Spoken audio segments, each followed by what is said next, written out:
the Whistler, and I know many things, for I walk by night. I know many strange tales, hidden in the hearts of men and women who have stepped into the shadows. Yes, I know the nameless terrors of which they dare not speak. And now the Whistler's strange story. Search for an unknown.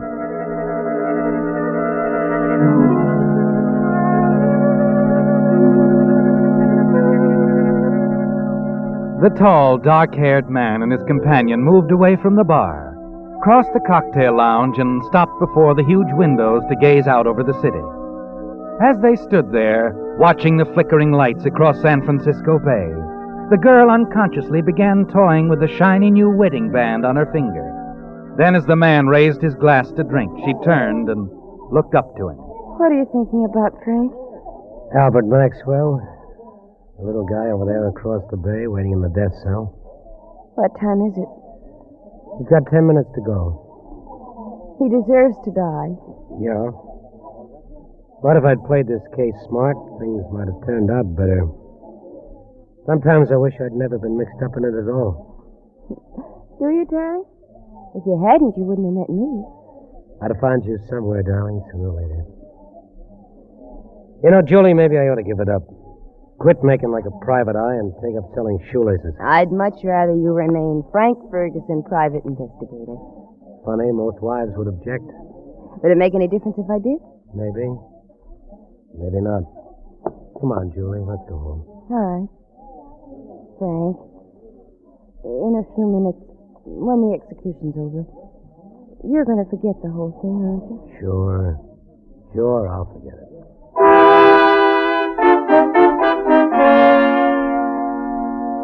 As Frank Ferguson and his bride of 24 hours moved across the cocktail lounge toward the elevators, he wondered if he could forget the story at all. Of course, it wasn't his.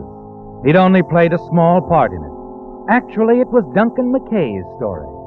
Duncan McKay, head of the largest gambling syndicate west of the Rockies. And Ferguson's thoughts went back to the night it all began. The night months ago when he arrived at McKay's heavily guarded estate in San Mateo, had been ushered into the billiard room by Jim Slade, McKay's bodyguard. Mr. McKay. Yes, Slade, what is... Oh, come in.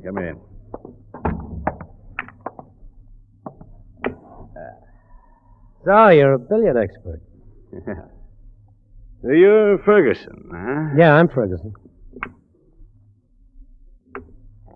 You know, you don't look... I don't look like a private eye. That's what they keep telling me. You play? By the boys along Montgomery Street, I was voted most likely to rip up the table in 1949. Yeah, how'd you play this one? Against the cushion. Where else? 5 says I do it the hard way. 5.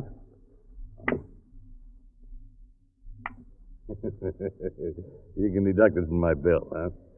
Why did you send for me, McKay? Well, they tell me you're a pretty smart boy. Let's get to the point, huh? Sure. The point, Ferguson, is that somebody is out to kill me. That's news? All right. I've been threatened before, but this time, well, it's a little different. I received a letter a few days ago, a letter threatening my life. Doesn't sound like any of your former playmates, huh? Yeah, that's right. They wouldn't operate that way.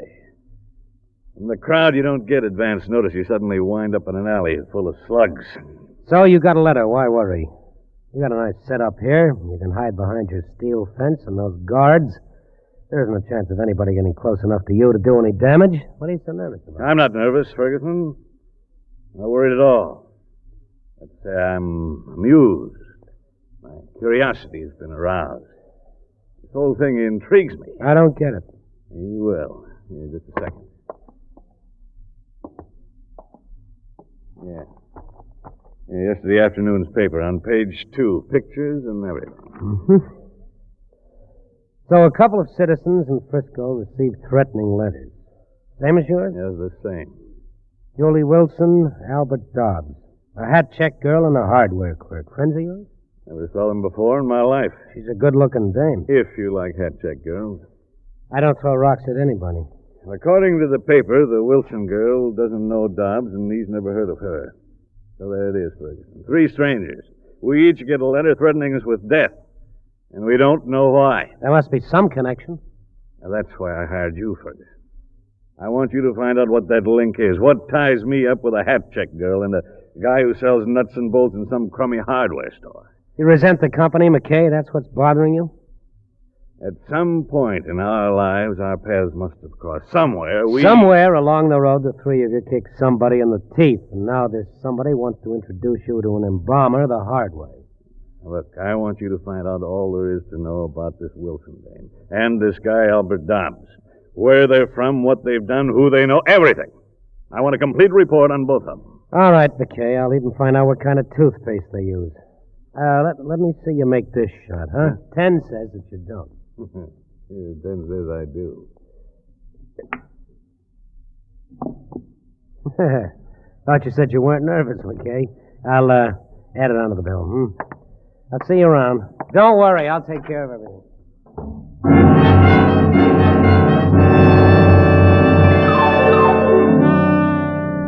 You smile as Ferguson leaves, don't you, McKay?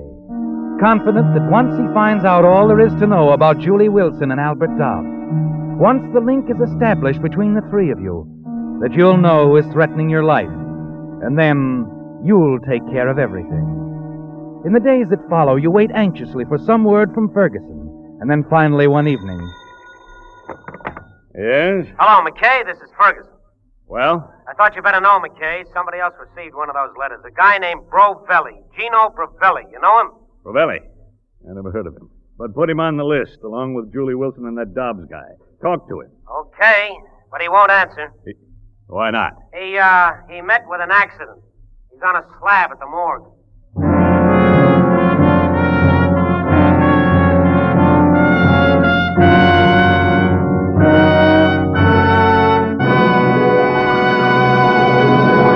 With the prologue of Search for an Unknown, the Signal Oil Company brings you another strange story by The Whistler.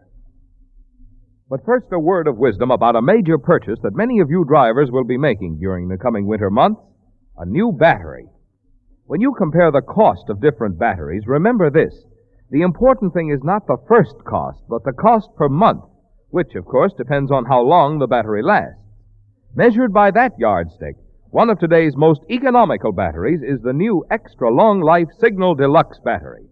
Instead of being guaranteed for only a year or 18 months like most batteries, the new Signal Deluxe batteries are guaranteed for a full 2.5 years on a service basis. The secret of this amazingly long life is their improved type all-rubber separators, the finest kind known to battery engineering. In addition, this improved construction helps Signal Deluxe batteries deliver up to 35% more power, a great help in taking care of the many electrical gadgets on today's automobile. So before you buy any battery, find out from your Signal dealer the generous trade-in he's now offering for old batteries, plus his convenient credit terms on new Signal Deluxe batteries. You'll see for yourself that on a per-month basis, it actually costs less to enjoy the quicker starting and long dependability of today's finest battery, a Signal Deluxe battery. And now back to the Whistler.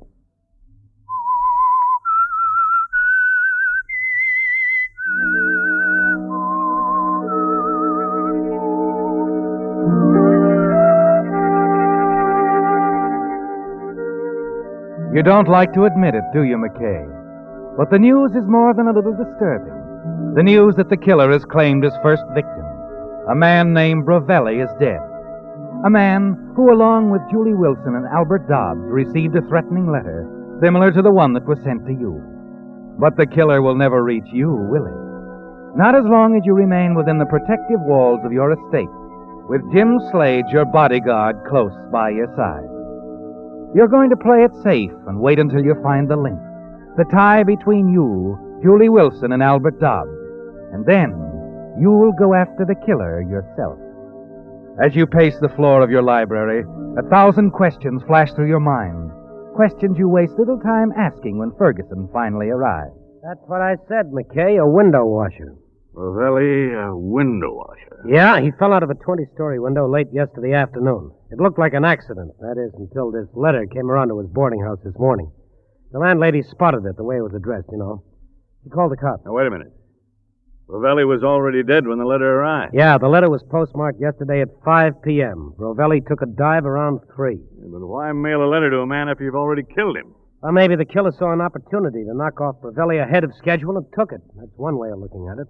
Yeah, there's another. A couple of more, McKay. Suppose Rovelli wasn't on your friend's list at all. Suppose the letter was written by some crackpot, a guy with a warped sense of humor. You said the letter was the same. Well, sure, but anybody can get a piece of butcher paper and scrawl something on it with a hunk of red crayon. Ah, you think that's what happened? No, here's what I think happened. The killer hears about a guy falling out of a building. This gives him an idea. He decides to make you sweat a little, so he writes the letter. You get the picture? Yes, I get the picture. Your nerves are showing, McKay. All right. What do you find out about the others? The Wilson girl. Dobbs. Well, here's a 10-page report on Julie Wilson, or a hat-check girl faces life. She's a sweet kid, McKay. You see, Ferguson. How'd you meet her? Barroom pickup? She throw herself at your feet when you bought her a beer? No. It was all very formal, McKay. The gent who owns the club where she works introduced us. Like I said, she's a sweet kid. I've been to the club lots of times. Somehow I never noticed her. Maybe that's because you never check your hat, huh? Touche. Now, how about this hardware clerk, this Albert Dobbs? What'd you dig up on him? I didn't. He disappeared. Disappeared? I went around to his hotel this afternoon. The clerk told me he packed up and left. Address unknown. Fine. That's great. Well, don't get excited. I got a couple of leads I'm going to check on as soon as I get back to town. I'll find them, McKay. I'll see that you do. And call me the minute you line up anything. Sure. Slade? Yeah? You show Mr. Ferguson out and see I'm not disturbed for the next few hours. All right, Mr. McKay.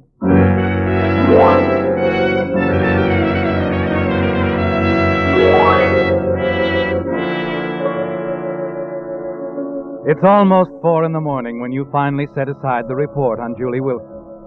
You've been over it again and again and again, but it's revealed absolutely nothing, not the slightest clue, not a single link to connect your life with that of the girl. You turn out the desk lamp, lean back in your chair, and close your eyes. There's still Albert Dobbs, the hardware clerk, isn't there, McKay? Yes. Perhaps in his story you'll find the missing pieces of the puzzle. The days drag on. You wait impatiently for Ferguson to call, but he doesn't. And then on the morning of the 4th day, Slade interrupts you at breakfast.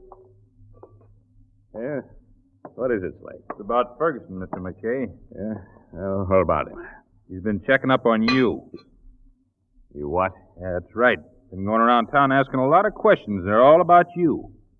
I don't like that, Slade. I don't like that at all. I'm not paying him to pry into... Wait a minute.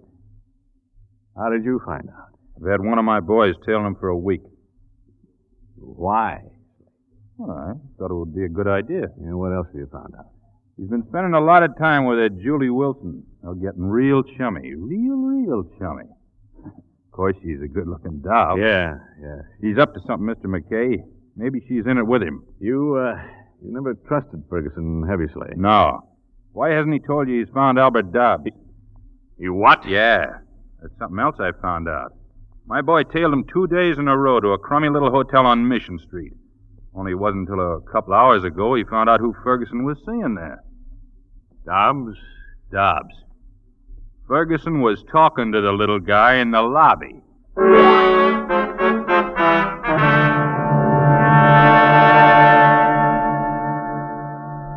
It hasn't turned out the way you planned at all, has it, McKay? Slade is right.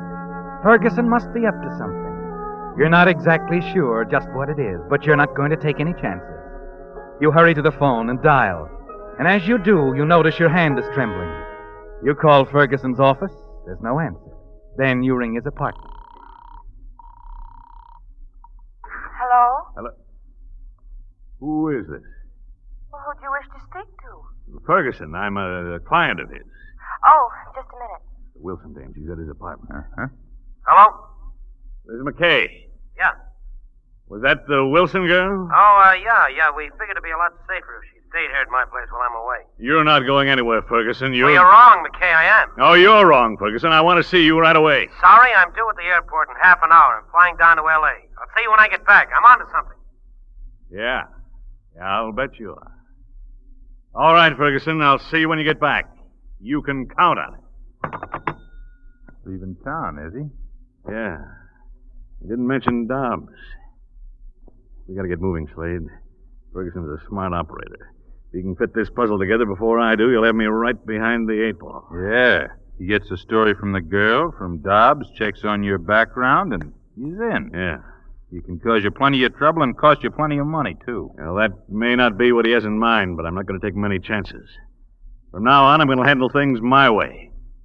Tonight, we're going to drop around to Ferguson's apartment and have a nice, long talk with Julie Wilson.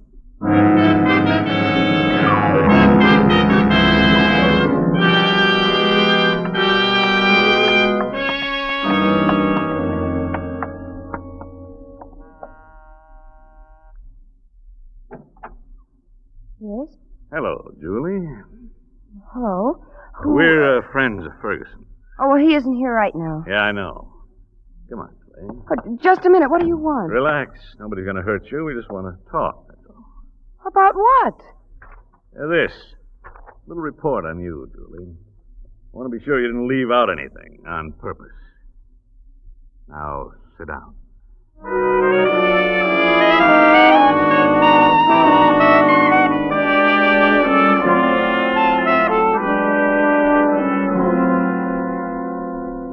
I don't know anything about it. You gotta believe me. Come on, sister. Now, take it easy, Slade. You might hurt the pretty lady. Please, I told you all I know. Now leave me alone. What did you tell Ferguson? What did you tell him he forgot to include in his report? Honest, I don't know what you mean. Now, look, it's getting late and my patience is getting a little bit... Oh, hello, Ferguson. You got back from L.A. in a hurry. What's the idea, McKay? Oh, yeah. Just drop around, have a friendly chat. That's Look, all. McKay, I don't like guys to call on my girl unless she invites them.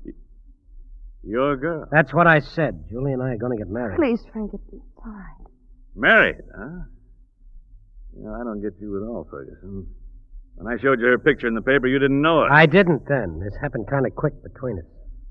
See? I don't think you do, McKay. Whether you do or not, you can take a powder now and take your ape with you. Listen, Ferguson. All right, Slade, don't annoy Mr. Ferguson. His finger figure is nervous. He might do something rash. Come on. We'll see you around, Ferguson. Remember, I still want to talk to you. What do you think, Mr. McKay? I'd say the girl was leveling. But I'm still not sold on Ferguson. And we'll find out soon enough. Where's Dobbs hiding out? Mission Street, near the waterfront. Not too far from here. Well, let's go see him. You know, he might have the answer.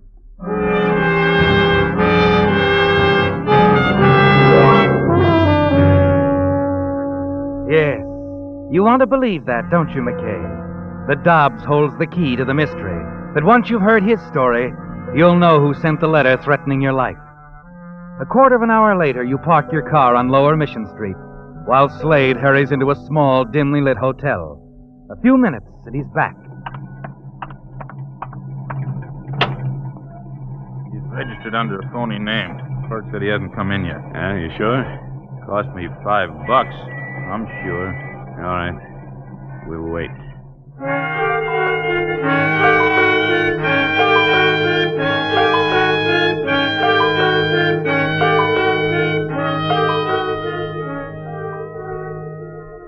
Give me a cigarette, will you, Slade? Sure, Mr. McKay. Yeah. Thanks.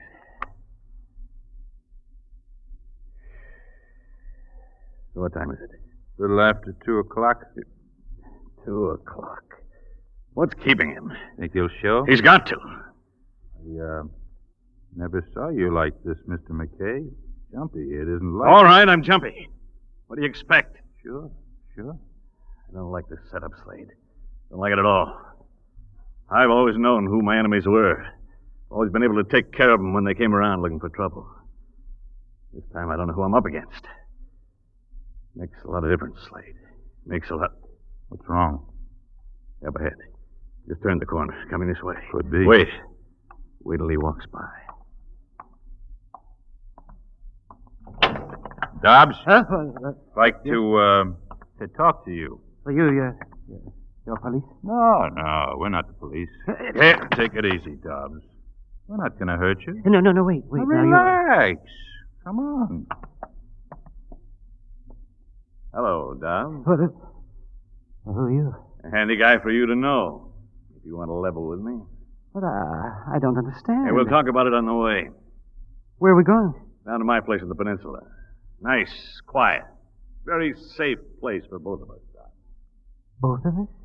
I think it'd be a good idea for us to have a little talk. Maybe we can add up a few things and find out who's trying to kill us. Us? You mean you two? Yeah, we're both in the same boat. Now get in, Dobbs. We're wasting time.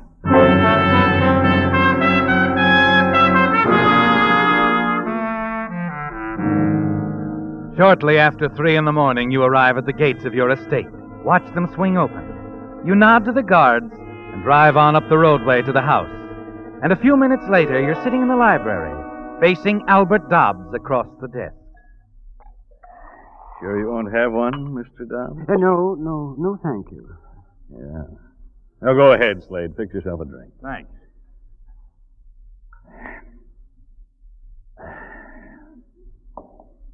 So you don't know why anyone would want to kill you, eh, Dobbs?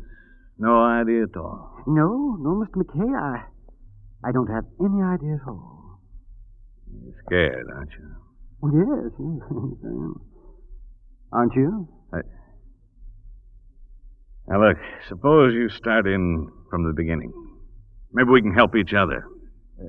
Start in? Yeah, I want you to tell me all there is to know about Albert Dobbs. Where you're from, where you've been, what you've done, who you know, everything. Oh, I see. Yes. Now, go ahead. Yes, well, but I was born in 1893. 1893. Yeah, might as well pull up a chair, Slade. This is going to take a long time. But I've got a hunch this is it, and it's going to be worth it.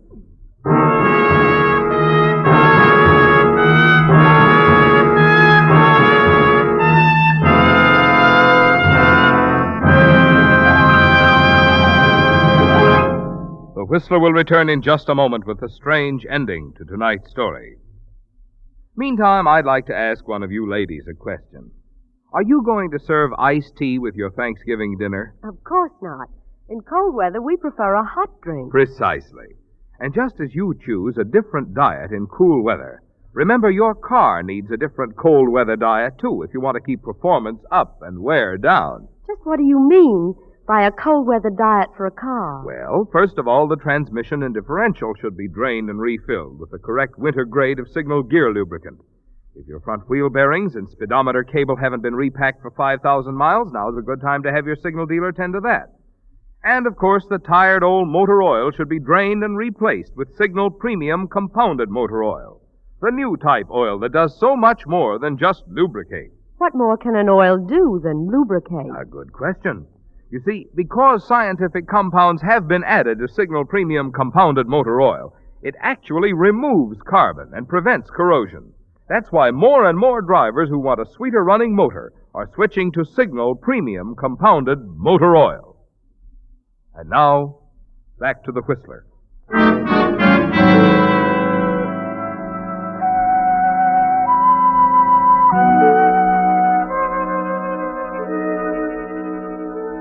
It's almost dawn now, and you're tired, aren't you, McKay? You lean back wearily in your chair, close your eyes, listen to the voice of Albert Dobbs as it drones on and on.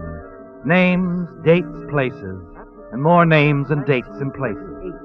Not a one stirred a single spark in your memory. But the story of Albert Dobbs isn't over yet, is it? Somewhere your paths must have crossed. Somewhere you met the one person who now wants to kill you both. I had to leave. I went back to Los Angeles. Oh, wait a minute. When was this again? Well, let's see, 1929. All right. 1929, L.A. Where'd you live? On 54th Street, near Figueroa. Where? Well, 54th Street. I had a small flat near the... What's the matter, Mr. McKay? Have I said something? In an instant, your thoughts raced back through the years. Back to that unfortunate little affair on 54th Street in Los Angeles. 19 years ago, wasn't it, McKay? You were just one of Galetti's strong-arm boys then, selling protection to small shopkeepers. And that night, your methods of persuasion proved fatal to a man who ran a grocery store. You're confident now that you're on the right track at last. Dobbs, the frightened little man who sits facing you across the desk, has established the link. The rest of his story will supply information you've been looking for. But you don't want your bodyguard Slade around to overhear. Slade. Yeah, Mr. McKay? Yeah, why don't you turn in and get some sleep? Oh, that's all right. I don't think... You better turn in, Slade. Sure. You're the boss.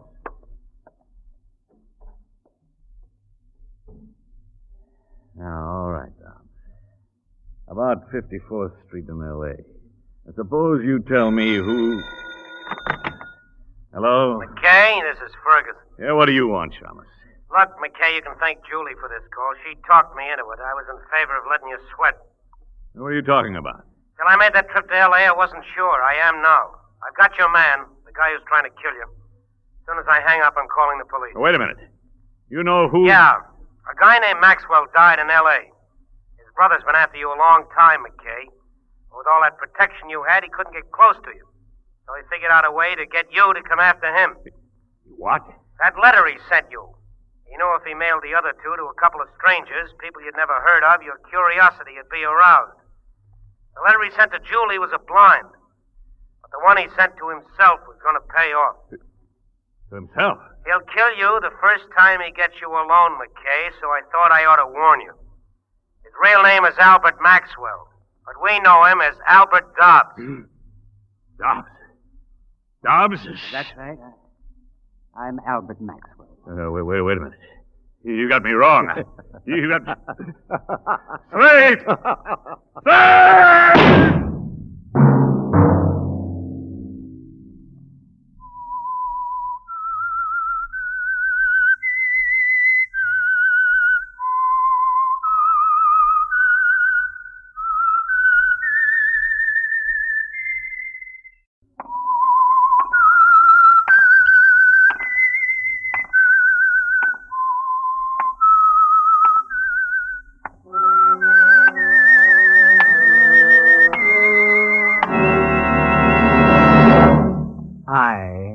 Whistler, and I know many things, for I walk by night. I know many strange tales hidden in the hearts of men and women who have stepped into the shadows. Yes, I know the nameless terrors of which they dare not speak. And now, the Whistler's strange story. Letter from Yesterday.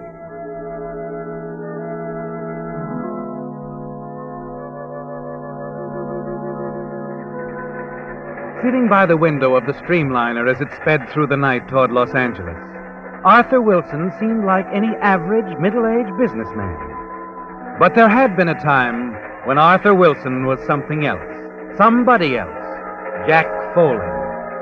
And though it had been 25 years ago, Jack Foley, now Arthur Wilson, would never forget it. The plaintive wail of the train whistle drifting back at him now somehow recalled that other time and place, exactly as if it were now, this moment. Perhaps it was because another whistle had marked the time when it all began. The night that Jack Foley was given a chance to reach out, to grasp a new life. That night, 25 years ago, in a prison machine shop. That's all, you guys! Clean up the shop! Right. Well, Dave, that about does it. This truck's practically got a new motor in it. Yeah, she's in fine shape, Foley. Come on, let's get this stuff cleaned up and put Foley. away. Yeah?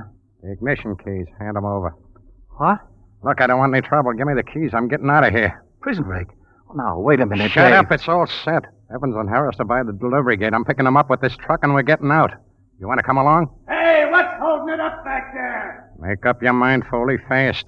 The guard will be coming back here, and I got to take care of him. Well, what do you say? It happened suddenly, doesn't it? A chance for freedom thrust into your hands. You have 3 more years to serve on your sentence for manslaughter. A sentence that was the result of a moment of blind, unreasoning anger. You still feel it was unjust, don't you? That the judge's decision was too harsh. And now, in an instant, it's up to you to make your own decision. Come on, Foley. You coming along, or ain't you? The guard's on his way back here now. All right. I'm with you. Let's go.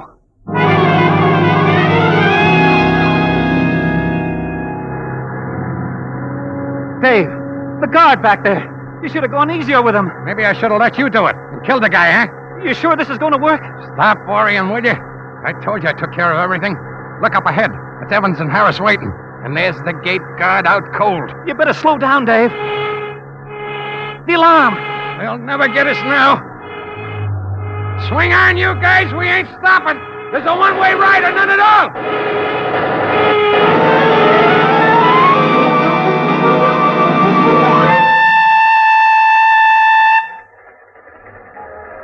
Yes, you're on a train now. It was a very different ride you took that night. But when it was over, you were a free man. And Jack Foley, convict, became Arthur Wilson, hardware clerk of Medford, later Arthur Wilson, proprietor. You were never recognized or challenged. And now, many years later, you're able to journey toward Los Angeles to attend the wedding of your daughter, Sally. The trip is uneventful, calm, the hour before the storm. But you have no way of knowing that.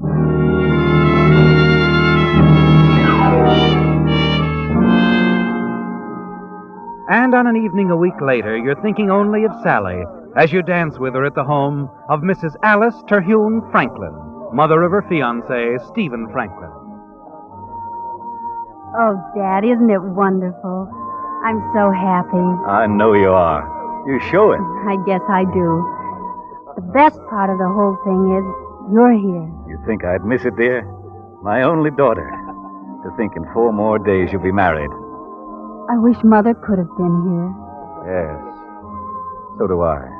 Do you like Stephen? Of course. He's a great kid.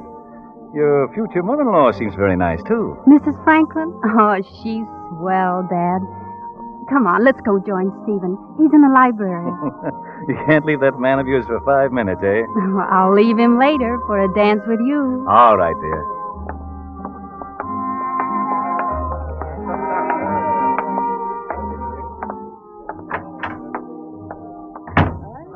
Well, there you are, Sally. Thought I'd lost you. Just bringing her back to you, Stephen. Thank you, Mr. Wilson. Enjoying yourself, sir? Yes, I'm doing fine. I'll bet you do a lot better with a little refreshment. Oh, Jameson. Yes, sir? What'll it be, Mr. Wilson? Creme de menthe? A stinger? Well, what about you, Mother? A stinger sounds exciting, but just a small one, Jameson. And please have Hilda serve the sandwiches. Yes, ma'am. And, you, sir? Oh, a stinger will be fine for me, too. Bring them out on the terrace, Jameson. I want Mr. Wilson to see the way we've lighted the garden. Oh, now be careful of Mother, Mr. Wilson. A dangerous woman? Very.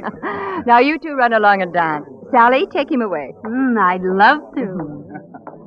That son of mine. He's a fine boy. Yes, he is. Here, we can go this way. Oh, thank you.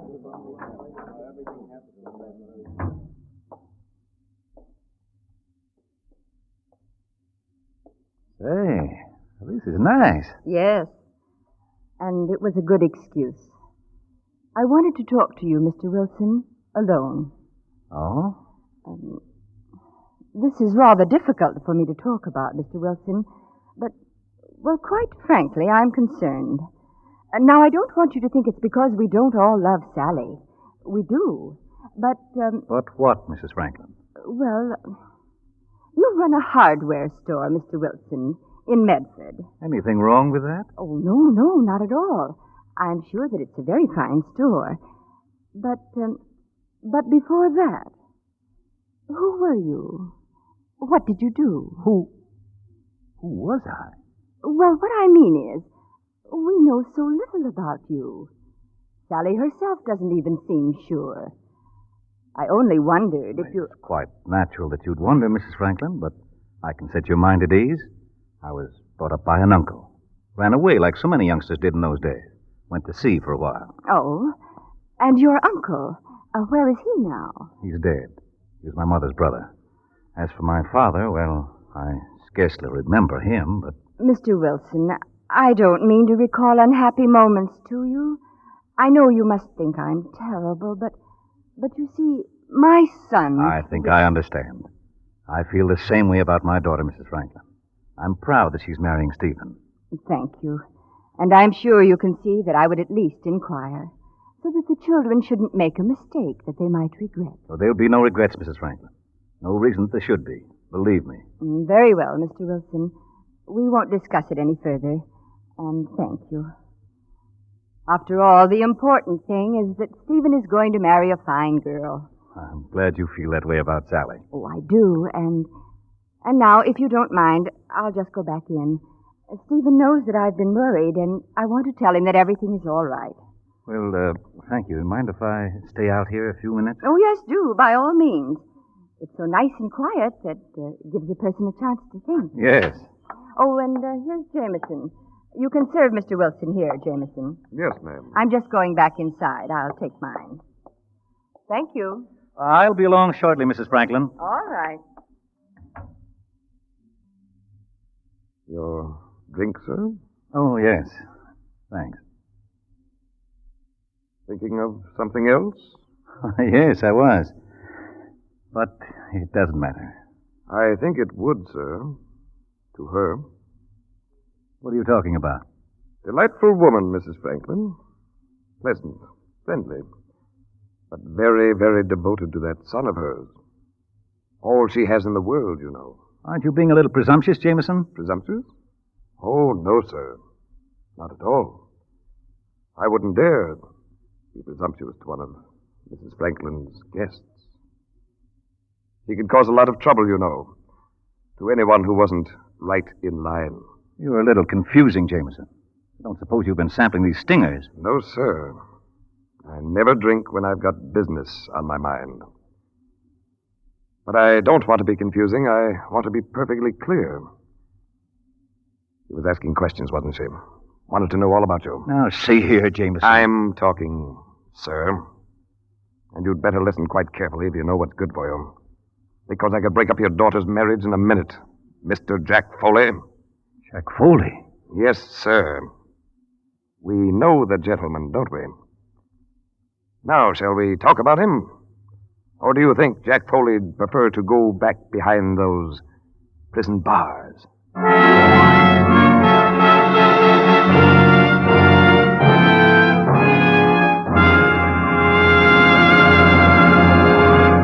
With the prologue of Letter from Yesterday, the Signal Oil Company brings you another strange story by The Whistler.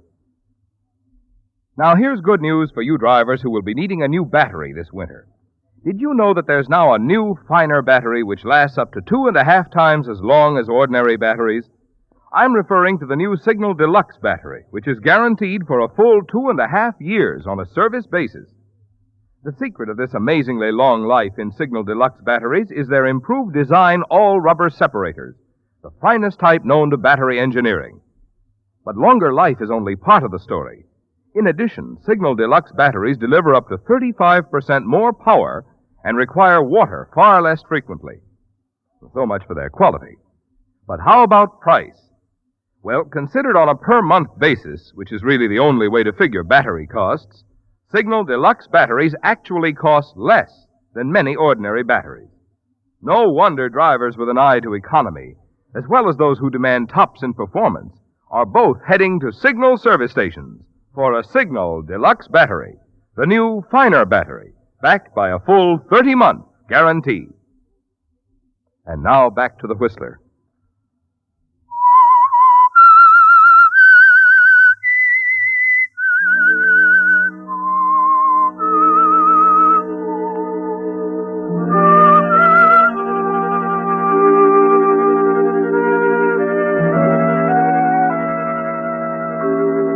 It was a sudden thing again, wasn't it, Arthur? Like the moment of anger that resulted in your sentence for manslaughter, more than a quarter of a century ago, when you were still Jack Foley. The sudden decision you made a few years later to join in that prison break. And now this startling recognition by a servant in the home of your daughter's fiancé, who calls himself Jameson. He can destroy everything, can't he? Your daughter Sally's coming marriage, your business in Medford. He can even brand your whole life as a masquerade and tell them all who you really are and send you back to prison. Jack Foley, my old classmate, and I'm not mistaken. I've been very careful, Jack. My name is Wilson. Arthur Wilson. Sure. And mine's Jameson. Now it is. Used to be Sanders. Remember me? 3 cells down from you. Same section. Number 34192. I don't know what you're talking about. I've lived in Medford, Oregon for a quarter of a century. I never heard of you. Oh, come now, Foley. Put on your thinking cap. I've told you my name is Wilson, and I never saw you before. My, what a contrast in memory. Boy, I recognized you instantly. But it's understandable. I was a very young man, and you only knew me a short time. You, left us rather suddenly, Jack. Stop calling me that. Sorry, sir. That better? You know, I ought to call you Lucky. Lucky Jack Foley. Now Arthur Wilson. Successful businessman, his daughter about to marry into one of the best families in the state. What are you after? Huh? Memory's getting better, isn't it? What is it? What are you after? Is this some sort of blackmail pitch you're giving me? Now, you know, that's an interesting thought. It might be if I were the man you think I am. The man I know you are. How long have you worked here, Jameson? Or Sanders, if you prefer. 6 months or so. You must be out of your mind. Suppose I happen to be Jack Foley. You think for one minute that Mrs. Franklin or anyone else would take your word for it? No, sir. Certainly not. Well, then what are you driving at? Why all these ridiculous suggestions, Jameson? Sir, I have what is known in the trades as a black on white.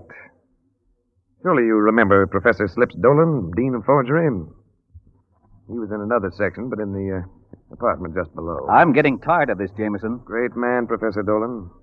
To the professor, any written document was a black on white. I have such a document. Regarding Foley? Regarding you, sir. Yes. The light's very good out here. I'll show it to you. Just remember, the light's also too good for you to start anything. You seem to think of everything. Well, take a look at this and you'll really think so, sir. Here. The letterhead will convince you, I think. Look at it. Bureau of Identification, Washington, D.C. Department of Fingerprints. The Bureau of Identification sent my fingerprints to you? Oh, no, sir. It was the other way round. I sent your fingerprints to them. But it's quite simple. My training, you know. I'm sure that as a hardware merchant you were grateful, shall I say, to our alma mater for your work in the machine shop. I've used my training in photography to advantage many times. Taking fingerprints is a very simple process. Hold on, Jameson. Where did you get my fingerprints? Oh, they're all over the house, sir. Naturally, as a servant anxious to please, I go all over the house. I picked up your prints the first night you were here. Water glass, wine glass, knife, fork. Then I sent the photographs off to Washington. It's incredible. But true, huh? The answer here arrived this morning. The prints of Jack Foley, escaped convict, and Mr. Arthur Wilson, hardware merchant, are exactly the same. Amazing coincidence, don't you think? What are you going to do? The question of what you're going to do, Jack. For me. Call me Wilson. Arthur Wilson. Gladly, Mr. Wilson. You'll cooperate, then? My daughter is getting married in 4 days. What is it you want? Oh, I'm very common as a blackmailer. I want money. $20,000. $20,000? You might as well ask for $1 million. I haven't had more than $2,000 or $3,000 in the past 2 years. Oh, come now. A prosperous hardware merchant? I don't even own the store, Jameson. Most of the stock is on consignment. You'll have to sell things much faster than you ever did, won't you, old chap? I can't raise that much money, Jameson. Now, I'm the one who's getting tired. You'll raise it, Foley. Every dime, no more, no less, and I want it by Tuesday at 4 o'clock. 2 days? That's impossible. You know what I'm going to do? I'm going to the police. Go right ahead. And I'll go to Mrs. Franklin with this letter. That'll wreck both our futures. But then I haven't got my daughter's happiness to worry about. Tuesday at 4, sir? I've got to have a chance to think, at least. Certainly, sir. As I suggested. Put on your thinking cap. Good evening.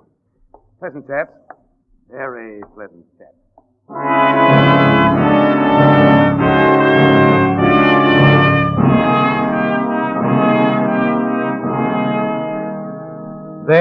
Arthur. A demand that places your future and your daughter's happiness squarely on the block.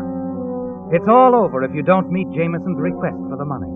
And you haven't the slightest idea where you're going to get it, even part of it. But you have to try. The next morning, from a booth in a neighborhood drugstore, you put through a call to Walter Reynolds, president of the Medford Grain Exchange Bank. I have your party, sir. Go ahead. Hello? Hello, Walter. This is Arthur Wilson. Oh, yes, Arthur. What can I do for you? Oh, something's come up. I can't go into details over the phone, but I've got to raise some money. Certainly, Arthur. It's an unusual amount, I'm sure but we when can take care of it, Arthur.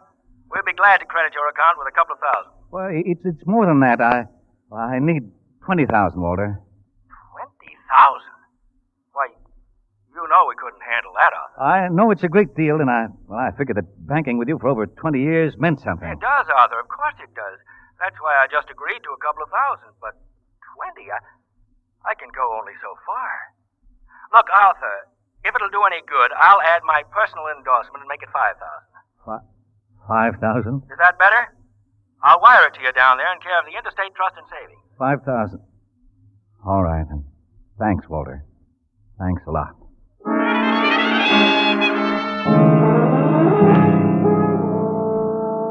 It doesn't mean much, does it? Added to your checking account and the few traveler's checks you're carrying, it's still a total of only $6,500. Jameson said 20,000, and you know that's his price for delivering you the letter from the Bureau of Identification that will bring your past to light. You put through another call to your closest friend, Ward Weston, only to discover that he's away on business and can't be reached. It's $6,500 or nothing, isn't it? And the next morning, returning from the Interstate Trust Bank, you tell yourself that you're going to get that letter. Later, you're nervous and trembling as you face Jameson in the library. You brought the money, have you? Look, Jameson, give me a break, will you? If you only realize... The money, Foley, or I'll start talking. You can't do that. Oh, can't I? I don't care for myself, but it's Sally, her happiness. You can't do this, Jameson. It would ruin everything for her. I understand, Foley. I really wouldn't want that to happen. And it won't, as long as you hand over 20,000. Well? I wasn't able to get it. You weren't able to... All right. How much did you get? 6,500. 6,500? Well, that's absurd, Foley. Not even half what I asked. Keep your voice down and stop calling me Foley. Oh, I should have told you. We're practically alone. Mrs. Franklin went downtown. Stephen's out with your daughter. You're not going to destroy their happiness, Jameson. I want that letter. Now, don't get impulsive. I'm not fool enough to get careless, you see. Gun. What's that for? Protection. I know all about you. Your temper, your sudden way of doing things. They put you in jail, got you out. I don't want anything to... Sudden, huh? That gives me an idea. All right, my old classmate. Drop it. Drop it. Let go. Let go my arm. Drop it. Break my arm.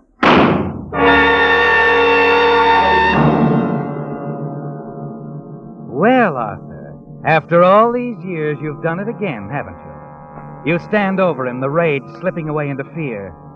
You didn't try to kill Jameson, but you could never prove it if you were found here. You shake your head, trying to clear your senses. The letter. You must get that letter. You stoop down, rummage through his pockets, and then turn to start out of the room. That's when you realize what Jameson meant when he said you were practically alone. There's a frightened girl standing there, Hilda the maid, her eyes wide, moving back and forth from you to the silent figure on the floor. You killed him. You shot Mr. Jameson. No, Hilda.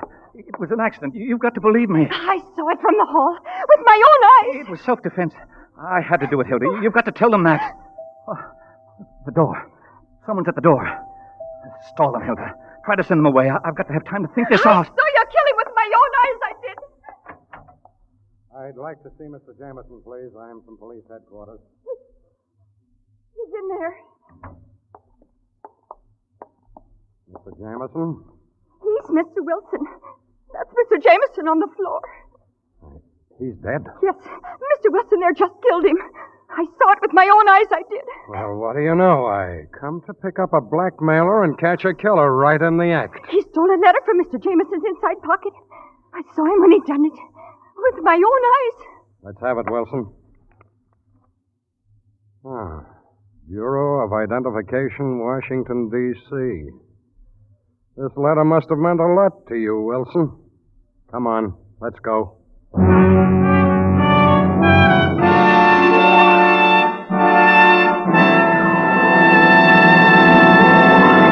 The Whistler will return in just a moment with a strange ending to tonight's story. Meantime, 2 points it'll pay every driver to remember if you want to be sure of the tops in quality when you buy gasoline. 1. In gasoline, it takes extra quality to go farther. And 2. Signal is the famous Go Farther gasoline. Yes, it's a fact. Mileage is the best yardstick of gasoline quality. After all, there's only one way any gasoline can give you quicker starting, faster pickup, and smoother power. That's by helping your motor run more efficiently. And when your motor runs more efficiently, naturally you see proof of it on your speedometer, in mileage, the very thing Signal gasoline is famous for. That's why we're so proud of Signal's good mileage, which has made Signal gasoline known from Canada to Mexico as the Go Farther gasoline. And it's why we say, to be sure of the tops in gasoline quality, there are just 2 things to remember. 1, in gasoline, it takes extra quality to go farther. And 2, Signal is the famous Go Farther gasoline. Now back to the Whistler.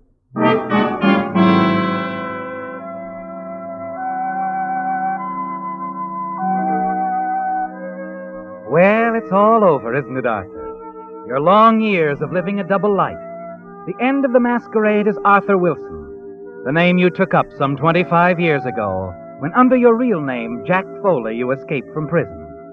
And now, in a sudden moment of blind rage, you tried to disarm the butler, Jameson, who had known you in prison, the man who was blackmailing you, threatening to expose your almost forgotten past. And the struggle for the gun had ended with an explosion and death. After a sleepless night in your cell, you're taken to the office of District Attorney Grant. Your one thought is for Sally. Yes, your daughter's approaching marriage means more to you than any punishment which the district attorney might have in mind for you. As he faces you across the table, you barely understand his words. You're thinking only of protecting Sally and her future happiness. I sympathize with you, Mr. Wilson. Blackmail's a dirty business. But you should have let us handle it. The minute Jameson or Sanders wrote that letter to the FBI, it was all over for him. For him? That's right. Those boys down there never overlook a bet. Anytime they get a suspicious communication, they look into it. In this case, they naturally examined Sanders' note for fingerprints. His prints were in a dozen different spots. Sanders' prints? Sure. On both the letter and the envelope he mailed it in. From there on, it was a cinch. We've been looking for Sanders for a long time. When the Bureau tipped us off that the butler Jameson was Sanders, I sent one of my boys out to pick him up. If you waited a few minutes, he'd been out of your hair. You should have come straight to us, Wilson. I can see that now. Mr. Grant, could you keep this out of the papers? Keep my name covered for a couple of days, until after my daughter's wedding. Then I'll play any hand you deal. Your daughter's wedding? Yes. You see, she's being married. Being married? Yes. I guess you haven't seen the morning papers. Your daughter eloped to Las Vegas, Nevada with young Franklin yesterday afternoon. Yesterday afternoon? Yeah. Somewhere around 3 o'clock, about an hour before you killed the butler. Seems the kids didn't want all the falderall of a big wedding and just took things into their own hands. Right. That's wonderful. Wait, does Mrs. Franklin know about me, my past? Oh, yes. She's retained her personal attorney to represent you. She's sure it was an accident. And Sally and Stephen, she's satisfied? She's quite happy. Thinks your daughter's a great girl. Too bad you've always been so impulsive, Wilson. You'd have been a lot better off if you'd have come to us right away, even if it meant finishing your jail sentence. I know. But I just had to have that letter to Jameson from the Bureau of Identification. My daughter's happiness. You didn't read that letter, did you? No, your man took it before I had a chance. Take a look at it. Dear Mr. Jameson, regarding the fingerprint photos accompanying your inquiry as to the further identity of one Arthur Wilson, please be advised that information of this kind is available only to duly authorized agencies for the enforcement of the law.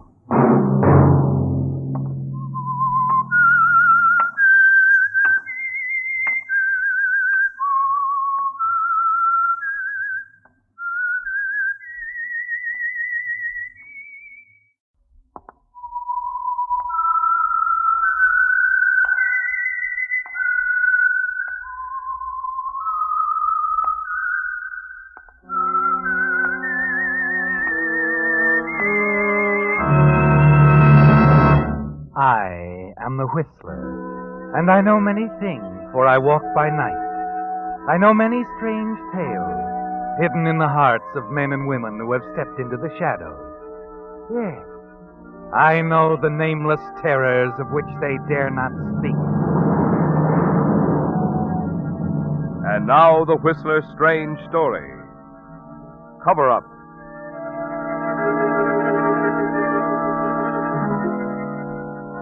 As the cold gray dawn broke over the fog-shrouded coastal village of Benton Cove, death came to the big house on the hill.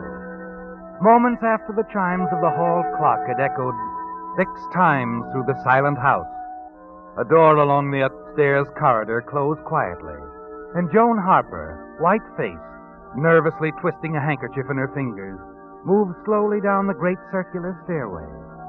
At the foot of the stairs, she stopped, looked back over her shoulder for an instant, and then hurried into the library.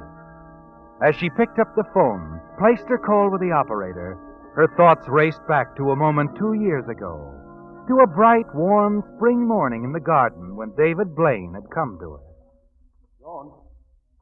Joan. Here I am, David. Over here. Hard at work, I see. Well, these plants certainly do need a lot of care. I don't suppose you'd be interested in some spade work, Mr. Blaine? Well, might be. Good. And after that, I'll have something else for you to do. The hedge along the... Joan, Yes, David. I suppose you couldn't help overhearing that row upstairs. Well, Adele's voice has a way of... No use, Joan. I've tried to make it work, but it just won't. I'll be leaving in a day or two, moving into an apartment in Los Angeles. I see. Of course, there'll be no divorce. If Adele was well and strong, well, that would be another matter, but she isn't, and, well, I know, David. I'll do all I can for Adele, of course. Adele has more than enough money to take care of everything. I just can't stay on here any longer. It wouldn't be good for Adele either. You understand why I can't stay, don't you, Joan? Yes, I understand. David. Yes. Nothing. It's nothing.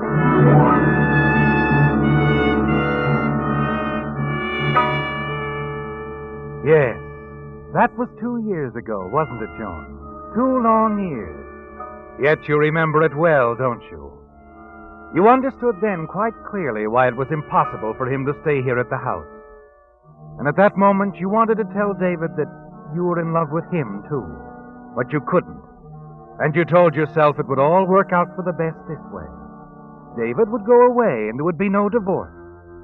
Your sister Adele would always stand between you, as long as she lived. Now, 2 years later, you're placing a call to David to tell him that Adele is dead. Hello? David, this is Joan. Joan, well, this is a surprise. How are you? David, I've been trying to reach you for the past 2 hours. Oh? Well, I was at the airport seeing someone off, you know. Just this minute got back to the apartment.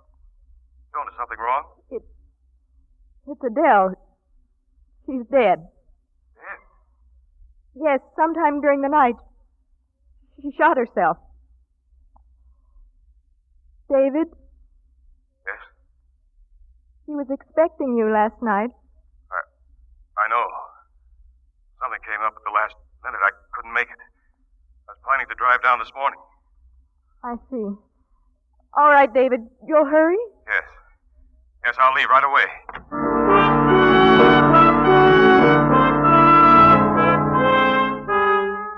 Your hand is trembling as you replace the receiver. There's a tight, hard knot in your throat. A mere sound of his voice can do that, can't it, Joan? But there's something else. David's manner. His excuse about not coming down. And that vague feeling that has persisted ever since you were awakened by the gunshot. In that confused, half-awake state, it sounded as if there was someone on the back stairs hurrying away. But you couldn't be sure. The thought keeps running through your mind now as you wait for David, while you answer the many questions of Sheriff Quinn. And then it's all swept away as you meet David. And in the days that follow, you call yourself foolish for letting your imagination run wild. David helps with everything after he arrives. and you stand side by side at the funeral attended by a large gathering of friends, villagers. And when it's over, you walk from the family crypt down the tree-shaded path toward the road in the waiting car. David, Yes? have you made any plans about going back to the city? No, nothing definite. How about you, Joan? Oh, I suppose I'll stay on at the house with Mrs. Hastings. Joan, Yes? who's that man walking up ahead, the one in the trench coat? Oh, that's Mark Quinn. He's the sheriff here. Sheriff. I see. Rather young, isn't he? Yes. Very capable, they say. Why do you ask? Oh, I couldn't help noticing during the services back there. He seemed to take it all pretty badly. I've seen that look on a man's face before. Hard, drained of all color, a little angry. Yet you know he's crying inside. He was in love with Adele, wasn't he? Yes, ever since high school.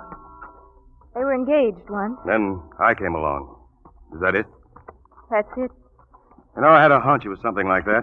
Suppose he blames me for what's happened. Oh, of course not, David. He didn't come around to offer his condolences. Perhaps he's going to do that now. What? He stopped at the gate. I think he's waiting for us. Oh. Yeah. Yes, I think he is. Joan, Hello, Mark. I don't suppose I'm the first to say this, but, well, if there's anything I can do... Thank you, Mark. Oh, you've never met David, have you? Hello, Mark. We met a long time ago, Mr. Blaine. I don't suppose you remember.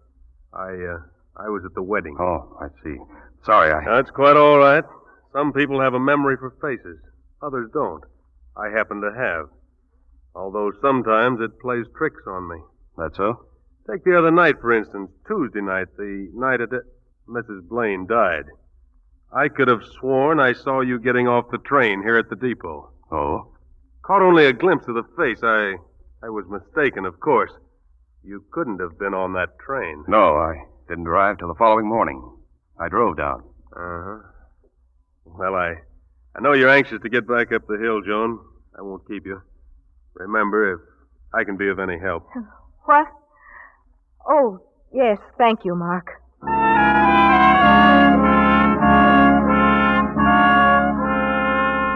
The fear has swept over you once again, hasn't it, Joan? The fear that points a finger of suspicion to David. And you wonder if Mark really did see David at the depot Tuesday night. Wonder if Mark actually believes he was mistaken. As you drive back to the house, you wonder, too, about the footsteps you thought you heard on the back stairs the same night. You don't want to think about it. Try to force it from your mind, but you can't. And you're afraid that what you suspect is true. That David was in the house the night your sister died.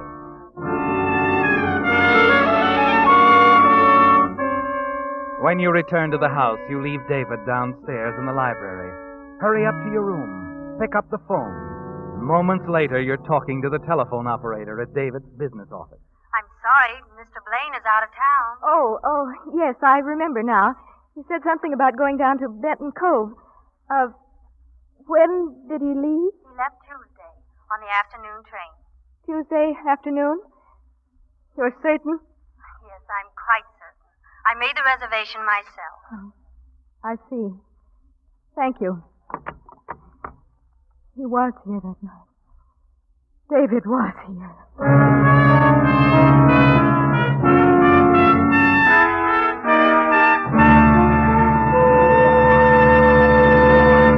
With the prologue of Cover Up, the Signal Oil Company brings you another strange tale by The Whistler.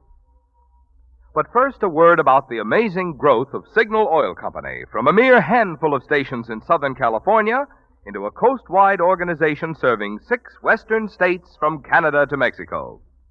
That growth has in large measure been due to one policy, which Signal has followed consistently for 17 years, to make each product that bears the name Signal even better and better. That goes not only for Signal gasoline and Signal premium compounded motor oil, but also for Signal's line of fine quality automotive accessories. For instance, take Signal's new deluxe battery. Unlike ordinary batteries, which are guaranteed for only 12 or 18 months, Signal Deluxe batteries are guaranteed for a full 30 months on a service basis. And their improved all-rubber separators, the finest type known to battery engineering, make Signal Deluxe batteries deliver up to 35% more power. So, whether it's long life or dependable trouble-free performance you're interested in, you'll be wise to see your Signal dealer before you buy any battery. Compare the low cost per month of a Signal Deluxe battery. Compare the generous trade-in Signal dealers are now offering for old batteries. Compare their convenient credit terms. You'll see why, from any angle, today's best battery buy is the Signal Deluxe battery, sold only at Signal service stations. And now back to the Whistler.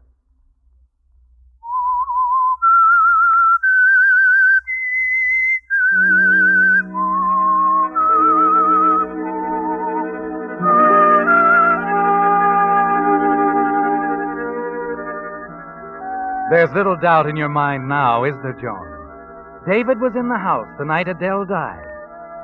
You suspect the terrible reason as you wonder why he lied to you. You're afraid to think about it, afraid of what it can mean. You pace up and down the room for hours, fighting the horrible thoughts that keep creeping into your mind. Finally, there's a knock on the door. Mrs. Hastings, the housekeeper, enters.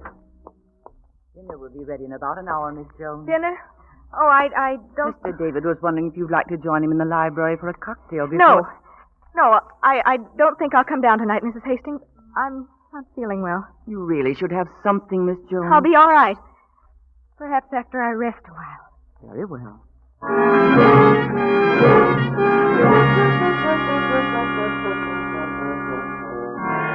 A moment after Mrs. Hastings leaves, you slip quietly down the back stairs, out into the cool night air, and start down the road to the village. You can't bear to face David now, can you? Not until you've had more time to think. You keep telling yourself it's all a horrible mistake. You're confused. That it'll all work out somehow. Then as you cross the small wooden bridge a short distance from the house, you hear someone call. Joan? Oh, Joan. Who is it? Oh, hello. Out for a little stroll? Oh, Mark. What are you doing here? Thought I'd take in a little night air. Beautiful evening, isn't it? Yes. Yes, it is. Going down the village? Yes. Mind if I go along? No, of course not. I'm sort of glad I ran into you. Oh? Yes, I've been wanting to talk to you. About Adele. Of course, if you'd rather I didn't... No, it's quite all right, Mark. What? When you found her, you didn't touch anything. The gun, for instance? The gun? Why, no, I didn't even notice it until later, after Dr. Kempston had arrived. It had fallen from her hand. Why do you ask? Well, there's something rather odd about the fingerprints on it. Adele's prints. What do you mean? The position of the prints is rather unusual. Would seem more like that gun had been placed in her hand. Then the hand had been closed tightly around the handle to make the print. Oh, I see. It doesn't seem natural to me the way the gun was held. Oh? But then, who knows? I guess it's entirely possible. Mark, I don't believe I'll go down to the village after all. I just remembered something. Oh? I'll have to go back to the house. You go on. Something important? Yes. Yes, it's quite important.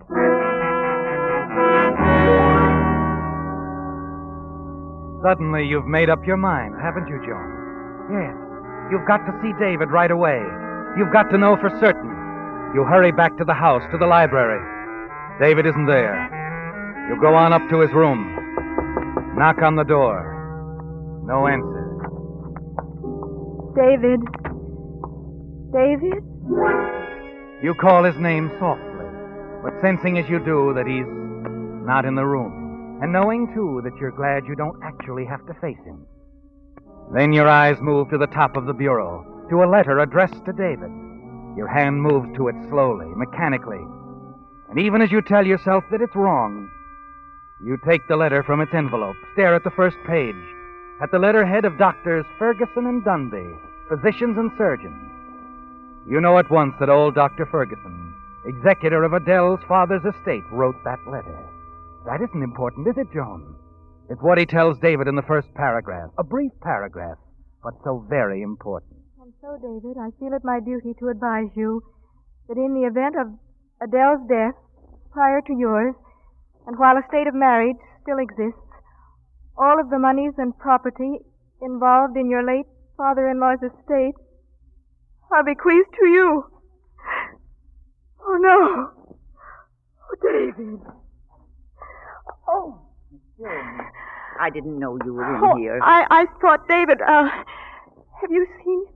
I believe he's out in the garden, miss. Said something about taking a turn before dinner. I see. Thank you, Mrs. Hastings.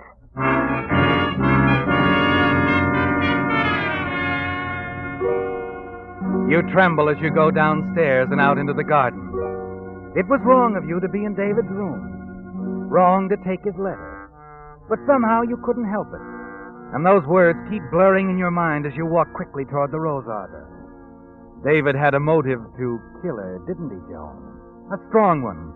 And no matter how hard you try to fight down your fears, they persist. Suddenly, you're aware of David's voice. And you step back.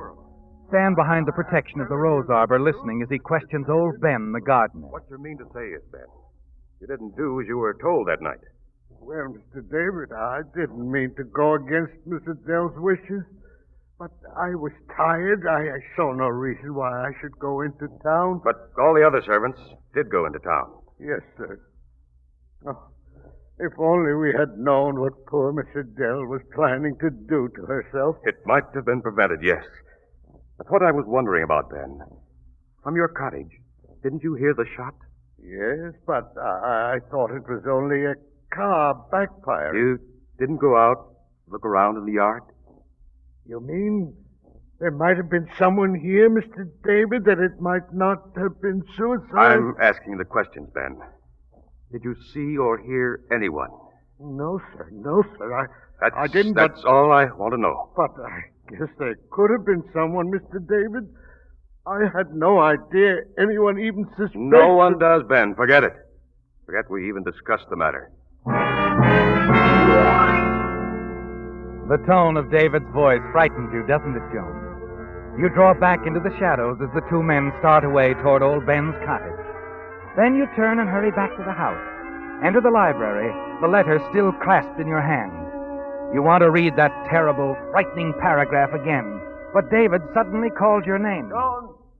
John! You whirl around, frantically wondering if he saw you, knows that you were listening outside. John! Then, as you hear him coming toward the library, you remember the letter, know that you must hide it. You turn hurriedly, slip the letter behind a heavy oil painting on the mantelpiece. Oh, there you are, Joan. I've been wanting to talk to you. I was in the garden. Oh? David, is there anything special you want to tell me? Why, yes. Joan, when everything is cleared up here, I'll be going away again. If I sent for you, say, in 6 months, would you come to me? I don't know, David. You don't know? No, I don't, David. It seems there are more important things we should be talking about. More important things? What could be more important than you and I? You know why I went away the first time. You must know now that I'd do anything for you. Yes, I believe you would do anything. What are you talking about, John? David, where were you the night Adele died? I told you. I was in Los Angeles. Joan, where are you going? Leave me alone, David. I've got to think.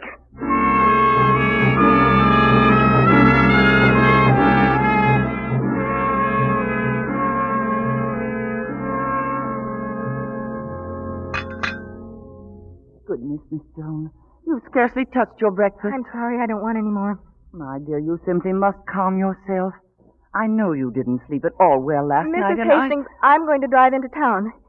If you have to reach me for any reason, I'll be at Dr. Ferguson's office. All right, Miss Jones.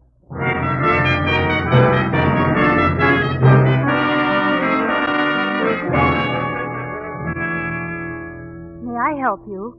I'm Joan Harper. I wanted to see Dr. Ferguson. Were you a patient of his? No, but you see, he looked after my sister and handled her affairs. Dr. Ferguson passed away last week. Is this? Yes. Pneumonia. Oh, I see. Could Dr. Dunby help you? No, I'm afraid not. It wasn't anything important anyway. Thank you.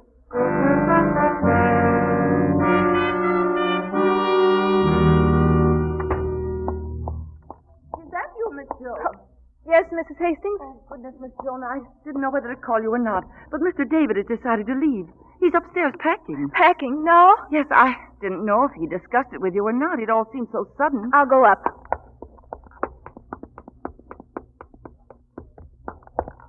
David. Oh, you, Joan. I thought you... David, why are you going away? I told you. But only last night. You said you were going to wait until everything was cleared up. Everything's as clear as it'll ever be, Joan. Look, I just can't say why, but... Yes, David? Well, I can't stand it around here. This house, the memories. Is that all that bothers you, David? Joan, I wish that... In a minute, Mrs. Hastings. I'm sorry, but Sheriff Quinn is downstairs. There's a man with him. He insists on seeing Mr. David. Sheriff. Oh, David. I'll go talk to him. No. I want to go with you, David. We'll talk to him together.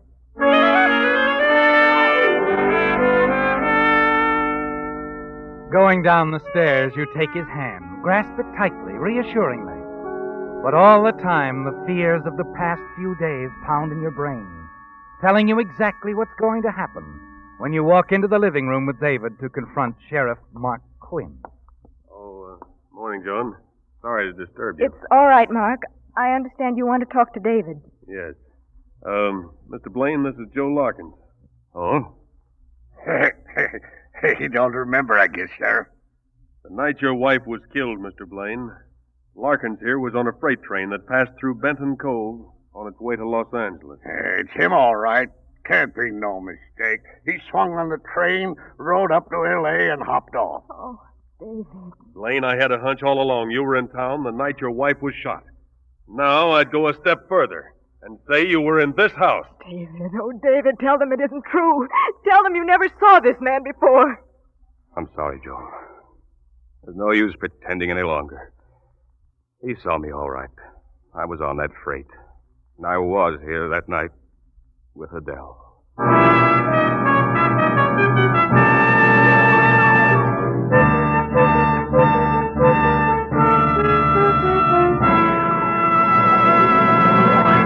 The Whistler will return in just a moment with the strange ending to tonight's story. Meantime, since thorough scientific lubrication is even more important to your car during the rainy season, I'd like to tell you about some of the extras you get in a Signal lube job.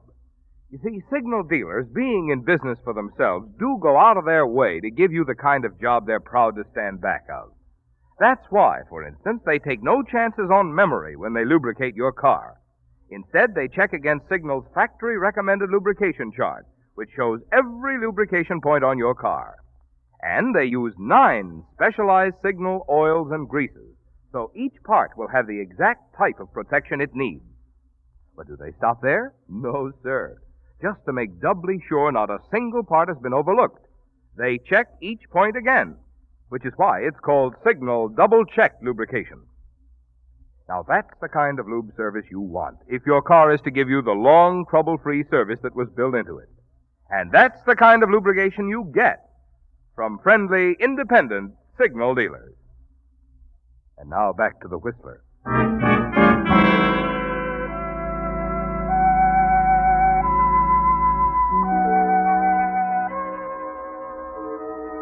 It's all over, isn't it, Joan? In David's own words, there's no use pretending any longer.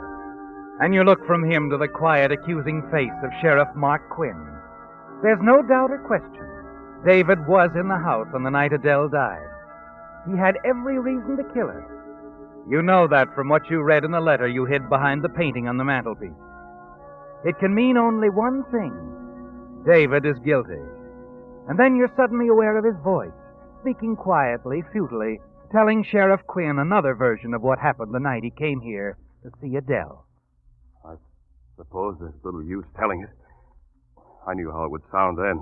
That's why I ran. Ran? You saw me all right that night at the station, Sheriff. I came down on the train. Adele had phoned that afternoon, asked me to come. Said she'd arranged for us to be alone so we could talk, get things straightened out once and for all. When I arrived at the house, in Adele's room, she was dead. Go on, Mr. Blaine. I don't know whether she asked me to come here to frame me or not. Anyway, the gun was lying on the floor beside her. I picked it up without thinking. Then I realized how it was going to look. I wiped the gun off, pressed it back into Adele's hand. Oh, David. An interesting story, Blaine. It's true. You knew about it, Quinn. It was all in that letter of Dr. Ferguson. Now, wait a minute. I don't know anything about any letter. You took it, Quinn. Knowing it would have saved me. Dr. Ferguson's letter. Yes. David, what are you saying? That letter makes everything worse. Your motive. You know anything about any letter, Joan? Yes, I hid it. Here, behind this picture. I'll get it. Joan, you did this for me? Oh, I knew it was wrong, David, but I couldn't help it. I just knew you didn't do it. I hid it to help you. Give me that letter. You didn't read it all, did you, Joan? I read enough. Read the second page, Sheriff. That last paragraph. I tell you these things, David, because of the situation existing between you and your wife, Adele. And because my most recent examination shows that she has less than a month to live. David? Well, I guess that does it, David. Nobody would kill someone who had only a month to live. Sorry I caused you so much trouble. Oh, David. And I almost burned that letter.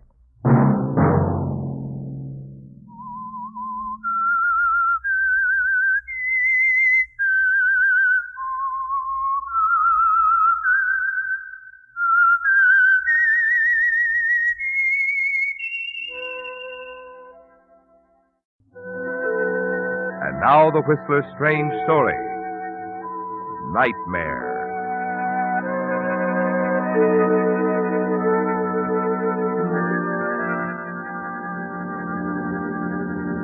In the bouncing glare of the headlights, the narrow shoreline road twisted and turned dangerously. Signposts, clumps of pine trees, driveways to darkened estates whirled past Philip Adams as he raced through the night, and behind him the sirens grew louder and louder. As Philip Adams ran from the car into the brush, he patted his coat pocket. The bulging manila envelope was still there. Branches tore at his clothing. He stumbled on the rocky path, fell. Quickly he staggered to his feet and plunged on into the thick undergrowth. And then he heard voices and stopped to listen. Turn out. Max, you and Charlie cover the creek there. Okay. Oh, Eddie, keep that spot on the road, will you? All right, the rest of you, come on.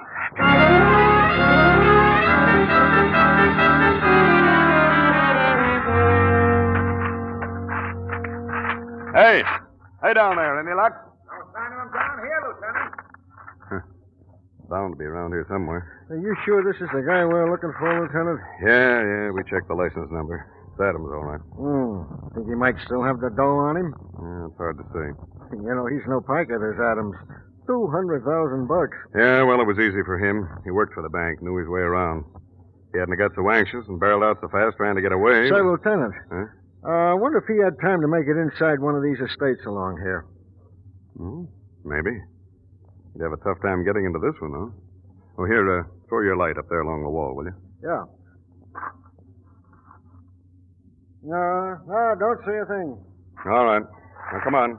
Let's take a look over this way. And keep your eyes open. You know, I got a hunch he headed back across the road. As the officers move away to continue their search, you breathe a little easier, don't you, Philip? Painfully, you crawl from the underbrush and carefully hobble across the street. The entrance gate to the estate is locked, but you've got to get over that wall. A last, desperate, agonizing leap gives you one more chance at freedom. But it isn't much of a chance, is it, Philip? As you lie there in a cold sweat on top of the wall, clutching the rough stone with bleeding hands, you feel the sharp pain spread slowly up your leg. My leg. You know you've hurt your ankle badly. Luck has been against you from the start. The officer was right, wasn't he? If only you'd taken your time, if you hadn't been so anxious to get away with the money, this wouldn't have happened. The perfect crime isn't so perfect now, is it, Philip?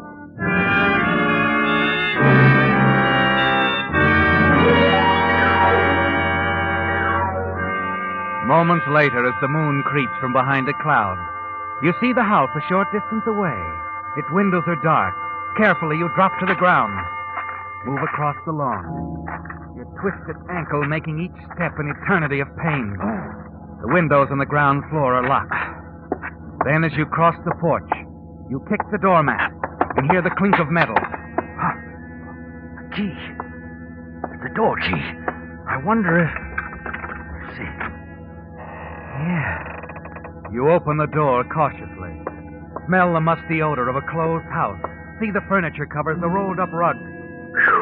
Heaving a sigh of relief, you close the door. Hobble across the living room.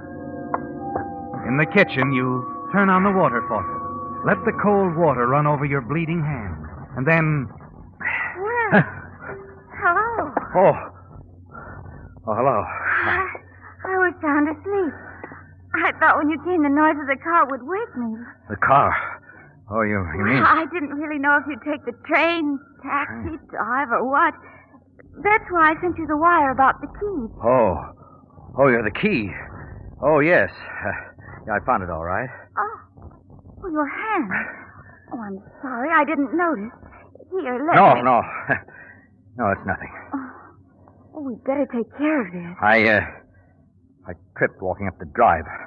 Afraid I twisted my ankle, too. Oh, I'd better call a doctor. Oh, no, please. No, that won't be necessary. No, I'll be all right in a few days. But he lives just down the road. No, I don't need a doctor now, really. Well, then I'll get some bandages. After all, that's what I'm here for. To take care of you. Oh? Oh, I'm Miss Wyatt.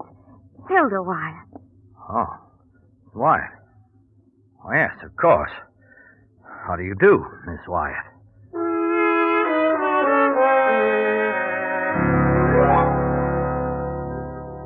In a few moments, she's back with bandages and iodine for your bleeding hand. And you watch her as she runs steaming hot water into a basin and wonder who young, attractive Miss Wyatt is. You wonder, too, who you're supposed to be. It's fantastic, isn't it? To sneak into a strange house and be greeted so cordially by a woman you've never seen before. There now. If you'll put your foot in the water. Too hot? No, I'll get used to it. It should take the swelling down. Oh. I'm certainly glad you're here. Yeah. This is such a big house. I guess I was a little frightened. I've been here alone the past 2 days. You've been alone? Well, the employment agency didn't want to send any of the other servants down until they heard from Evans. Evans? The new butler. You know. Oh, yes, yeah, of course. I spoke to him on the phone last night. Sounds rather nice. I think you'll like him. Oh, yes. Sure I will. Where is Evans now? He was in San Francisco. He said he'd be down in a day or so. You see, he was under the impression you wouldn't be here for several days. Something you said in one of your wires from Chicago. Oh, yes. Well, I changed my mind. Well, he's likely to arrive any time. Anyway, everything's practically ready for you. I made up your room myself. And if you don't mind my cooking for breakfast... Well, of course not. You're very thoughtful, Miss Wyatt. Oh, that's just professional instinct. And now that you're here in your new home, I hope you like it. And your new secretary, too. I hope so, too, Miss Wyatt. Who told you I was just moving in? The employment agency. They told me quite a bit about you. And the gardener next door is very talkative. Says he even knows what you paid for the house. Oh, ow! Easy with that hand, Miss Wyatt. Oh, I'm sorry. Not much of a brownie, I'm afraid. But I am a good secretary. Yes, I'm sure you are. I appreciate your hiring me, Mr. Crane. Oh, you do? Is something wrong, Mr. Crane? Mr. Crane? Huh? Oh, wrong? No. No. No, everything's fine, Miss Wyatt. Yes, just fine.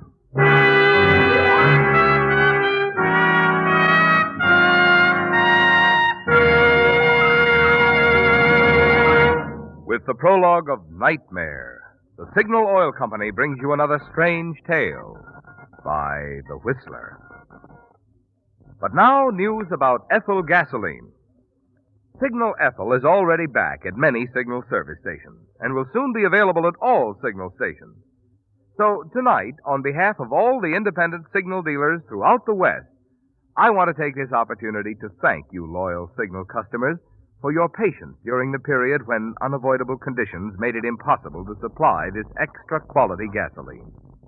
Naturally, Signal Oil Company is doing everything in its power to get Signal Ethyl into all Signal stations as soon as possible, although it will take a little longer to supply stations located farthest from refineries.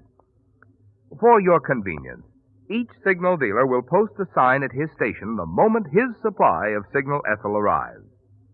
That sign will be your signal that you can again enjoy the faster starting, more flashing pickup, and smoother knock-free power of Signal Ethyl gasoline. So, for the very tops in performance from your car, watch for the sign at your Signal station that says, "We have Ethyl." And now back to the Whistler.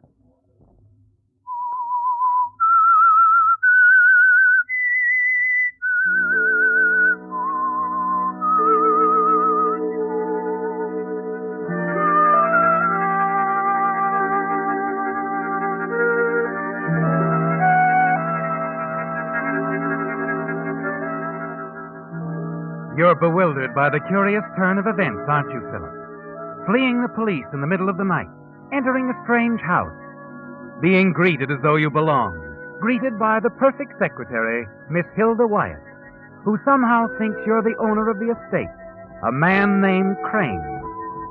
And now, as you stretch out on the long leather couch in the study, you can't sleep, can you? This strange refuge from the police is almost as nerve-wracking as last night's chase.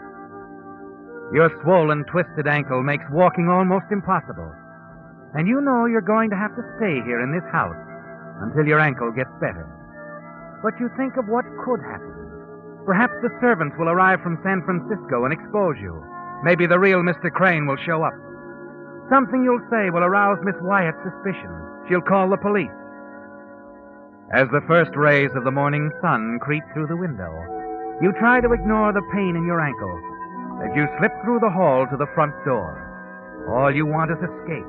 Escape to Mexico with the $200,000 you stole from the local bank. And then as you open the door... Oh. Hello.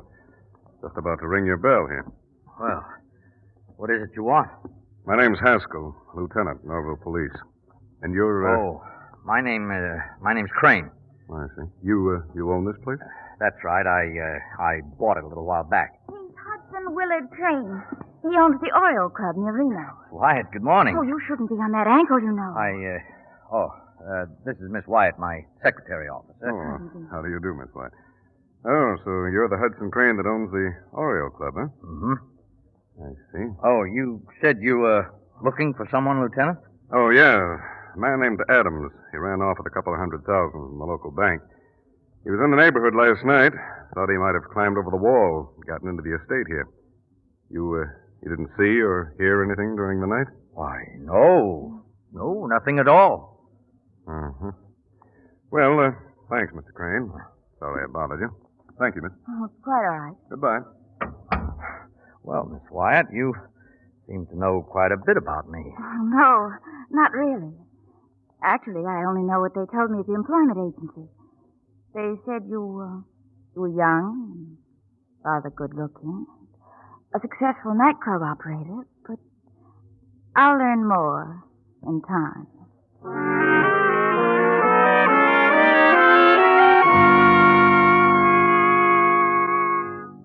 Yes, for a new secretary, Miss Wyatt seems to know quite a bit about her employer, Mr. Hudson Willard Crane. Doesn't she, Philip? But it's lucky for you that the employment agency told her as much as they did. You couldn't have told the officers anything, could you? Not even Crane's first name. And you have to convince everyone that you are Mr. Crane for a day or so. Yes, Miss Wyatt was a lucky break for you. She's efficient, too, in many ways, as you find out the next morning. More coffee, Mr. Crane? Oh, no, thank you. This is fine. I thought after you finished breakfast, we might get right to work. That is, if you feel up to it. There are some checks you should sign for the real estate people. Checks? Oh, well, yeah, I'll attend to that later. And the mail. Your correspondence is piling up. Well, later, Miss Wyatt. Well, all right, sir. Oh, I suppose you'll want to talk to Evans, the butler. Evans, he's here? He arrived a short while ago. He came on the bus. Oh. I'll send him in. No, wait, not just yet. But he'll be anxious to know how you want things done, Mr. Crane. After all, some of your friends may be dropping in. And... Oh, Miss Wyatt, please. I'll take care of everything later. Very well, Mr. Crane. You notice the strange, puzzled look on Miss Wyatt's face as she turns and walks away. And you wonder if she's beginning to think that something is wrong. You realize that your only chance to evade the police is to stay in the house for another 24 hours, at least until your ankle's better. Yes, that's all you need, isn't it? 24 hours. And the police will have left the neighborhood by then, and you'll be able to slip away unnoticed. But in the meantime, you've got to somehow keep one jump ahead of the efficient Miss Wyatt. And to do that, you've got to know more about this man, Crane. You hurry to the study. Oh, Mr. Crane, Looking for something, Miss Wyatt? Oh, well, I was just sorting things out. I thought I made it perfectly clear that you were not to bother with business. But these are the files you sent from Chicago. I was just going to straighten them out. Uh-huh. I'll take care of them, Miss Wyatt. Mr. Crane, I don't want you to think I was deliberately prying into your personal affairs. I'll get it. Hello? Yes, Chicago. Oh, yes, I'll take the call. Just a minute, Miss Wyatt. Let me have the phone. Well, all right, Mr. Crane. Hello? Hello, this is Mr. Crane. One moment, please. Miss Wyatt, this is personal. Do you mind? Of course not. Thank you. Yes, Mr. Crane? Hey, what's going on there? Oh, let me apologize for the confusion, sir. We were just opening the house, and I'm... Who is this, the new butler? Yes, I'm the new butler. I'm Evans, sir. All right, now get this. I'm leaving Chicago in a few minutes, flying out to San Francisco. Do you wish me to meet you, sir? Never mind, I'll pick up a car at the airport garage and drive in myself. Oh, very good, sir. My plane lands sometime tomorrow. Pardon, sir. Would you mind telephoning from San Francisco when you arrive? Why? Well, I want to have the house ready for you, sir. Oh, of course. You'll be bringing guests, sir? No, I'll be alone. Yes, sir. One more thing. If anybody asks you, anybody, you don't know when I'm coming back, understand? Oh, yes, of course, sir. I don't want to see anybody when I get there. Just get away from everything and everybody. I quite understand, sir. Is that all, sir? See you tomorrow, Evans. Your hand trembles as you replace the receiver. You haven't much time now, have you, Philip? And yet somehow, you sense in all this a real chance for escape. A few minutes later, you put things in motion in a conversation with Evans, the new butler. And you're no longer afraid, because you know now that he's never met Crane face to face. Evans, I hate to have you just arrive and then send you off again, but something urgent's come up. Very good, sir. Whatever you wish. I'm going to have to make a quick trip to Canada. I want you to run into San Francisco and make the arrangements for me. Oh, here's some money. Buy anything you think I'll need. Well, this might all take some time, sir. It's all right. Well, I'd like to leave day after tomorrow, and you stay on in the city until everything's taken care of. Very good, sir. I'll handle everything.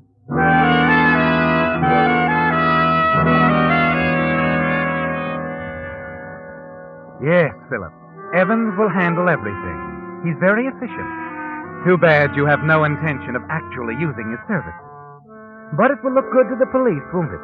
When Crane finally arrives and they piece it all together. Discover that you planned a clever escape to Canada. It will throw them off, while you're actually continuing on your way to Mexico.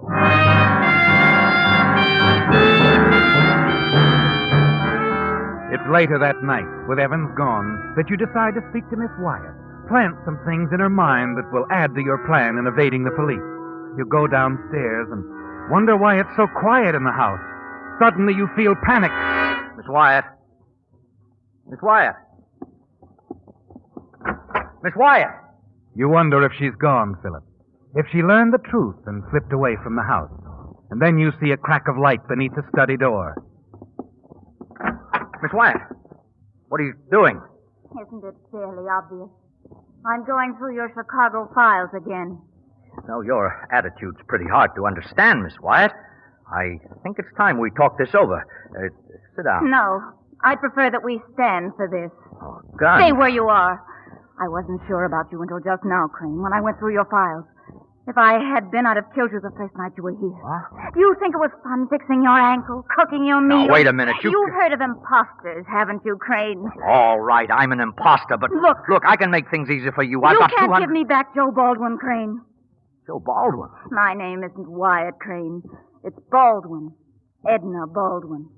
I wasn't only Joe Baldwin's girl, Crane. I was his wife. Joe Baldwin? Now tell me the name means nothing to you. Tell me that, Crane. You don't remember how you framed him, do you? Wait a minute. This is all a mistake. It's no mistake, Crane.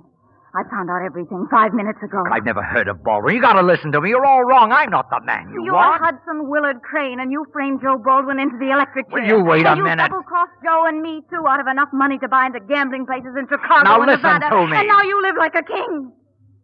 Well, that's all over for you now, Crane. The law couldn't get you.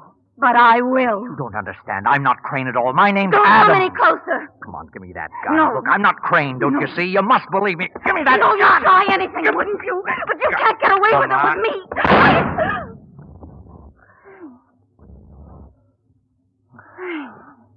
Miss Wyatt.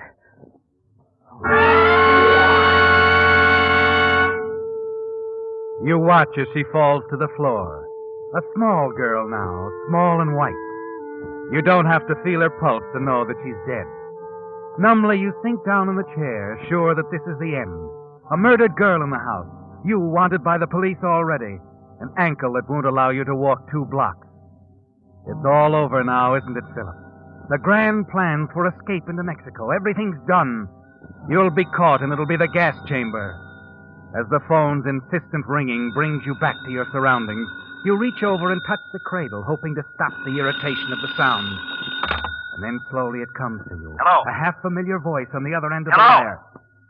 Hello? Hello, Say, is everything all right there? Can you hear me? This is Crane. I'm in San Francisco. Mr. Crane. Oh, you're in San Francisco. Of course. You asked me to phone. All right, I'm here. Yes, sir. You sure everything's all right there? Well, everything's fine, sir. You didn't tell anybody I was coming in. No, I didn't, sir. Good.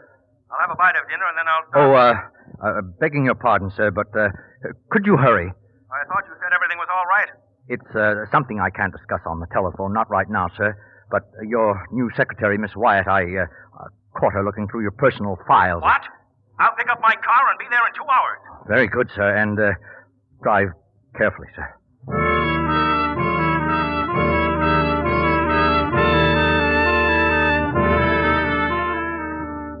Yes, you must get Crane to hurry, Philip, because the car he's driving up from San Francisco is your way out. It all came to you when you heard his voice on the telephone. And there'll be no murder charge against you. It'll be against Crane, the one man who had reason to kill this girl. Methodically, you hobble about the room, setting the murder trap. The first thing, wipe the gun free of your prints. Straighten the rug. Turn a single lamp on in the study. Her body's behind the desk. It'll take him a while to see it. But while he's inside, you'll be in his car driving southward, and you'll stop just once to make an anonymous phone call to the police. You smile to yourself as you step outside in the gathering dusk and take your station well hidden behind the porch, waiting for Crane.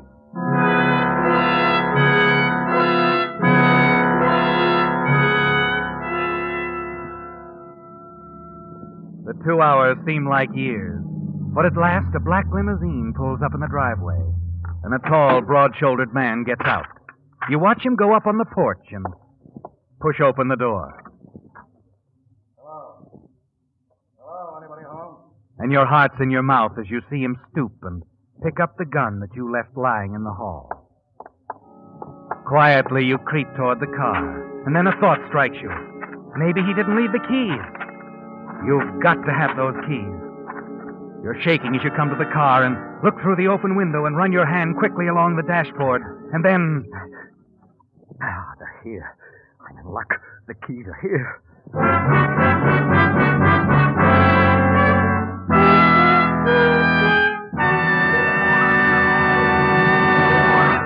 The Whistler will return in just a moment with a strange ending to tonight's story. Meantime, a tip for you drivers. Since cooler weather is here to stay, the kind of oil that you use in your motor is more important than ever. The reason? On short trips around town, your motor seldom gets warm enough to drive off the moisture that condenses in the crankcase. As a result, harmful gums may form, which can damage costly motor parts. That's why Signal brought out Signal Premium Compounded Motor Oil, an improved type lubricant which contains special scientific compounds. Inside your motor, these compounds go to work to do jobs which a regular oil alone cannot do. One compound, for instance, stands ready to dissolve any harmful gums that might form. Another compound washes out carbon. And still other compounds help in other ways to keep performance up and wear down. That's why Signal Premium Compounded Motor Oil is your guarantee of a sweeter running motor. So next time you change oil, make it a change for the better at your nearest Signal service station. It'll take your Signal dealer only a few moments to drain out tired old oil and refill with the improved type Signal oil that does so much more than just lubricate. Signal Premium Compounded Motor Oil. And now back to the Whistler.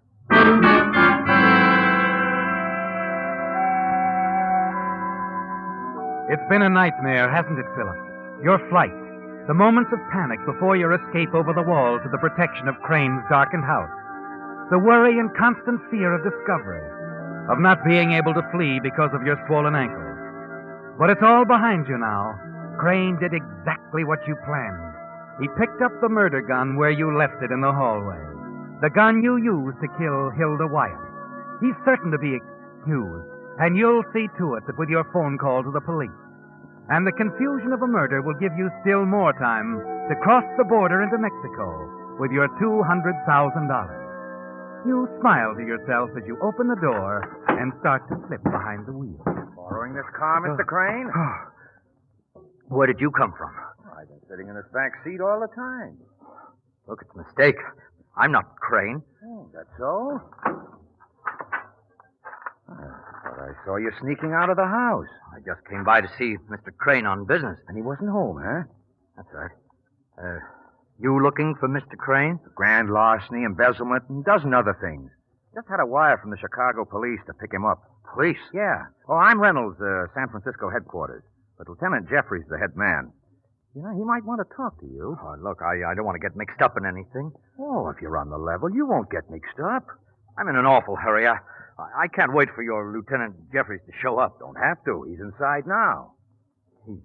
Sure, that was Jeffries that went in the house just a minute ago. That wasn't Crane? I thought you said you knew Crane. Oh, well... You know, I think we'll both go inside. Lieutenant Jeffries might want to ask you some questions.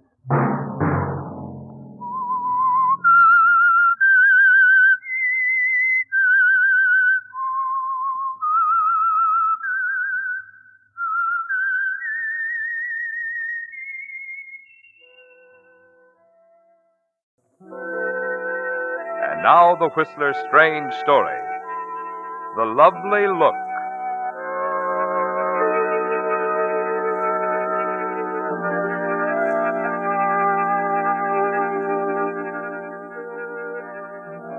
It began quietly, matter-of-factly. Charles Belden would have found it difficult to trace it back to the exact moment when he began to feel as he did toward the girl. Certainly it wasn't love at first sight. Somehow he could still tell himself that he was beyond that sort of thing. That as a respectable married man and the competent manager of the London importing firm, founded by his wife's father, he'd accomplished a certain reputation.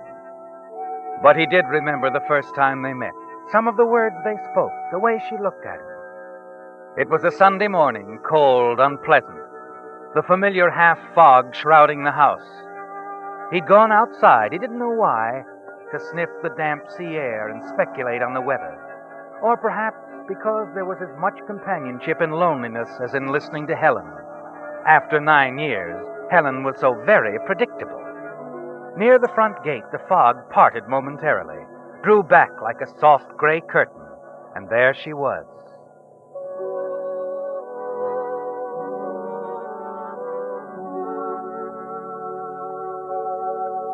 She came walking up the road, hesitated as you discovered one another, silently, and then... Hello. Well, hello. I'm sorry, but I've been walking forever, it seems. I wonder if you could direct me. I'm trying to find the Belden residence. Really? And now that you've found it, Have I? I'm Charles Belden. Oh, Mr. Belden. Of course you don't know me, but I came in response to the ad. Ad? In the London Courier. Perhaps Mrs. Belden placed it. Regarding a housekeeper? Oh, yes.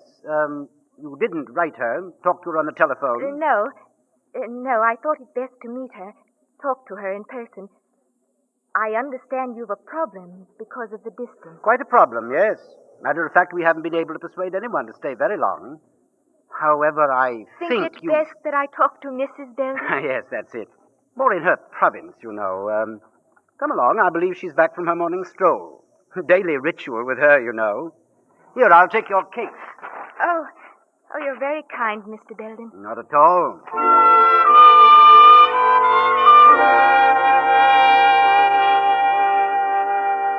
It's strange, isn't it, Charles? The effect of that brief moment of silence when you first caught sight of her. And going toward the house, taking her to see your wife, Helen, there's a vague awakening. A stirring of something inside of you that suggests a beginning and the end of monotony. And a few minutes later, you find yourself oddly interested in the outcome of Helen's questioning. The interview with... Laurie Edgley. I read of your need in the Courier.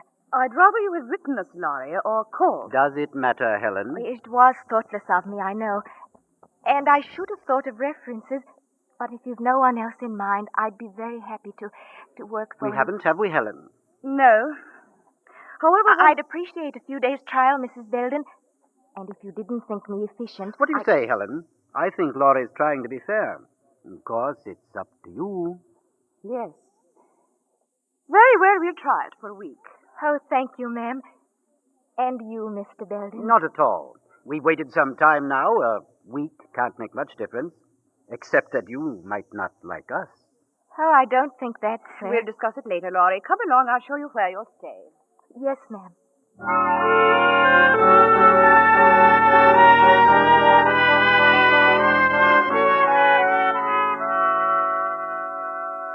The way she looks at you. That's it, isn't it, Charles? Laurie's gentle, lovely look. It lingers in your mind, fading in and out of focus as you think about it and consider its meaning. Somehow it's more than a grateful glance, Charles. You're certain of it. And it remains with you in the days that follow, in the long drive to London and the dull hours at the office. What have we decided on the shipment of Chloe's name, Mr. Belden? Being held at the Southampton warehouse, you know. Mr. Belden. Yes, Laurie? What's that, Mr. Belden? Oh, sorry, Jameson. What was it now? The cloisonne, that shipment. Oh, yes. Why, I see no reason why we shouldn't accept it. Take care of it, will you, Jameson? I'm going home early today.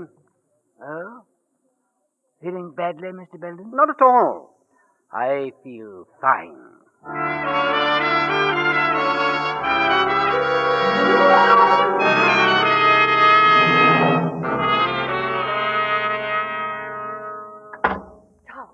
In here. What is it, Helen? Close the door. Charles, that young woman. We've got to get rid of her. Laurie, isn't she satisfactory? Oh, as a housekeeper, she's excellent. Well, then I don't understand. It happened early this afternoon.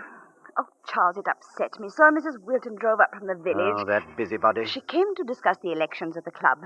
You know I'm running for the presidency, and I'm counting on her support to put me All right. What happened? Well, Laurie didn't answer the door. I finally had to do it myself. Is that all? Helen, the girl simply hasn't caught on to the routine of things. It isn't that I'm trying to tell you. I spoke to her when Mrs. Wilton had gone. Charles, she asked if if she did everything else to our satisfaction, would we mind if she didn't answer the door or take telephone calls? What? Exactly my reaction. Naturally, I demanded an explanation. Well, did she give one? It isn't satisfactory. Not to me, Charles. What did she tell you? A wild tale. Something about coming out here to get away from someone. Oh? A man. He's in love with her. She professes to be terrified of him. Says that he's threatened to kill her. And you don't believe her? Believe her? There's more to it than that. The girl's a fugitive, Charles. Something of the sort. I wonder. Wonder? Yes. She seems so gentle, Helen. So harmless and gentle. And we've had so much trouble getting anyone to stay. Do you mean you don't think we should do anything about it? Well, if you insist, I'll talk to her. But you're not at all alarmed about leaving me way out here alone with her. Charles, I'll never understand you. You're careless of me, thoughtless, disinterested in everything. Even my father's company. Helen, please don't speak that. You're going to talk to that girl. Charles, dismiss her. Tonight. She just doesn't seem... Oh, I'm sorry. It's all right, Laurie. Come in.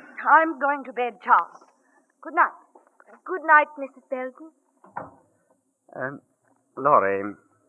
Yes, Mr. Belden. Laurie, we've just been talking, and... Yes?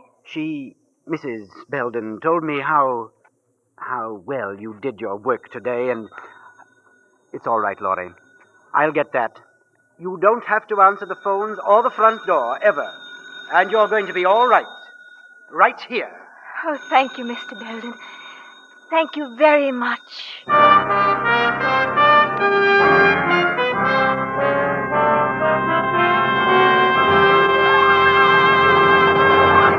With the prologue of The Lovely Look, the Signal Oil Company brings you another strange tale by The Whistler. You know, out here in Hollywood, where The Whistler is produced, an actor or actress often becomes famous for some one feature, such as the legs or the body or the voice, that folks often overlook the fact that they're also very great at acting. Well, it occurred to me that it's much the same with Signal gasoline. Signal has become so famous as the Go Farther gasoline, many folks forget what makes that good mileage possible: the quality in Signal gasoline. You see, the best yardstick of gasoline quality is mileage. After all, the only way any gasoline can give you better mileage is by helping your motor run more efficiently. And when your motor runs more efficiently, naturally you enjoy quicker starting, faster pickup, smoother power, the kind of performance you expect from a quality gasoline. That's why we say, to be sure of the tops in gasoline quality, just remember two things. One, in gasoline it takes extra quality to go farther. And two, Signal is the famous Go Farther gasoline. And now back to the Whistler.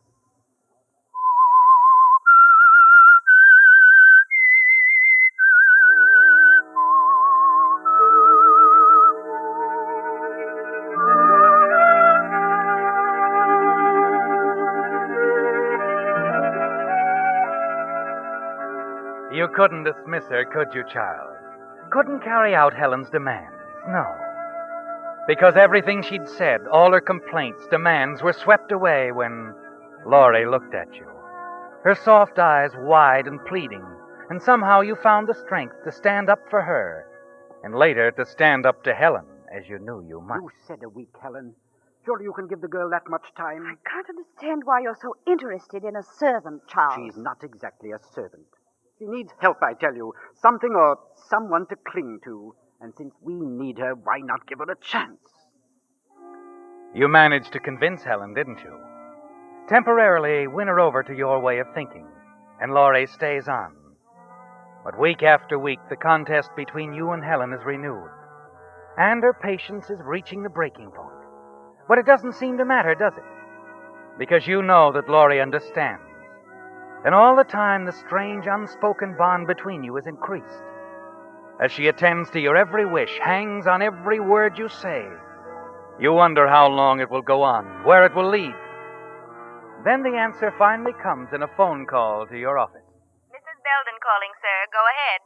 Yes, Helen? Charles, I want you to drop around to the employment agency sometime today and see about another housekeeper. Another... Helen, what do you mean? What's the matter with Laurie? I can't stand it any longer. I won't have Laurie around another minute. I've discharged her. What? I'm just not satisfied with this arrangement at all. But, Helen, you... Really, Charles, I don't care to discuss it any further, nor have I the time. I'm due at the club in half an hour. The elections, you know. Helen, will you listen to me? It's no use, Charles. I've made up my mind. I've told Laurie she can stay just one more week, and that's all. For a moment, you sit there, stunned, and then slowly replace the receiver. And as you sit back, trying to think it out, something Helen has said many times passes through your mind. I can't understand why you're so interested in a servant, Charles. Helen called her a servant. You know now, you've known for many, many weeks that she's far more than that, isn't she? She's everything to you, Charles. And just as she has tried to tell you with every action, every look, you suddenly feel the urge to tell her.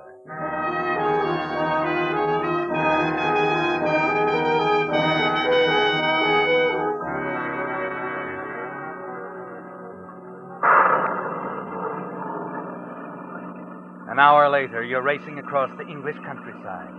The rain driving against you as the car swerves perilously along the narrow cliff road. Finally, you swing into the driveway, hurry up the steps into the house. Laurie! Laurie! Then you hear it.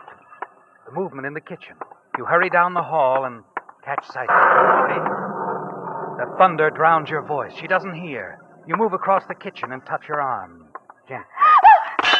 Oh, Laurie, I'm sorry. I didn't mean to startle you. Mr. Belden. No, that's quite all right. It was silly of me to. I always think it might be him. I know. Whatever are you doing home at this hour, Mr. Belden? I didn't expect... Well, I left some important papers in my desk. I had to come back from the office. Oh, in this storm, too. What a shame. Oh, here, let me do that. You'll cut yourself. May I fix some tea for you, Mr. Belden, before I go? Go. You're going out in this weather. Oh, it'll be clearing soon. And this is my day off, you know. Oh, of course. I thought I'd go down to the village. I have some things to buy. Laurie, don't go. What? I mean, the village road. It's terribly slippery in the rain. On the way here, my car skidded, almost went over the cliffs. Oh, how awful. You could have been killed. Would you have cared, Laurie? Why, of course, Mr. Belden.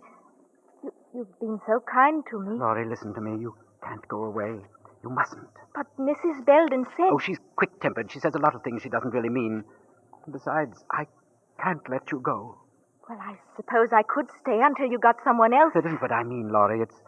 Well, I know I'm handling this rather badly. I don't quite know how to say it. You see, I've never really been in love before. In love? Don't you understand? Please. I want to marry you, Laurie. But you are married. Laurie, I'll change all that, and when I'm free... Please, Mr. Belden, you mustn't talk that way. I had to let you know how I felt. And now that you do, well, I don't expect an answer right away. I hope you'll want to think about it a little. I think I'd better go now, Mr. Belden. Yes, all right, Laurie. But you will think it over, won't you?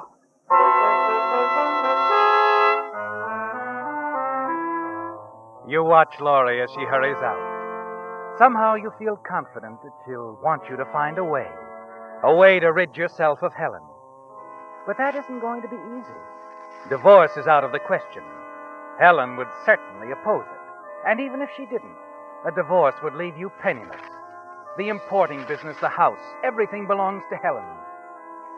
Moments later in the library, you pour yourself a drink, pace the floor, try to find the answer to your problem. You're so engrossed with your thoughts, you don't hear the car in the driveway, the sound of the front door, and you don't feel the eyes watching you from the hallway. And then... Charles. What? Oh, Helen, I know. You didn't expect me so soon. Well, I thought this was going to be an all-day meeting. It was going to be, yes. I simply walked out on them and came home. Something happened at the club. After all I've done for them. Imagine to elect a silly, illiterate creature like that Mrs. Meglin. I simply don't... by the way, Charles, what are you doing home at this time of day? Well, I... Really, Charles, I could have saved you this early trip back from town. I should have told you that Laurie always goes to the village on her day off. Didn't you know? What do you mean? I know why you came here, darling. You thought I'd be gone all day. You came back to see Laurie, didn't you? Laurie? Why, that's ridiculous. Is it? Helen, you can't be serious. Oh, stop it, Charles. You take me for a complete fool. I've noticed the way you watched her. Sick, stupid look on your face, mooning about like a schoolboy. Really? Helen, you're imagining things. I never you're did it. So I tell you amusing, Charles. Do you think for one moment she'd be interested in you? Helen, that's enough. You're so terribly dull, darling. So unromantic. Helen! I feel sorry for you. But you'll get over it. Laurie will be gone soon, and you'll go back to your rose garden, your pipe collection. And you'll still have me. Won't you, darling? Charles, where are you going? Charles!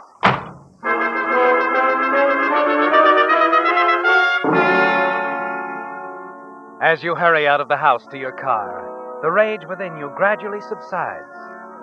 For an instant back there in the library, you thought you could have killed her, and you wonder why you didn't. That would have solved everything. Yes, with Helen dead, you'd be free to marry Laurie. Suddenly, as you drive toward the village, the answer to your problem becomes quite clear, and you find yourself thinking of murder, Helen's murder, and you're still thinking minutes later as you stop in the village and enter the tobacco shop. Morning, Mr. Belden. Good morning, Matthew. Seems like it's clearing up a bit, eh? Quite a storm we had last night. Yes, it was. What's going on over at the constable's office? I noticed quite a few people. Oh, that bit of excitement we had. Constable and some of the lads brought a man down from the cliffs. Oh, the cliffs? Tourist chap, staying over at the inn. Decided he'd take a bit of a stroll early this morning. Lost his footing. Good thing for him he wasn't killed. I see. What'll it be, Mr. Belden? Same as usual, Matthew. Small tin. Righto. Lucky chap, that one. Dropped some 15, 20 feet down to a ledge, he did. Only thing stopped him from going all the way. Bruised him up a bit, hurt his leg, about all. He was lucky, all right.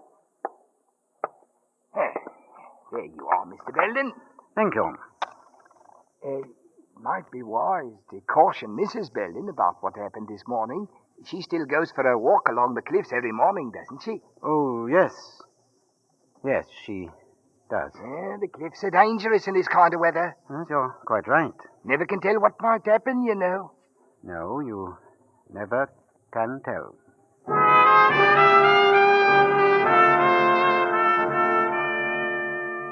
That's it, isn't it, Charles? An accident on the cliffs, and you'll be free. The villagers all know of Helen's daily walks along the cliffs. Know how dangerous the cliffs can be during the rainy season. It's perfect, isn't it? Yes. And you have the rest of the day to think it over, to make your plans. Late that evening, when you return to the house, Helen is already retired, and you hurry to find Laurie. You've got to know what her answer is before you make your next move. You can't wait, can you? You want to get it over with as quickly as possible. As you step into the half-darkened library, you see Laurie standing by the window, staring out into the garden, her back toward you. You approach within a few feet of her. Laurie, don't turn round. Don't say anything. Just listen to me. I found a way to be free of Helen. But first I've got to know how you feel. I've got to know if you want me to go ahead with it. Now, listen, Laurie. This is very important. You'll not be implicated. You don't have to answer me. You don't have to say a thing, Laurie, unless you want to stop me. Shall I go ahead with it? All right, darling. I'll do it.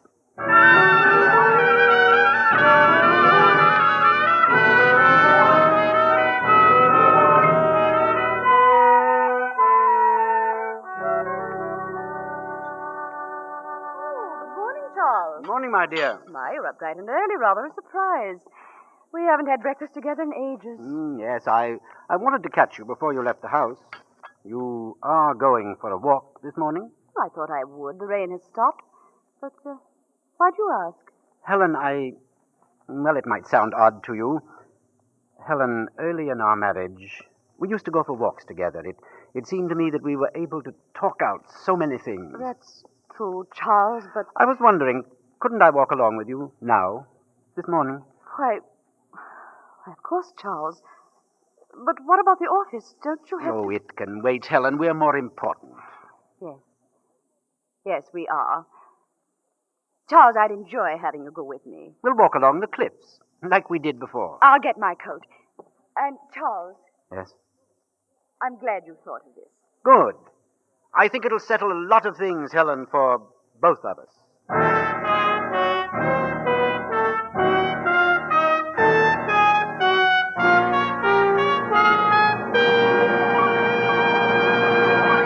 The Whistler will return in just a moment with the strange ending to tonight's story.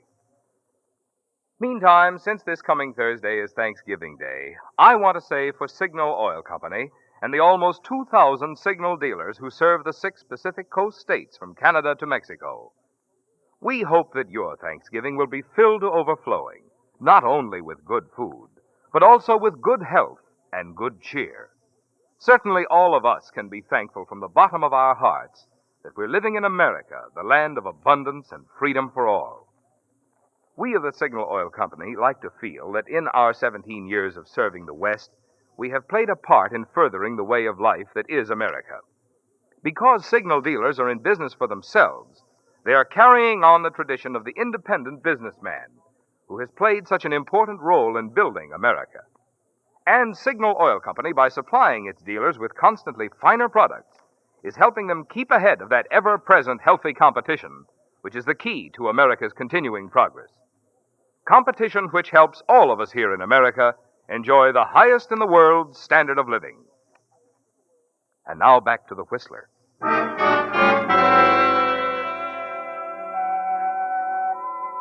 It's all over now, isn't it, Charles? The walk you took along the cliffs with Helen was the last one you'll ever have to take with her. And as you turn away from the precipice, the fog moves in around you, and you hurry back along the path toward the house. You're anxious to see Laurie again, talk to her, gain the reassurance that sweeps over you every time she looks at you. There's magic in those moments, isn't there, Charles? An enchantment and beauty that cannot be denied. And after the weeks of waiting, you've settled it finally. And Laurie need never leave the house that will now be yours. Laurie! Laurie! Oh, there you are. Oh. Oh, is something wrong? No, Laurie. It's over. Exactly as I said. Over? It'll seem like an accident, Laurie. I'm sure of it. It's happened to someone from the hotel in the village. They'll think it was the same with Helen. Your wife? Don't you understand, Laurie? Helen's dead. If they come round, just tell them we missed her this morning. Thought she'd gone for a walk. You've killed her. Laurie. No. No, don't come near me. Don't touch me. Laurie! She turns, hurries away. You take a few steps after her, then stop. It's the shock, isn't it, Charles? You can feel it yourself now. The realization of what you've done. But you'll be all right, and so will Laurie. You wonder if you should go on to the office, give her time to think. And then suddenly you hear the sound of Helen's car from the drive and rush to the window. Laurie, driving toward the village. Good Lord.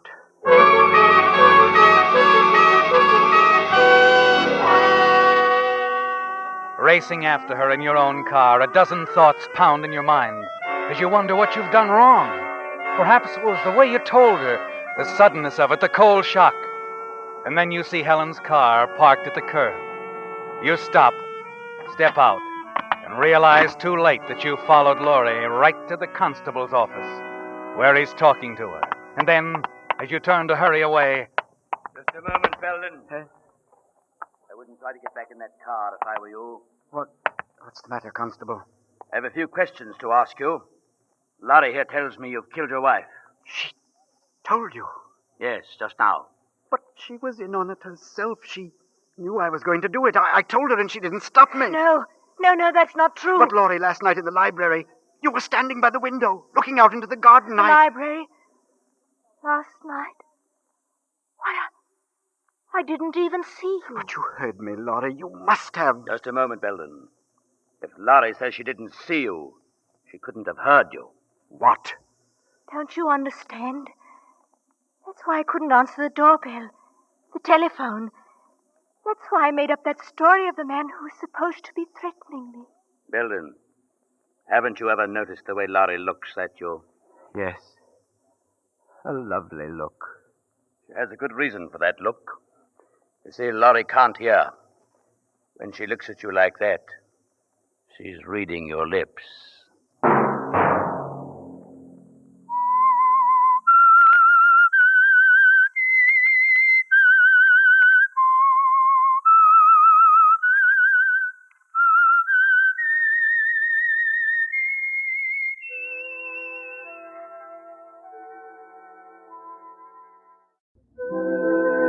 And now the Whistler's strange story. Hired Alibi.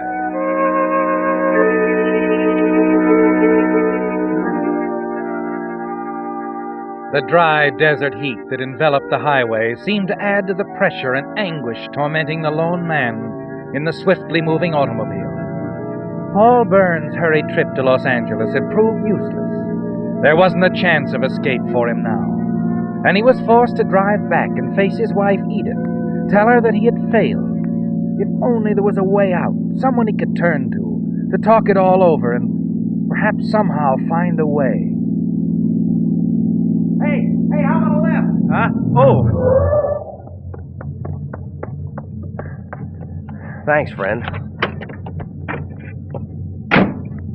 Almost didn't see you. Out here? I got things on my mind. That's probable.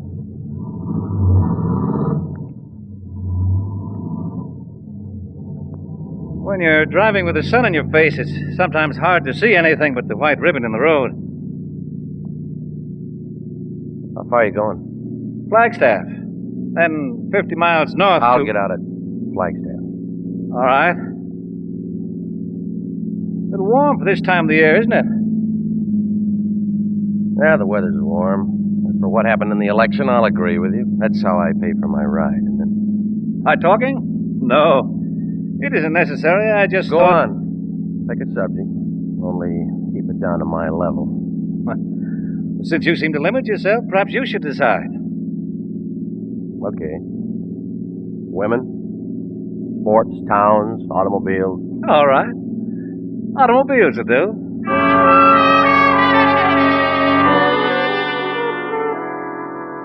Yes, Paul. It's good to have someone to talk to. Only your interest is not in the relative performance of various automobiles, but in this young man himself. He's rough and hard, but oddly handsome. And as you drive along, you begin to speculate about him. Wonder vaguely if you haven't seen him somewhere before. And suddenly it comes to you, Paul, and you tense with excitement. If it's true, it can change a lot of things, can't it? Yes, but you've got to be sure. Something wrong? No, I just noticed I'm out of cigarettes. I thought I'd pull in at that cafe up ahead. Oh, sure. Would you mind running in for me? Hey, look, you sure you're not just tired of my company, maybe? Of course not. Here, get a pack for yourself. Thanks. Thanks, I'll do that. You wait nervously, Paul, until he disappears into the little roadside cafe. Then immediately you turn around and pick up the newspaper on the back seat. His picture stares up at you from a newspaper dated early in the week. Norbella. He's Joe Norbella. Yes, Paul. Your hitchhiking friend is Joe Norbella, a fugitive, wanted by the Los Angeles police for killing a theater manager during a holdup. You hide the paper in the back and force yourself to relax as Joe comes back and climbs into the car. There you are. Oh, thanks. Here's the change.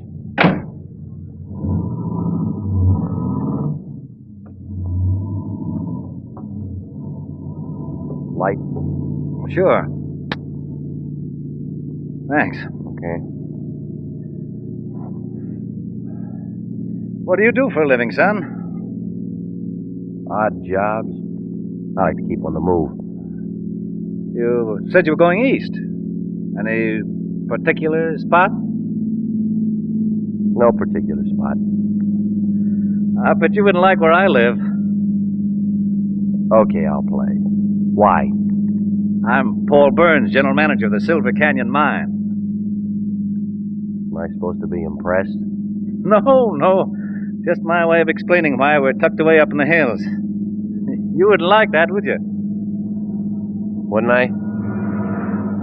You're a young man. You'd probably find it very dull. Probably. Well, the population of the town nearby is about 600. Yeah, called Silver, but we refer to it as Hermit's Heaven. That's nice. We're so far off the main highway, we have hardly any contact with the outside world. I've heard of worse places. You, wouldn't be interested in going to work for me. Pay's very good. Yeah? I'll even throw in living quarters. You would, huh? Yeah. You'd be sort of an all-round handyman. It's difficult getting young fellas to work in an out-of-the-way place like a silver mine. Yeah, I guess it is. I don't blame them. Working up there is next to disappearing. But it's $75 a week to start with. 75, huh? What do you say? What is your name, by the way? Joe. Joe Webster. Well, Joe, how about it? All right. You got a deal, Mr. Burns. When do I start? As soon as we get there. And, Joe. Yeah? I think this is going to work out fine for both of us. Just fine.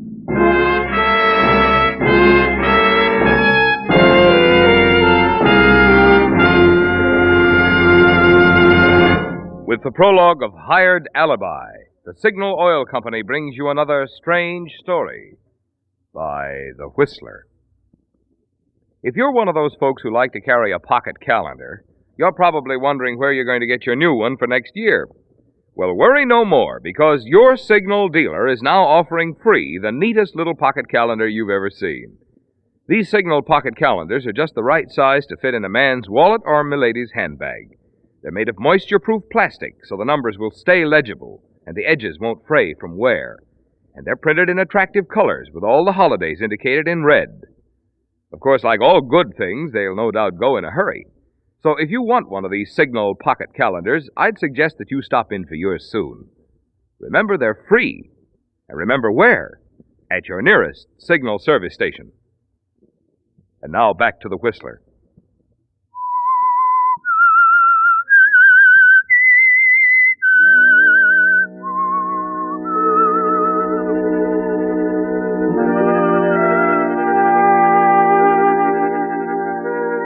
It was a strange meeting, wasn't it, Paul?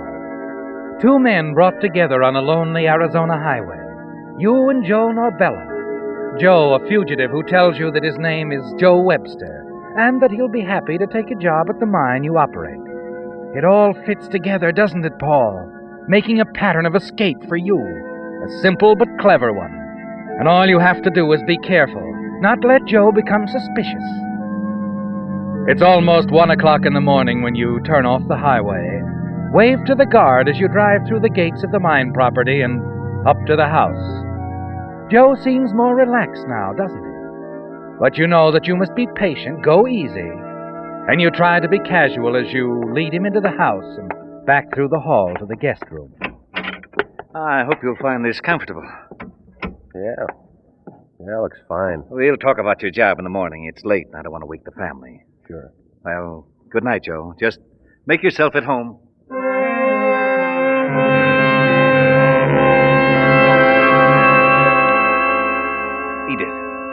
Edith, wake up.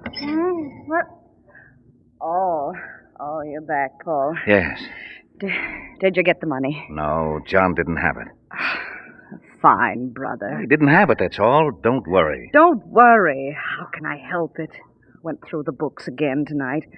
There isn't any way to cover the shortage. You've used $14,000 of the company's money. Maybe so, Edith, but we're not beaten yet. Is Ruthie home? Yeah, she's asleep. Nothing on her mind. And she's not going to have either. I won't have her involved in this. Let me handle it my way. Like the way you handled the $14,000 making those surefire investments? Well, you thought it was a great idea while I was doing it. Go wake Ruth and tell her to come in. There's something I want to discuss with both of you. Something important. All right, Paul. I hope you know what you're doing. Oh,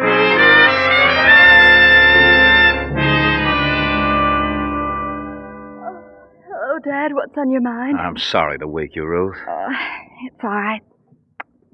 Something happened? No, honey. Have a nice time while I was gone? Nothing unusual. Went bowling with Eddie, saw a couple of movies. Same old thing, you know. Paul, what did you want to tell us? Oh, yes. Well, I wanted you to know tonight so there wouldn't be a lot of questions in front of Joe when you meet him in the morning. Joe? Who's Joe? Joe Webster. A very nice young man, Edith. He's going to work for me in the office. Oh, I see. He's going to live with us here in the house. In fact, he's up in the guest room right now. Paul, here in the house, why would you have It's very simple, Edith. I need help in the office. You know how difficult it is to get a good man to come all the way out here. Yes, but don't you think All I ask of you is to make him feel at home. Be nice to him. And don't ask too many questions. Questions? What do you mean? Well, it's just that, well, there's been a little unhappiness in Joe's life. I'm sure he'd rather forget about it. Well, okay, Dad. Whatever you say, if he's that important to you. He is, Ruth. Very important.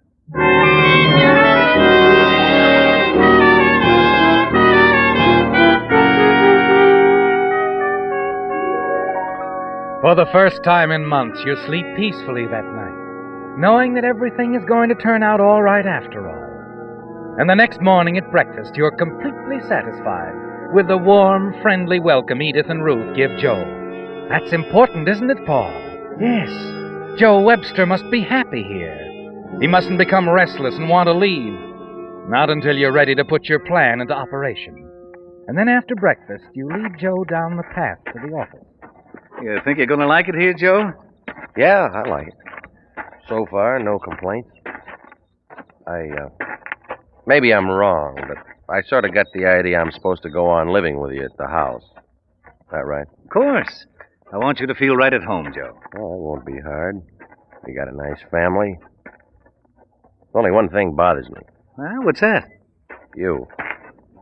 What? Now, look, you don't know me. You pick me up off the highway, you give me a job. Next thing, I move right in like I'm one of the family. Why?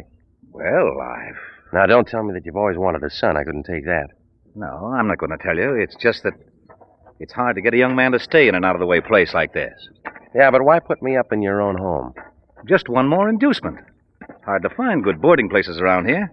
Besides, it's convenient for me. I won't have to go looking for you if I want you after hours. Now, here we are. What have you got to lose by staying here, Joe? Nothing, I guess. Nothing at all. That desk over there will be yours, Joe. You want me to sit behind a desk? What's wrong with that? Look, put me on an engine. Give me a pick and shovel. Oh, but, Joe, I need you here in the office. Work isn't hard. Typing records, time cards, payrolls. I'm a little better with a bulldozer than a Remington. You'll learn. Anybody can do this work. It won't be too difficult, believe me. I still don't get it. Don't back down on me now. I need you here in the office. To be perfectly frank, I've been counting on it. You have? Well, that's the way you want it, okay, but you may be sorry. I don't think so, Joe. I don't think so at all.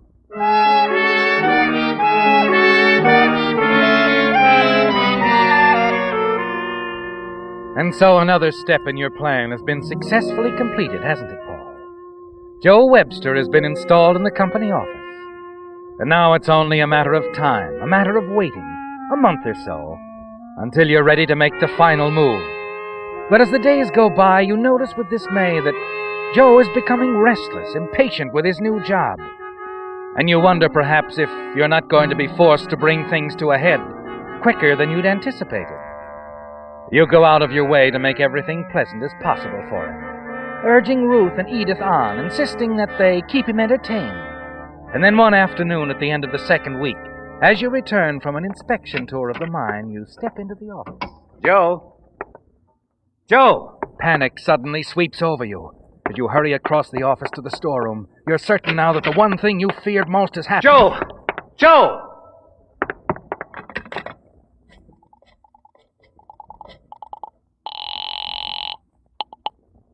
Main gate. Frank Nelson speaking. Johnny, have you seen Joe Webster? Webster? Yeah, Mr. Burns. He came through here a couple hours ago. One of the boys gave him a ride into town. Into town? What for, do you know? Well, beats me, Mr. Burns. Oh, he did ask me about the bus schedules, the Flagstaff. Maybe The bus? I see.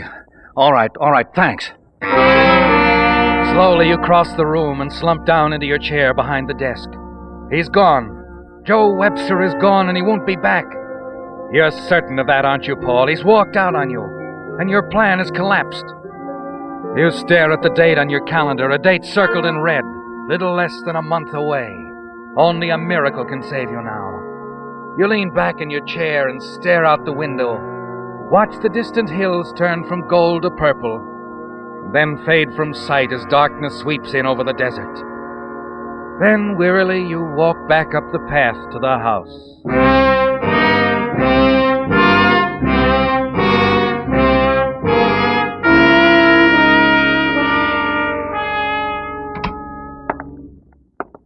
Dad, I was just going to call you. Dinner will be ready in a... Oh, where's Joe? He's gone, Ruthie. Gone? This afternoon. Oh, but why? Did he say... He left without a word. Oh, I see. Well, that's that. Dinner will be ready in a few minutes. All right, Ruthie. All right.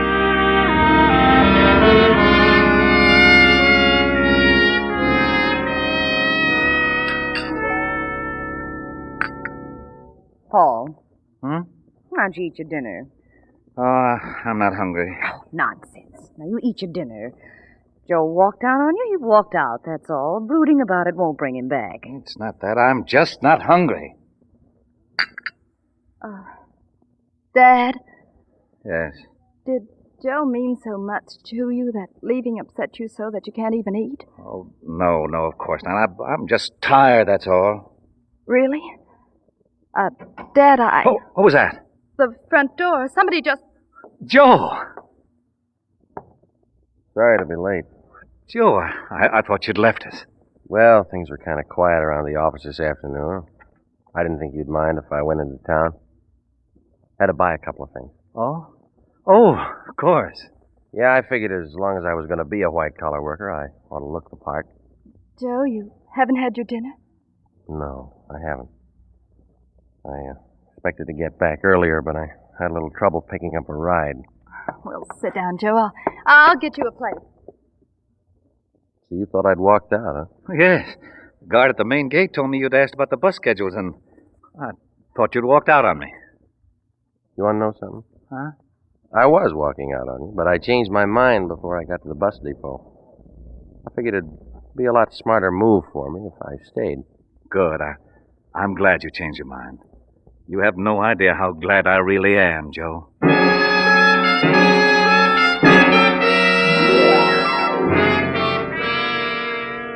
You're certain you know why Joe Webster changed his mind, aren't you, Paul? Because he realized he'd be better off here, hiding out at the Silver Canyon mine, rather than risk capture on the open highway traveling from town to town. Yes, you're greatly relieved now that he's back, but you're not going to take any more chances. You're going to move swiftly before Joe has the opportunity to change his mind again. That night after dinner, as the four of you are drinking your coffee, you decide to waste no time in setting up your next move. But that means working with Edith alone, and somehow you've got to get rid of Joe and your daughter Ruth for a few hours. Look, why don't you youngsters drive into town? See a show or something, huh? I'd love to, but, well, maybe Joe doesn't feel like it. Sounds okay to me. I could stand a movie. Oh, swell. You might show Joe around town, Ruthie. It's not much of a place, Joe, but, well... Not the place. It's who you're with. Ready, Ruth? I'll get my coat. Why don't you bring the car around? Be careful driving, Joe. Ruth is my pride and joy. She's all we have. Okay. Have a nice time. Thanks. Good night. Good night. What are you up to, Paul? As soon as they've gone, I'll run down to the office and get the books, Edith. We've a lot of work to do. Wish I knew what you had on your mind. You will, my dear. But the auditors will be here in a month. Less than that. I've tried not to worry. Listen to me, Edith. It's all going to work out. We'll be in the clear. All we have to do is fix the books. But how? We'll arrange the books so that the money that's missing will be listed as cash on hand. Oh, what good will that do? When the auditors go to the safe, they won't find the money. Then what? Don't worry. I'll be able to account for it. Every penny of it.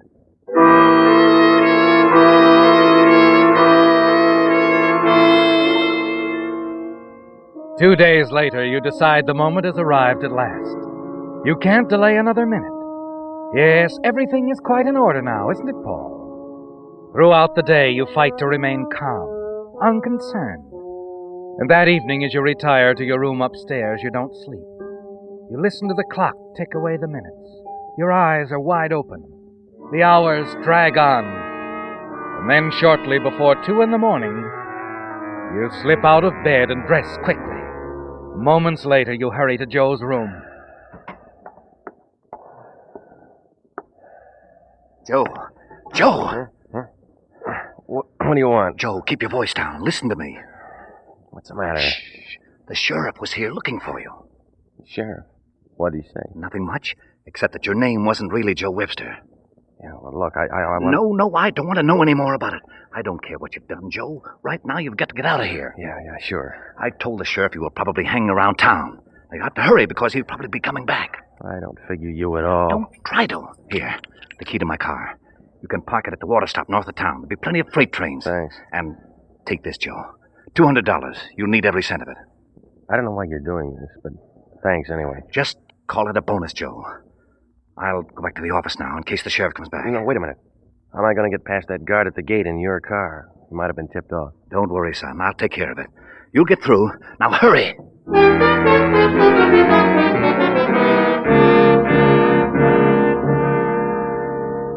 You leave him to finish dressing, slip out of the house, and hurry to the office. He fell for your act without any hesitation, didn't he, Paul? Exactly as you'd planned. And once he's out of the gate and on his way, your worries will be over. As you wait in the darkened office, you begin to wonder why Joe is taking so long. And then finally you hear the car start up behind the house. A minute or so later, it races past the office. You wait another half minute and then pick up the phone and call the guard at the gate.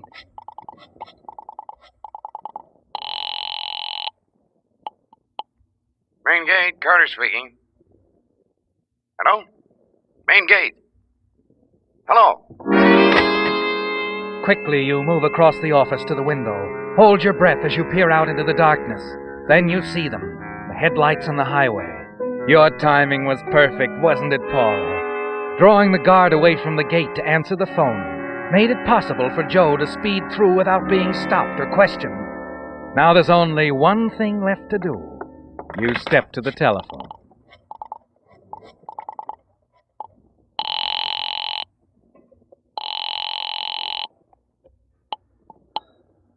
Sheriff's office, McHale speaking. Sheriff, this is Paul Burns at the Silver Canyon Mine. Oh, yeah. What's up, Mr. Burns? There's been a robbery here. The safe's been cleaned out. Over $14,000. What? My car is gone, too. I guess that's what woke me up. I heard it start up. Well, any idea who? Yes. I'm afraid it's a young man I had working here in the office. Joe Webster. He's gone. All right, Mr. Burns. Let me have the license number of your car. And don't worry. He won't get far.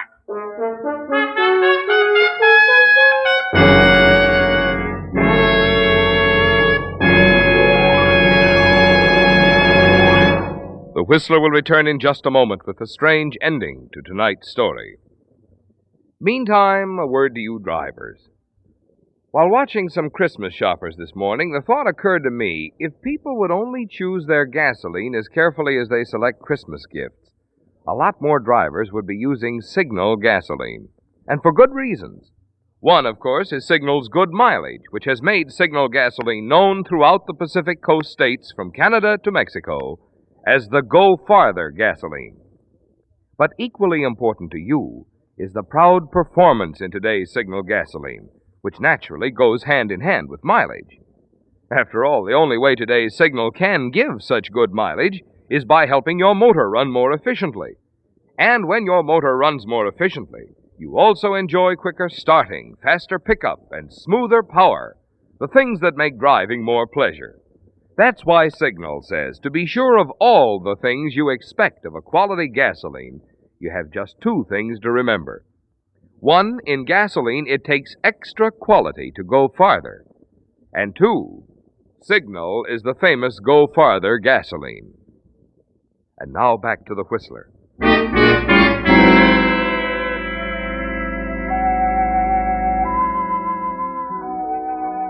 Yes, Paul. You're quite pleased with yourself, aren't you? As you sit in the mine office waiting for the news of Joe Webster's capture. News that will spell out your final victory. Then you can wake Edith. Tell her the shortage in the books has been covered, and you're certain she won't blame you. For Joe Webster, alias Joe Norbella, is wanted for murder anyway. And one more crime won't make much difference. It's true they'll never find the missing money. But as far as the company is concerned, it'll be accounted for. Then, shortly before dawn, a car grinds to a stop in front of the office. And a moment later, the sheriff enters. Morning, Mr. Burns. Morning. Did you get him, Sheriff? Yep. Picked him up about an hour after you called. You have no idea what a shock this is to me. I never dreamed he'd do such a thing. Well, this may be another shock. Huh? You only had a couple of $100 on him. A couple of $100, but there's more than 14,000. Maybe he hid the rest somewhere. Don't worry, if he did, we'll find it. I hope so. Might interest you to know Joe Webster's wanted by the L.A. police on a murder charge. Murder? Mm-hmm. His real name's Norbella. Pretty smart operator, so they tell me. He was a fool to try this, even with an accomplice. Accomplice? Yeah, we had to book both of them. But Joe didn't have any... Norbella claims he was framed. Says you gave him the $200. He's lying. Well, that's what I figured. Too bad, too, because if Norbella was framed, we might save his accomplice. Why? If they were together, they were guilty. Yeah, I'm afraid you're right. Too bad, though. What do you mean? Well, this is going to shock you, Mr. Burns. The accomplice I spoke of is your own daughter, Ruth. Says they were running away to be married. Ruth? Married? That's right. I know she's everything in the world to you. Oh, no, Sheriff. Not Ruthie. She's innocent. I framed Joe Norbella. I gave him the $200. Sit down. I'll tell you the whole story.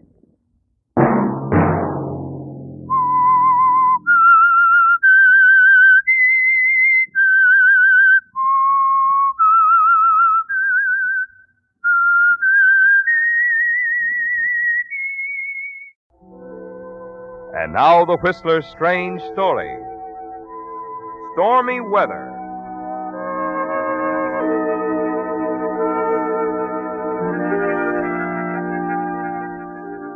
As Kitty Gabron stood at the window of her husband's office, 19 floors above the street, she could have seen the black edge of cloud on the horizon.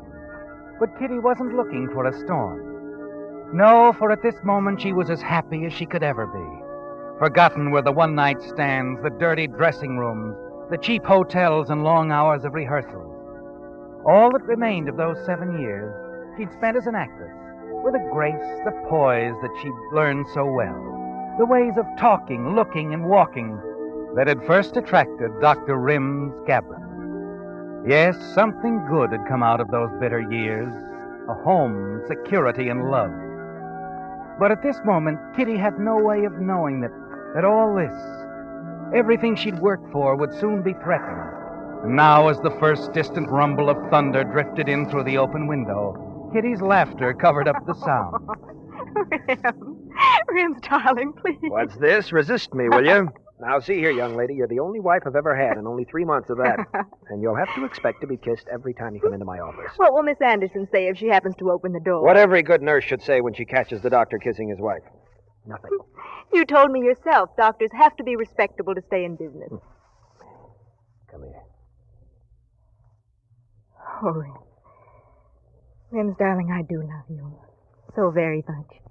I don't think I ever really lived until I found you, Kitty. Such a charming liar. You never needed me at all, really. You've always had your work. Work? My patients have been in jeopardy ever since I first met you. Why, Oh, excuse me, Doctor. Mr. Gunther's here. Oh, fine. In a minute, Miss Anderson. No. Doctor will see Mr. Gunther right now. All right. That's what I get for having an office in the Star Times building. Right across from the city editor, and he always has a headache. And you're the best brain surgeon in the world. You take good care of Mr. Gunther. Bye, darling. Bye. Hiya, Doc. Say, I got that headache again, and... Oh, excuse me, Hello, Mrs. Gabron. Didn't know you were here. I was just leaving, Mr. Gunther. Well, don't rush off on my account. Hello, Gunther. What are you doing here, Niles? Your secretary said you stepped across the hall, so I trailed over. Why don't you introduce me, Gunther? You used to introduce me to all your friends. This is Niles Keating, Dr. and Mrs. Gabron. How do you do? I am particularly interested in meeting Mrs. Gabron. What? Now, see here, Niles, this is downright impolite. Sure, but then I never made much copy as a gentleman. Dr. and Mrs. Gabron, I must apologize. Niles is a former business acquaintance of mine, and I... And now he's a rum hound who can't get a job on any paper in the country. I beg your pardon, Doctor. Mrs. Gabron, I was rude. Now that everyone's unbearably uncomfortable, I'll leave. I'll wait in your office, Gunther. Don't bother. Suit yourself. I'm terribly sorry. Mrs. Gabron, I had no idea. It's quite all right. Forget it, Gunther. I think I'll run along, Rims. I'll see you at dinner. All right, darling. Bye, Mrs. Gabron. Oh, Kitty. Yes? Be careful driving home. Looks like we're in for a bit of stormy weather. Yes. Yes, it does.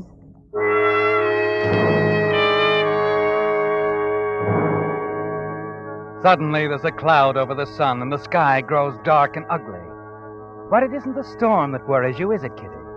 It's the tall, unshaven man named Niles Keating.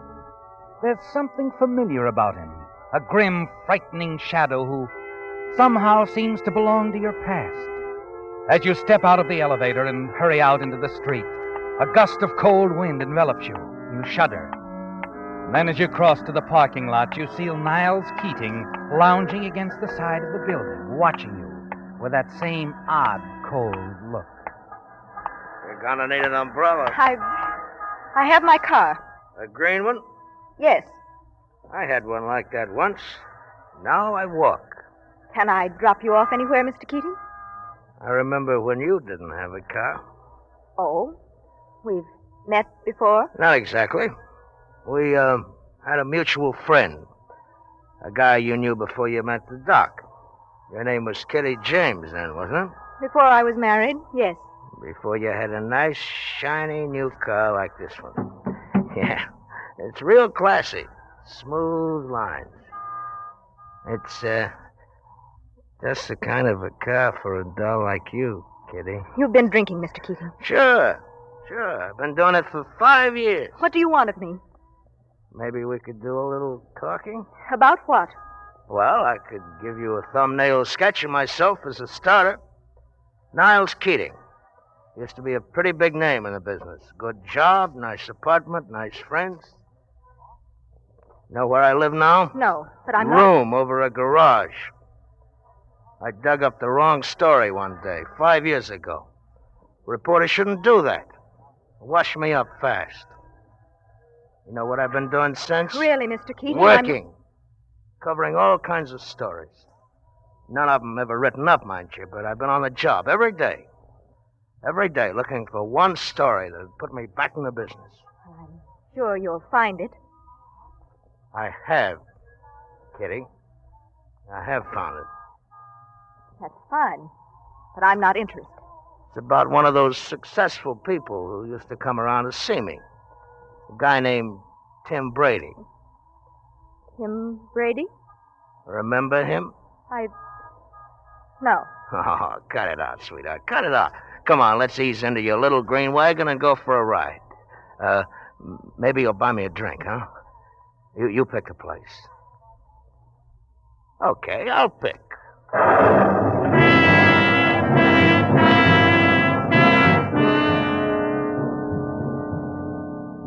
As you drive through the downpour with Niles Keating by your side, the fear within you grows steadily, like the fury of the storm outside. And the nightmare, the horror of that evening weeks ago, returns to you now, the night when Tim Brady died. Your car moves slowly along the rain-swept streets, and occasionally you glance at the figure of the man in the trench coat, slumped down in the seat beside you. There's the bare trace of a smile on his lips as he stares into the storm, and you wonder how much he knows, what he'll say. You're afraid he knows all about you, yet you wait in silence. Wait for him to make the first move. There's still a chance he's guessing, isn't there, Kitty? The minutes drag on. You sit behind the wheel, tense, waiting. And then as you leave the downtown traffic behind you... Relax, baby. You're holding onto that wheel like you were afraid it's going to get away from you. Relax. Here, have a cigarette. Thank you, no. Okay. Now, about that drink. I know a nice, cute I've little been waiting spot. for you to talk, Mr. Keating. What's on your mind? Tim Brady, a racketeer, but a pretty good guy in some ways. Too bad he got himself killed one night in his apartment. I read all about it in the papers. Gang killing, wasn't it? Well, the police figured a guy named Dutch Jensen had done it. He was seen in the neighborhood that night. He and Brady weren't very close pals. Dutch got his a week later, trying to get away from the cops. He died before they could get anything out of him about the Brady shooting. The police were convinced he'd done it. Sure.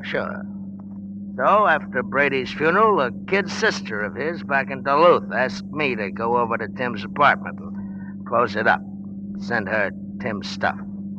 So I did. I happened to find something in the apartment. Oh? You see, the apartment manager described a woman who'd been to see Tim the night he was killed.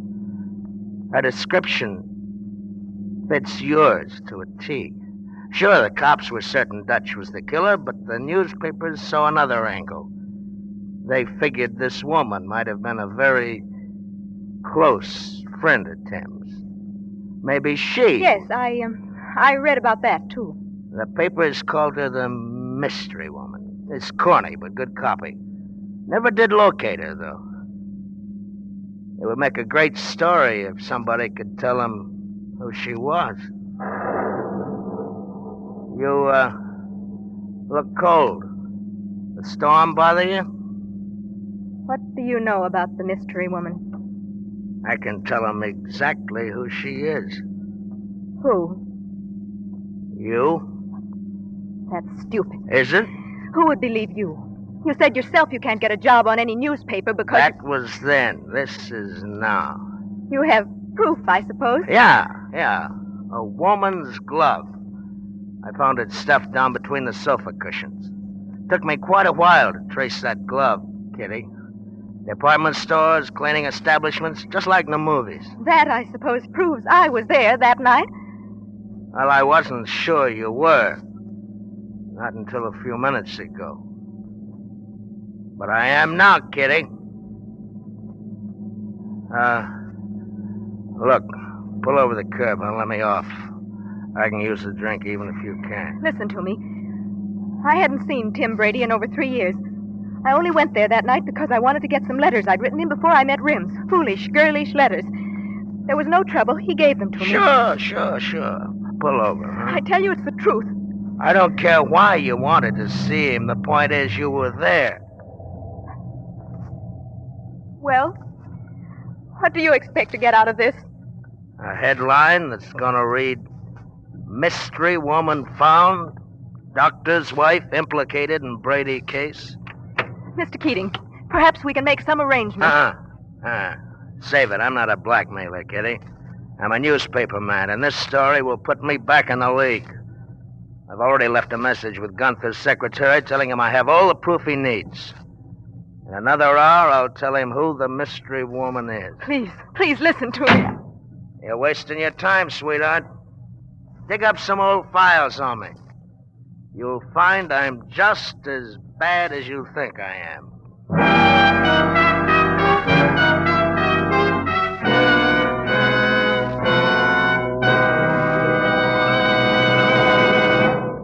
With the prologue of Stormy Weather, the Signal Oil Company brings you another strange story by The Whistler. One evening recently, while doubling in the role of babysitter, I was telling our neighbor's little son about Santa Claus, how Santa comes all the way down from the North Pole, non-stop. Gosh, Marvin, the little fellow exclaimed, Santa Claus must use that famous Go Farther gasoline you talk about on the radio. Well, reluctantly, I had to admit that Santa uses a sleigh powered by reindeer. But if Santa did use gasoline, you can bet that he'd be interested in Signal's good mileage. And since Santa knows quality, he'd certainly appreciate Signal's quick cold weather starting, Signal's lively pickup, Signal's smoothest skating power. That's why you can put Marvin Miller on record as saying, if Santa ever trades Prancer and Dancer and Dunder and Blitzen for a car, I predict Mr. Claus will power it with Signal, the famous Go Farther gasoline. And now, back to the Whistler.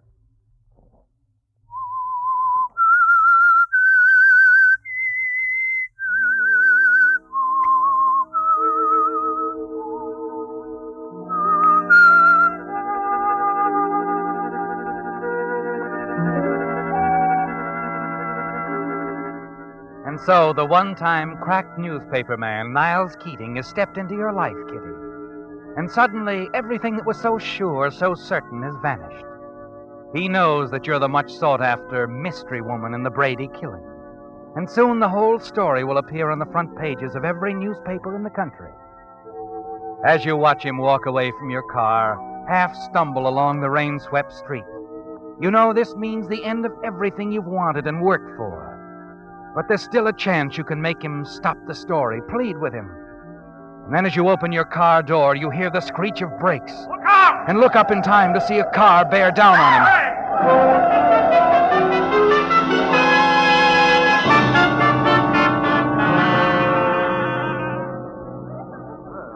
I saw it all. That guy wasn't watching where he was going. Crossing against the light. Who is he? I don't know. I think I seen him get out of that green car over there. Anybody call an ambulance? Stand away, everybody. Huh? Let me look.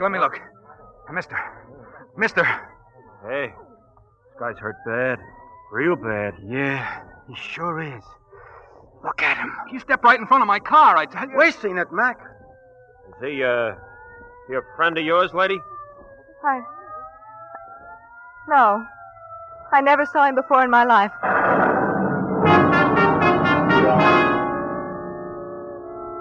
You step back into the crowd. Wait with him until the ambulance arrives. Watch as a white-coated young intern examines Keating's head injuries and then carefully assists in loading him into the ambulance. As they drive off with him, Kitty, you suddenly find yourself admitting that you're glad it happened.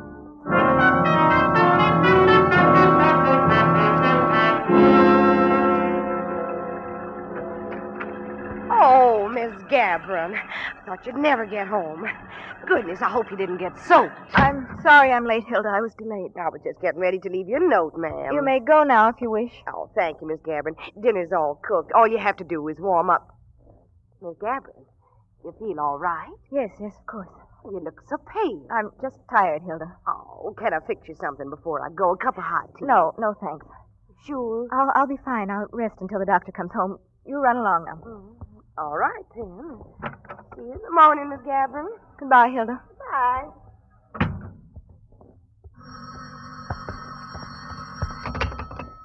Yes? Hello? Hello? Is this Dr. Gabron's residence? Yes, this is Mrs. Gabron speaking. Oh, Mrs. Gabron, I didn't recognize your voice. This is Miss Anderson at the doctor's office. Yes? Could I speak to the doctor, please? Why, I thought he was at the office. He left more than 2 hours ago. Said he was going to make a hospital call and then go right home early. Well, I can have him call you. It's very urgent. I tried to locate Lucas and Desmond, but they're both out of town. The hospital's been calling every 5 minutes. What is it, Miss Anderson? An accident case at City Hospital. I'm afraid Dr. Gabron is the only man equipped to operate. I'll tell Rems as soon as he gets in. You better have him call the hospital direct. All right. And whom shall he ask for? Surgery. The patient is Mr. Niles Keating. Keating? Yes, Mr. Gunther's friend. He was hurt this afternoon. Oh. Oh, I forgot you met him. And Rems? Dr. Gabron is the only one who can operate? Yes, if Dr. Gabron gets to him in time, he has a chance.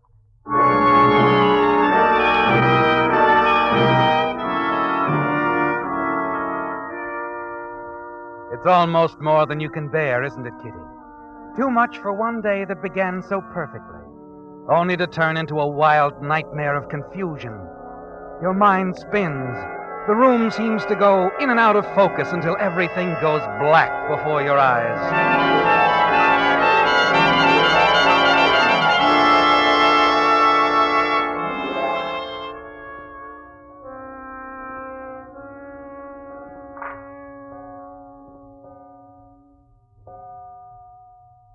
Kitty. Kitty, what happened? What happened, Kitty? What's the matter, darling? Rem. Oh, Rem, it is you. Yes, darling. What happened? I guess I fainted. Rims. Hold me, darling. Hold me tight. Of course. Never let me go, never. Of course not. Oh, Rims. Oh, poor darling. I don't look after you the way I should. Just hold me. I'm so frightened, Rims. Now, there's nothing to be frightened about, and there's no reason you should be trembling. I'm such a fool. It was so silly of me to faint. I came home and had a slight headache. I'll take care of that in a minute, darling. I'm always so busy taking care of other people, I forgot the most important one. Now on, darling, I'm spending a lot more time with you. Here you are, Kitty. Rims, what? Now, you just take this. It'll help calm you. But I... Go on. Doctor's orders. Oh, all right. Here. I'll take the glass. You just sit back and relax. Oh, Rims, I love you so much. I love you too, Kitty.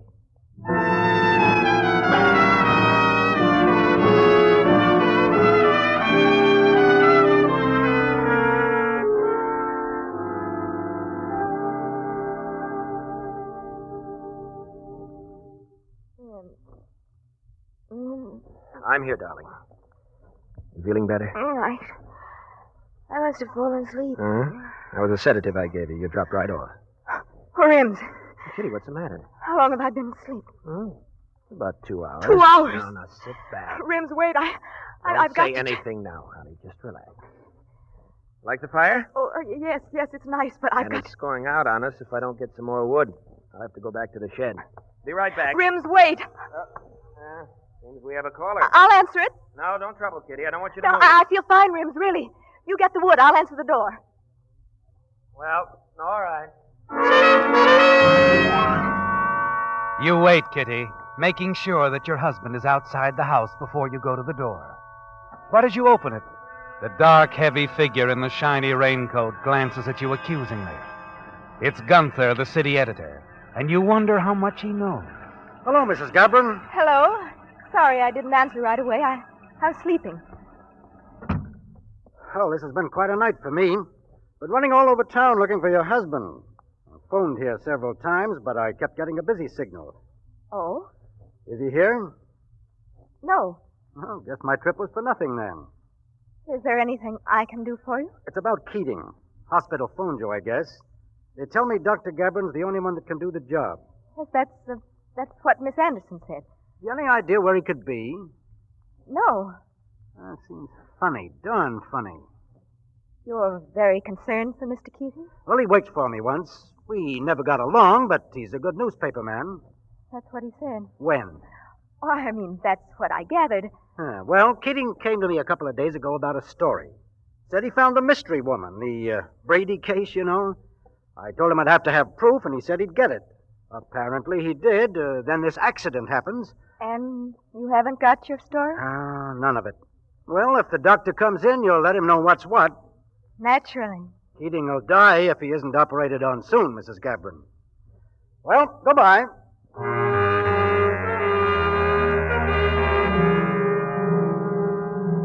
Yes, Kitty. Niles Keating will die if he isn't operated on soon. And if he is operated on, he'll tell the story that will identify you as the mystery woman in the Brady case. You stand by the door for a long moment after Gunther drives off in the rain. And then, when you turn around, you're looking into the quiet, questioning eyes of your husband. You can tell him the truth now, Kitty, or you can let Niles Keating die, and your secret will die with him. Who was that at the door, Kitty? It was just a man. He had the wrong address.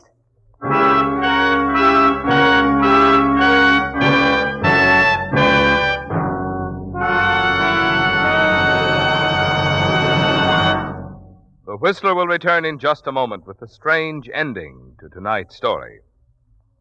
Meantime, a reminder about a faithful friend who I'll bet you've left off your Christmas list, your car. Christmas, you know, is really a swell excuse to give the faithful chariot some of those things it's been needing. Things that pay you back later in extra driving pleasure. What's more, your signal dealer has just what Santa ordered. For instance, rugged new tires by Lee of Conshohocken to replace your smooth, dangerous old tires. Powerful new Signal Deluxe batteries, guaranteed for a full 30 months on a service basis. Or how about a set of new Champion spark plugs for quicker cold weather starting and more pep? These are just a few of the useful, practical items for your car that you'll find at your Signal dealers. You see, Signal service stations are much more than just headquarters for the famous Go Farther gasoline. In addition, each Signal dealer carries a complete line of fine quality automotive accessories to help your car run better, look better, and last longer.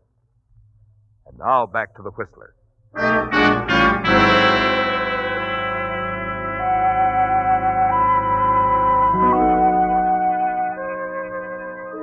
It's all over, isn't it, Kitty?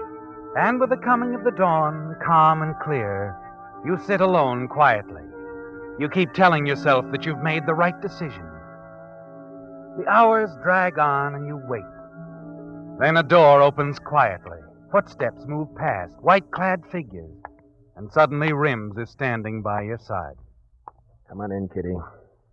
He's out of it now. He's all right? Yes. Yes, he's fine. Oh, Rib. Steady, darling. Hello, Mrs. Cabrin. Hey, they tell me your husband did quite a job on me. He saved your life. I suppose I should say thanks. I was glad to be of service, Keating. It's my job. Yeah, sure. We've all got our jobs to do. You can thank my wife, too. She told me about you.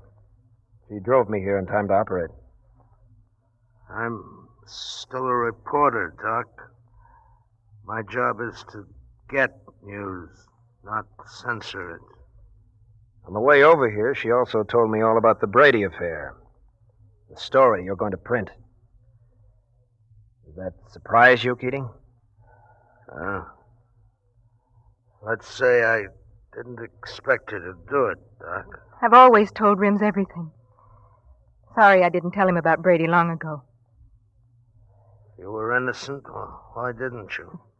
Because I was afraid he might not believe me. I'm sure your readers wouldn't. Uh-huh. Tim had just given me the letters when the doorbell rang. He told me to wait in the kitchen while he answered it. And then there was a shot. I got panicky and ran out the back way. And the next morning I read that Tim was dead. Naturally, you'd say something like that. I believe what she says, Keating. You see, I know Kitty, and I've read the letters. Hello, Doc. Say, I heard Keatings came around. Yes, Gunther, but he can't be disturbed until tomorrow. He Yeah, suffered I know, but I got to get a story. Only take Now, a minute. wait a minute. You can't see him. Come on, Niles. The mystery woman. Who is she? You know, Gunther, the Doc and I were just discussing that. What? Funny thing. When that car hit me, I got an awful wallop. I can't seem to remember a thing, Gunther. Amnesia, I guess. Too bad, huh?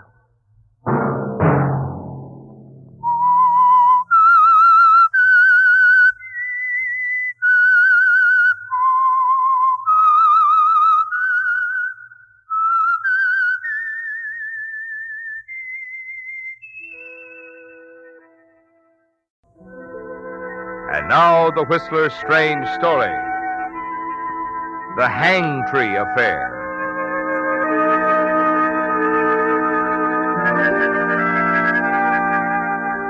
It was boredom that got Lee Ryan into it in the first place. His train out of Chicago for the West Coast was moving slow, with further delays expected because of the snowstorms ahead. Yes, he was bored and impatient. His last business venture in Chicago hadn't paid off too well, and he looked forward to his arrival in California and the prospects of a deal worthy of his talents. Lee decided that the club car might help pass the time. It did. The car was crowded, and he found himself sitting with a talkative man who seemed to know many things about many people, including a number of their fellow passengers. He was a reporter, a man whom Lee had known casually over a period of years. A reporter who apparently loved to report, and he talked to Lee confidentially as if to his city editor. Oh, you picked a great choo-choo, Lee. Yes, sir. I'm glad I'm getting off. You can carry on for me. How do you mean? Well, you can follow my boy, Jeff Larkins. There's no story there as far as my newspaper concerned. The city editor's washing it up. Larkin? That sounds familiar. Yeah, I bet he looks that way, too. Hey, right over there with that girl. Oh, she's not bad. Huh? Oh, she's just like all the rest. Hanging around him thinking he's going to get that money. Money? Oh, you didn't recognize him, eh? An ex-con. But I knew him when he was a big, big man. And who's Lee? Anybody's. Time it happened, he was the brains. Yeah. Well, that's what they say. He'd planned the robberies, and his partner, Noisy Nevins, pulled them off. Oh, great team, great team. Oh, Noisy Nevins, huh? The nitroglycerin artist. Yeah. Oh, Noisy could blow a safe door off clean as a housewife and open a can of peas. Oh, sure, now I'm with you. They used to work together. But the last big job they pulled, a $100,000 bank job, Larkin got careless. He also got 5 years. Who got the $100,000? Oh, it disappeared, and so did Nevins. That's why I've been tagging Larkin around ever since he walked out of that pen 6 months ago. Your paper figured he'd meet Nevins, split the dough. That's right. Only my paper was wrong. Larkin knows from nothing where that dough is. And Noisy? Oh, he's quiet now as they get. And permanent, too. Oh. Yeah, got that way about a month ago. I think it was an auto accident out in Frisco. It was too bad. Nevins was probably the only guy in the world who knew where that money was. You figure he stashed it away somewhere? Right. Absolutely right. $100,000, and it stays stashed. Well, that poor girl wasting her time with Larkin. Somebody should tell her. Yes, $100 grand in unmarked bills. Negotiable as a mud puddle on a pogo stick. Say, you know what's a funny thing? Why, when I was a kid, I could never manage one of those things. Oh, no? No. Well, I was pretty good. Oh, you kidding me, Yeah. really? Well, I'll be seeing you, pal. Happy as scoops. Well, don't worry about me. I'm getting off the next stop. My best to Larkin if you should run into him. Yeah, I'll remember. And I just might run into him.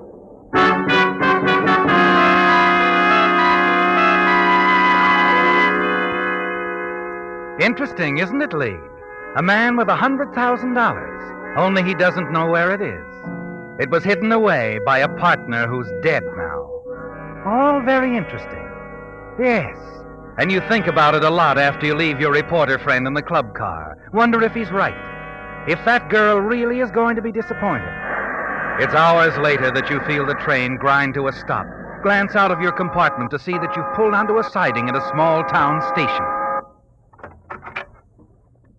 Porter, what's wrong? Why are we stopping? Hey, it won't be for long, sir. It's just the snow. Oh, yes. There's time to get off for a while if you want to. Some of the passengers are. We'll be here about an hour. Oh, thank you. I don't think I'll bother.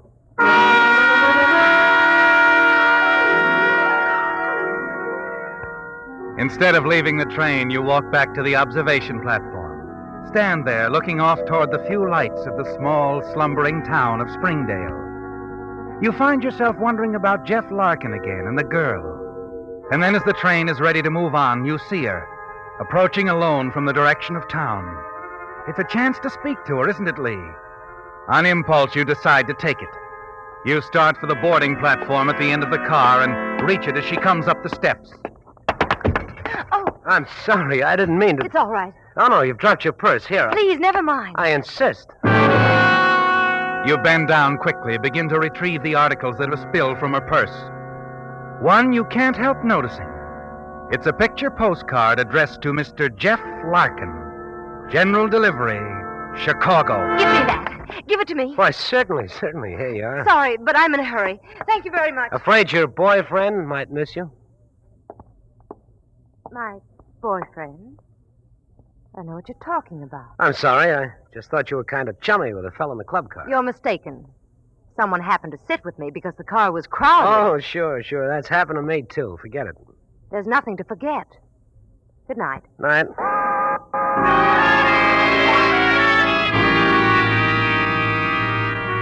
She wasn't very cooperative, was she, Lee? And you wonder why. Wonder also about the card addressed to Larkin. Why she got so excited about it. The next morning, following the stop at Denver, you find out. Yes, conductor? I'm sorry to bother you, Mr. Ryan, but we've been questioning all the passengers. Questioning them? About what? Oh, I'm sorry. This is Lieutenant Knowles, Denver Police. Lieutenant? To explain quickly, Mr. Ryan, a man a few compartments down from you has been murdered. On this train? No, happened at a place called Springdale. When we pulled into a siding, Mr. Ryan. Oh, I remember. We stopped for about an hour. Yeah, that's the place. During that hour, the victim, a man named Jeff Larkin. Larkin? You know him?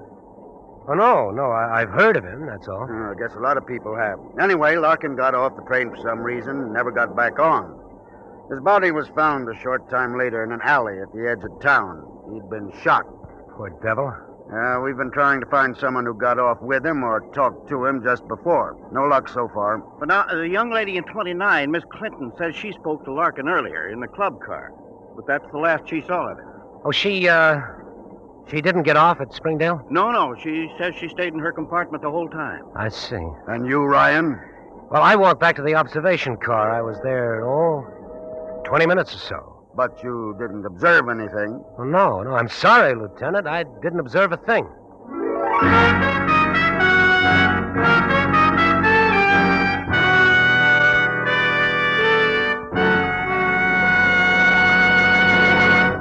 With the prologue of the Hangtree affair, the Signal Oil Company is bringing you another strange story by The Whistler. Recently, I was looking at one of the newly announced 1949 cars. As the salesman pointed out the air conditioner and the front seat that drops back to make a bed, I couldn't help thinking it's the trend of really modern products to do more than is primarily expected of them. Just as Signal Premium Compounded Motor Oil does so much more than just lubricate. Of course, Signal Premium has 100% pure paraffin base, the finest money can buy. But in addition, Signal Premium Oil contains scientific compounds that go to work inside your motor, doing jobs that regular oil alone can never do. One compound, for instance, washes out accumulated carbon gum and varnish. Another compound guards expensive bearings from corrosion. And still other compounds keep the oil from thinning and prevent excessive foaming. No wonder Signal Premium is the oil that guarantees a sweeter running motor. So next time you change oil, have your Signal dealer put in the modern type Signal oil that does so much more than just lubricate. Signal Premium Compounded Motor Oil. And now back to the Whistler.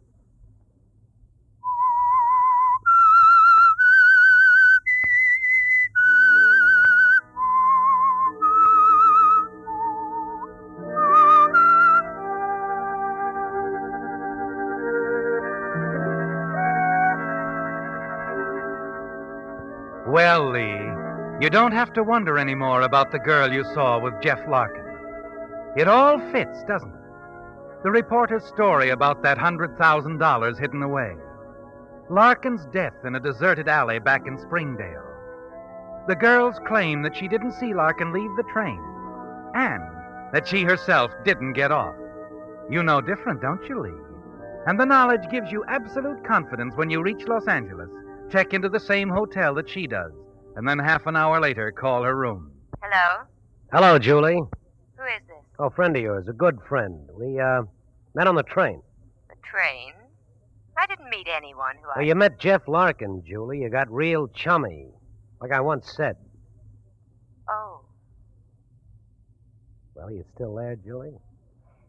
Yes. Well, stay there, huh? I'm coming down to your room so we can talk. Now, wait a minute. Now, you wait a minute, Julie. That's all it'll take me. Well, the name is Lee Ryan, and Julie... Yes. I like my martinis very dry. Well, don't expect too much, Mr. Ryan. I haven't any ice. Don't give me that. So far, it's all you've had. Just, use that cold shoulder of yours. Have it right down.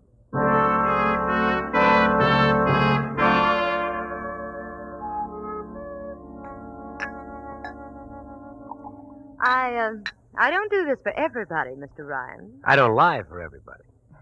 Really, you're mistaken about that. Oh, is that so? Yeah, the drink looks good. I think yours looks better. Let's switch, shall we? Cagey, Suits me. Oh, good. Now, to the business at hand, Julie. Sounds terribly boring. Oh, I'm not nearly as bored as I was when I started this trip. Things are beginning to look up. That's why I didn't tell that police detective that you got off that train. I couldn't resist a certain possibility. Namely? That you know something. Look, I don't care about Larkin. What were you after? What's that address unknown, Julie? That spot where Nevin stashed that $100,000. Hey, I got it. What have you got, Mr. Ryan? The, postcard, that picture on it. Someplace up north. Motherlode Country, Silver City, wasn't it? You're talking thick, Mr. Ryan. Hey, what did you do? What did you put in this? In my drink? I'm getting dizzy. Julie! I had you figured perfectly, smart boy. You shouldn't have switched drinks with me. But you'll be all right.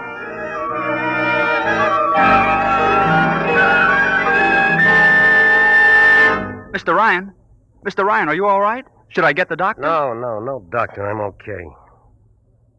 Where is she? The young lady who called about you? She's gone, checked out. Gone where? She was going to catch a train, I believe. I'm not sure. She was just leaving her room when she saw you out here in the hall. Well, give me a plane schedule. I want to go to Silver City. Silver City? I don't believe the plane's landed. All right, they'll get me close enough. I'll go if I have to crawl the rest of the way. Yes, sir. Anything you say.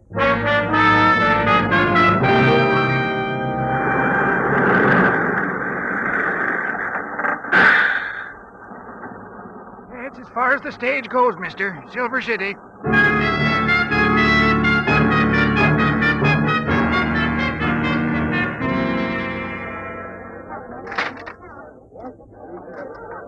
Here's your drink, mister. Thanks.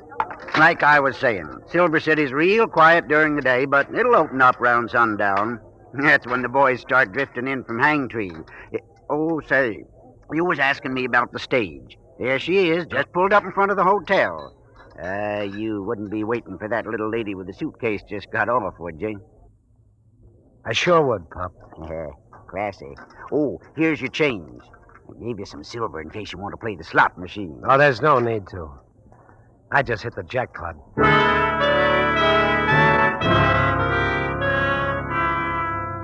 As you sit there at the bar, watch Julie enter the hotel across the street. You congratulate yourself, don't you, Lee? Your trip to Silver City paid off, with a bigger payoff yet to come. A quarter of an hour later, you see Julie leave the hotel. Watch her as she enters a cafe halfway down the block. Quickly, you leave the bar and hurry into the hotel. Say, clerk, I've been expecting someone, a young lady. She was supposed to arrive on the bus. Oh, Miss Clinton. Why, yeah, she checked in a little while ago. Room 8. Oh, good. But she ain't in now. Oh, well, I'll see you later. Say, let me have your pass key, will you? I've left my key in my room. I'll bring it right back. Well, okay. Just a sec. I'll get it for you.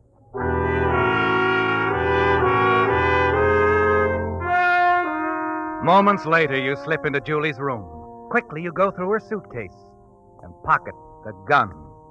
Then, as you turn, your eye catches sight of something on the dresser. It's the postcard, the same one Julie dropped on the train, the card addressed to the late Jeff Larkin. It boasts a picture of historic Hangtree Cemetery of Silver City. On the back, you can barely make out the handwriting. Dear Jeff, be sure to look me up when you're out this way. Hope to see you soon. Johnny Burgess. Johnny Burgess? I gotta know more about him.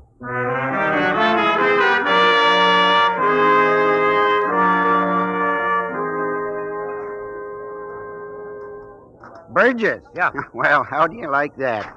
Your friend was in here asking about him. My friend? Mm-hmm. Lady got off the bus a little while ago. Asked me if Johnny Burgess had been in lately. You know something? Johnny Burgess died over 50 years ago. What? Yeah. Silver Johnny, they called him. Big man. Another big man? Yes, sir. Owned a mine. Town, too. Yes, sir. You been out to the cemetery? The cemetery? Johnny's got the fanciest resting place of them all. Heard it cost over $10,000. Big granite crypt, got a life-size statue of Johnny on top, and... What's the matter, young fella? Oh, nothing. Look, how do you get out there to the cemetery? Oh, easy. Just go right down down to C Street here, then turn left by the Signal Oil Station, go up the road. You'll see a tree top of the hill. That's old Hangtree. Right beyond it, other side of the hill, real handy like's the cemetery. Oh, thank you. Thanks a lot.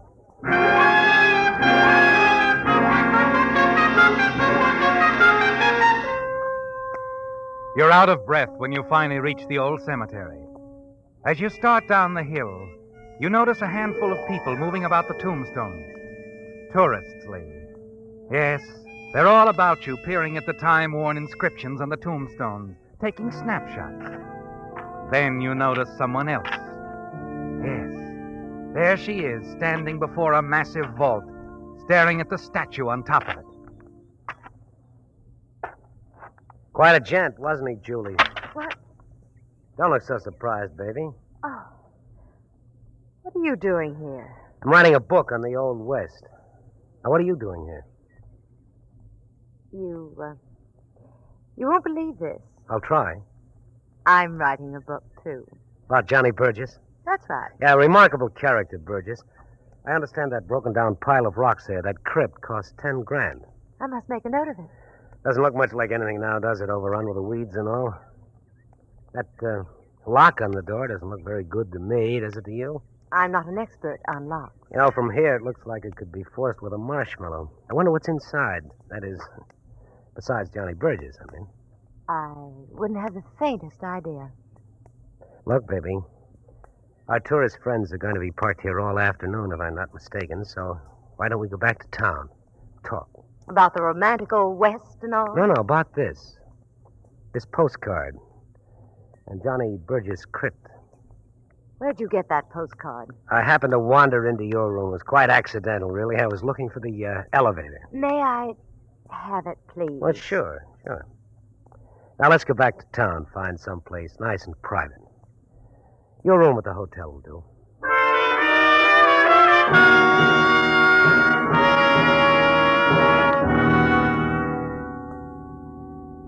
You know, Lee, you're a pretty smart boy. Oh, thanks, honey. It was really very simple. Nevin sent the card to Larkin to let him know where the dough was stashed. Hangtree Cemetery. The $100,000's hidden in that vault, the final resting place of Silver Johnny Burgess. Give me a cigarette, will you? Help yourself. Thank you. You been to Frisco? Mm-hmm. Oh, that's a great town. We could have a wonderful time there, Julie. Could we? Yeah, besides, we'll be rolling in dough. Lee. Yeah. Just where do we stand? I mean about the... We're partners, honey. We're partners. I see. You'll have to give me a little time to think it over. Oh, sure. You know, there's one little thing I've been wondering about you, Julie. How'd you break into this affair? You're not Larkin's girlfriend. You picked him up on the train, didn't you? That's unkind. Oh. So you and Noisy Nevins used to hold hands. So we did. I met him in San Francisco while Larkin was in prison. You must have discovered that your boyfriend sent word to Larkin when he got out. About where the dough was, I mean. Something like that. But Nevins didn't tell you where it was. He was not very cooperative at times, Lee. Yeah? I bet you even suggested Nevins double-cross Larkin so that the two of you could have all the dough. Do you think? Yeah, I do. Well, Nevins wouldn't hear of it. He was one of those honest people, code of the underworld and all that. Funny, I thought he'd do anything I asked him. Except double-cross an old pal. Noisy seemed to think we could get along with half the money. Said he didn't deserve any more. Opening safes came so easy to him. Yeah, to him and his nitro. So when Nevins was killed in that accident, you saw that half go out the window. You didn't know where it was hidden, but Larkin did. He'd get it all. So... Do we have to go into that part of it? No, I guess not. We'll forget about it. We'll forget about everything except that in another half hour it'll be dark. And then we have a date with Johnny Burgess. And $100,000. Now we can be in Frisco by morning. What do you say? Oh, I don't know, Lee. I can talk you into it. I know. Can you? Well, keep talking, Lee. I may buy.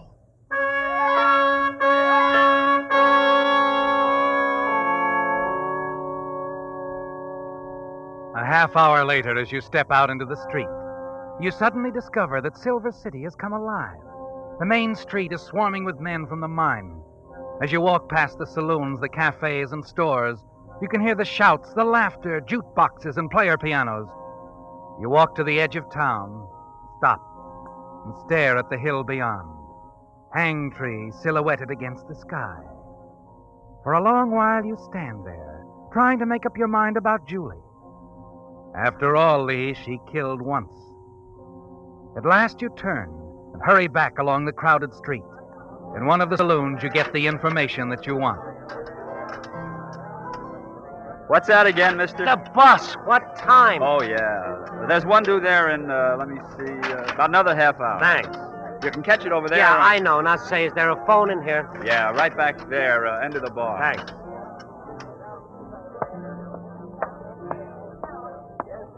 You push your way through the crowd to the rear of the saloon, to the telephone booth, and place your call. Hello? It's all set, baby. Still want to go to Frisco? Of course I do. All right. We'll get the stuff and leave tonight. Now, you wait for me. Stay right where you are. I'll pick you up in about 10 minutes. I'll be waiting, Lee.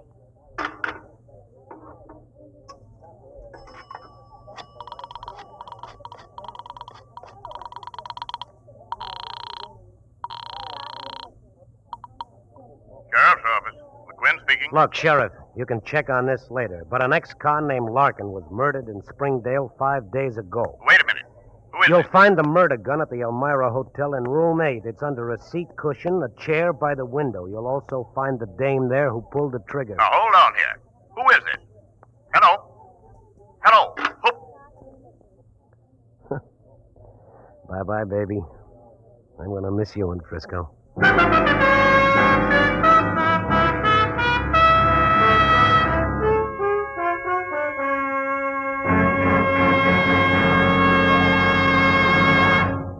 The Whistler will return in just a moment with a strange ending to tonight's story.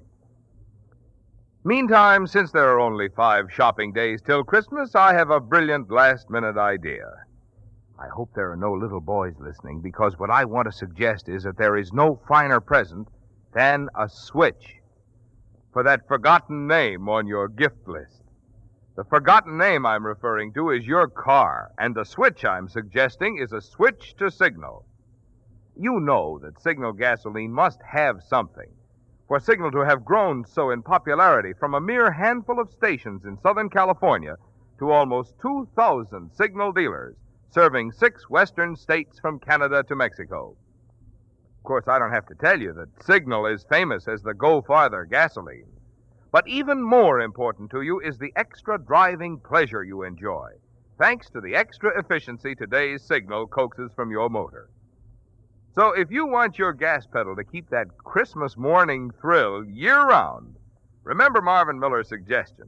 Give your car a switch for Christmas. A switch to Signal gasoline.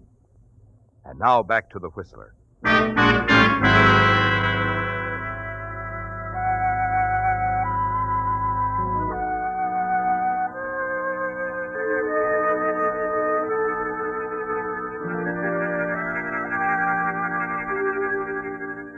After 12 hours and several long-distance calls, Sheriff McQuinn of Silver City was prepared to do some questioning. He'd talked to Lieutenant Knowles in Denver and to the San Francisco police. Now at last he felt that the puzzle was beginning to fit together.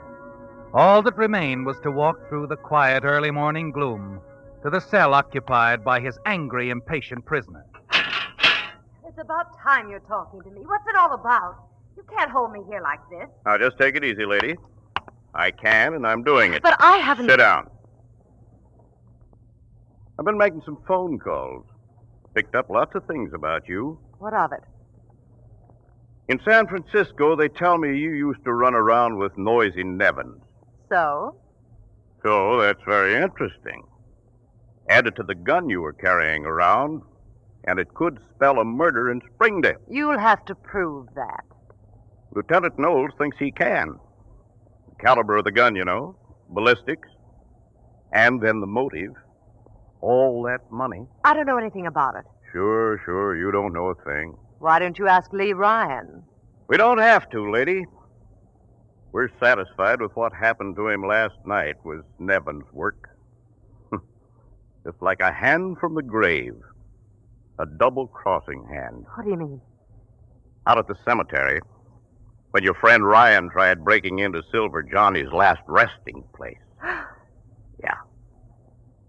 Yeah, Noisy Nevins was an expert with TNT.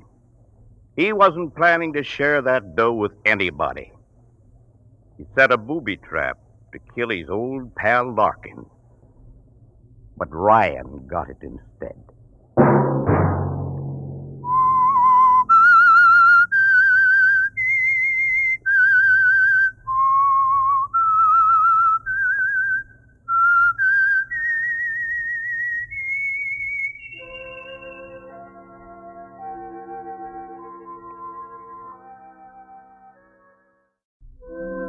And now the Whistler's strange story. Delayed Christmas present. Christmas was really over, for it was 1 o'clock in the morning at Pete's Cantina, a tough little night spot on the outskirts of Panama City. But the melody lingered on. You could hear the chimes of the big church a block away playing Adeste Fidelis. There was practically no business. 4 hostesses, all Americans, were sitting drearily at the far end of the ballroom near the bar. One of them, Mary Winslow, billed as Candy Porter, just sat gazing drearily into space, thinking bitterly of a past from which for a while there had seemed no escape. But for 5 months now she'd been relatively safe. No one had been around asking any questions. As Candy Porter, blues singer, Mary Winslow had found a kind of security, not a happy security, for she was far away from home. And as the chimes became silent, Mary wondered if it was worthwhile. Her reverie was broken up as she looked up and saw Spanish Pete, a fat, greedy owner of the cantina, approaching her table. Candy, look, there's an American gentleman just came in. He wants to buy you some champagne. Champagne, you hear that? Please, Pete, not tonight. It's Christmas. I'd rather be alone if you don't mind. I do mind. Look, All right. Let him spend his money on champagne. Now you're smart, baby. Here he comes. You turn, see the tall, heavy-set American approach. Suddenly you become tense. You recognize the type, don't you? After a year of running away, you've learned to spot his kind in a moment. You fight to remain calm as he reaches your table. Sit down, Mr. Fontaine. Sit down. Sure you don't mind, Miss Porter? Of course not. Thanks. In that case, I guess I will. I'll go get the champagne. I keep him on ice. 11 years old, too. Cigarette, Mr. Fontaine? No, thanks. You don't mind if I do? Of course not. Light? Thanks. Strange, spending Christmas so far away from home. Mm-hmm. How come? Business. Important business. Couldn't it wait? No. This business means a lot to the people I work for. Well, here's what you say, bubble water. From Marseille, 13 years old. You said 11. That was from Le Havre. This is even better. Now I put him back in the ice. You want some more? You just call Pete. I got another one on ice just like him. Well, I guess it's kind of late to wish you a Merry Christmas, Miss Porter. So I guess I'd better just say season's greetings. Anyway, here's luck. Here's hoping you find whatever you came here after. I've already found what I came after. I'm glad. I hope you will be. Why shouldn't I be? Because I came after you, Mary Winslow.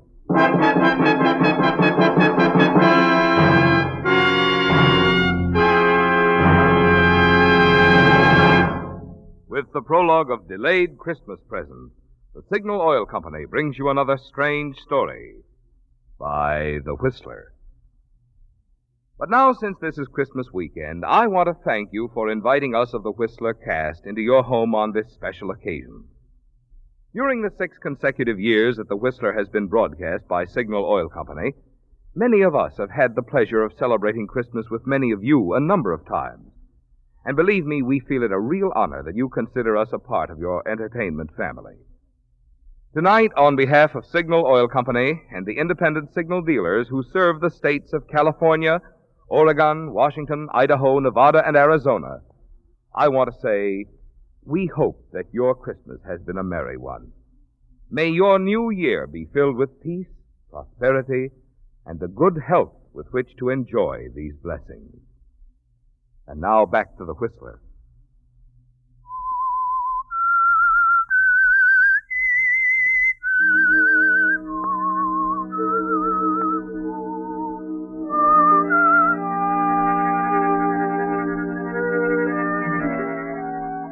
After a year, it doesn't seem fair, does it, Mary Winslow? After a year of hiding, using one name and then another. After 5 bitter months of singing at Pete's Cantina as Candy Porter, blues singer, this man Fontaine has come to take you back to the States, to face the consequences of one horrible night. You're sure he's a detective. It couldn't be anything else. You can't run again. There's no place you could go. You've only one card left. And as you face the man across the table and listen to his even, level voice, you decide to play it.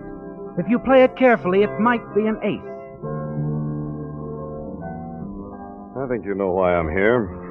We're leaving in the morning for Los Angeles, Miss Winslow. Like the billing says, my name is Candy Porter. I know what the billing says. I know what it said in Brooklyn when you were billed as Doris Trent, in Denver when you were billed as Gladys James. But when you first took a powder out of Los Angeles, you were Mary Winslow. You know, it's almost funny you should call me Mary Winslow. We used to work together, her and me, in the same floor show. We could have been billed as twin sisters. The customers used to mistake us for each other, too. Now, look, Miss Winslow, let's quit kidding. I'm not kidding. A lot of other people have made the same mistake you have. And like I said, I knew Mary Winslow intimately. I think I could help you solve your case if you let me tell you about her. Sure. Go ahead, if it'll make you feel any better. Thanks. You see, Mary Winslow was really just a good kid that got a bad break. In love with a swell guy and scared to death of a hoodlum.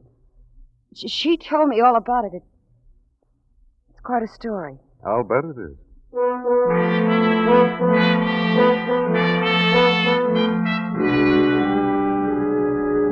Yes, it was quite a story, wasn't it, Mary?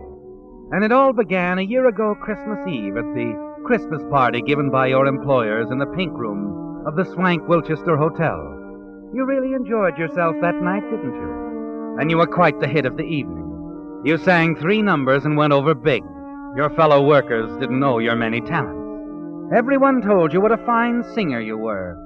And when you left, you were feeling good. So good you decided to drop into the cocktail lounge, make a phone call, and have a nightcap before going home. Scotch and soda. Mix it. Make mine the same, Bill. Gotcha? I heard you sing tonight. You were terrific. Thanks. What's the matter? Did he stand you up? Who? The guy you were just talking to on the phone. No, I guess he didn't stand you up. Didn't he? And he's on his way here right now. Yep, that's the answer. Lucky guy. Hey, our folks. Oh, take it out of here, Bill. Now, look here, Oh, Mr. take it easy. It's practically Christmas. What's the harm of my buying you one drink? Like I said, I like your voice, Miss Winslow. Here's your change. Oh, thanks, Bill. You must be a detective. You know my name and everything. Well, no, not everything. But it wasn't any trick to find out your name. I just asked one of the boys who you're dancing with. My name's Joe Clark. Oh, I see you've never heard of me. Should I have? A lot of people have. Most of the boys and girls around the night spots know me. Well, then that accounts for my ignorance. You see, I seldom haunt the night spots. Well, you should. With a voice like yours, you could be packing them in a good nightclub. Oh, now I get it. You're a professional talent scout and you want to get me into the movies. No. I'm a gambler. Jockey? Why should it? Live and let live is my motto. And that's exactly what I'm going to do right now. What? Live my life and let you live yours. Good night, Mr. Clark. My. Just think, tomorrow I can tell all the girls at the office I met a real live gambler. You could tell them all a lot more than that if you believed in your voice as much as I do. Really? Mm-hmm. You've heard of Dominguez on Sunset out near the ocean? An undercover gambling club, isn't It's it? more than a gambling club. It's a swell floor show. A lot of big people go out there, people that count. And they're all intimate friends of yours, I'm sure. Not all, but I know quite a few. Could push you right to the top with that voice. Oh, that's the oldest line I've ever heard. It's not a line. Yeah, but skip it. Go on home. Listen to the radio. Eat candy. You can have a terrific time. You go to Domingo's with me, you can't tell what might happen. You might have to meet a couple of show producers. So play it safe and go home. It may be dull, but you'll always get to work on time. Is that all you have to say? That's all. Nighty-night. Wait a minute. Yeah? Could we be back fairly early? Leave anytime you say. Well, what are we waiting for? Oh, now you're making sense. I'll call a cab. Never mind, I have a car. It's parked right around the corner.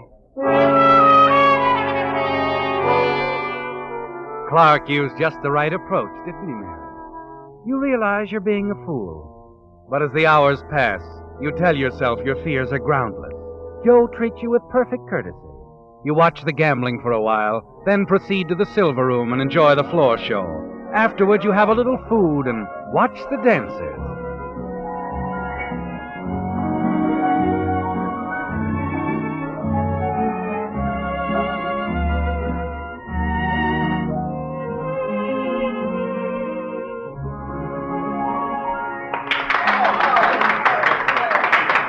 Suddenly, you've had enough. Joe, do you mind if we leave now? I said we'd leave any time you said. What hit you? The music? Yeah, I guess that's it. Another guy? Another guy. My fiancé. What happened to him? He's in the Philippines. Research. Oh, chemist? Doctor. Dr. Frank Wilson, M.D. That was his car we drove out here in. He told me to keep it warm for him. Well, too bad. We could have had a lot of fun. Well, shall we go?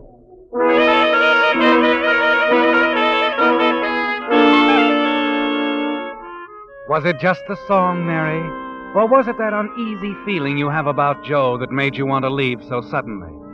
It must have been the song. For as you're ready to leave the club grounds, Joe is still a considerate escort. And hop in. Oh, unless you want me to drive. I'll drive unless you mind too much. Oh, no, I don't mind. Probably be safer, too.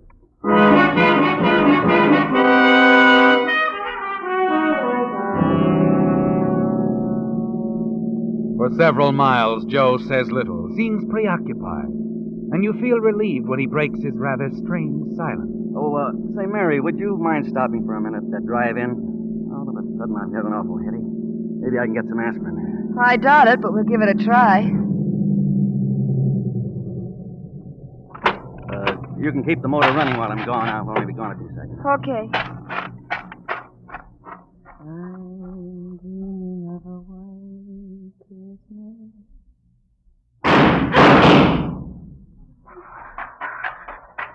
Joe! Get going. Joe, you shot him. I said get going fast. There's a gun in your ribs, baby. You just saw what happened to one guy that crossed me.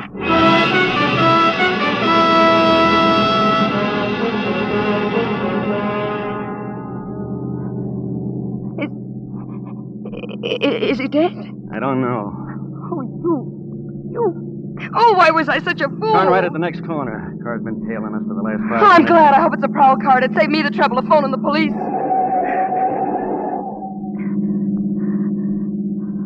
He didn't turn, baby.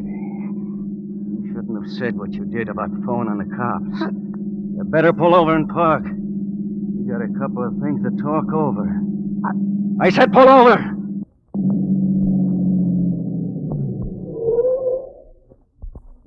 That's better.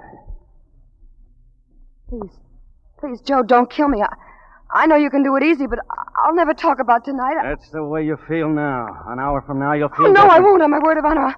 I'm making a deal with you, Joe. I'm trading you my silence for my life. I swear I won't talk about it ever. Okay, I'll take a chance.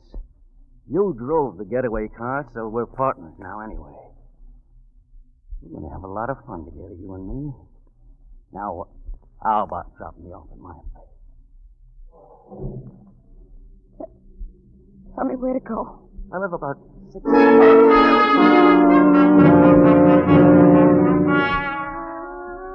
After you drop Joe and you reach your apartment, you're so weak you can hardly stand. Your senses are reeling, your brain is spinning. You practically fall into bed. You try to snatch a little sleep, but sleep is impossible. Finally, at 6 o'clock in the morning, the newspaper is shoved under your apartment door. The headlines sicken you. Drive-in operator shot in hold-up dies. The subheadings are even worse. Unidentified man and woman seen fleeing from scene of crime in dark green 47 model Chevrolet. Pedestrian believes he can identify both car and woman. There it is, Mary. Hopeless, isn't it? Even if you called the police, your story would sound phony now. It's closing in on you, isn't it, Mary? Yet frightened as you are, you're certain of two things. That you're not going to become further involved with Joe Clark.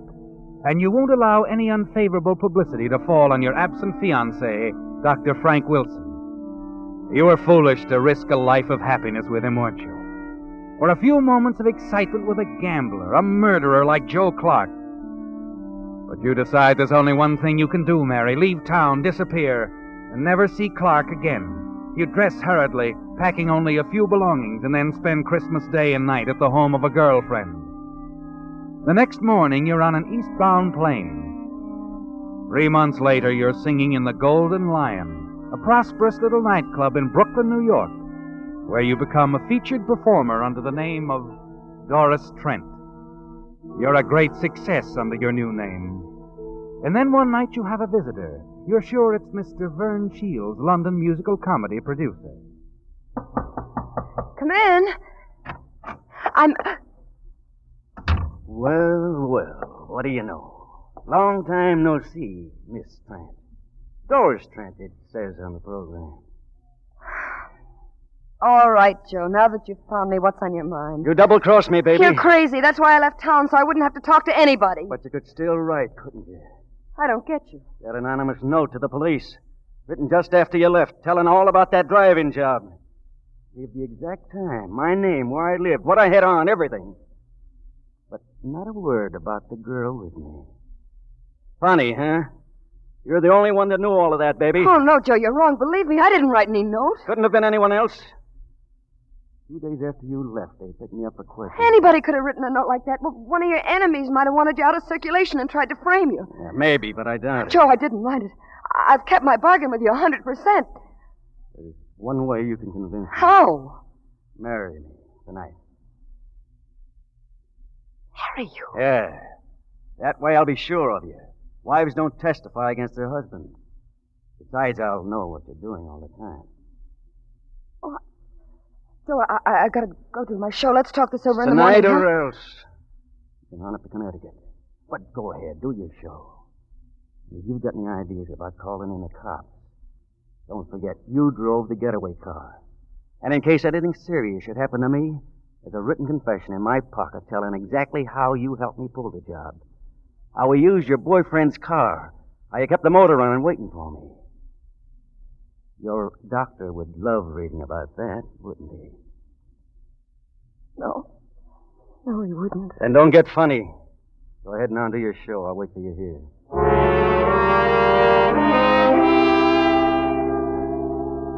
You start down the hallway toward the powder room off stage.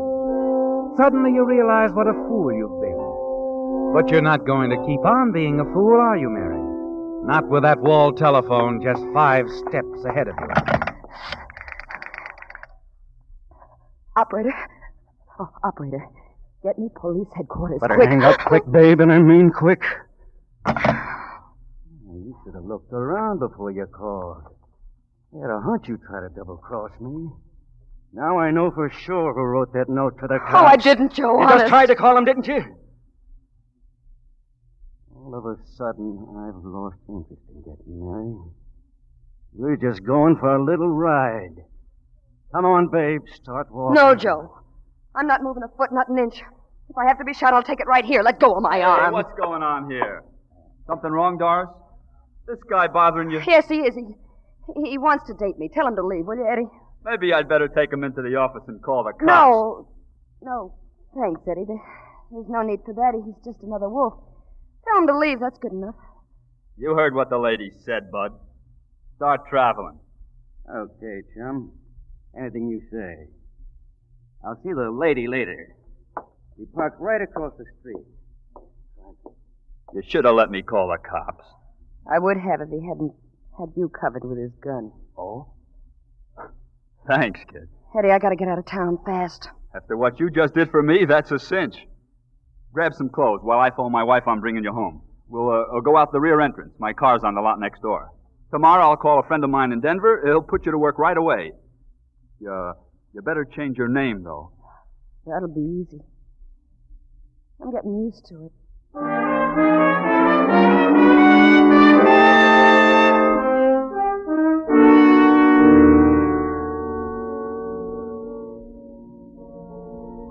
So, Mr. Fontaine, that's where I met Mary Winslow, in Denver at the High Hat Club. Billed as Gladys James. She roomed with me about 2 months, and then she left, just like that, one night when a waiter told her some guy wanted to interview her for a magazine. That's the last I ever saw of her. That's the end of the story? That's the end. And Mary Winslow told you all this? Well, we were very close friends. I'll say you were. You expect me to believe that? It's true, every word of it. You know something? You ought to be writing stories for the movie.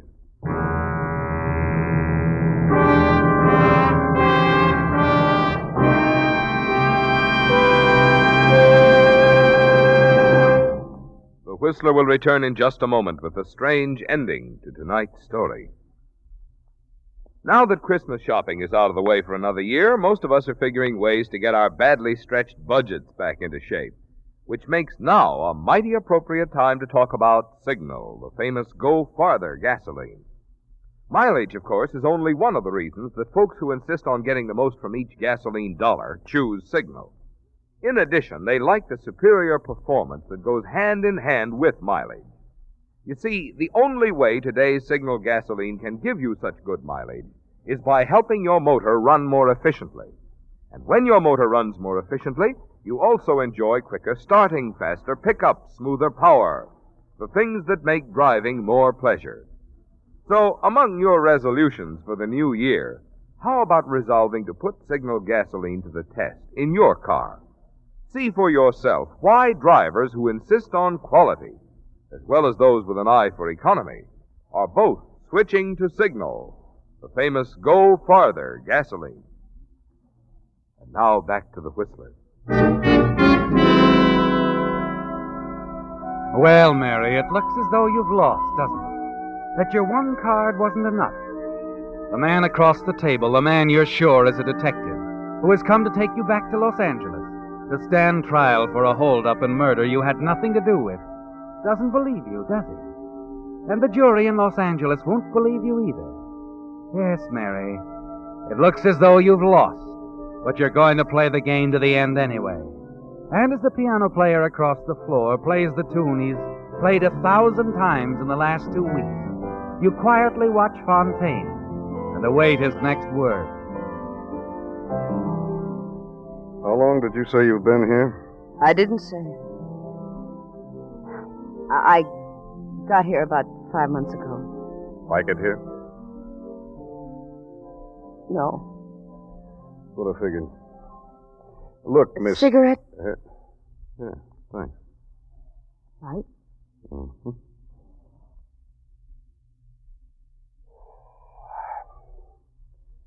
Thanks again, Miss Porter. But did you say Miss Porter? That's what you said your name was, didn't you? That's what the billing says, too, isn't it? Oh, thanks, Mr. Fontaine. Thanks for believing me. There's just one thing I'd like to ask you, Miss... Ask me anything. Knowing Miss Winslow as well as you do you think she might come back to Los Angeles sometime and sort of clear things up? I think she might. Someday.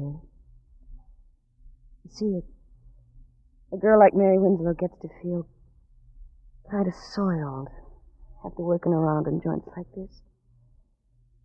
She'd probably want to spend a little time, maybe out in the desert, in the sunshine. Sort of freshening up before anybody she cared about. Yeah. I guess she would. Well, this was a pretty long trip for nothing, you might say. Just one more bum steer. But I'm glad it came. I always figured that confession we found on Joe Clark was a phony. Clark. Is Joe Clark in jail? He's dead. The Brooklyn police got him one night about 5 months ago. Funny how they got the tip. A woman called the police one night from a little nightclub, the Golden Lion Club. She hung up before they answered the phone, but the Brooklyn boys decided to investigate anyway. One of them spotted Clark parked in the car across the street, and he got trigger-happy, and that was that. Joe Clark. Finished. Well, Miss Porter, if you ever run into Mary Winslow... I'll tell her all about the Christmas present I got from a swell cop named Fontaine. I'm not a cop, Miss Porter. You're not? Then who are you? I'm a private investigator, working for a guy named Wilson. Dr. Frank Wilson. Frank Wilson? That's right. He's in love with Mary Winslow. Doesn't care where she's been. Just wants her to come back and marry him. Well, so long, Miss Porter, and Happy New Year. Mr. Fontaine. Yes? You think you could arrange for me to go back to the States with you? I guess I could. I was figuring on taking one lady back. Are you going on through to Los Angeles? Not for a while. I'd kind of like to spend a little time in the country somewhere. But I think maybe before next Christmas. Well, I think I'll find Mary Winslow again.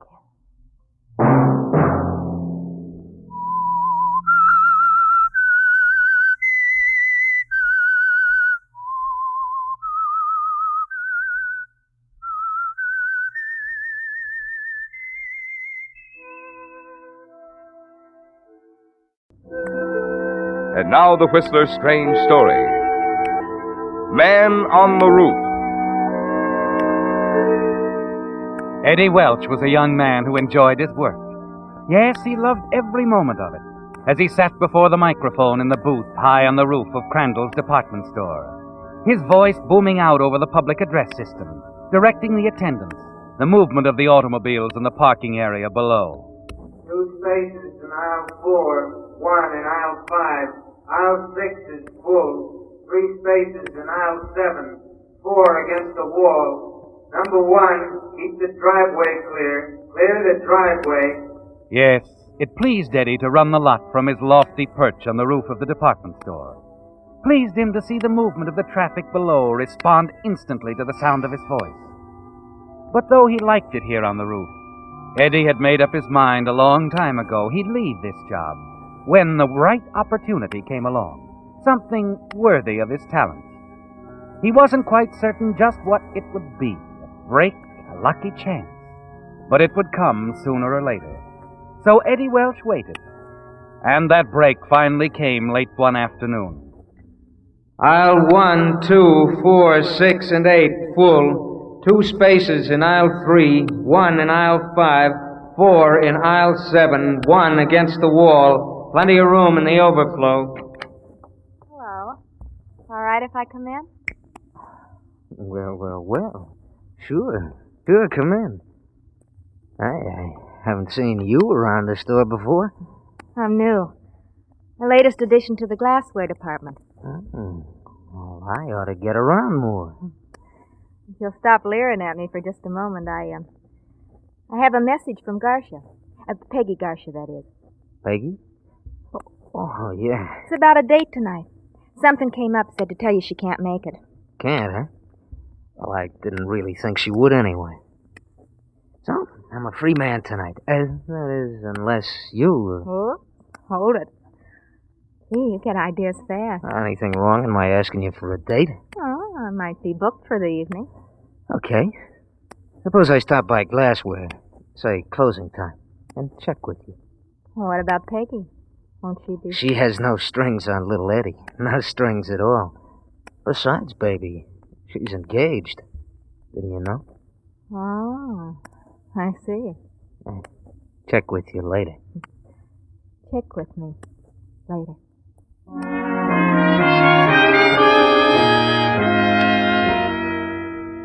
You watch her as she walks away and disappears down the stairway. Then your eyes swing back over the parking area. You notice the empty spaces in each aisle. Then as you reach for the mic switch again, something you see stops your hand in midair. Against the far wall, you see two men struggling between the parked cars. You reach for the binoculars and train them on the scene in time to see one of the men fall back. His head hits the car bumper and he doesn't get up. Quickly, the other man jumps into a car, a light green convertible, and drives away. An instant after you've jotted down the license number, you pick up the phone and call downstairs. Operator. Now, this is Eddie Welch on the roof. Look, get one of the store cops out to the parking lot right away. What's wrong? There's a man stretched out on the ground near the back wall. I think he needs help.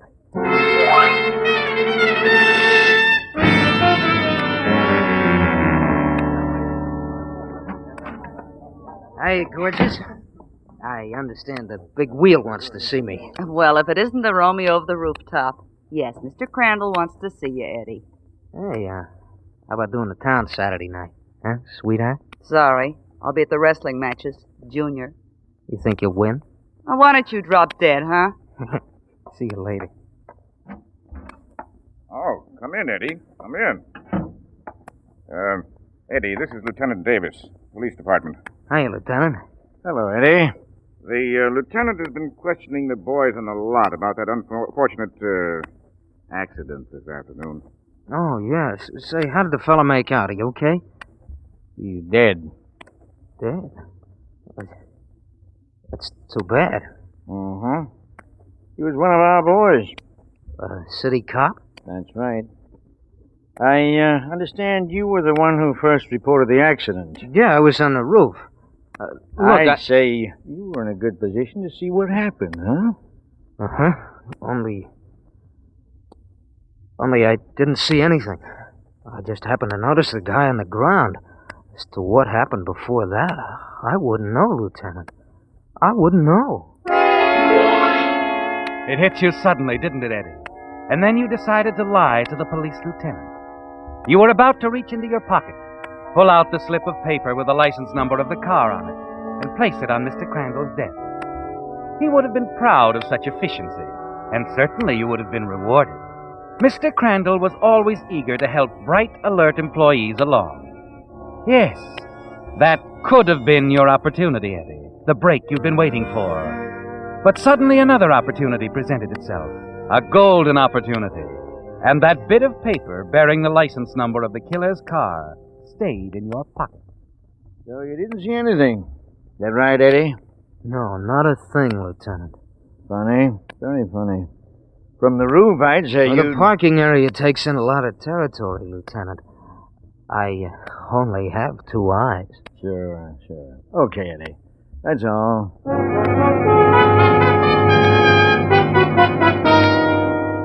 You're excited, aren't you, Eddie, as you leave Mr. Crandall's office, anxious to make plans.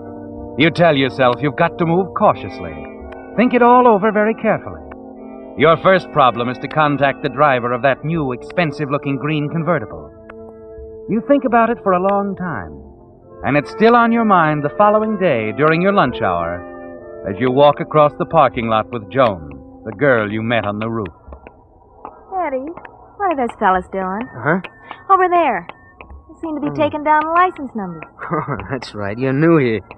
And they work for the store. Check the license numbers with the Motor Vehicle Bureau. Find out who the car owners are. Well, what's the idea? A survey of some kind. Find out where the customers come from. Help select the districts their advertising seems to pull the heaviest. Well, what's the matter? Nothing.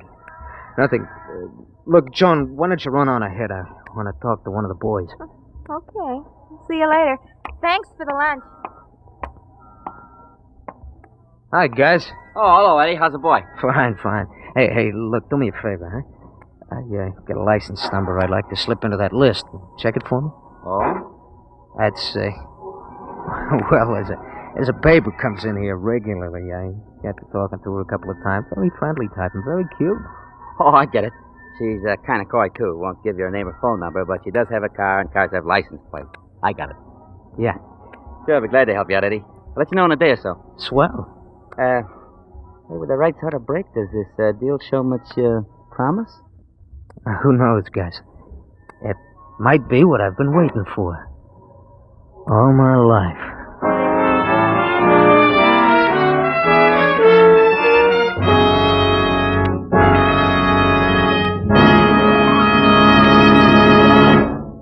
With the prologue of Man on the Roof, the Signal Oil Company brings you another strange story by The Whistler.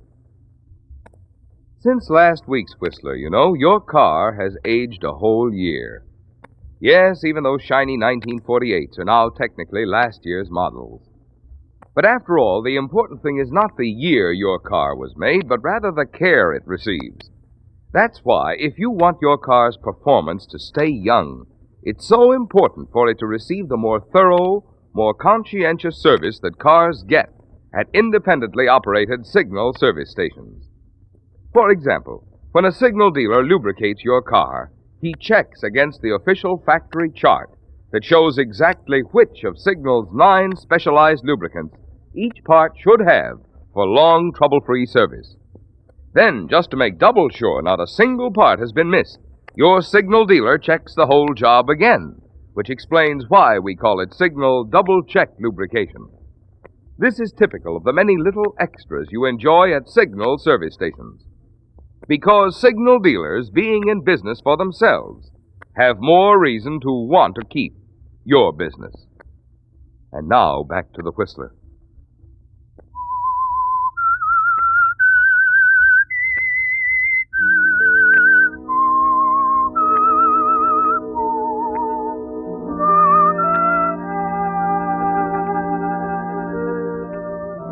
You're not sorry, are you, Eddie?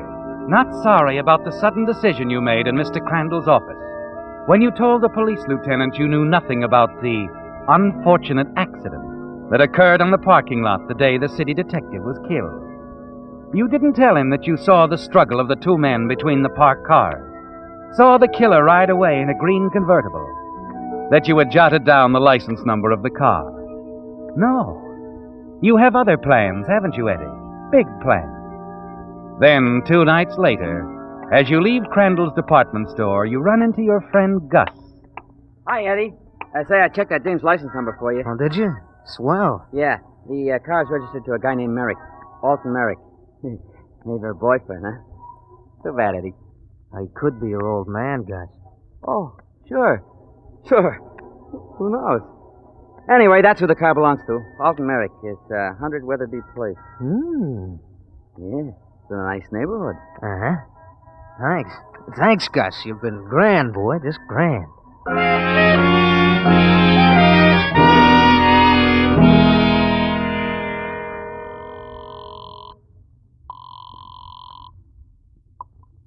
Hello?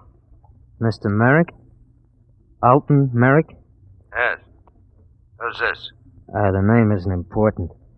I'm just the guy who happened to be around Crandall's department store the day that city cop was killed. Still on the line, Mr. Merrick? Yes. I thought maybe I could do you a big favor. Like keeping my trap shut. You follow me? I don't know what you're talking about. Okay, suppose you come around to the Blue Hat Bar tomorrow night, 8 o'clock. I'll be waiting. Why should I come? Be there, pal. The Blue Hat, 8 o'clock. And wear that same checked coat you had on the other day, huh? Gee,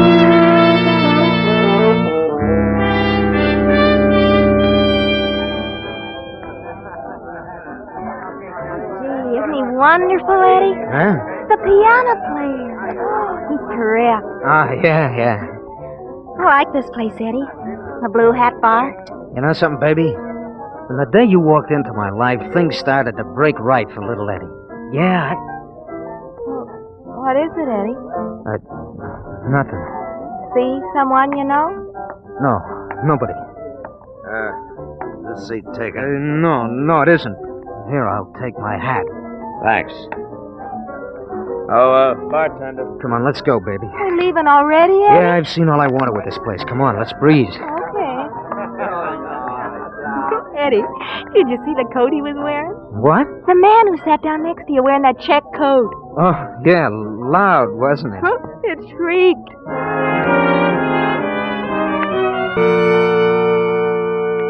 As you make your way out of the bar, the panic that swept over you a minute ago has left now, hasn't it, Eddie? For a moment you were frightened when you saw him walking toward you. Merrick, the man in the checkered coat. For an instant your heart seemed to stop beating as he spoke to you. Then you realized he couldn't possibly know you were the voice on the telephone. That now you knew what he looked like. And that's all you wanted to find out for the present.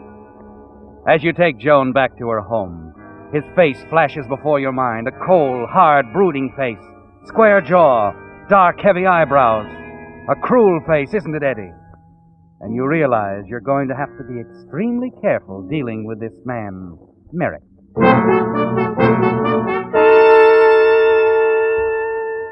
Late the following afternoon, you're on the roof again, directing the flow of traffic in the parking lot below. 3 spaces in aisle 4, 2 in aisle 5, 6 in aisle 6, 3 in aisle 7. No one seemed to notice the break in your voice, Eddie. At that moment when you saw him again, the man in the check coat, the man you're going to blackmail, standing down there in the lot, staring up at you. Now as your voice drones out over the lot, 1,000 frantic thoughts race through your mind, and you wonder if he knows.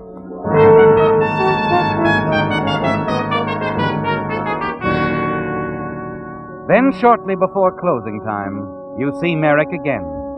You're talking to Joan on the main floor, when suddenly you're no longer aware of what she's saying. Eddie, what's the matter with you? I thought we were talking. Huh?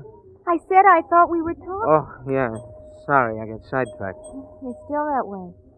Why the sudden interest in our store detective? That's the guy with him that interests me. The guy in the checked coat. Oh? Oh, he's gone now. As I was saying. Say it later, will you, huh, baby? I want to ask Ben something. Okay. See ya. How's business, Ben? Oh, hello, Eddie. Business? Oh, it's picking up with me, picking up. Especially around this time of the year. Yeah, all they need is somebody to watch you. Cute kid. Hey, who was your pal there a few minutes ago? Pal? Oh, him. No pal of mine. That's not that guy. Well, you seem to know it. I met him in Philly 10 or 12 years ago. Name's Griffin. Griffin? Yeah, we worked the same store. Then he branched out. After that, I lost track of him. What do you mean, branched out? He opened his own office. Heard he turned out to be a private eye. Odd detective jobs for hire. You've heard of the type. Sure, on the radio. Not quite. This is a bad boy, Eddie. Real bad. Anything for $1. Sounds familiar. Huh? Oh, yeah. Yeah, I suppose there's guys like that.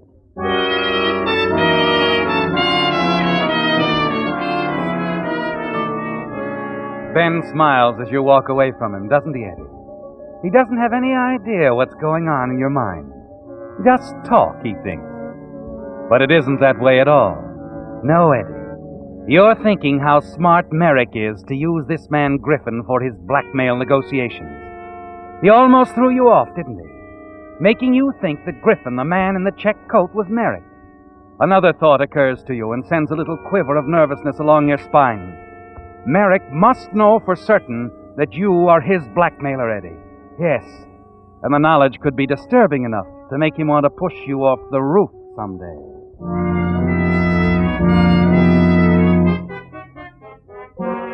You're anxious now to find out what Merrick himself looks like before you plan your next move. And so that night, you call Merrick's home again. Hello? Mr. Merrick? Oh, yeah. Eddie? Huh? Eddie Welch? You know my name? I know quite a bit about you, Eddie. Even what's on your mind this minute. Yeah, I guess you do. Well, we better get together, talk. Fine, Eddie, fine. Blue hat again? Good enough. Be there tonight. Say, 10 o'clock. 10 it is, Eddie. You're running the show. Huh? Oh, yeah. Don't you forget that. Not me, Eddie. You're trembling as you leave the phone booth, but your nerve gradually returns, doesn't it? Yes, Eddie, the long walk through the night air is good for you. It clears your mind. And soon you feel that you're clicking again, able to handle the situation. You reach Merrick's apartment building a good hour before the appointed time. Wait in the dark entrance of a building across the street. It isn't too long before you see Griffin, the private eye, come out, still wearing the check coat. Then he turns, opens the door of a car for another man. You're certain that he's Merrick, aren't you, Eddie? Now you can be sure you're dealing with the right man. You don't have to keep the appointment. You know what he looks like now, and you won't forget.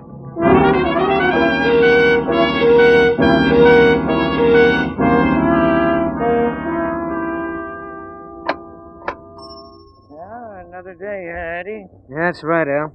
Well, good night. Night. Oh, Eddie. Yeah? I almost forgot. There was a fella hanging around the store. He wanted to be sure when you got off. Oh? I told him everybody was working overtime tonight. What did he look like? Heavy-set fella. Rough-looking. Bushy eyebrows. Who? Nobody important now. Thanks. Oh, sure. You expect to be followed, Eddie, and you are. And as you also expected, it is Griffin, Merrick's detective for hire, the man Ben thinks would do anything for money. And you know he's working for a man who'd do anything, too. You quicken your steps, hurry down the darkened street. Then as you move past an abandoned building under construction... Hey! Hey, Welch, wait! Oh, I gotta lose him. You turn, run into the convenient protective darkness of the building, scramble wildly up a set of improvised stairs, and wait, listening.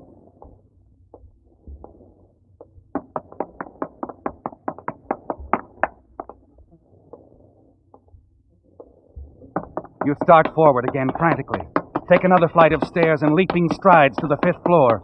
At the top, you freeze, almost paralyzed with fright. The wall at the outer edge of the landing hasn't been put up yet, and you almost stepped off into space, to a 5-story fall to the street. Griffin, he's still coming. Okay, brother, you're asking for it. You press back into the shadows. Wait quietly, grimly. But he's slowing up, Eddie, moving cautiously. You want to make him come at you fast. Here I am, Griffin. Come and get me. I'll get you, you little blackmailer.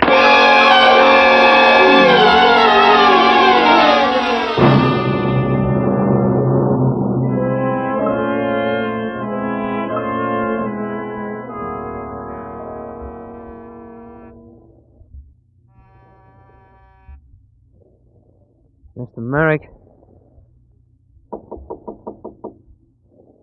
Mr. Merrick, open up.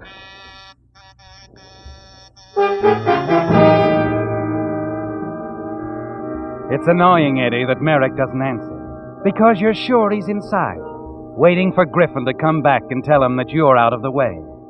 Then from a sound down the hall, you're aware of an elevator stopping at Merrick's floor. You duck back out of sight. Wait nervously until you see who it is that stepped out of the elevator. Merrick. You recognize him, don't you, Eddie? It's the same man you saw with Griffin last night. Hello, Mr. Merrick. What? I don't believe I've had the pleasure. It isn't going to be any pleasure, Mr. Merrick. You've been pretty slick up to now. You and Griffin. But not slick enough. I'm Eddie Welch. I see. Sure you do. You see plenty. Like lots of dough changing hands, huh? That's what I want, Merrick. And I mean lots of it. You're a tough boy, aren't you? Well, We better talk it over. There's nothing left to talk over. Griffin's dead. What? An accident. Too bad, isn't it? Oh, don't you think it's a good idea to invite me in? All right, Eddie. You know you've got me stymied. Come on in.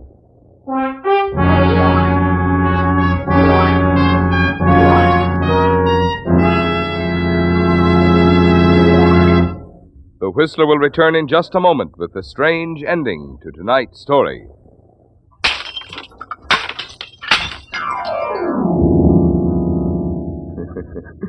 Recognize that noise? That was someone breaking a perfectly good New Year's resolution, and here it is only January 2nd. There's one resolution, however, that I hope you won't break. The resolution we made on last week's Whistler to just try signal gasoline in your car. Because seriously, friends, there are real advantages for the driver who powers his car with Signal, the famous Go Farther gasoline. Mileage, of course, is one of them, but only one.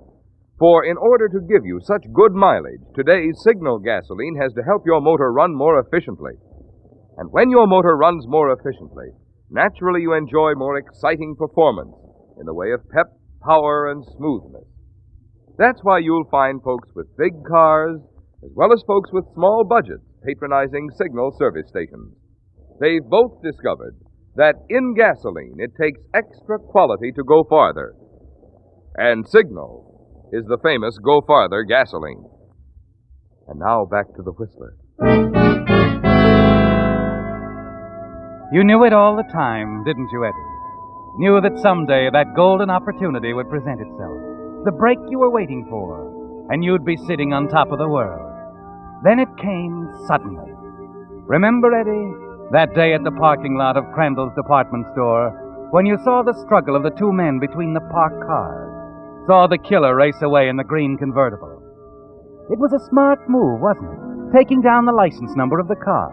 And a smarter move on your part not to tell the police about it.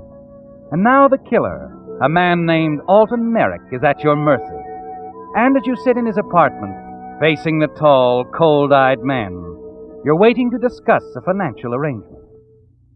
You know, Merrick, that was kind of cute of you, sending Griffin around to keep your appointments with me, wearing that check coat of yours.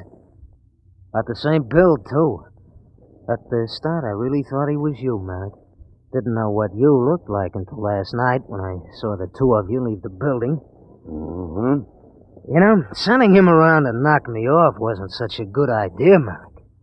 Not for your pal Griffin. He, wasn't very smart. You took care of him, huh? Let's say he'd still be here if he hadn't chased me into an empty building. You're a pretty smart boy, aren't you, Eddie? Smart enough to tell the police I saw a gent named Alton Merrick kill that city cop at a fight in a parking lot. Unless Mr. Merrick makes it worth my while to forget it. Got it all figured out, huh? Uh-huh. You're wrong about one thing, Eddie. I didn't send Griffin around to see you. Then who? You see, I've been trying to get Griffin myself for a long time. That's why I came here last night, when you saw me with him. We had a lot of things to talk about. Like what? You see, Eddie, my name isn't Merrick. That was Griffin's real name. Griffin and Merrick were one and the same guy. Same guy? But you... My name's Kincaid. Lieutenant Kincaid, Los Angeles Police. And I'm very glad to meet you, Eddie. Very glad.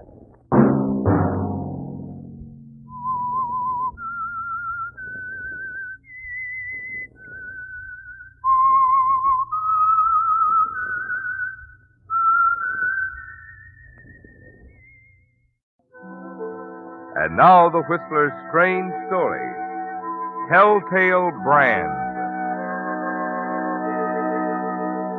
The small western community of Eagle's Nest, once a gold rush boom town, still full of interesting landmarks, silent reminders of a hectic, glorious past, had turned into a quiet, peaceful center of small-town trade and commerce.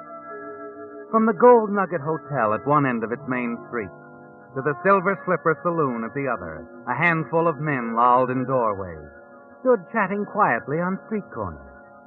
A more careful observer, however, could discover activity, or at least some noise.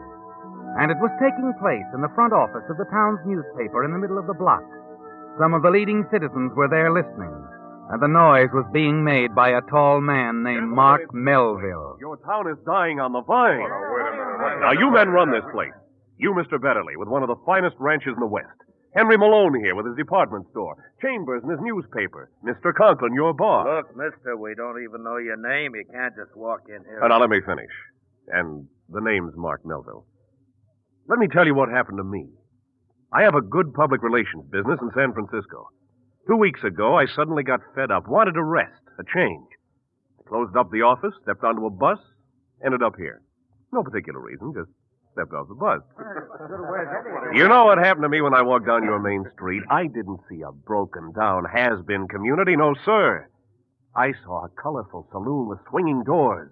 I caught the excitement and gaiety that belongs with a place like this. I'd like to see it that way again, and one thing can do it. Publicity, gentlemen, publicity. Promotion.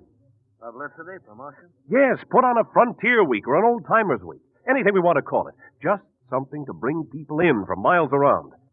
There's 100,000 people within a radius of 75 miles. They'll come, believe me they will. And they'll spend money, too. Why, if necessary, I'd like to fly back to San Francisco and get my own capital to start things rolling. Oh, no. If we ever do go into a thing like this, we'll pay our own freight. Well, what sort of things would we do, Mark? Why, the stunts are endless. We'd give it the works, Western-wise. Put on a rodeo, a carnival. Have a stagecoach race ending up in the middle of town. We'll make a rule, maybe. Everybody wears a 10-gallon hat. We could even organize a vigilante committee. Anybody caught with his hat off gets his head dunked in a horse trough. Wouldn't that be a terrific idea? I don't wear one. Hey, Melville, how much would you want for your services? Oh, if you insist on a business basis, or you can give me a percentage of the overall take, say 10, 15%. Have it your way. 15% it is. Boys? Yeah, that's right. When can you get started? Why wait another minute? I'll go back to my hotel, start setting things up right now.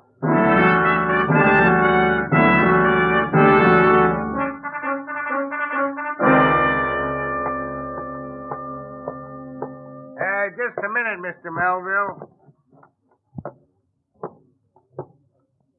Where are you going? Why, up to my room. I wouldn't bother. It's locked. I got the key. I'm not sure that I understand. I get it. I know just what you're thinking. I wouldn't be surprised. You're thinking when I stepped off that bus 4 days ago, I was broke. Exactly. I want you to do something, Mr. Davis. I want you to go to that telephone there. Pick it up. Call Chambers' paper. Mr. Betterly's there. I want you to ask for him. Betterly? You know Jim Betterly? I came here to see him, and not 5 minutes ago, he talked me into a deal worth at least several $1,000s. Go on, call him. Get him on the phone. I insist, Mr. Davis. Tell Betterly what you think of Mark Melville. Tell him you don't want me in your hotel. See what he has to say about it. And about me. Well? Here's the key, Mr. Melville. Oh, Mr. Melville, I'll bring your bag up right away. I locked it in my office. When you bring it up, bring along a lunch menu. I'm going to be doing some work in my room. Yes, sir.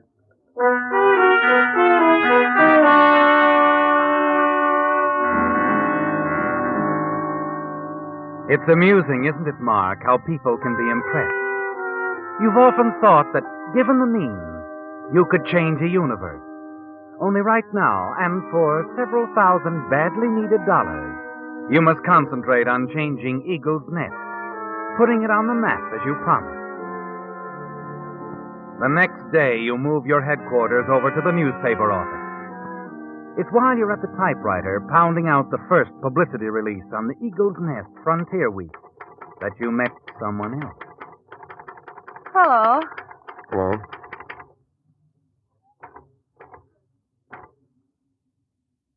Well? Hello? I'm Helen Rice. Helen? I'm Mark. I know. Mark Melville, publicity genius. Gonna tell the world about Eagle's Nest. Isn't it about time somebody did? Yeah. That is my typewriter you're using. Oh, well, I'll be through in a minute. Use it. As long as you like. Thanks. You, work here on the paper, huh? Yeah. Thrilling career. Bitter? Bored. Well, I know the feeling. What do you do about it? I generally start looking around for something new to take up my time. Interesting idea. It usually works. You like to discuss it sometime? Maybe. Live close by? No. I live out. About 5 miles. Doing anything tonight? Wasn't planning to. Why don't you meet me here in town? I'm engaged to Jim Betterly. Oh.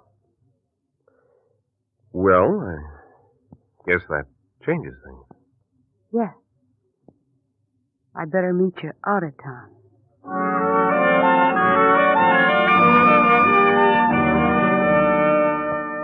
So now you have two things to amuse you, Mark. The Frontier Week plans and Helen.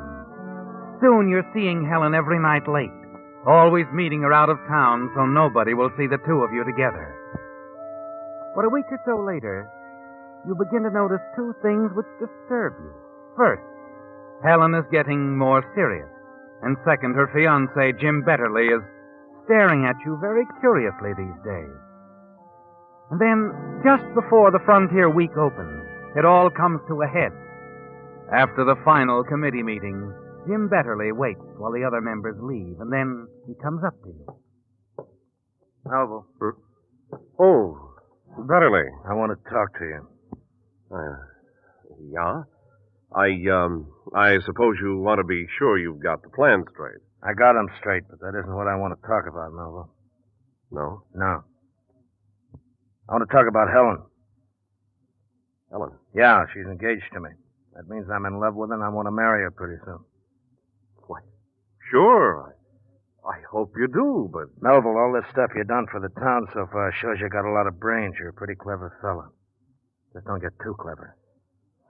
Look, I don't know what this is all about, Betterly, but believe me, you've got nothing to worry about as far as Helen's concerned. I'm glad you said that, Melville.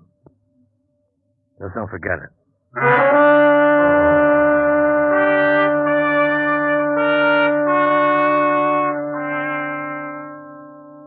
Jim Betterly walks out the door, and you sit there at your typewriter thinking. It doesn't take you long to make up your mind, does it, Mark? One look at Betterly's face a few minutes ago has told you what would happen if he ever found out about you and Helen. You're still sitting there at your typewriter, thinking about it when she walks into the newspaper office and comes over to you. And then suddenly she bends over you. Hello, darling. Helen, not here. Why not? Betterly just left. He might have seen you. Let him. What? I said let him see me. I'm tired of sneaking around, meeting you out of town late at night. I thought that was the way you wanted things. I did at first. I thought I wanted to hang on to Jim then. But now I know I don't. Now I only want you, Mark. Well, as a matter of fact, Helen, I want to talk to you about us. Yeah, I've been hoping you would, darling. I don't think you understand. Mark, you'll be leaving town after Frontier Week. Take me with you. I'm sick of this stupid little town. Take me to San Francisco, Mark. We can get married there. San Francisco? Yeah, that's where we belong. Together. I'm afraid not, Helen. What do you mean? Look, we've had a lot of fun together. But, well, things seem to have gotten a little beyond the fun stage. So I think it would be best for all concerned if we just called it a day. Called it a day? Now, let me get this real clear, Now, Mark. look, let's not... You want to brush me off? Helen! Well, there's something you ought to know, Mark. I don't brush. When there's something I want, I hang on to it. And if you think otherwise, you're in for a lot of trouble. Trouble? Look, Helen, I don't like threats. This isn't a threat, darling. It's a fact. Jim Betterly's got quite a temper. You're bluffing. He's the last guy in the world you'd tell. Is he? Well, I think I could explain things to him in a way that might Look, be very... if you go to Betterly with a bunch of lies about us, Helen, I'll tell him the truth. Will you? And who do you think you'll believe? Me or you? I see. Yeah, so do I. And I know just what you're thinking, that you could leave town right now and be in the clear. Well, it wouldn't work. Because once I told Betterly about us, he'd follow you and he'd find you no matter where you went. So think it over, Mark. Better play it my way. It'd be much safer. Much.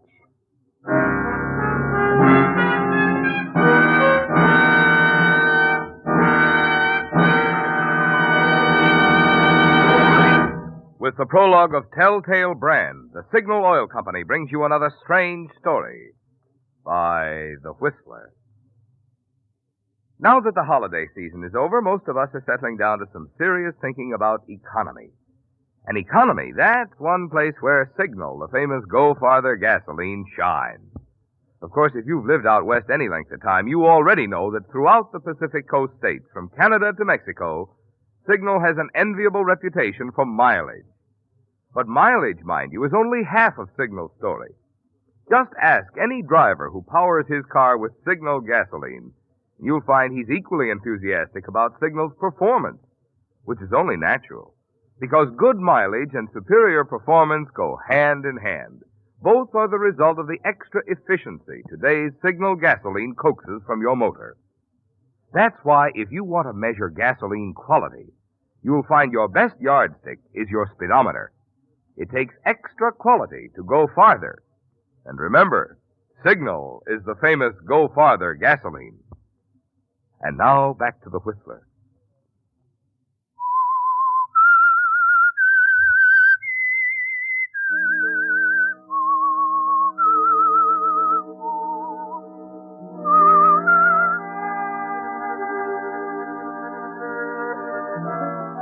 It had been so simple at the start, hadn't it, Mark? So easy selling the citizens of Eagle Nest on the idea of a Frontier Week celebration. And you looked forward to the day when it would all be over, and you could ride out of Eagle Nest with $3,000 or $4,000 in your pocket for masterminding the affair. Yes, it was a perfect setup. Until you became involved with Helen, Jim Betterly's fiancée. Now there's no telling how much trouble she'll make if she goes to Betterly with her version of what's happened. And yet you can't leave town. Not before you've collected the money that will be waiting for you at the end of the celebration. You think about it in the days that follow and struggle to reach a decision. Then Frontier Week opens, and you plunge into the 1,001 details of running the affair. You manage to avoid Helen as much as possible. And then on the night of the carnival, as you wander around the grounds, you notice Helen at a distance. She's with a stranger, a man you've never seen before. And then as you watch them... Melville. What? Oh, Betterly. Hi. How's it going? How's what going? Why, the carnival? Pretty good. I want to talk to you a minute, Melville. Well, This won't take long. I want to get it off my chest. Why, how come you're not making the rounds of the sideshows tonight, Betterly? Because I've been looking for you. Say, I see you've got a friend to show Helen around. A friend? Yeah, I saw her with someone a few minutes ago. He's no friend. I've never seen him before. Oh? Look, Melville. Hey, grab the tourist, boys. He hasn't got a hat on. Come on, get him over here. Your vigilantes are doing quite a job, Betterly. That horse trough's gotten a lot of business. Yeah. Melville, quit changing the subject. What I got to say isn't easy, and I want to get it over with. All right. What is it? Last week, you and I had a little talk. Remember? Yes, but I told you then, Betterly. I thought you and Helen had been seeing each other. Look, Betterly. The last couple of days, I've hardly seen her. And now, tonight, she's with a stranger. You say you haven't seen her much lately? No. And, well, maybe I was wrong about you, Melville. I just wanted to tell you I'm sorry for shooting my mouth off the other day. Why, that's okay, Betterly. Sure, forget it.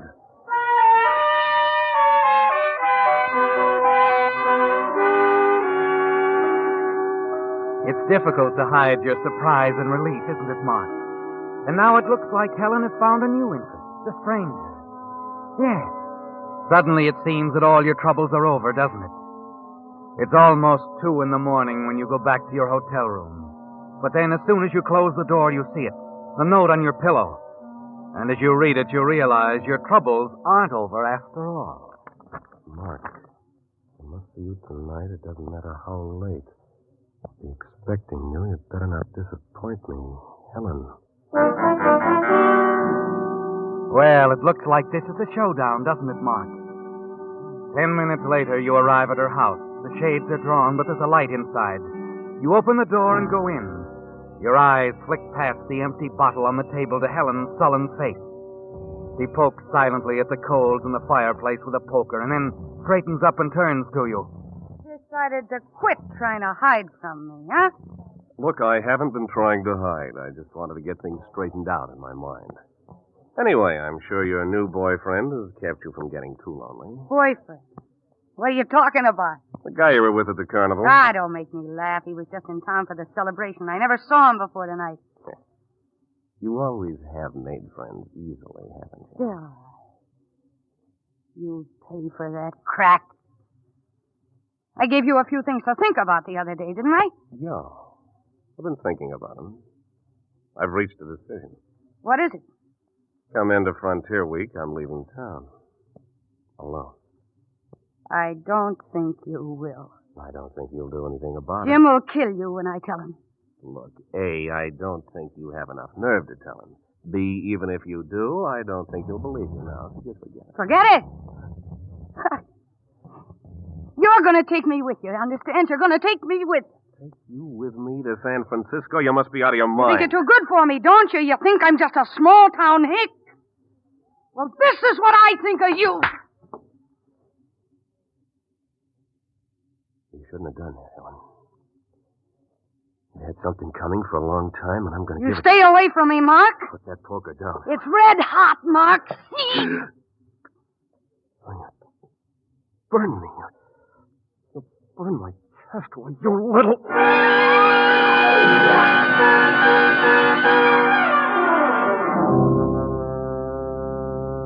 Moments later, you're standing there in a daze, Mark, staring at Helen's lifeless body on the floor, then at the angry X-shaped burn on your chest.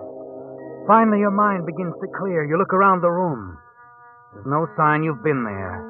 And luckily, you're almost certain nobody saw you leave your hotel. You slip out the front door and look around. There's no one in sight. So you hurry back to your hotel room, rip off your charred shirt, and hide it temporarily in your closet. Then you collapse on your bed.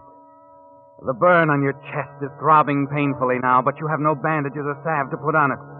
So you just lie there, staring into the darkness. And then finally, just before dawn, your eyes close from sheer fatigue.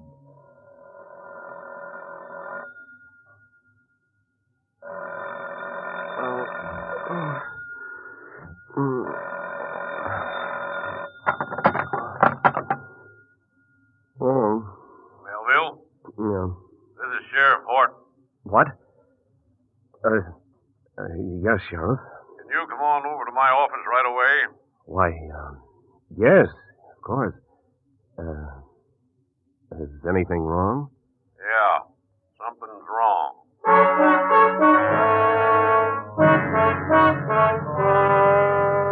And you know what he means, don't you, Mark? Helen's murder. Probably this is just routine, but you've got to be on guard. You put on a clean shirt and wince as the cloth brushes against the burn. 10 minutes later, you walk into the sheriff's office. With him are a circle of grim-faced men.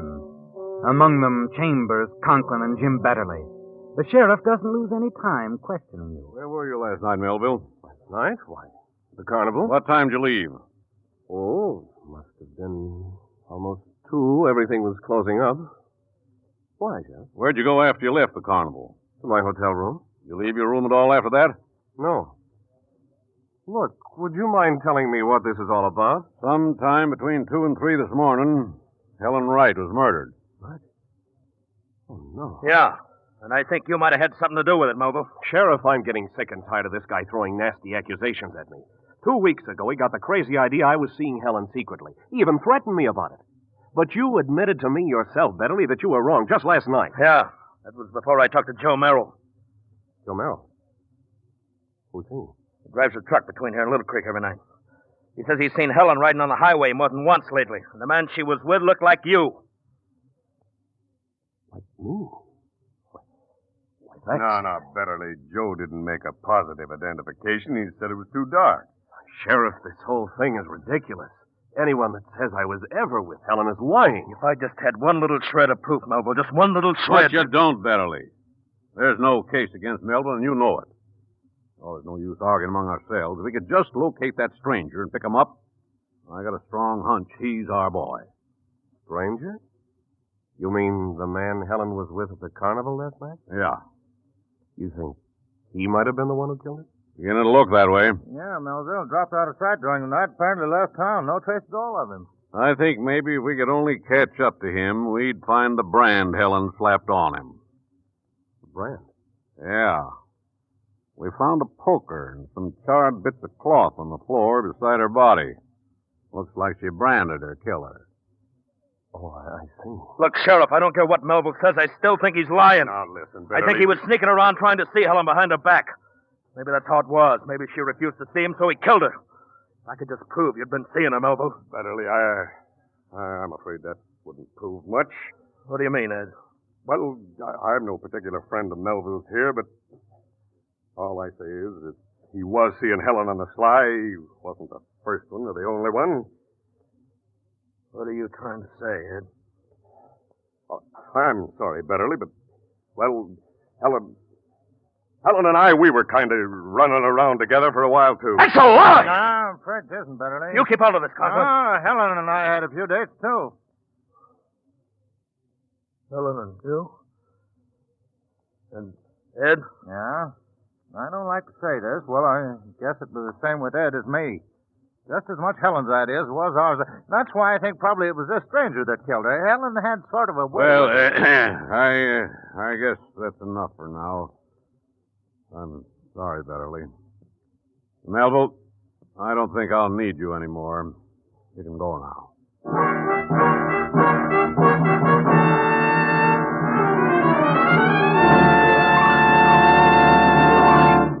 The Whistler will return in just a moment with a strange ending to tonight's story. Meantime, a brief weather forecast. Winter rains ahead. And every rain means more auto accidents. Consider, 1 out of every 5 deaths caused by autos occurs when roads are wet or slippery. Another 1 in 5 deaths occurs when driver's vision is obscured.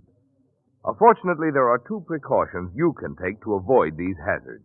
1, if a worn windshield wiper is leaving streaks across your vision, your signal dealer can install a fine new Rainmaster blade while you wait.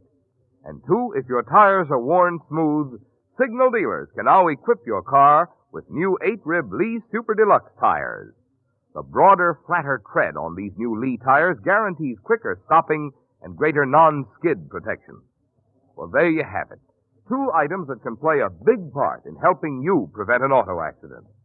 So have your signal dealer check your windshield wiper and your tire treads this week. You'll feel a lot better knowing your car is equipped to take you safely through the rainy months ahead. And now back to the Whistler. It was a stroke of luck you hadn't counted on, wasn't it, Mark? Just when things looked darkest for you, the unexpected character witness, Ed Chambers and Bud Conklin, took the pressure off you, didn't they?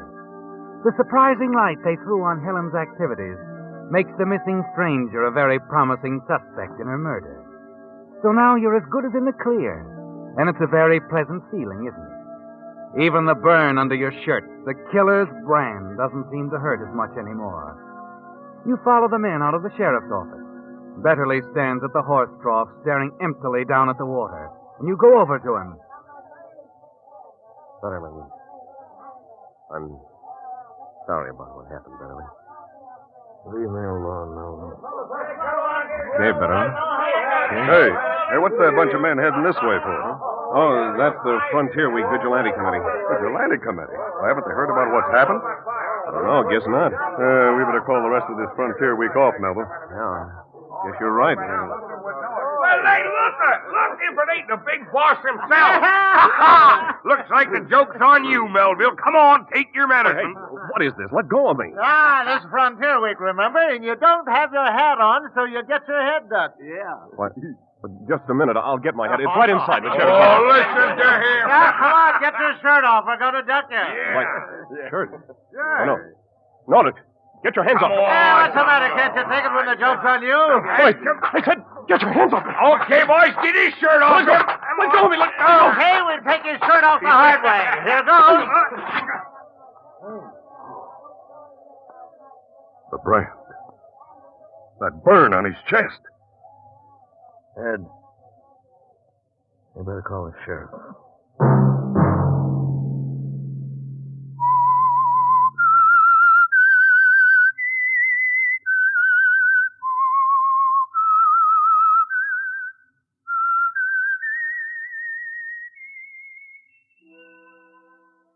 The Whistler.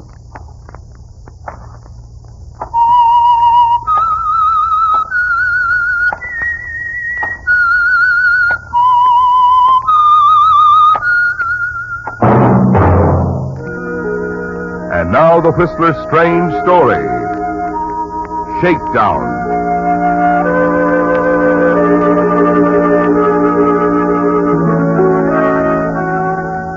Marty Lindquist, lifeguard, sat on the sands in front of the Swank Beach Club on Pelican Bay.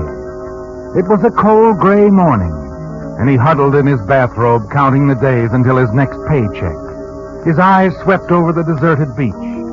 He hated the slack season, the dull months, the time between. Bored women who wanted swimming lessons, companionship. Women who found him attractive and had money to spend. As he rose to his feet and started for the locker rooms, a voice reached him. A voice from the veranda. Marty turned and saw the owner of the Pelican Bay Inn motioning to him. Moments later, Marty walked into the office of his employer, small, dapper Harry Evans. Come in, Lindquist. Come in. Sure, Mr. Evans. Sit down. Thanks. Rotten day, isn't it? The small boat warnings are down. Guess it'll clear tomorrow. It's January. Oh, sure. Anybody on the beach yesterday? Day before?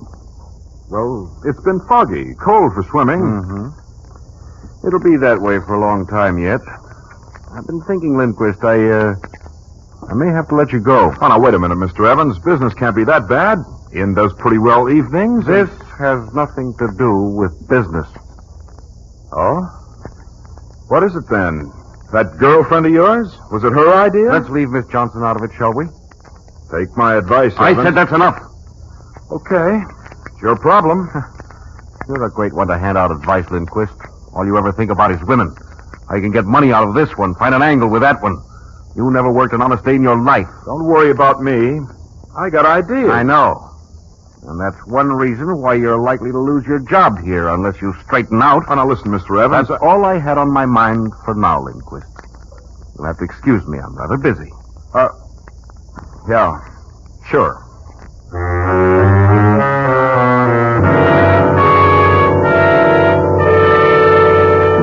The thought of possibly becoming an unemployed lifeguard in January frightened you.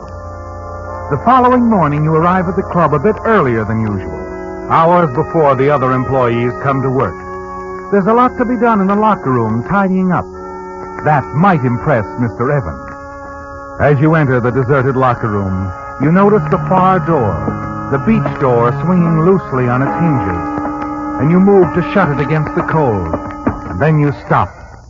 Out near the water's edge, you see the solitary figure of a man, skinny legs shivering beneath a heavy bathrobe. As he turns, glances nervously toward the clubhouse, you see it's Mr. Evans. And then near his feet, you see something else, a bright yellow bathrobe tossed on the sand. There's only a moment to puzzle over it. Then you hear it, the cry of a woman out in the surf. Evans whirls and stares out over the water and does nothing. Then his shoulders tighten. He ducks his head and hurries up the beach, his eyes darting from shore to sea. A moment later, he disappears into the clubhouse. Quickly, you tear off your jacket, straight through the breakers, and swim toward the cry for help.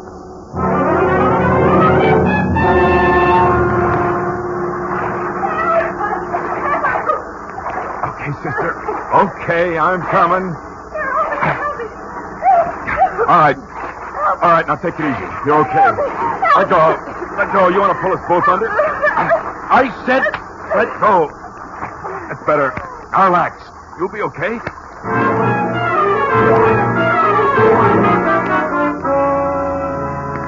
You fight your way through the heavy surf back to the beach and carry your shapely burden up on the sand. She's attractive, isn't she, Marty? And you make a quick guess at her financial standing. You wonder if perhaps your luck hasn't changed. As you carry her toward the locker room, you also wonder why Harry Evans deliberately left this girl to drown. You can put me down now. I'm going to take you inside. No. No, I'm all right. Really, I am. I'm giving the orders, lady. I feel so foolish. I'm actually a very good swimmer. The water's cold. Back east, I do it all the time. East, huh? You just get in? Yes. Please, I'm all right. Put me down. Locker room's right over there. I'll dig up some blankets.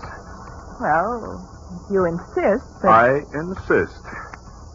maybe you'd better try to find my husband, too. Married, huh? Do you mind? He can wait. Strange. He was around here a moment ago. Perhaps you know him. He owns the Pelican Bay Inn. Harry Evans?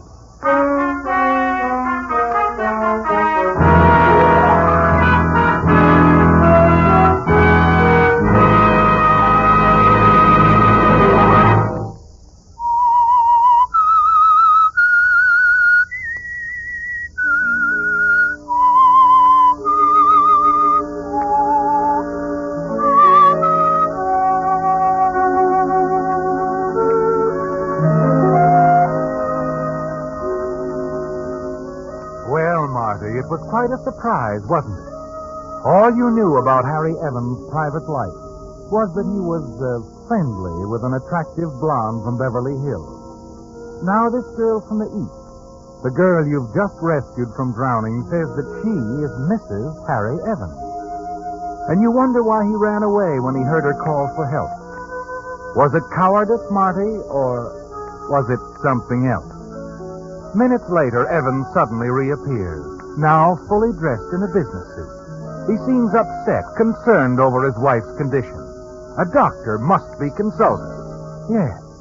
And he insists on driving her into town. So you're left alone at the club.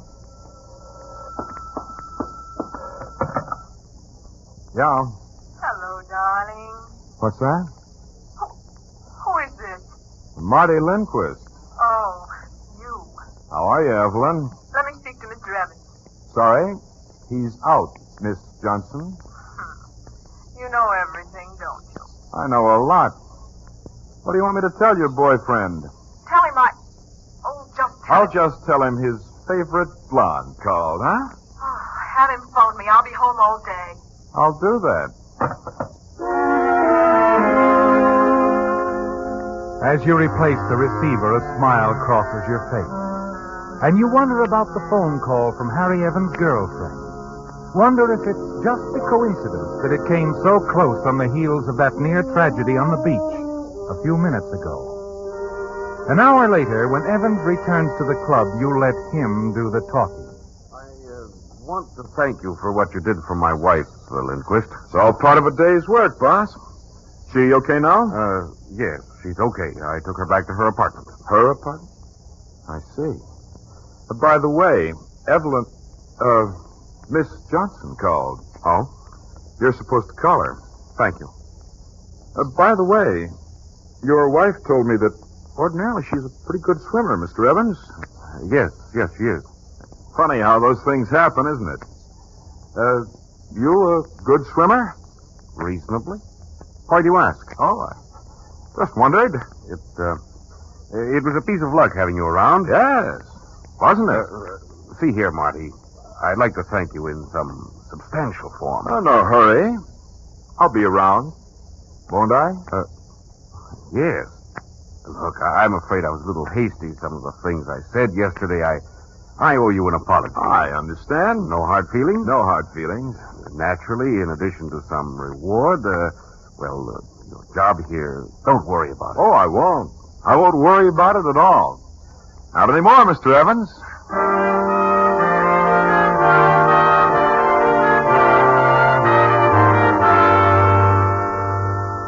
You're certain you have the upper hand now, aren't you, Marty?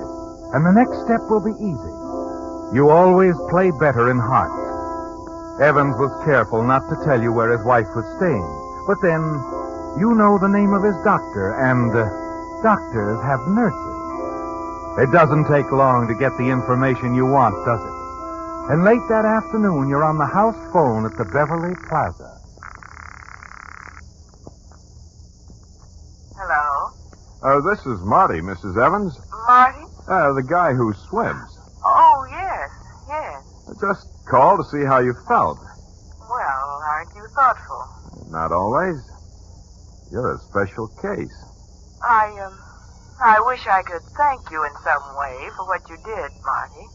How about buying me a drink? I'm downstairs in the bar now. Well, all right.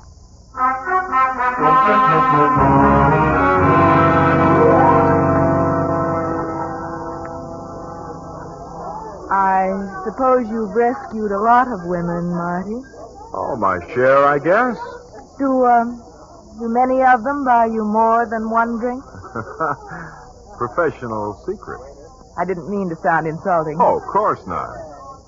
Well, here's looking at you. And you. What do you see? Well, you're attractive. Uh-huh. And very sure of yourself. I find it pays. Good.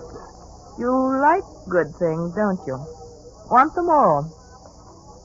Only I wouldn't go too fast. Trying to tell me something? Just that I love my husband, that's all. You know, I had no idea he was married. None of us did. Well, it's natural, I suppose. I've been living in the East, and he wanted to come out here, build the Pelican Bay You're Inn. separated? Oh, no. No, it's just that we have so many properties and... Yeah, that's what a blonde named Evelyn told me. Oh? Ah, don't give me that. You know. All right. It's ridiculous to pretend, I suppose. He ever mentioned divorce? No. No, of course not. But you have an idea he'd like to, get rid of you? Get rid of me? What do you mean? That's why you came out here, isn't it? To stop it? Please, I'd rather not discuss it. Sorry. Guess I'm just too curious. But I like you. I wouldn't want to see you get hurt. Yes, you are the man who saved my life. I mustn't forget that.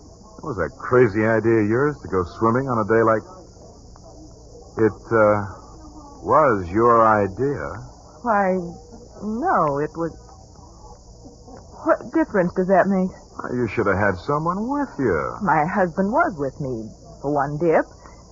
Later, he got cold, came back in before it happened. Uh-huh. Marty, what is it you mean? What are you driving at? Nothing. Whether you'll have another date with me, maybe. Please, there's something I should know. I'm a good dancer, that is? Marty. Maybe you'd like to divorce him someday. I thought I told you I love him. Yeah, sure.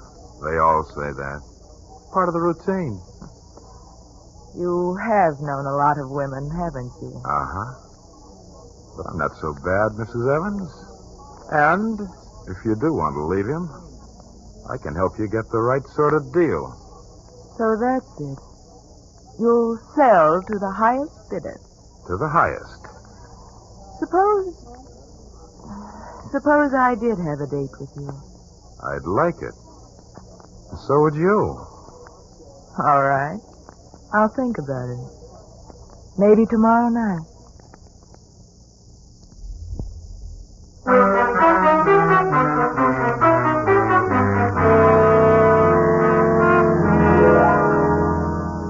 Well, Marty, it's working out perfectly, isn't it? But Mr. Evans is the one you think should pay. Yes, because you're sure he's not just a coward. You're certain you know what he wanted to happen out there on the beach this morning before you pulled his wife out of the surf. As you return to the club, you're excited, trembling. And it's not because of the chill evening wind from the Pacific. It's what you're doing, Marty. Planning a shakedown. The biggest shakedown of your life. You stop near the inn gate. Notice a car parked in the darkened driveway. Then you hear voices. All right. Please, Evelyn, don't worry. It'll all work out. Now, you run on home. Oh, I can't help being a little nervous, Harry. I just don't want to leave you. Sure. But you run on. I'll phone you after 10. Will it be over by then? Yes, it'll be over. Oh, but you'll be alone, and I told you it's better this way. This is my job. she doesn't suspect. No. I just asked her to come out after dinner for a talk. To my place at Malibu. I'm going to pick her up at 9. Oh, be careful, won't you? I will. After this morning, I want to get it over with more than ever. All right, Harry. All right. You'll call me. Yes, I'll phone you. After it's over.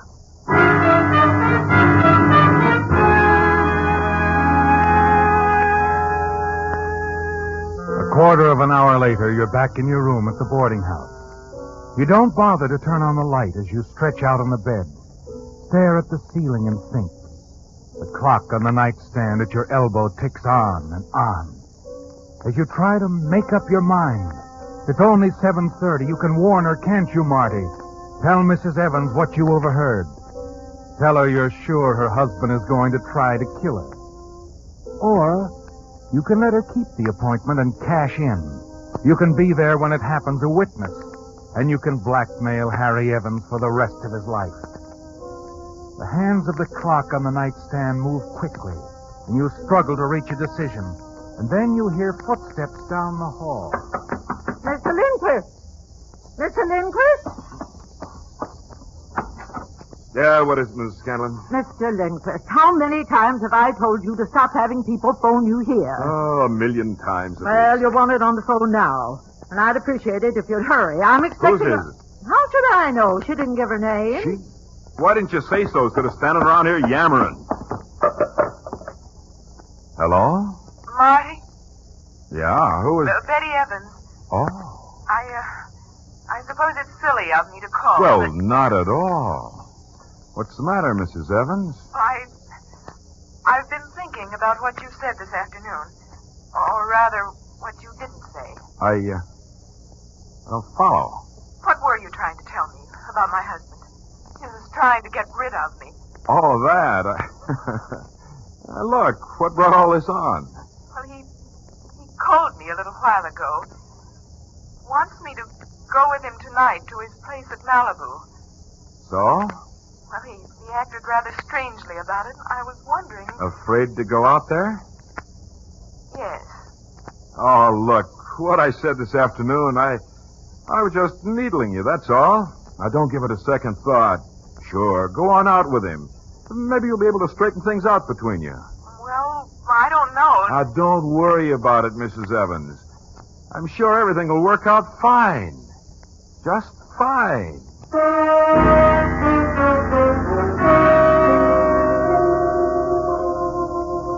Well, Marty, you've asked many things of women, haven't you? But this is the first time you've ever asked one for her life. It's all clear in your mind now, isn't it? There's nothing to do but wait. Wait until it's time for Harry Evans to pick up his wife at 9 o'clock and take her out to his lonely cabin at Malibu and kill her. You return to your room, stretch out on the bed again. The hands of the clock move slowly now, don't they, Marty? And you try not to think of the things that could go wrong. But the back of your neck grows damp with perspiration. Finally, you drag a heavy suitcase from under the bed, open it, take out the service revolver and pocket it. Moments later, you pass your landlady in the hall, busily engaged in a telephone conversation. You hurry down the street to the little lunchroom on the corner. You've got to be certain that Mrs. Evans is going to keep her appointment with her husband. Well, hiya, handsome. Hello, Clara. Give me some change, huh? Sure. Gonna dine with us tonight, honey? The blue plate is... No, I'll skip it. Haven't seen you much lately, Marty. Where you been? Oh, busy, you know. Oh, sure. Who is she this time? Haven't you heard? I'm through with women. Sure. I, get off in a little while, Marty. That's fine. You can go home and curl up with a good book. Give me the change, huh? A pleasure. Thanks. Hiya, Marty. Oh, hello, Roscoe. How's business? Picking up, I'd say. Picking up.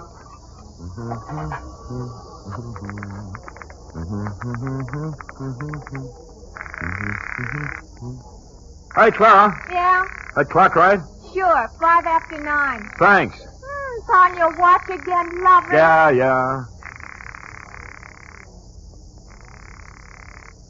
She ain't home, huh? No. Stood up. How do you like that, Roscoe? Marty's been stood up. Have a good laugh over it, suckers. I'll see you on the beach, honey. No, you won't, sweetheart. Not anymore. Little Marty's off the beach from now on.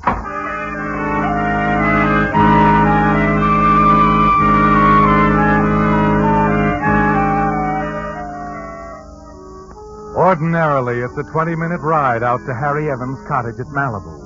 But you make your cab driver get you there in 15. You've got to be at the cottage before Harry Evans and his wife arrive.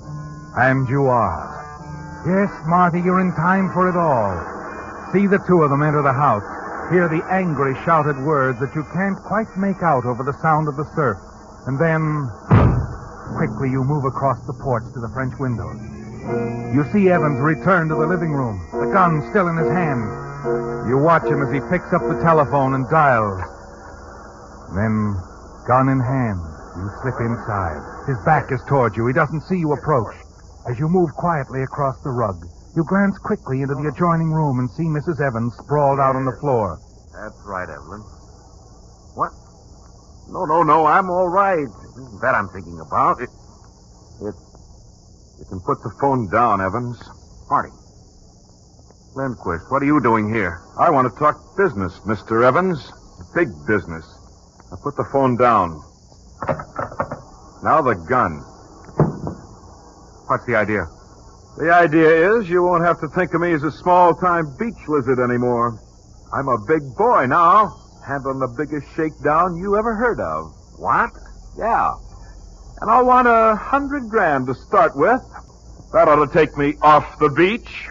Huh, Mr. Evans?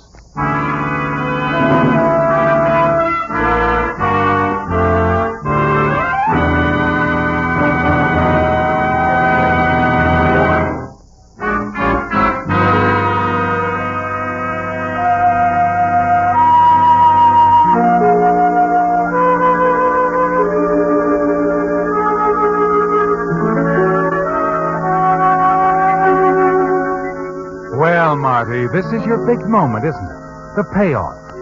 Ever since you rescued the lovely Betty Evans from the wintry surf in front of the Pelican Bay Inn and saw her husband ignore her call for help, run away, you were sure you were on to something big. And tonight, when you heard Harry Evans ask her to come to his cottage at Malibu, you were certain he was going to kill her. A quarter of an hour ago, you heard it all, the quarrel, the shot. And then you saw Evans come into the living room, the gun in his hand. Heard him talking to his girlfriend, Evelyn Johnson, on the phone. And you saw Mrs. Evans sprawled out on the floor of the adjoining room. Now that you've explained your proposition to Harry Evans, what you've seen, what you know, and how much it's going to cost him, he sits in a daze, staring at you. So, you've got it all figured out. I didn't take much figuring once I caught on. Too bad I saved her from drowning, huh, Evans? You didn't save her from anything. No, I found that out just now. This time you succeeded. And I was here to witness the murder. Lucky for me, wasn't it, Evans? You're lower than I thought, Marty. Sure, but my price comes high. Now, like I said, I'll take $100,000 to start with, Evans, and I'll keep my mouth shut. You're not getting a nickel out of me. You don't think so? Suppose I call the cops. Go ahead. I'm not kidding. Neither am I. There's the phone. Well, why don't you dial? Look, Evans, you don't want me to call the cops. Maybe I put the price too high. Let's say 50 G's. No G's at all, Marty. You see, you made one bad mistake this morning on the beach.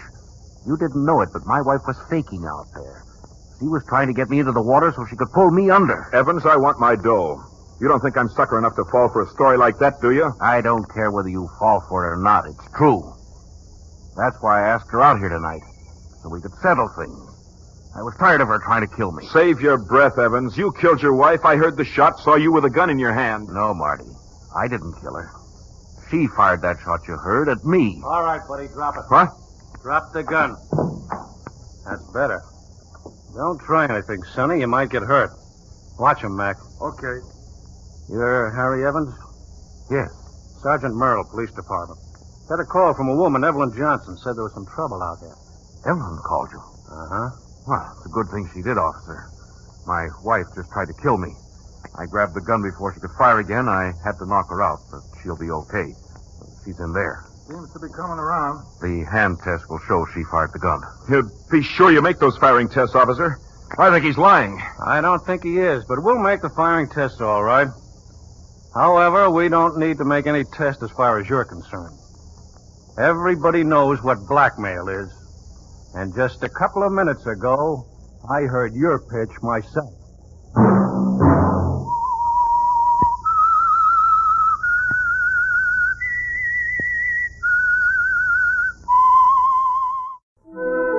And now the Whistler's strange story.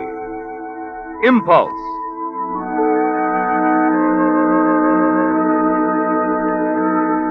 The crowd in the waiting room of the New York airport hardly noticed the small, slender man in a trench coat standing near the magazine counter.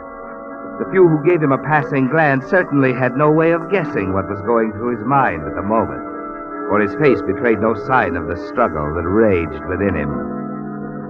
Christopher Daniels, professor of English, was striving to reach a decision, a very important decision. At this moment, Christopher Daniels had reached the crossroad. He had a choice to make. He could go on living his own dull life, or a new life, the life of another man, a man whose name was now being called over the public address system. Mr. Neil Baldwin, please report to the reservation desk immediately. Mr. Baldwin, please. Suddenly, Christopher Daniels shuddered. It had all happened so suddenly, it seemed like a bad dream. Yes, a bad dream that had started that afternoon in his room at the hotel. Perhaps it had really started this morning at his home in New Haven, that unpleasant scene with his wife, Blanche. He'd forgotten what had brought it all on. Money, his job. It didn't matter, really. The scenes with Blanche always ended the same way. Oh, Blanche, please, we've been all over this time and time again. Yes, we have, Chris. And what good has it done? You never think of me, really, what I gave up to marry you. I know. I could have had a lot of things, Chris.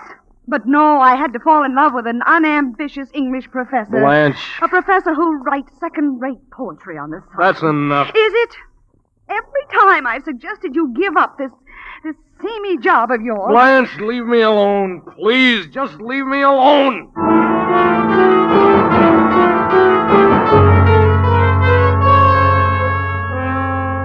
Yes, Chris, perhaps it was then the bad dream had started. That unpleasant scene with Blanche, like so many that had gone on before. Scenes that left you empty, miserable, sitting in your study oblivious to everything except the vague wish you usually had at times like this, that things would somehow straighten themselves out. You hadn't heard the doorbell. Then you saw Blanche and your old friend Neil Baldwin standing in front of you. Hello, Chris. Well, Neil, this is a surprise. How are you? Fine, fine. Well, it's good to see you again. Sit down. Thanks. Only for a minute, though. Well, let's see. It's been 2 years, hasn't it? Just about, I guess. Class reunion. Yeah. What in the world are you doing here in New Haven, Neil? You sound as if this is the end of the world. Chris doesn't seem to think so. Oh, Blanche. As a matter of fact, we've practically been neighbors the last couple of years. I've been working back and forth between here and Boston for an investment house. Really? Yeah. Yeah, but that's all over now. I just stopped in to say goodbye. Goodbye? Well, here we haven't seen you in 2 years, and you're saying goodbye. Where are you going? New York right now, then to South America. South America? Oh, that's wonderful, Neil. Business trip? No, Chris. Guess my business days are over. I had a talk with my doctor last month. It's either take it easy or else. Oh. So I'm going to take what little money I've saved, go down to South America, where I don't know a soul, and loaf the rest of my life. Well, I'm sorry to hear about your health, Neil, but this trip sounds wonderful. When are you leaving? Plane leaves late this afternoon. This afternoon. Neil, how are you going to New York? Train. I'll drive you down. Well, that's nice of you, Chris, but I couldn't think of it. No, really, I'd like to. But, Chris, you'd be awfully late getting back. Look, I I can could stay overnight in New York, a hotel, and come back tomorrow. Well, I don't know. If Blanche doesn't mind... Blanche, I just thought that... Well... Why, certainly, Chris. Go right ahead.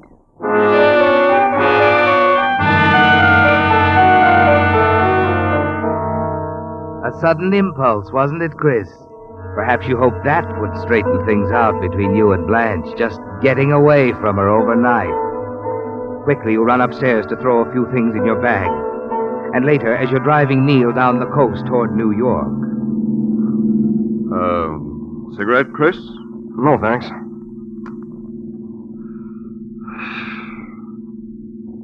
How have things been going for you, Chris? Oh, pretty well. Pretty well.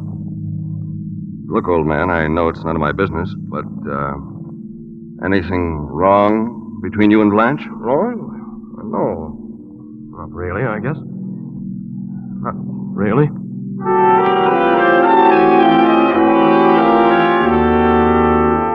You can't very well tell Neil the truth, can you, Chris? Tell him that long ago you realized you didn't love Blanche anymore. That you haven't done anything about it because you're sure she needs you. Yes, despite her attitude, her obvious annoyance with you, you're certain she loves you, needs you. But you can't tell Neil you want to call it off, because you hardly dare tell yourself. You were never one for facing anything like that, were you, Chris? You're the kind who always hopes things will straighten themselves out somehow, that it will all be arranged for you. Now you're running away overnight, hoping that will do the trick. And later, as you park your car in the garage, check in at the New York hotel, you think of something else that might help. The eating place in Greenwich Village you used to like. But Neil doesn't seem interested. To tell you the truth, Chris, I'm worn out. Oh. Well, it wasn't important, really. Look, I'm not hungry anyway. Why don't you run along to your restaurant? I'll just stretch out here on your bed. Take a nap. Well, I could do that, I suppose. You wouldn't mind? Of course not. We have plenty of time. The plane doesn't leave for another 3 hours. I need the rest. Go on, run along, Chris. Oh, you got a cigarette on you? Yeah. You better leave the pack. I'm all out. I have another pack around somewhere. It must be in my briefcase. Good Lord. My briefcase. What's the matter? My briefcase! I thought for a moment I'd forgotten it. My tickets, papers are in it. I just remembered I left it in your car with my luggage. Oh. Bring it up when you come back, will you, Chris? Yeah, of course, Neil.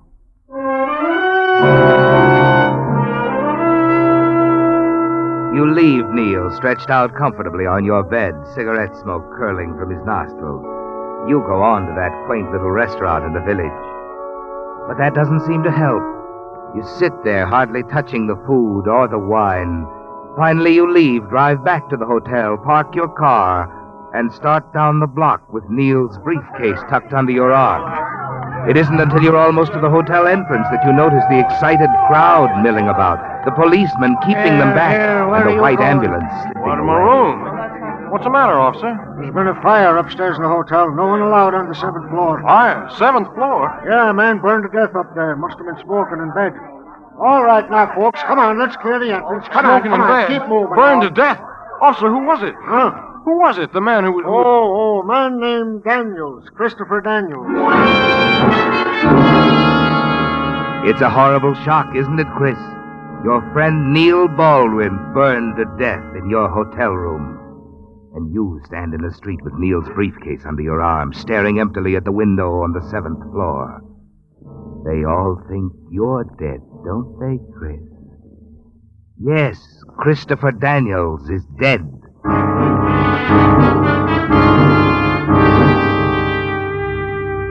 way, you find your way back to your car. You remember opening the briefcase, looking at the papers. The ticket is for Bermuda instead of South America. Bermuda, Flight 11. And there are Neil's papers, a reservation at the Crystal Beach Hotel. And there's something else, too, an envelope with money in it. A lot of money. Mr. Neil Baldwin, please report to the reservation desk immediately. Mr. Baldwin, please. The next thing you know, you're at the airport, standing in the waiting room by the magazine counter. You realize it isn't just a bad dream. It's real after all, isn't it, Chris? You realize, too, what brought you out here. The idea that's gnawed its way into your mind. No, I can't do it. I can't. I'm leaving for Bermuda. All aboard, please. I must be out of my mind. I can't do a thing like this to Blanche. I can't. I won't. Mr. Baldwin, please report to the reservation desk immediately. Mr. Baldwin, please.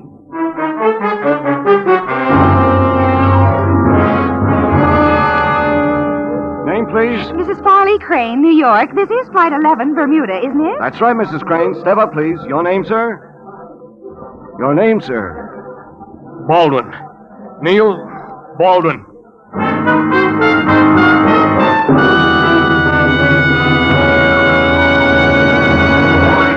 With the prologue of Impulse, the Signal Oil Company brings you another strange story by The Whistler. This, you know, is the 6th consecutive year that Signal Oil Company has sponsored The Whistler. A long time for a radio program, yet short compared with the 18 years that Signal has served the West. However, just as The Whistler has grown to be the most popular West Coast radio show, Signal has grown too. Grown from a mere handful of stations serving Southern California to many hundreds of dealers serving 6 western states from Canada to Mexico. Now, obviously, there must be good reasons why so many drivers have switched to Signal gasoline. And there are. One important factor, of course, is good mileage that has made Signal famous as the Go Farther gasoline. But equally important is the thing which makes such mileage possible. I mean the extra efficiency today's Signal gasoline coaxes from your motor, which naturally means extra performance for your car. That's why Signal says, to be sure of the tops in gasoline quality, there are just 2 things to remember. 1, it takes extra quality to go farther. And 2, Signal is the famous Go Farther gasoline. Now back to The Whistler.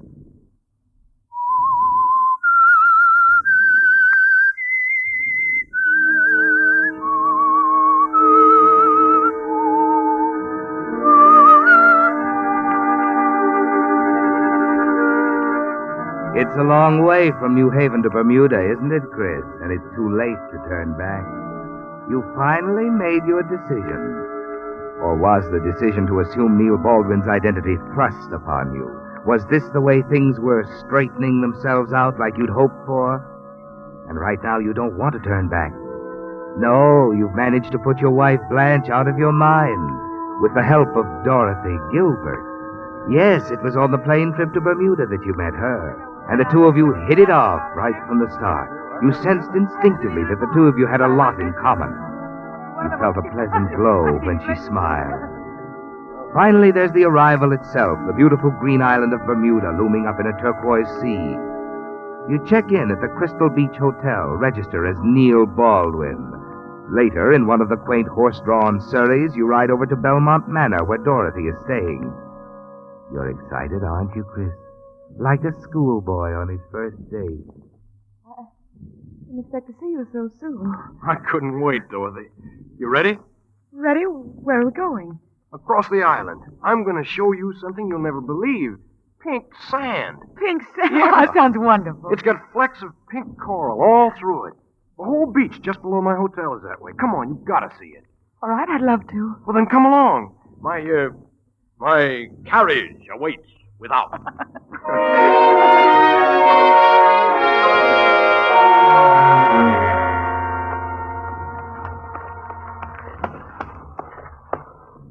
Well, looks like we're stalled.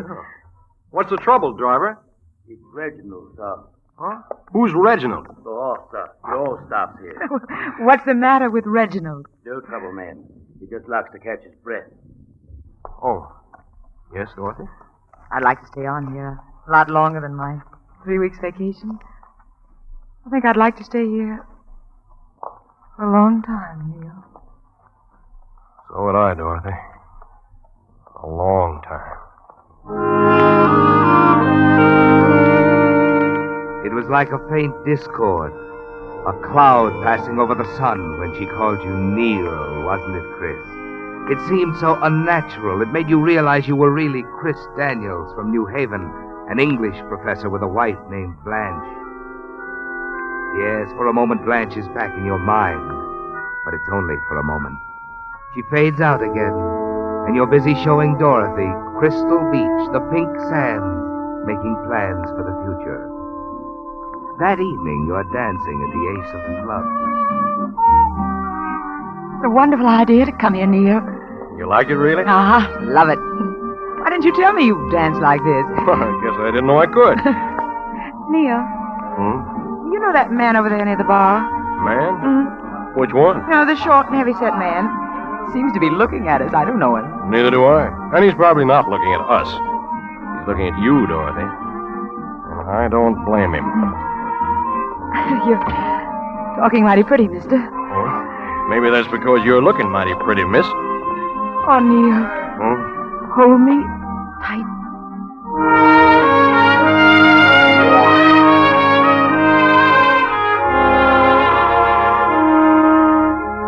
Well, Chris, there's no doubt in your mind about what's happening to you and Dorothy, is there? It's all very simple. You're certain she's in love with you, and you're in love with her. Yes, for the first time in your life, you're in love. But the cloud's over the sun again. This time it won't go away. This whole thing is unfair to Dorothy, isn't it? And you're thinking about Blanche, that it's also unfair to her. Now you've got to make another decision. You're still thinking about it as you take Dorothy back to Belmont Manor, then return to your hotel. As you walk into the lobby, the desk clerk gives you something else to think about.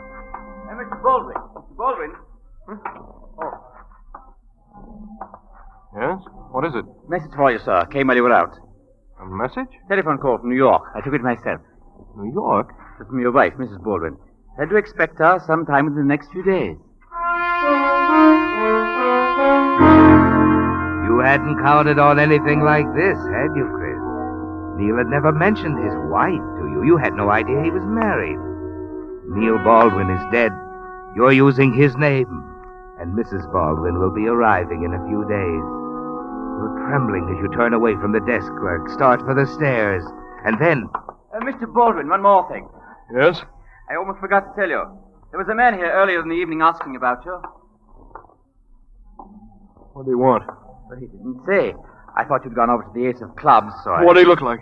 Oh, what a blue suit. A rather short, heavy-set man, as I remember. Yes, Chris, it's the short man again. The same man who was staring at you tonight when you were dancing with Dorothy at the Ace of Clubs. You're certain he's following you, aren't you? Perhaps he's from the police, and you wonder if he knows the truth about you. You hurry up to your room, and there's little sleep for you that night. The pressure is building, isn't it, Chris? First the message from Neil's wife, then the discovery that you're being followed. Yes, the pressure is mounting, and a strain on you begins to show the next evening at dinner. Neil, what's the matter? Matter? Well, nothing, Dorothy. Oh, yes, there is. All evening you've been acting so strangely. You look almost... What is it, darling? Dorothy, you'll have to trust me.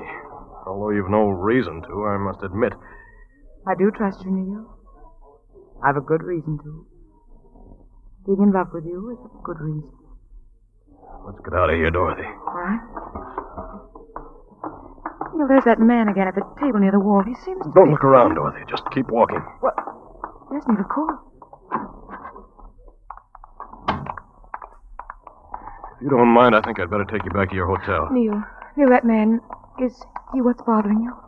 He's part of it. He's been following you, hasn't he?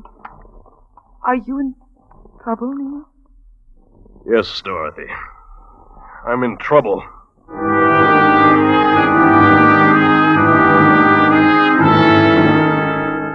You take Dorothy back to the Belmont Manor and leave her with that hurt, puzzled look in her eyes. The look you'd give anything to smooth away. Then you go back to your hotel, and as you enter the lobby, the desk clerk calls to you. Oh, Mr. Baldwin. Yes? There was another telephone call for you an hour ago from New York, from Mrs. Baldwin. What did she say? That she was able to get plane reservations. She'll arrive tomorrow morning.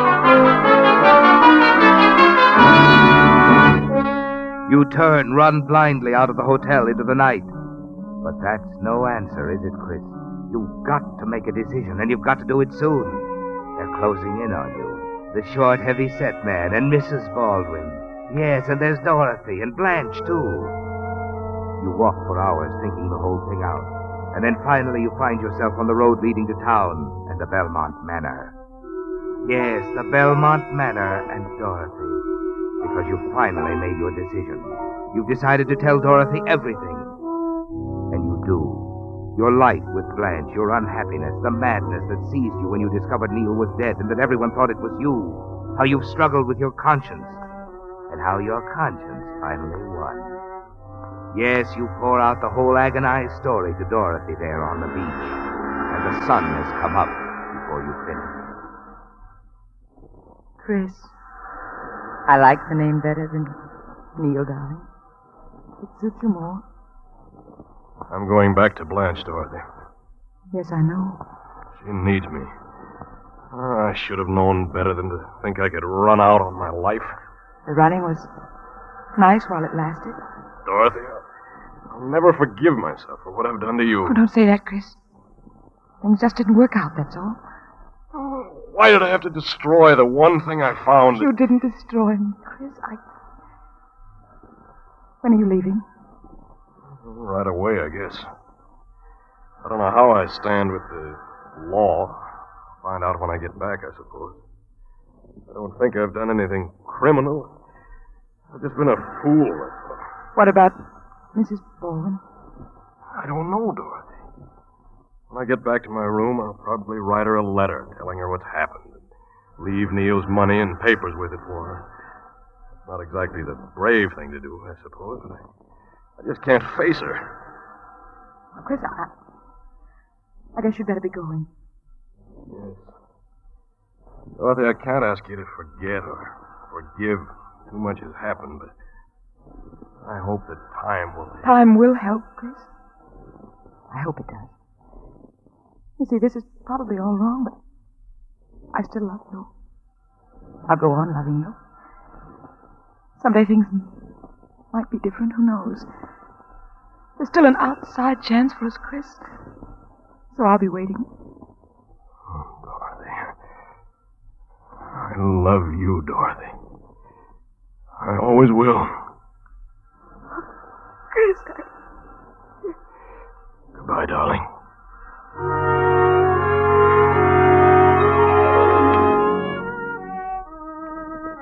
It's all over now, isn't it, Chris?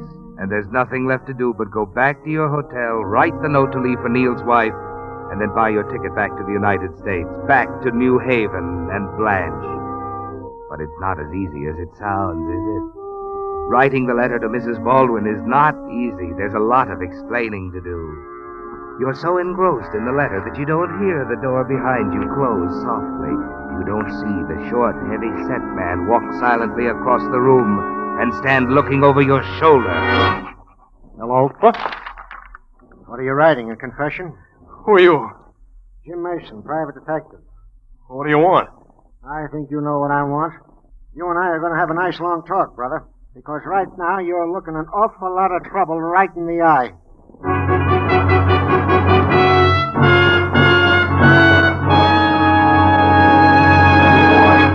The Whistler will return in just a moment with a strange ending to tonight's story. Meantime, a message especially for you drivers who have late model cars, or you lucky folks who will be getting new ones. Just any motor oil won't do, you know, for today's high-efficiency motors. No, sir. They need special protection against corrosion, wear, and carbon if you expect to get the long, trouble-free service that was built into them. That's why Signal Oil Company brought out Signal Premium Compounded Motor Oil, an improved type lubricant in which 100% pure paraffin base is fortified with scientific new compounds. Inside your motor, these compounds go to work, doing jobs that regular oil alone cannot do. One compound, for instance, actually washes out harmful carbon, gum, and varnish. Another compound in Signal Premium protects costly bearings against corrosion. And still other compounds do additional jobs of keeping wear down and performance up. That's why Signal Premium Compounded Motor Oil is your guarantee of a sweeter running motor. So for your next oil change, stop at a Signal station. Get the improved type oil that does so much more than just lubricate. Signal Premium Compounded Motor Oil. And now back to the Whistler. Well, Chris, they finally caught up with you. Your little adventure is at an end. Your first decision to use Neil's name, run away from home, was a bad one, wasn't it? And your second decision to go back. It looks like you made that one a little too late. Because now no one will ever believe you really were going back. There's only one thing to do, one thing you know how to do. And that's to tell Mason the whole story, just as you told it to Dorothy. And that's what you do. You give Mason the whole story. Sort of a wild tale, ain't it? Oh, I know it must sound... You but can I can prove you're not Neil Baldwin? Yes. Yes, of course I can. Well, then you're a lucky guy. Lucky? Yeah, that dough he had, the $12,000 he told you he'd saved up to retire on. Yeah? Well, he embezzled it from the company he worked for. What? They sent me down here after him. You still have the dough? Yes, it's over there in the briefcase. I haven't touched it. Good. Getting that dough back is all the company's interested in. And as far as I'm concerned, you can go on your way. Thanks. What are you going to do? Go back? Yeah, Blanche needs me. It's the only decent thing I can do. You know, you're not quite out of the woods yet. I'm still not convinced you aren't Neil Baldwin. All right, Mrs. Baldwin. Come on in. Neil, darling, why didn't you meet me at the airport? Chris! Good Lord. Blanche. I thought you were... I thought I was... What, Blanche? I thought you... You thought I died in that hotel fire instead of Neil. You thought he'd be here waiting for you with the money he stole. You had it all planned, didn't you? You knew he stole it, didn't you, Blanche? Yes. And all the time I've been torturing myself, thinking about what I'd done to you. Chris, You know, I'm glad you came down here to meet Neil. It kept me from making an awful mistake. Mistake? Yeah, that's right. An awful mistake. But it doesn't concern you anymore, Blanche. Just me. And someone who's waiting for me over at the Belmont Manor.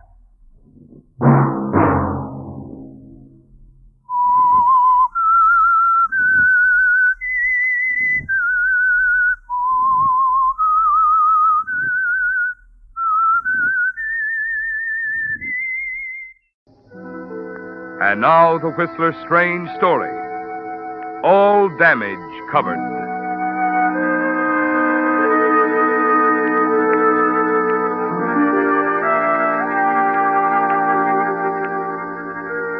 As usual, the swank orchid room was crowded. And the reason for the popularity of this small nightclub in downtown Los Angeles was obvious. At the moment, the tall, slender girl with the honey-colored hair stood before the microphone on the dance floor, swaying with the rhythm of her song.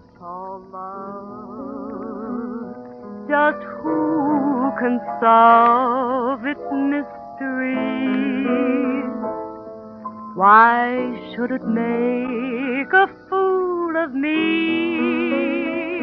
Maxine had sung those words over and over, night after night. But suddenly she seemed to be singing them for the first time. Suddenly she was the woman the words were written for. The thought of killing him had occurred to her before, but never in the middle of a song had she known this cold-blooded, this passionate desire to kill the man she'd married. What is this thing called love?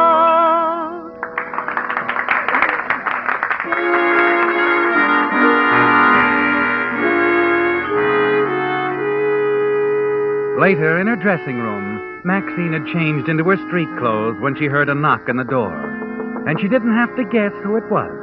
This wasn't just her boss. This was Jim McCoy, a guy as real as his name. Hiya, Songbird. Hello, Jim. Oh, you were great tonight. Real great. Sounded like you meant every word of it, baby. Maybe I did. Well, keep it up. I can always add a few more chairs for the customers. Well, I got to get back to the lounge. What's your hurry? Hurry. And we usually say goodnight about this time? That's what I mean. Do we have to? Now, look, baby. We've been through all this before. Observation. The tone of your voice goes well with the cold of your shoulder. Maxine, things were different when you were a cute trick on the loose.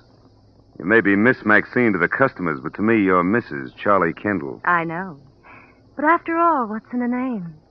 Look, baby, maybe they don't show, but I still have a couple of old scruples lying around. Don't kid yourself. They show something awful. Charlie needs you, now more than ever. No fun not being able to walk. Cooped up day in and day out. You're all he's got. Yeah, I guess you're right, Jim. Forget it. Yeah, I think we'd better. Well, good night, Songbird.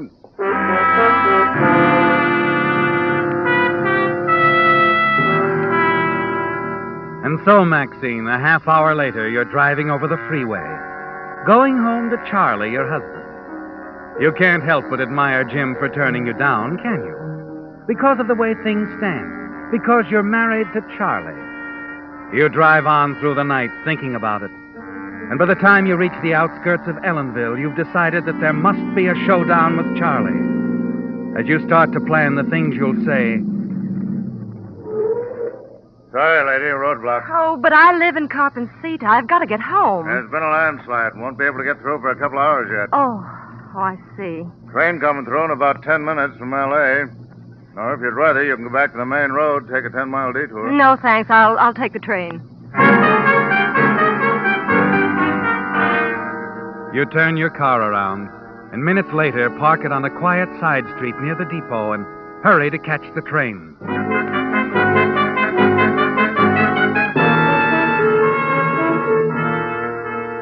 Shortly before 4 in the morning, you unlock the front door of your house in Carpencita. As you step into the living room, you see Charlie, stretched out on the couch, an empty bottle on the floor, the cane propped up against the end table, cigarette smoke curling up around the hand that dangles over the edge of the couch. It's a familiar sight to you, isn't it, Maxine? Charlie's been an invalid for 2 years now. His leg, injured again when he fell while getting off the suburban train a month ago, still hasn't mended. You hurry to Charlie's side.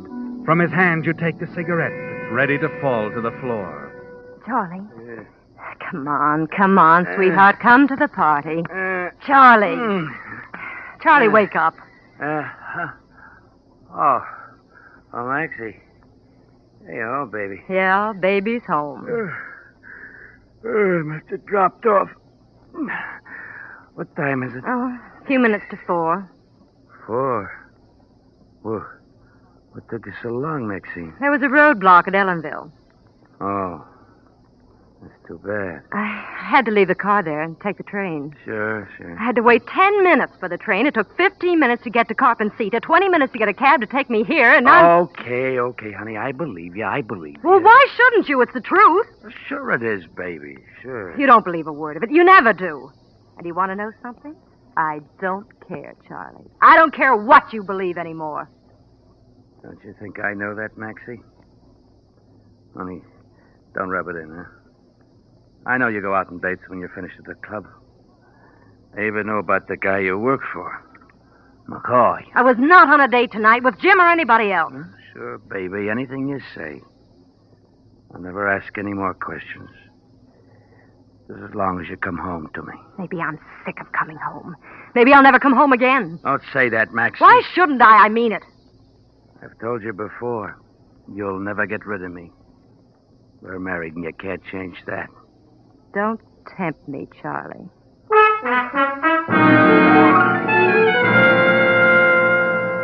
You struggle to control the rage that's sweeping over you. Turn away from Charlie and hurry into the bedroom. You stand there in the darkness by the open window, while the frost of night bites the anger in your cheeks. The train, Maxine. Yes, Why couldn't it have been late tonight? 10 minutes late. 10 minutes. The cigarette would have slipped out of Charlie's hand. The straw rug would have caught on fire. It would have solved all your problems. Suddenly an idea flickers through your mind. It could happen again. Charlie could fall asleep with a cigarette in his hand. There'd be a fire. But you'd be somewhere else when that happened, Maxine. An alibi. All you need is an alibi. And in an instant it becomes crystal clear to you how you can get one. Maxie. Maxie. Huh? Oh, what is it, Charlie? Oh. All by yourself in the dark, baby? What's on your mind? The train, Charlie. I was just thinking about the train.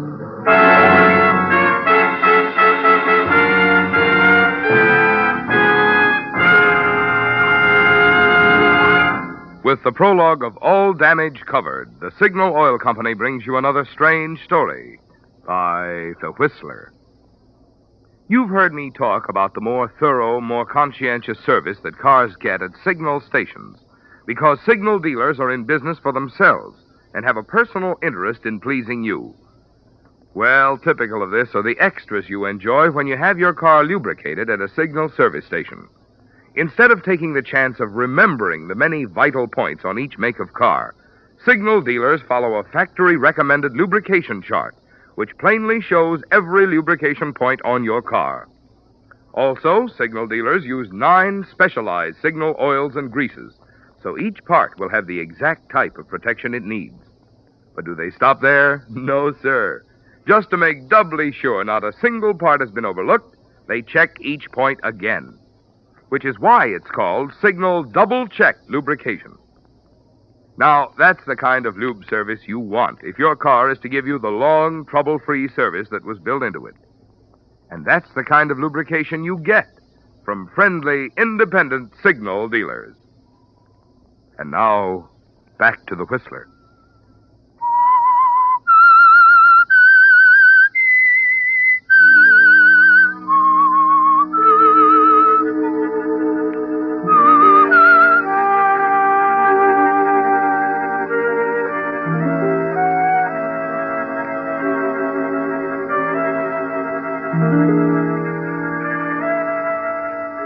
You've reached a decision, haven't you, Maxine? You're going to rid yourself of your husband, Charlie, once and for all. And you know exactly how you're going to do it. You can see it all now, the way it's going to happen. The official version of the accident. Charlie asleep on the couch. The empty bottle of liquor on the floor. A lighted cigarette dropping from his hand to the straw rug, and then the fire. And you weren't around to prevent it. It's late afternoon of the following day when you awaken. And as you recall your plan, your heart throbs with a sick, dizzy excitement. After a reassuring cup of coffee, you call the train depot. Check the schedule of the evening train to Los Angeles. Then you take your time dressing. Fight to remain calm. Shortly before 5:30. Maxie. Hey, Maxie, your cab's here. Coming. Whoa, what's in the suitcase, honey? Oh, it's just a dress I'll need at the club. Bye now. Bye. But Maxie, Yes? try to make it home early tonight, will you? Gets kind of lonesome around here. Don't worry, Charlie. I'll be back before you know it.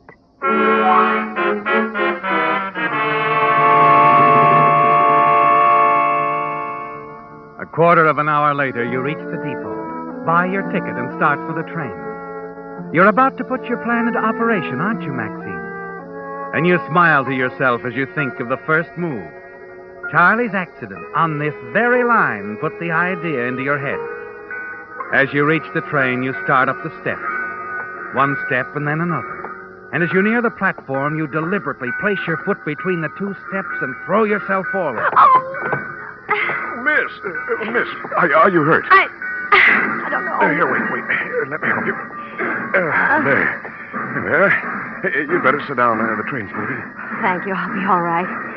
Just terribly clumsy of me. Well, accidents do happen. They seem to run in the family. A month ago, my husband had a similar fall. Oh, Your ankle? yes. It'll be all right now, I'm sure. Well, is there anything I can do, Miss? No, thank you. Well, I'm sorry. I'll have to have your name, Miss. My report, you know. It's just routine. Oh, of course. Mm-hmm. Mrs. Charles Kendall. Mrs. Charles Kendall. Address, please. 752 Mapleton Drive. You smile, lean forward, continue to rub your ankle as you watch the conductor fill in the report. Everything's there, isn't it, Maxine? Your name, the date, time of accident.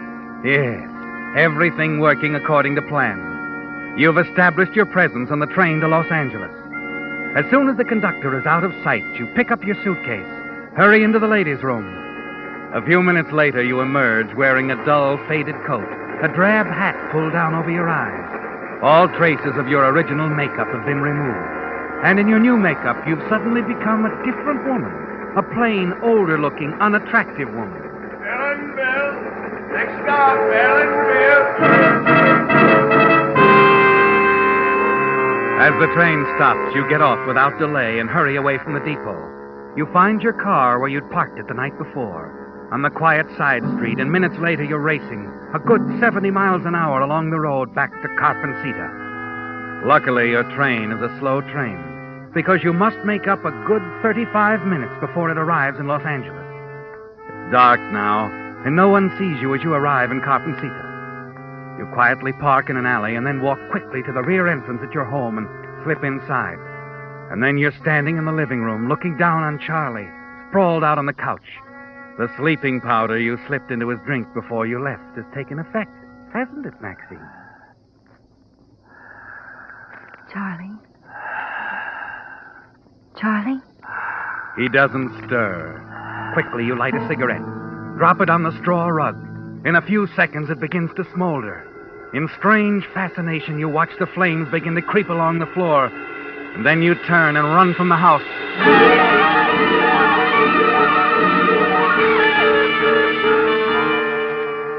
It's over, isn't it, Maxine? The worst part of all. As you hurry back to the car, you know there's only one more thing that you have to do. You must overtake the train at one of the many stops it makes and somehow get back on board unnoticed. To be in the clear, perfectly safe, that conductor must see you get off at Union Station.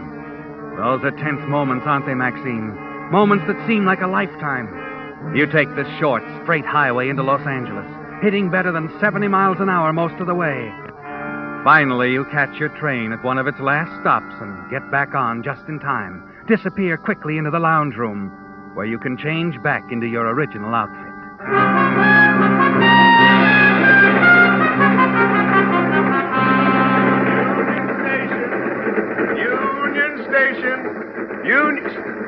Oh, Mrs. Kendall. Ankle better, Mrs. Kendall? Yes, thank you, conductor. Oh, that's fine. Union Station. Your plan has worked perfectly, hasn't it, Maxine? You keep telling yourself that over and over again. And then, as the train stops and you walk back to step off, you freeze suddenly and stare in terror at a man standing on the crowded station platform. Oh, no. You recognize him, don't you, Maxine? This man in the pinstripe suit. Instantly, your mind goes back to that night a few weeks ago when you came home late just as this same man was leaving, and you heard him say to Charlie, "Now, don't worry, Kendall. I'll take care of everything." It's all clear to you now, isn't it, Maxine?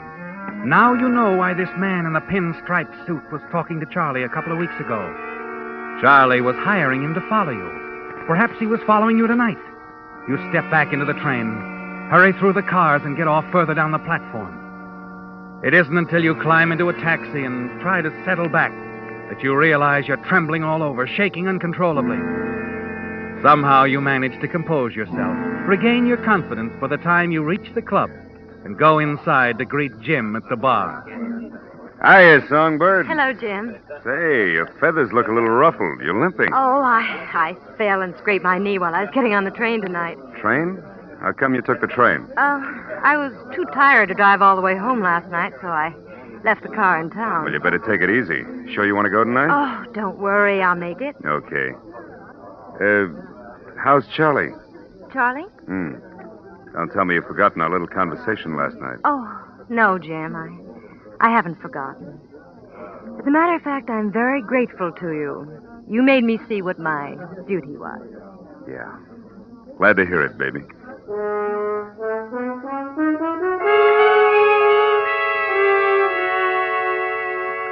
That night, you deliver the songs mechanically, don't you, Maxine? Because your mind is on something else. It's been 4 hours since the fire started, and you still haven't had any word. But as you approach your dressing room... Maxine? Oh, I didn't see you, Jim. There's a call for you, baby. You can take it in my office. Call? Mm-hmm. Who is it? Long Do you know? distance, yeah. Cop and Sita. Probably Charlie.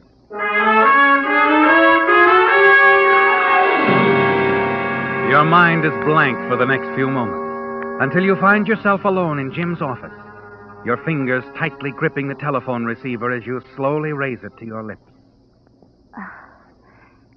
Hello? Mrs. Kendall? Yes, this is Mrs. Kendall. This is Captain Craig, Coffin Cedar Fire Department. Oh? I'm sorry, Mrs. Kendall. I have some bad news about your husband.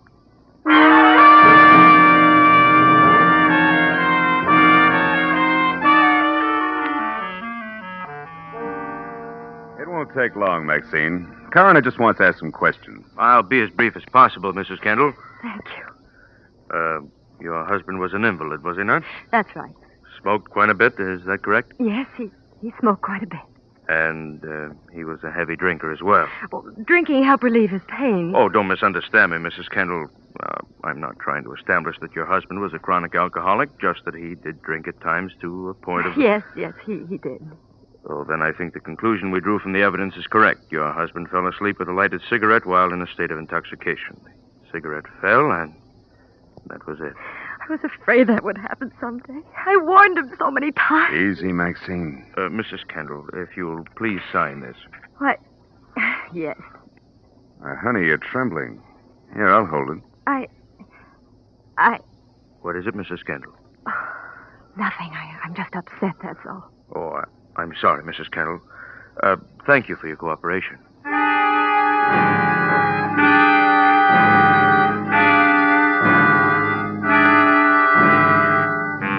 And finally, it's over, Maxine. Really over.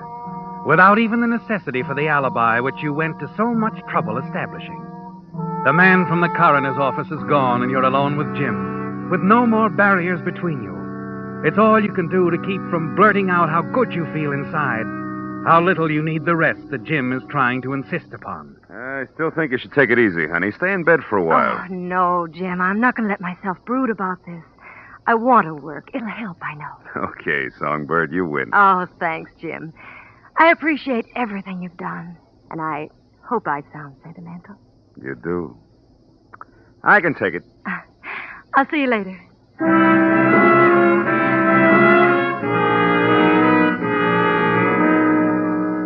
What is this thing called love? This funny thing called love. Just That night, your song is different. The nervousness is gone, isn't it, Maxine? Suddenly, you're gripped with terror, and the song dies in your throat. a fool of... Through the amber haze, sitting motionless at the bar, you see the man in the pinstripe suit. In that instant, you're certain he was hired by your husband to follow you. You don't know how long he's been following you, but in that moment of desperation, you suddenly turn, flee from your surprised audience toward the dressing rooms.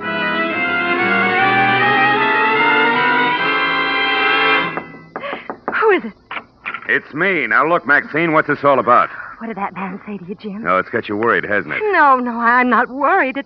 It's just a nervous reaction. Now listen to me, that's all. baby. This isn't a relapse. This is something else. How about you kicking in with a few more details? I'm unstrung. that's Answer me all. one question. What question? What do you know about that fire? Nothing, Jim. How could I know? Answer me. There's nothing to answer, Jim. What's wrong? Why do you keep looking at me that way? Look, Maxine, I thought something was phony last night when you got that call from the fire department. When I told you I thought it was Charlie, you almost keeled over. And I think I know why, baby. You already knew about that fire. No, Jim, And if no. you knew about it, you started it. I swear I didn't. Oh, Jim, please don't tell that to him. He knows too much already, Jim. And I thought so. And to think I was in love with you. Oh, please, Jim. Please, you're all I've got. Take your hands off me. Jim. Go on and cry to that guy out front. He wants to see you. Oh, don't go, Jim. Don't leave me alone. Not now. You gotta help me. You gotta help me figure this out.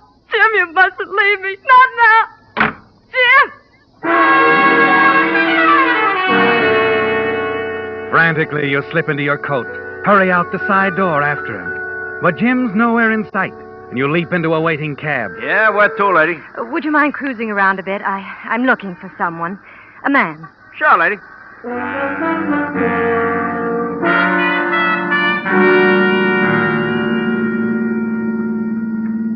See me, lady? No, I don't. But let's not stop. Okay. You sure the guy you're looking for ain't looking for you? What? There's a black car been following us ever since we started. No, that's not the man I want. Driver, turn the corner. Do anything but lose that car.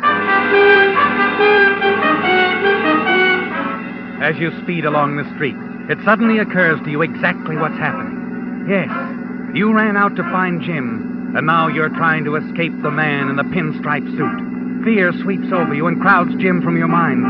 And you know you've got to get away from this man. The black car is only a block behind you as your cab races into the dark, deserted manufacturing district.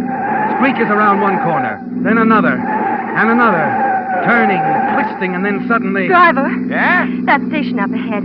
Is that the electric train? Yeah. Here, this'll take care of the fare. Let me off. Quickly. The black car is nowhere in sight as you leave the cab and hurry to the dimly lit, deserted station. You're praying wildly for a train when suddenly you're relieved to see the lights approaching in the distance. And then as you step out on the platform... Hey there! You see the man in the pinstripe suit hurrying toward you. Quickly, you run down the platform, dart behind a stack of packing cases. Mrs. Kendall, wait a minute. You hear his footsteps approaching along the platform. Your hands move up in front of you. You wait. And then as he steps into view, you lunge. I'll kill you, dude! Hey! I'll kill you!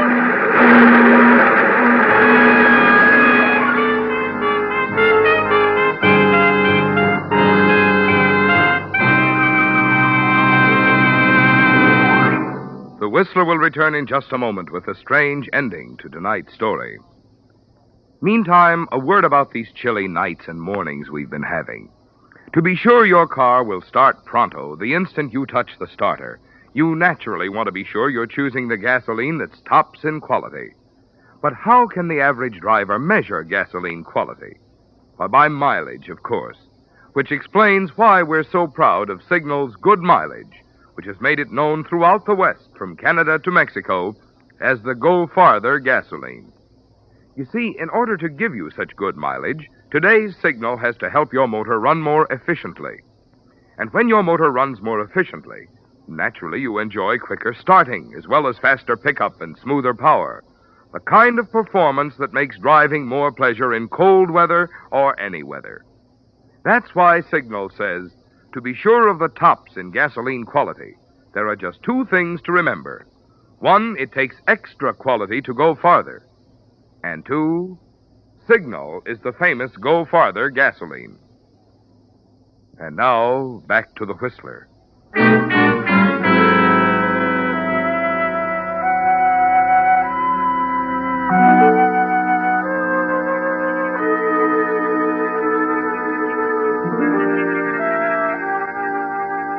The small group of passengers had gathered on the station platform.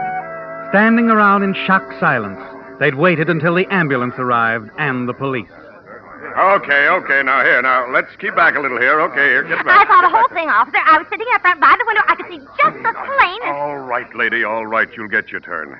I want to know what the motorman has to say first. But I tell you... If you don't mind. Go ahead, you. Well, officer, when we got close to the station platform, I see this woman, and she tries to push this fella onto the tracks. Huh? And then the fella steps out of her way, and she goes over herself. I couldn't stop in time to keep from hitting her. Oh, I see.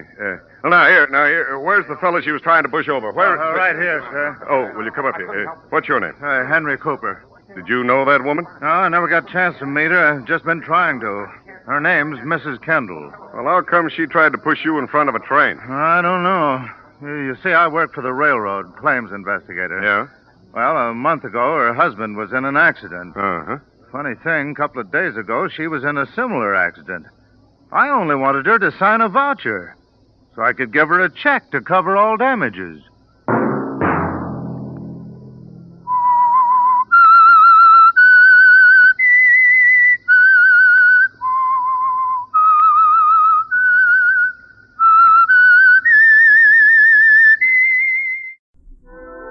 And now the Whistler's strange story.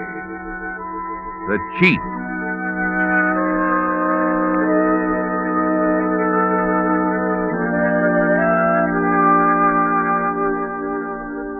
It seemed incongruous to James Matthews that he should be in Mexico City for 5 months, and yet know so little of the city except his office where he worked and the apartment where he and Rose lived.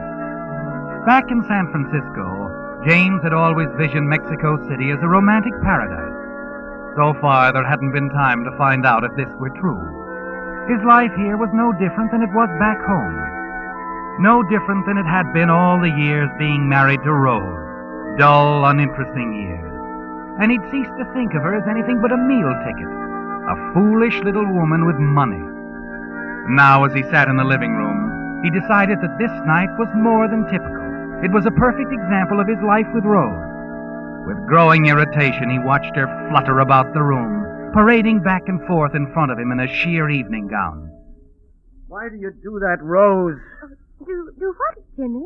Keep walking up and down like that. Oh, well, I have a good reason, Jimmy. Don't you see? Oh, there you go on that again. You know how I hate to be called Jimmy. Oh, well... If you don't stop that silly parading, I'll leave the room. Oh, dear, such nasty nerves. You do suffer, don't you? All right. I'll sit down. Thank you. Don't you notice something different, James? About me, I mean. A new dress. Yes, like it? Blue is not a good color for you, my dear.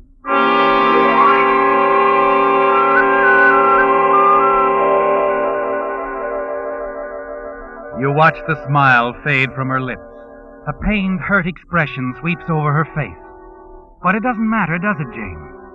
You ceased to worry about her feelings a long time ago. And now there are more important things to think about. You lean back in your chair, close your eyes. Try to concentrate on the business deal that brought you here to Mexico City. You try to reason the chances of its success, but Rose won't give you a moment's peace with her constant chattering. James, where are you going? To bed. Oh, Jimmy, I mean, James, I want to talk to you, please. Can't it wait till morning? Poor darling, you're so tired. It will only take a moment. Okay. I never complain. You know that. Rose, what do you want? Well, in San Francisco, you work day and night. I never saw you.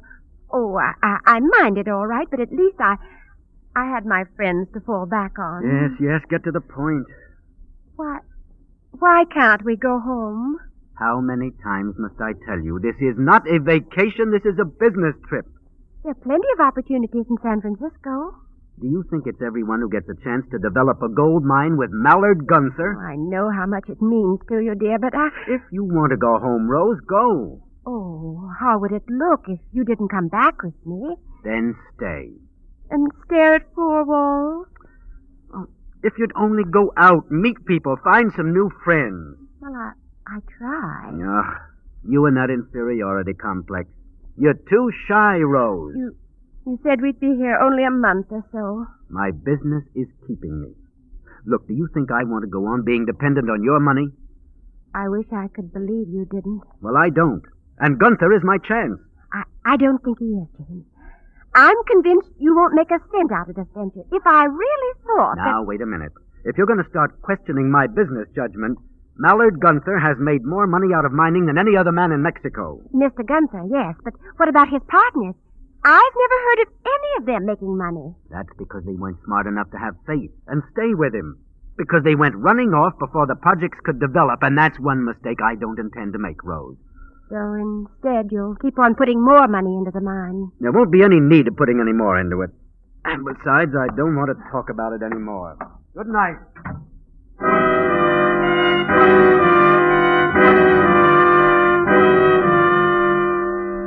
Alone in the bedroom, you try to calm yourself. You can't let Rose upset you, even when she comes so close to pointing out what you fear the most. You tell yourself there's nothing to worry about. Gunther doesn't sink his money into anything unless it pays back big returns. The partnership with Mallard Gunther is the opportunity of a lifetime, isn't it, Jane? Yes, the money you'll make will mean much more than respect and power, won't it? It means independence. Independence from Rose, your wealthy wife. You'll have your own money then. And if you want to, you can leave her for good. The following morning, you hurry to the office. Gunther's been out to the mine the past few days, and you expect him back. You wait all day, but he doesn't return. That evening, you close up the office, wander down the street. At the corner, you step into a small cafe.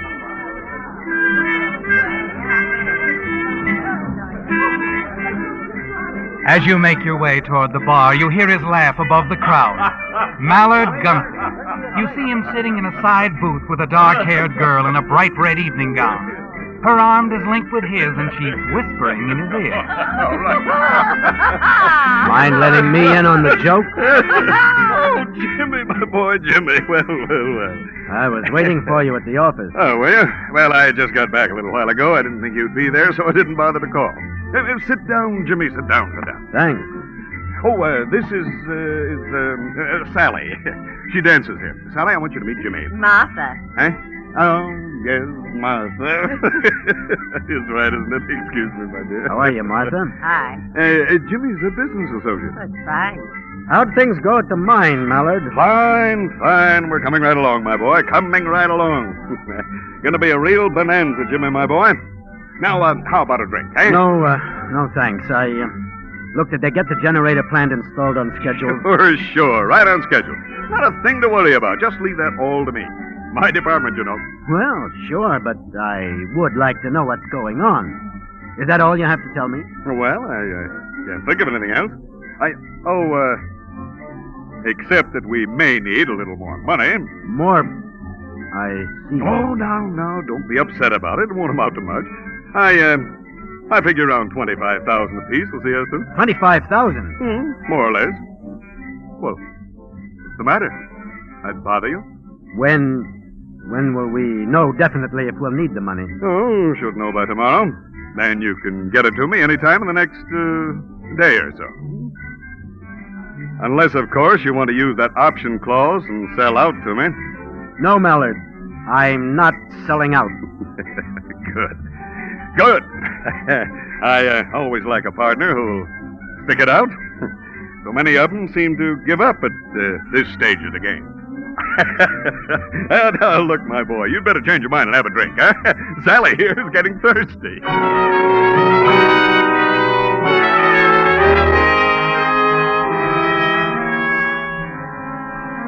Well, there it is, James. The thought of having to spend another $25,000 disturbs you, doesn't it? But not nearly as much as the realization that Rose was right. The added money means nothing to Gunther. But unless you can match it, you'll be forced to sell out to him on his own terms. And you don't intend to do that, do you? No, you'll meet him at his own game with the help of Rose's money.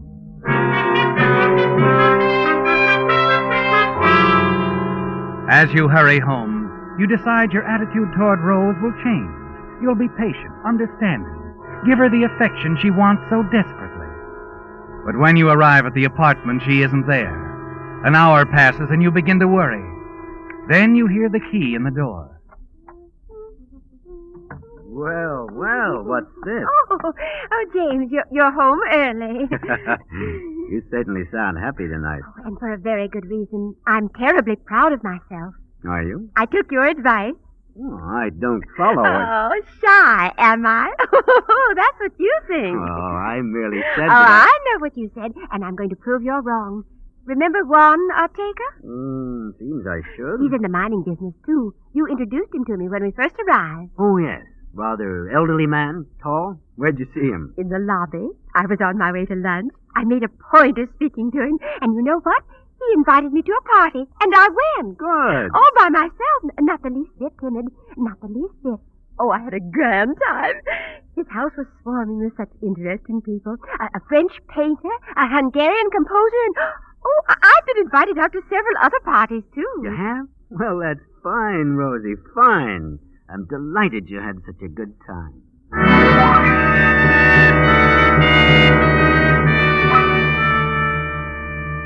You're vaguely disturbed with the way things have turned out, aren't you, Jane? But at least Rose will be kept busy with her new friends, and she'll stop talking about going back to San Francisco. You decide to seem pleased with her new interest, and the next day you wait for Gunther in your office, hoping he'll bring you the good news that you won't have to invest an additional $25,000. The day seems endless, and then finally Gunther arrives. Well, Jimmy, my boy. Jimmy, we're close to one of the biggest strikes in the history of Mexico. That's what I like to hear, Mallard. I can pick 'em, boy, can't I, eh? You sure can. But we will need the extra money. Huh? Oh, well, yes. I guess we'll have to drop a little more money into the venture, my boy. I see. How much did you say? Well, it's a little more than I figured last night. 35,000 each should do it. 35? Oh, yes, here. Here, check the papers yourself. All right. I'd like to know today what you decide, Jimmy. I can tell you now, Mallard. I'll deposit the money in the morning.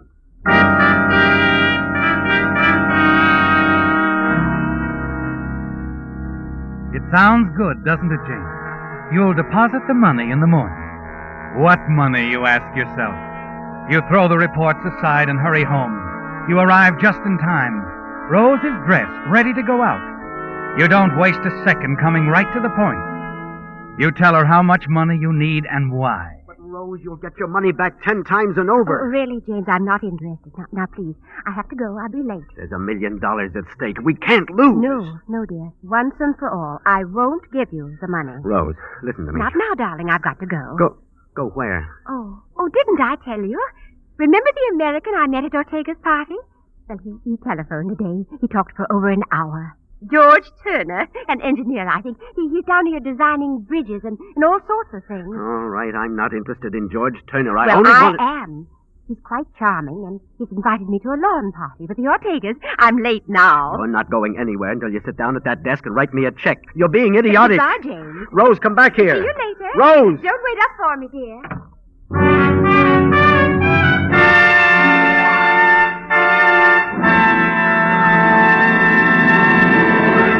With the prologue of The Cheat, the Signal Oil Company brings you another strange story by The Whistler. At the beginning of this program, you heard me say, in gasoline, it takes extra quality to go farther, and Signal is the famous Go Farther gasoline. But just what does Signal mean by that word quality? Well, translated into driving language, gasoline quality means quicker starts, faster pickup, smoother power. In order for Signal to give you that kind of performance, the thrill of alert, surging power that puts extra pleasure into driving, today's Signal gasoline has to help your motor run more efficiently. And when your motor runs more efficiently, naturally you also enjoy better mileage, proof of which you can see on your speedometer. That's why we're so proud of Signal's good mileage. And it's why we say, to be sure of the tops in gasoline quality, there are just two things to remember. One, it takes extra quality to go farther. And two, Signal is the famous Go Farther gasoline. And now back to the Whistler.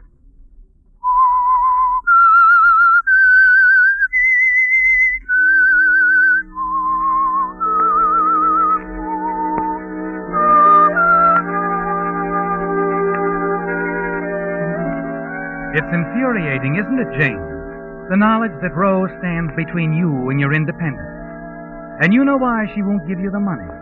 She's well aware that she'll lose you if your plan with Mallard Gunther turns out successfully. One thing you're sure of, Jane. You have to be clever now, patient, if you expect to get the money from Rose. The next afternoon, you approach Gunther. Oh, Jimmy, I was about to send for you. You sort of forgot something, didn't you? You mean the money, of course. No, I want to speak to you about it. Something's come up. I'll need more time. Sure, Jimmy, sure. You don't have to say another word. It's simply that I have to turn one of my investments into some cash. Take all the time you need, my boy. I understand. Well, thanks, Mallard. Now, let's say we give you about 3 days. 3 days? Well, you should know I'm easy to do business with, Jimmy. Yeah. Thanks again.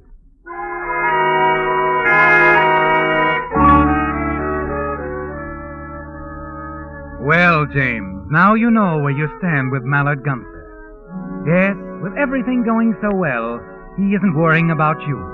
The squeeze is on, and to remain his partner, you must get that money from Rose, and soon.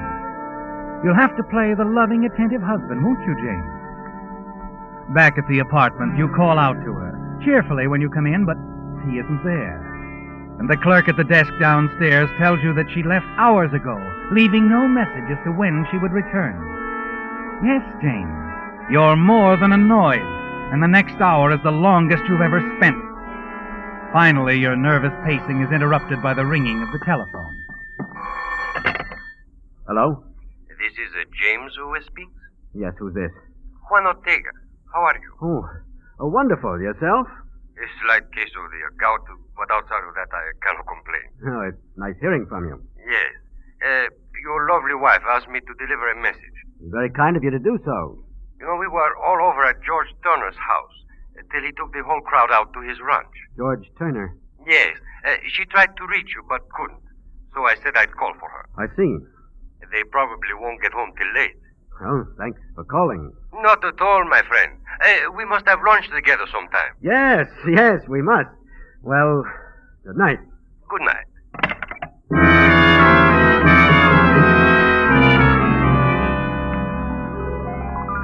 It's frustrating, isn't it, James? You're ready to give in to Rose, and she isn't even around. And the next day and the next, it's no different. For Rose is too busy to accept any of your invitations. It's lunch with George Turner, tennis with George Turner, a theater party with George Turner night and day. Then on the morning of the third day, with your anxiety reaching a point where you no longer can contain yourself, you arise to find Rose in the living room arranging some flowers. Morning, dear. Rose, good morning. Did you ever see such beautiful flowers, James?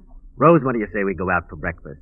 Drive into the mountains. So sweet of George to send him. Isn't he thoughtful, James? You didn't answer my question, dear. I've never met anyone like George Turner. Oh, he's grand, absolutely grand. Rose, aren't you listening to me? Breakfast anywhere is impossible. Oh, I have to shop for a new dress. Well, we'll make it for dinner then. I can't. I'm going to a party tonight. Rose, this is... Well, it's ridiculous. It's getting out of hand. I won't stand for it. Now, James, really? Isn't it a little late for all that? Rose, come back here. I'm sorry, dear. I said I had to go shopping. You stand there motionless, bewildered to the point of wanting to smash everything in sight. The tension is almost more than you can stand, and you lean on the desk to support yourself.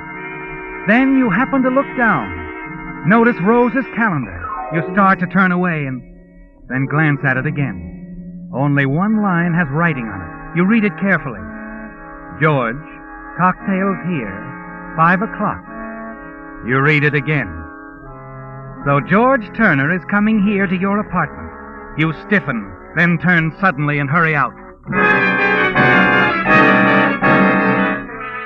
The rest of the day seems unreal, doesn't it, James? Though you've made up your mind what you must do, it doesn't seem like it's really you who is carrying out the necessary preparations. You must figure out a way to get Rose's signature on a check for Gunther. And then you've got to make certain that she doesn't stop payment. Early that afternoon, you take the first step to ensure the success of all your plans. Si, senor. May I help you? Some flowers for someone? Yes, I want a corsage of orchids. Si, senor. Do you wish a card? Yes. And write this, will you?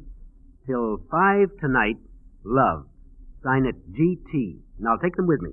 Si, senor. Si.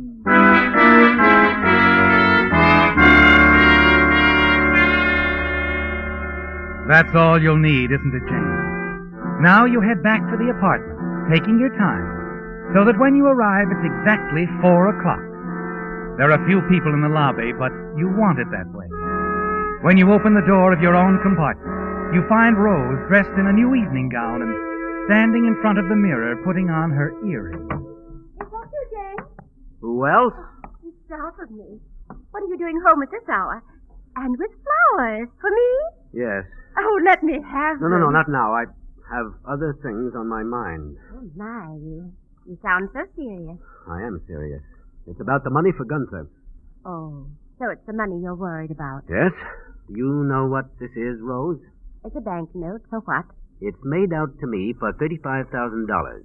All it needs now is a signature. My signature, I suppose? Yes, dear. Your signature. Well, give it to me. I'll sign it. You mean it? Give me your pen, darling. You'll see. Ah, thank you. Well, there you are, James. Now, in the morning, you could run to the bank and cash it. You forget, darling, I did that a couple of times before. Once in Los Angeles, once in Seattle. While I was on my way to the bank, you telephoned and stopped payment. You really enjoyed doing it, too. Yes, I did, didn't I?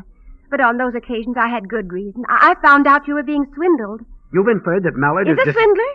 No, I haven't. Only that he's a smart man, and you aren't. Will you go to the bank with me tomorrow while I cash this check? Of course not. Let's change the subject. Look at this. It's a music box. George sent it to me this morning. Isn't it lovely? I'll wind it. Now, listen. That is pretty. Oh, James, you actually sound glad George Turner cares so much for me. Of course I am. And I'm glad you're not going to stop payment on your check, too. I need that money, Rose. Very badly.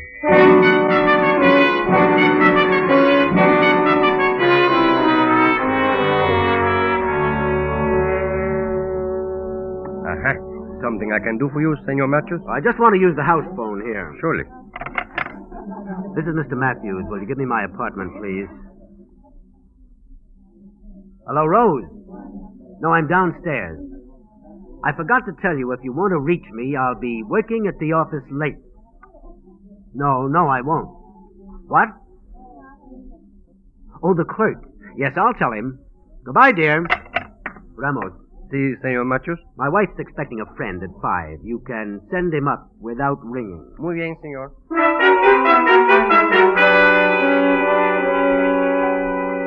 Well, everything's arranged after all, isn't it, James? Everything.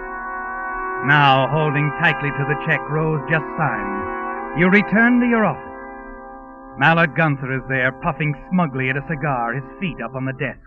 Well, Jimmy, I was beginning to think you'd left for the day. I had an errand to run. Now, if you need any more time, Jimmy... Time? To raise the money. Oh, I've got the check here, Mallard. I'll have the girl deposit it in the morning. Oh? That's great. Hope I didn't put you to too much trouble. Not too much. No.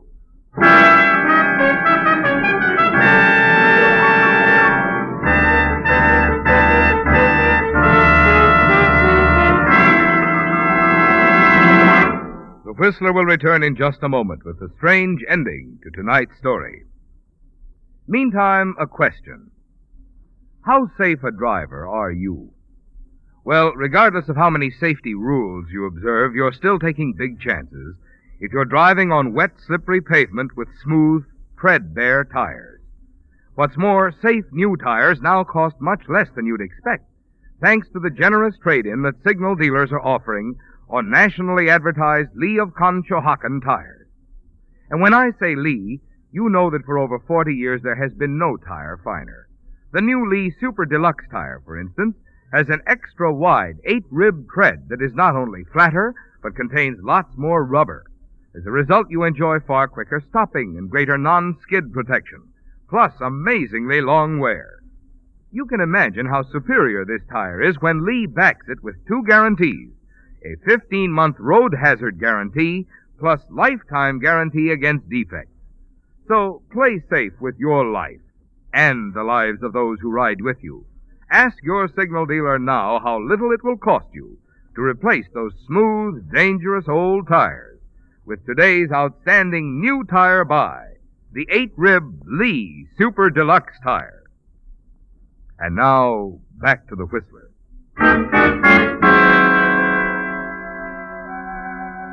It's nearly over now, isn't it, James? Your freedom and independence from Rose is already won. And there's a bright future to look forward to. In your own office, you wait for the inevitable phone call. You expect it around 5:15. But when 5:15 arrives, the call doesn't come. 6 o'clock passes, 6:30. You can't understand it, can you, James? And then suddenly, instead of the telephone ringing, there's a knock on the door. Come in. Senor James Matthews? Oh, I'm sorry this office is closed. You'll have to come back tomorrow. Sorry, senor. I am Lieutenant Garcia, Mexico City Police. Oh? Is there something I can do for you? I think it would be foolish to waste words, senor. What are you talking about? Your wife. She has been murdered. What? A gentleman by the name of Juan Ortega discovered her. Juan Ortega? He found her at 6:30. She had been dead over an hour. Well, but when I left her, she was all right. She was all dressed, expecting someone for cocktails. Senor George Turner? Yes, that's his name. He sent her flowers. He was to meet her. You are wrong, senor. You were the last person to see her alive. You killed her, senor. Me? That's not so. You're inventing all this, trying to trap me into something I have nothing... No, senor. Juan Ortega told us the whole story. But I tell you, Turner was to meet her. He sent her flowers. You send the last flowers. I am certain the florist will identify you. All the rest, she sent herself. You Americans do not understand these things. You see, she was worried. You didn't love her. She wanted to win you back. So she invented George Turner to make you jealous. There never was such a man.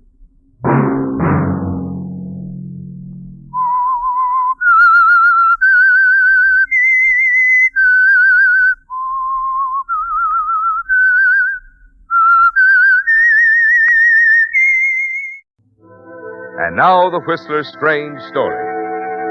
Last Curtain. The company's engagement at the Opera House in Los Angeles had 2 weeks to run. But Oriane Donati, whose beautiful voice was largely responsible for the success of the tour, had other things on her mind. Oriane was no longer thrilled by the curtain going up. She was not new to the music world, and moreover, when she allowed herself, she could feel the years inside. She didn't allow this often, of course, and certainly it was not being displayed at the moment. With Charles beside her, quietly reassuring, Oriane found it a simple matter to face the anger of the impresario, Giulio Cassini. Have you lost your mind, Oriane? You cannot just tear up a contract. I'm protected by the law. Law. There is only one law I recognize. I do as I please. And I will not desert my Charles. And why should you, my dear? Do marry Charles, but remain with us for the season at least. Please, Carmilla. It is impossible. Charles will not hear of it. We are both desperately in love.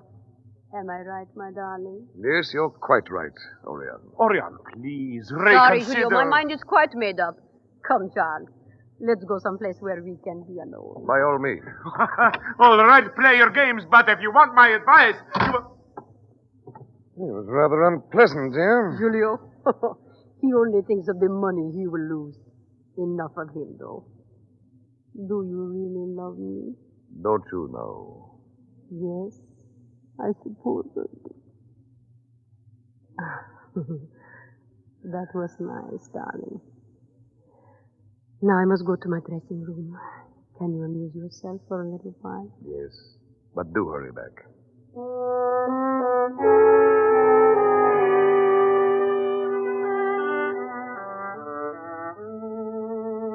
Yes, Oriane. At this point in your career, in your life, the most important thing is Charles and your love for him. You're thinking about this, aren't you, as you sit down before the mirror in your dressing room?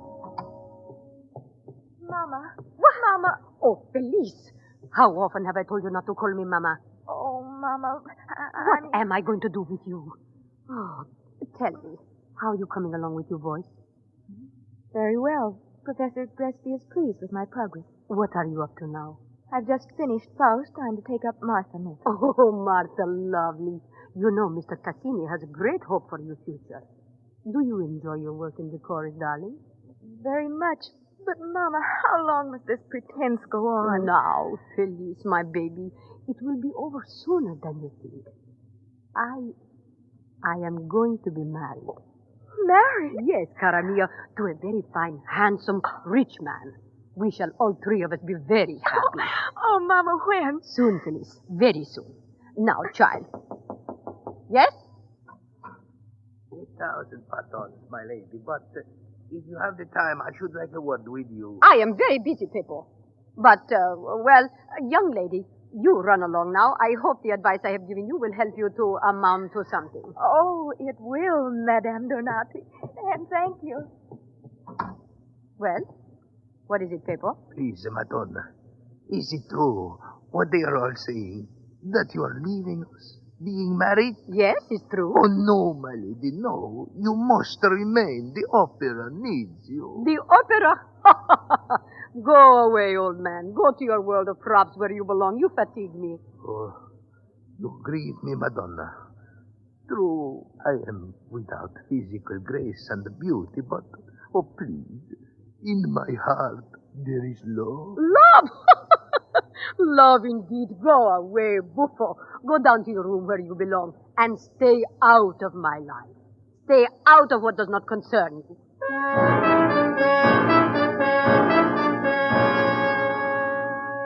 Peppo doesn't really annoy you, does he, Oriane? He only amuses you. But you're genuinely disturbed about your daughter Felice, because you haven't mentioned her to Charles, have you? Somehow the opportunity has never been right. But you know there'll be plenty of time for that after you're married. And his love for you will make him understand anything. The following morning, Giulio sends for you, and he seems in a strangely happy mood when you enter his office. Oriane, come in, come in. Where are the papers? Canceling my contract? On the desk, my dear. There's 6 copies. The sooner you sign them, the sooner you can start preparing for the great day.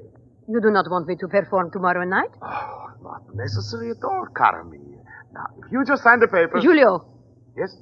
Tell me, how is it that this morning you seem so agreeable? Only yesterday you were tearing out your hair, shouting you were ruined. I have had a change of heart. I know about love. I know it cannot wait. I thought it over. After all, who am I to oppose Cupid, huh? Giulio, you are lying. What has happened? All right, you ask. This morning, Madame Brock signed with us. Kitty Brock? You sign her before you cancel my contract? Yes, now here the papers, 6 copies, sign at the bottom. I sign nothing. Good day, Giulio. Wait, Oriane, we must discuss this, please. There is nothing to discuss.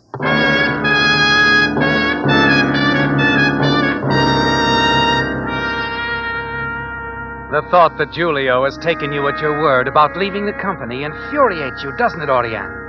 That he would sign someone else before you've even given the final release on your contract. And of all people for him to choose, Kitty Brock, a woman you've never liked. Since you refuse to cancel your contract, you continue to sing your roles. Then a few days later, you learn even more about Kitty. It's during a lull in the rehearsal while you're standing in the wings that Peppo, the property man of the company, whispers the unpleasant news in your ear. My lady. Huh? You?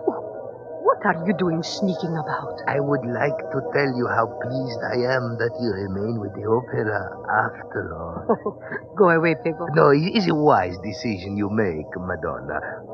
That porco, he's not worthy of you. Porco? How dare you speak of my beloved in that manner? Go about your business, wretch. I must sing in a moment. Yes, my lady, sing. Give your love to music. Do not waste it on him who deceives. Deceives? I speak the truth, my lady. It is him whom you would call husband that deceives you. He has been seeing her these past weeks. I know. I followed them. Her? Who? Speak up. It is the other. The one with the voice of a goat. Kitty? Oh, no. Peppo, if you speak falsely, I kill you. No. I speak the truth. Please. Even now, this very moment. Look. The third box to the left. They're together. Oh! Do you see, Madonna? They are not looking down at the opera. No, indeed. They look into each other's eyes. No. They are in love. Oh, is it her design to make me out a fool? To take all that is mine? No. Oh, no, I shall not let her do that.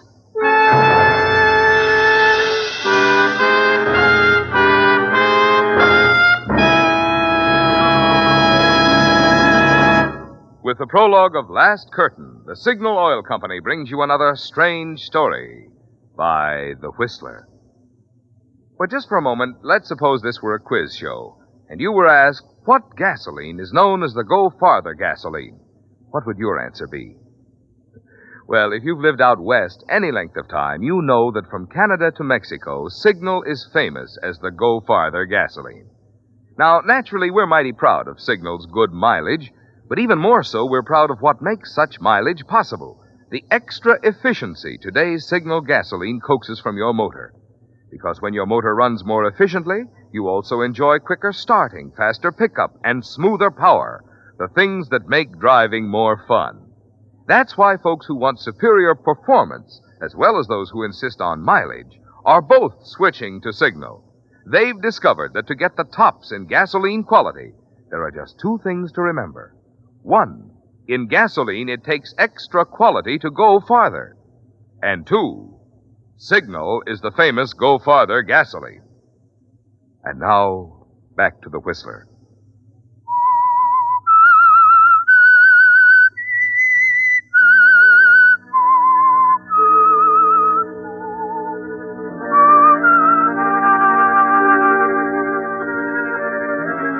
The worst has happened, hasn't it, Oriane? Charles and Kitty.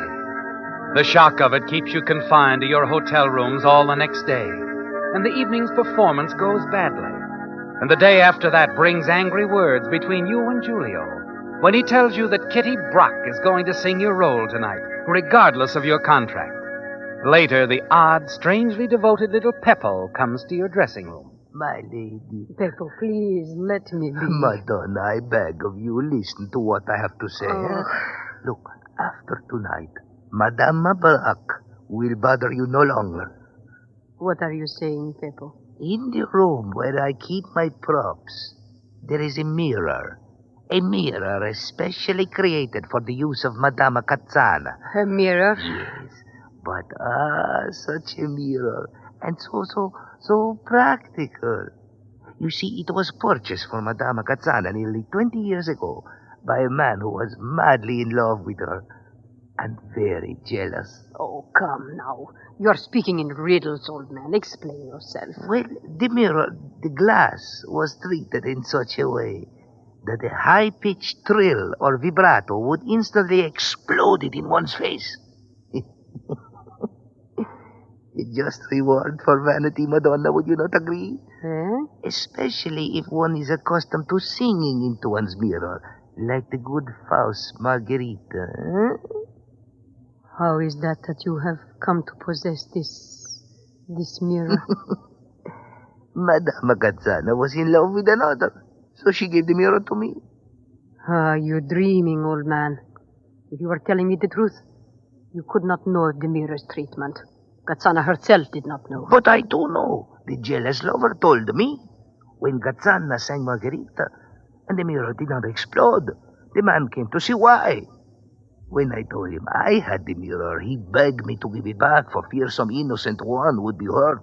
But you kept the mirror? Yes.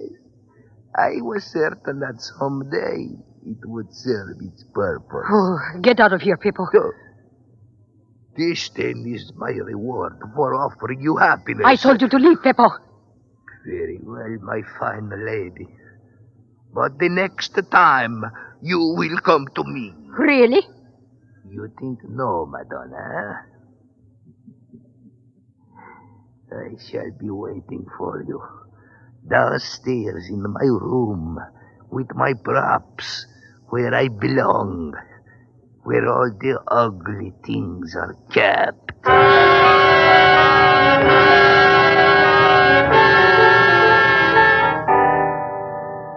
You know in your heart there is only hatred for Kitty Brock, don't you, Oriane? And you wonder why you failed to take advantage of Peppo's offer. The more you think about it, the more you're certain Peppo told you the truth. The principle of shattering glass by vibration has been known for more than a century. And now you've sent him away, the only one who could help you. As you leave your dressing room and start down the circular stairway... Orion! Oh, Charles. Orion, where have you been? I've tried to reach you. Charles, you have to excuse me now. I must see Julio. Oh, wait, it's important. I have something to say to you. Well, all right, but do hurry. I hardly know how to begin. It's rather difficult to... Charles. What is it? Orion, I must ask you to release me from my promise. Release you? Orion, please don't hate me. So it's true. The Brock woman, is it? Yes, it happened all at once. It was sudden, overwhelming. Neither of us could help it. Oh, Charles, you fool! Wait.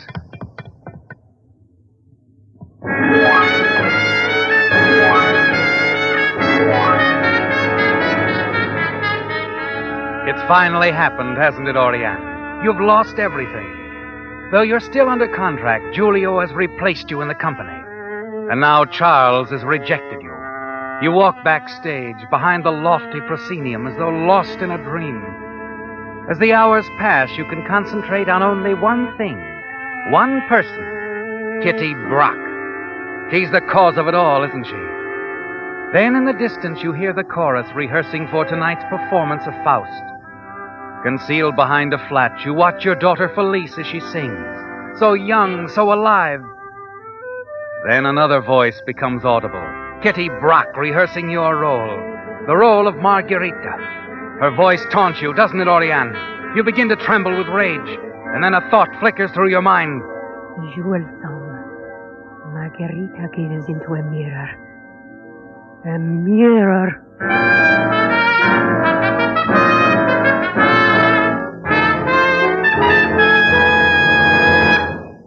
The hatred you feel for Kitty Brock swells within you. You turn, rush downstairs to the property room. It's the first time you've been below the opera house. You find the air damp, faded. And as you walk along the dark corridor, you see a dim light at the far end, and you hear Peppo. Peppo! Peppo! Oh. It is the fine lady come to visit Peppo, huh? What an honor you accord me. Peppo, I am in need of your help. I have no time to lose. I must have the mirror. Peppo, please give it to me. A moment. For what reason do you want it? For what reason do you think?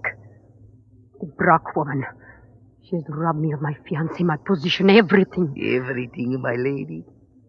Or is it just that she has robbed you of your lover? Are you going to give me the mirror? Yes, I will give you the mirror. Take it. Thank you. And then now, Peppo. Yes? You leave the building and stay away until after the performance tonight. Oh, but Madonna, Mr. Cassini, what will he say when he asks me? What shall I say? You were called away suddenly. Somebody in the family was ill. Anything, I don't care. It will be safer. If you are not here, they cannot blame you. An accident. Someone picked up the wrong mirror by mistake. Yes, I understand. Yes, I will go immediately. You watch Peppo back out of the room, twisting the tattered cap in his hand. The moment he's gone, you pick up the mirror. Quickly, you slip it under your wrap and hurry to your dressing room. You put in a call to Union Station, reserve a compartment on the late train to New York. Moments later, you're backstage, to the left wing, where the garden sequence paraphernalia is set and waiting. You hurry to the jewel box on the table. Quickly, you remove the mirror from the box. Replace it with the deadly one you got from Peppo. Yes, Oriane. In a fraction of a second, the deed is accomplished.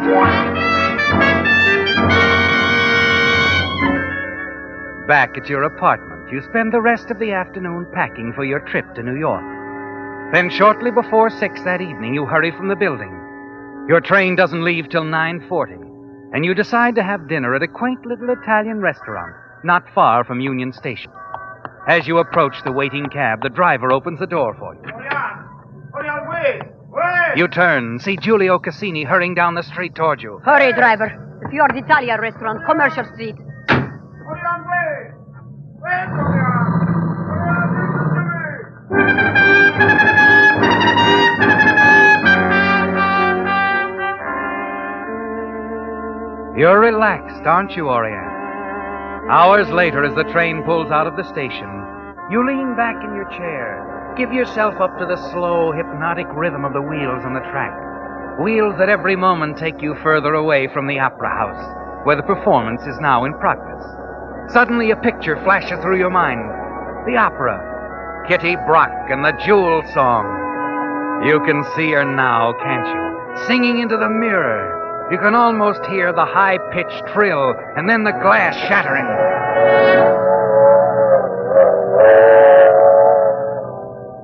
It is too bad, Madame Brock, that your first performance with this company shall be your last.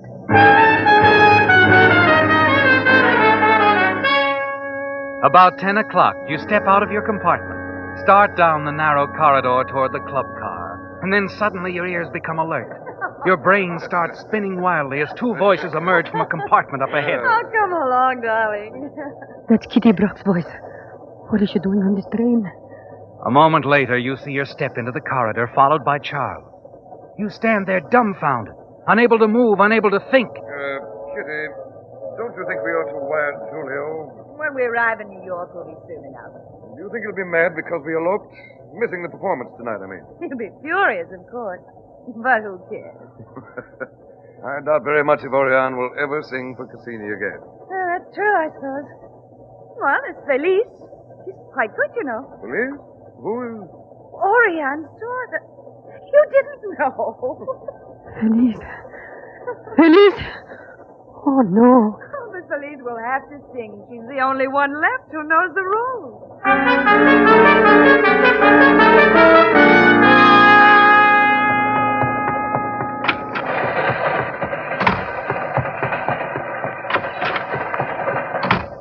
Conductor!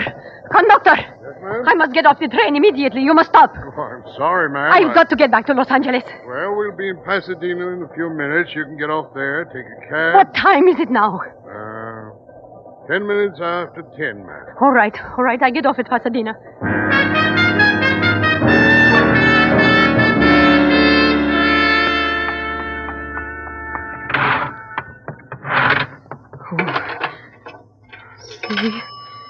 C-R-1-7-9-4. Busy. Oh, no. It can't be. It can't. I'll try operator. Oh.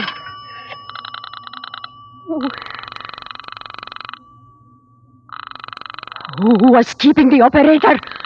Operator. Operator, I'm trying to reach Creston 1794, but I keep getting busy signal. Will you check that for me, please? That is a toll call, madam.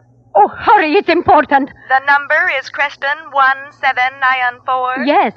Yes, do hurry. One moment, please. Oh. Really? Was taking her so long? Operator! I've got to reach Felice. Hello? Yes, operator. Creston 1794 has been reported out of order. Out of order? I'm sorry if you'll place your call later. But it's important. I must get through somehow. Please, is there anything you can do? I'm sorry, the line is out of order. Oh!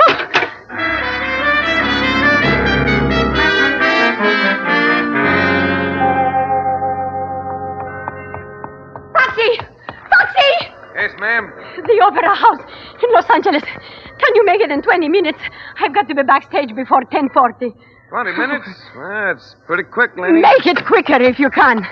Don't worry about traffic fines. I pay for everything. Please hurry. It's a matter of life and death.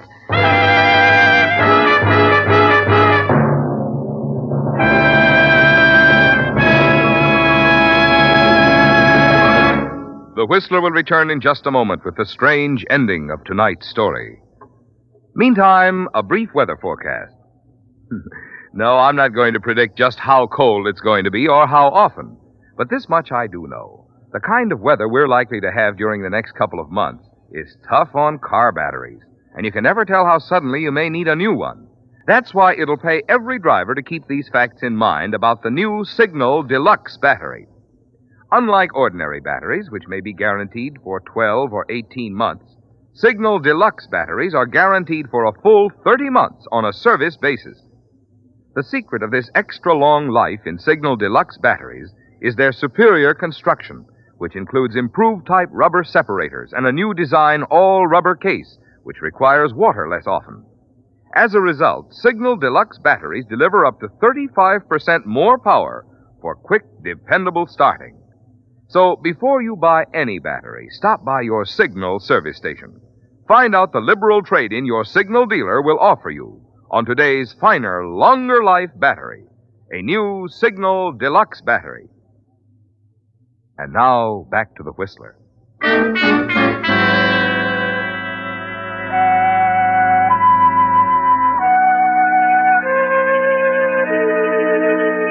It's a race against time, isn't it, Oriane?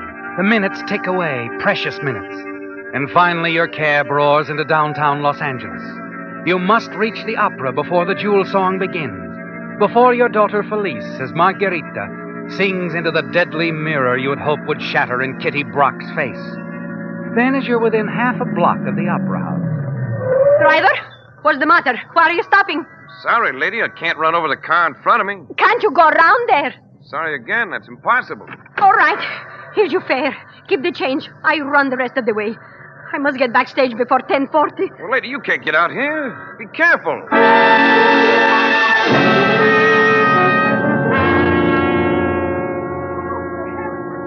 A small crowd had gathered near the opera house, stunned by the news of the tragedy. They saw Giulio Cassini slip out the side entrance with Felice Donati. They watched the sobbing girl, a handkerchief covering her face, being assisted toward the waiting ambulance. Now, my dear, everything will be all right. Please, let us through. Here, let me help you. Please. Julia. Take it easy, Felice. Now, we're all right. Please.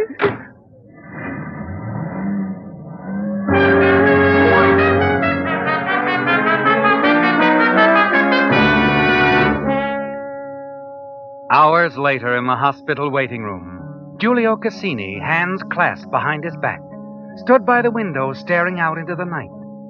The room was quiet except for the gentle sobbing of the woman who sat nearby. Giulio turned, placed his hand on her shoulder, and then a door opened softly. A white-clad figure stepped out into the hall and approached them. Doctor? Doctor, how is she? Mr. Giulio Cassini? Yes. Will she be all right? Well, she'll pull through okay. But her face was cut quite badly by the glass. Oh, may we see her now, Doctor? Oh, this is Felice, Doctor, the injured lady's daughter. May we go in? For a moment, yes. Come along. Thank you. Come along. Mr. Cassini. Yes? Do you know how this accident happened? Well, according to the cab driver, Oriane jumped from her taxi, started to run toward the opera house, saying she had to get there before 10:40. She did not see the car approaching. 10:40? Yes. That is just the time when the jewel song starts. And that's when Beppo rushed onto the stage, stopped the show. He grabbed the mirror from me and broke it into 1,000 pieces.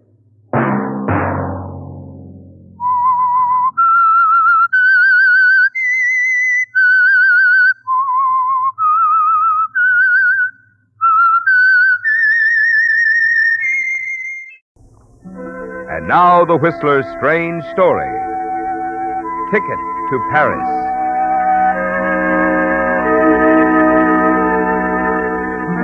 The young, attractive, dark-haired girl looked out through the dirty window pane of the old bookshop, watched the rain as it fell on Olive Street. Then a few minutes after 10, she locked the shop door, turned out the light, and stood for a moment in the darkness. She rubbed her arms and shuddered, and then hurried through the darkened bookstore. She would always live in terror of the dark, of even the next moment, so long as one man remained alive, the man who was living only to kill her. She'd been forced into the back streets of obscurity to escape him, and though she despised this grim little bookshop where she worked for the old woman named Hattie Simmons, the job paid for her keep, provided her with more safety than she could find anywhere else. As she reached the door to a room in the back of the shop, she stopped and listened. There was someone in the room, searching in the darkness. She threw open the door and switched on the lights. Hello, Madeline. Hattie, what are you doing here in my room? I couldn't sleep, and this old rocker here is so comfortable I thought I'd come in and sit a while. Oh, my, it's comfortable.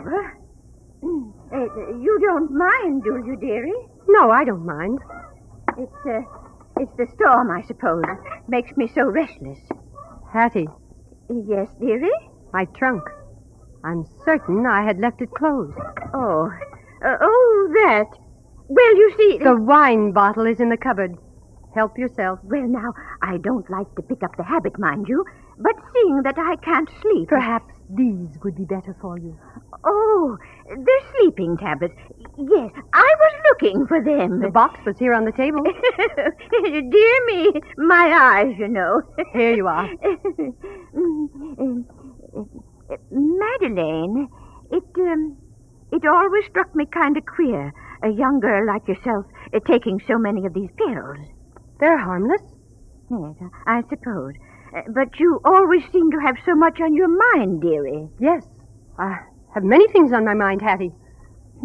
Yes. Madeleine? Yes? While I was looking for sleeping pills, I noticed your name on the trunk. Didn't think portier was spelled that way. Portier. P-O-R-T-I-E-R. Oh. I couldn't help but notice something else, dearie. Inside the trunk. A gun. Of course I have a gun. During the war, many French women had guns. We had to have them. Yes, I suppose. I was just wondering, how come you've got a German gun? Hattie, why don't you take the pills and go back to your room? I'm very tired. All right, Madeleine. You close up the shop all right? Yes, it's locked. Never know when we might have thieves, you know. Good night, dearie. Have a nice sleep.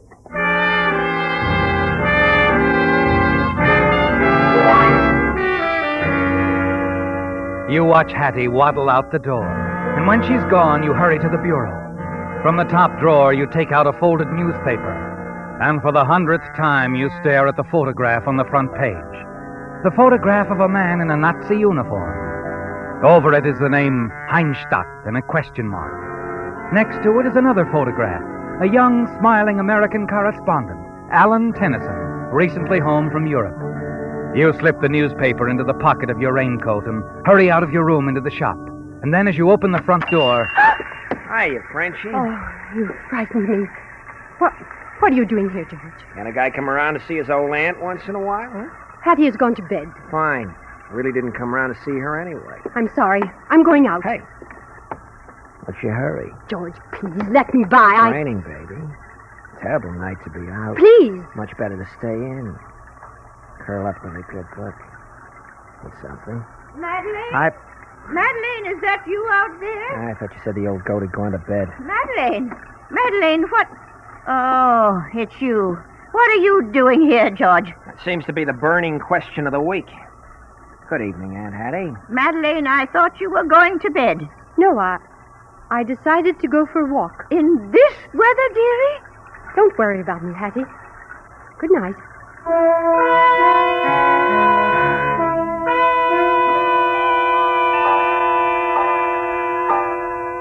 A quarter of an hour later, you step off the streetcar, hurry toward the low red brick building in the middle of the block.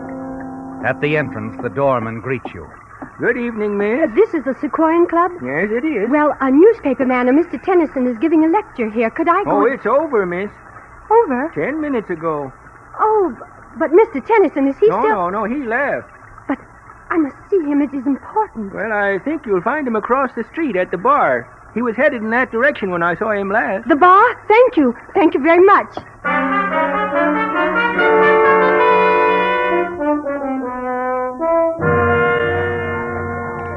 Here we are. Drink? No. Well, if you won't have a drink, what's on your mind?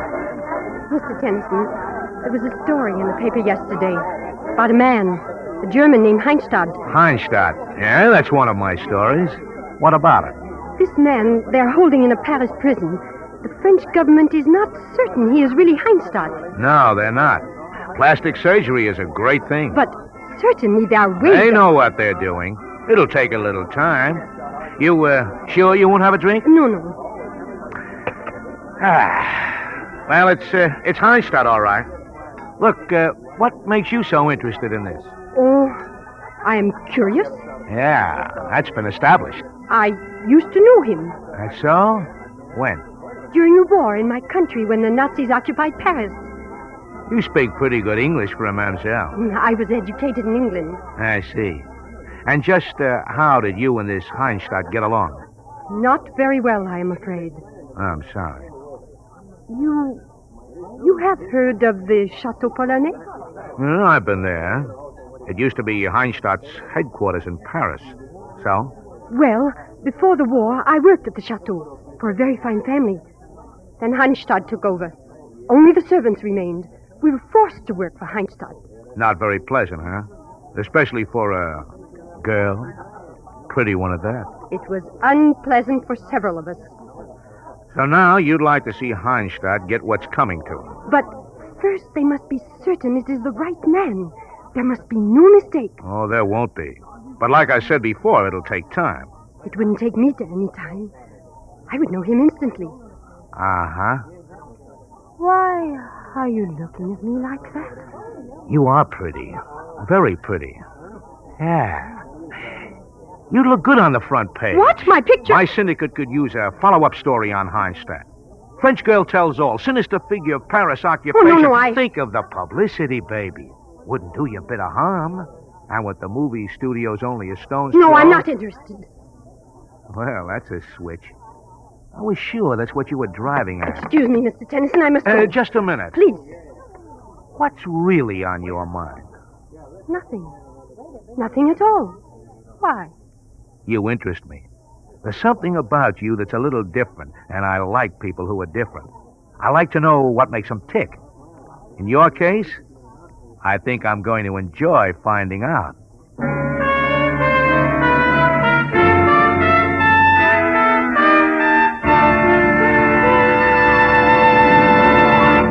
With the prologue of Ticket to Paris, the Signal Oil Company brings you another strange story by The Whistler.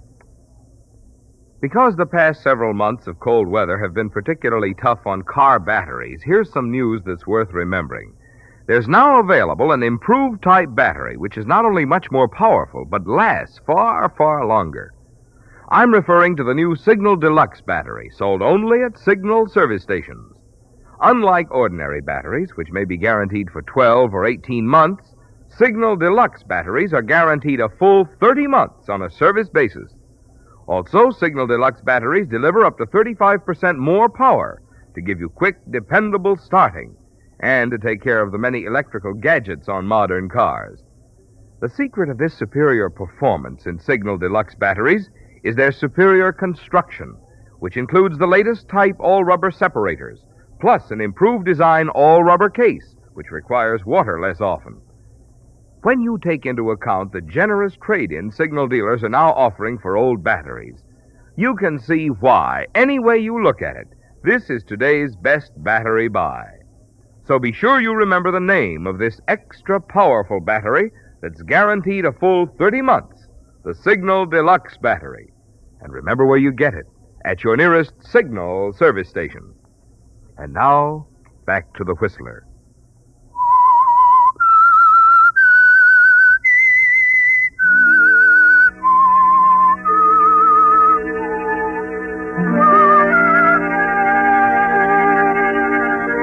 Yes, Madeline. The thought of your picture in the newspaper, the publicity frightens you, doesn't it? And that's why you ran away from the correspondent named Tennyson, the man you went to for information on the German who is now being held in a Paris prison. You hurry back to the little bookshop, spend a sleepless night wondering if the prisoner is Hangstad. You wonder, too, about the newspaper man, if he really meant it when he said that he would find out more about you. The next day finds you in the bookshop as usual, and by afternoon you're convinced you've seen the last of Tennyson, when suddenly a voice behind you... Pardon me, I'm interested in a mystery called Why Doesn't Mademoiselle Want Her Picture Taken? Mr. Tennyson. Hi. How Did you find me? Let's go next door. We'll talk about it over coffee. No, I'm alone in the shop. Besides, there's nothing to talk about. Hey, you gave me quite a chase last night. Why are you afraid, Madeline? How did you know? The cop on the beat said it was Madeline. Madeline what? Simoneau. How about Portier? Mr. Tennyson, what do you want of me? I want to know why you're so interested in Hangtree, or the guy they think is Hangtree. I told you. Yeah, but not all of it. So he was a big, nasty character. All right. The day of the liberation of Paris, Hangtree was prepared to abandon the chateau. I locked him in a room so the Americans would capture him. He pleaded with me, promised anything if I would let him go. When I refused, he swore he would kill me if he ever got away. So that's it. And he did break out of there before our boys reached the chateau. Yes. I knew that as long as he was at large, somewhere in Paris, I was not safe. I see. So you had to get out of Paris? Yes. Later, I came to America. Still don't feel too safe from Hangtree, huh? Well, I've heard that a few Germans have been able to sneak into this country, and it's possible that Hangtree may be here now. Any publicity about you would lead him right to your doorstep. That's right. You see, Mr. Tennyson, why it's so important to me that I find out if that man in the Paris prison is really Hangtree. Sure. Well, I'm not going to twist your arm. We'll just forget the story. Mr. Tennyson, you have contact with these things. Perhaps you will let me know when word comes. When the man is identified? Yes, I'll do that. I'll let you know. Thank you. Thank you very much.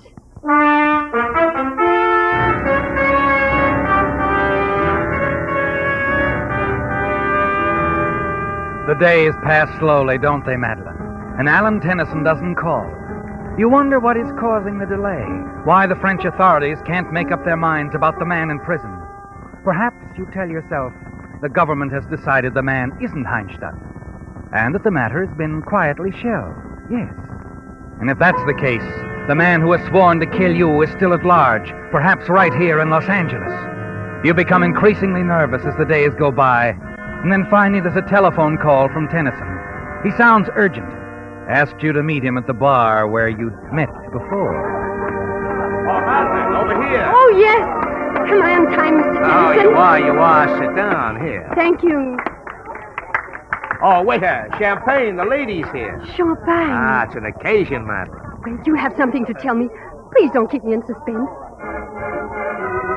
Listen, for you. April in Paris. Mr. Tennyson, wait. There's still the champagne. Been in this bottle since 1922. There you are, sir. Oh, Mr. Tennyson, please tell me. We'll drink to it, Madeline. Your glass.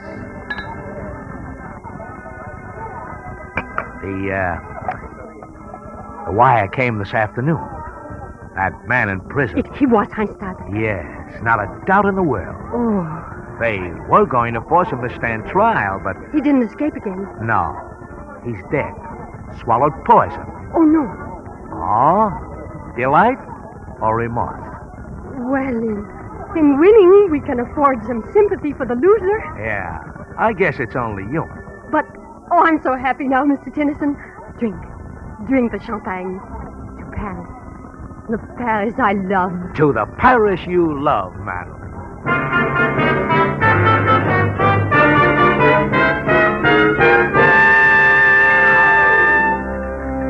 Yes, Madeline, you're eager to celebrate, aren't you?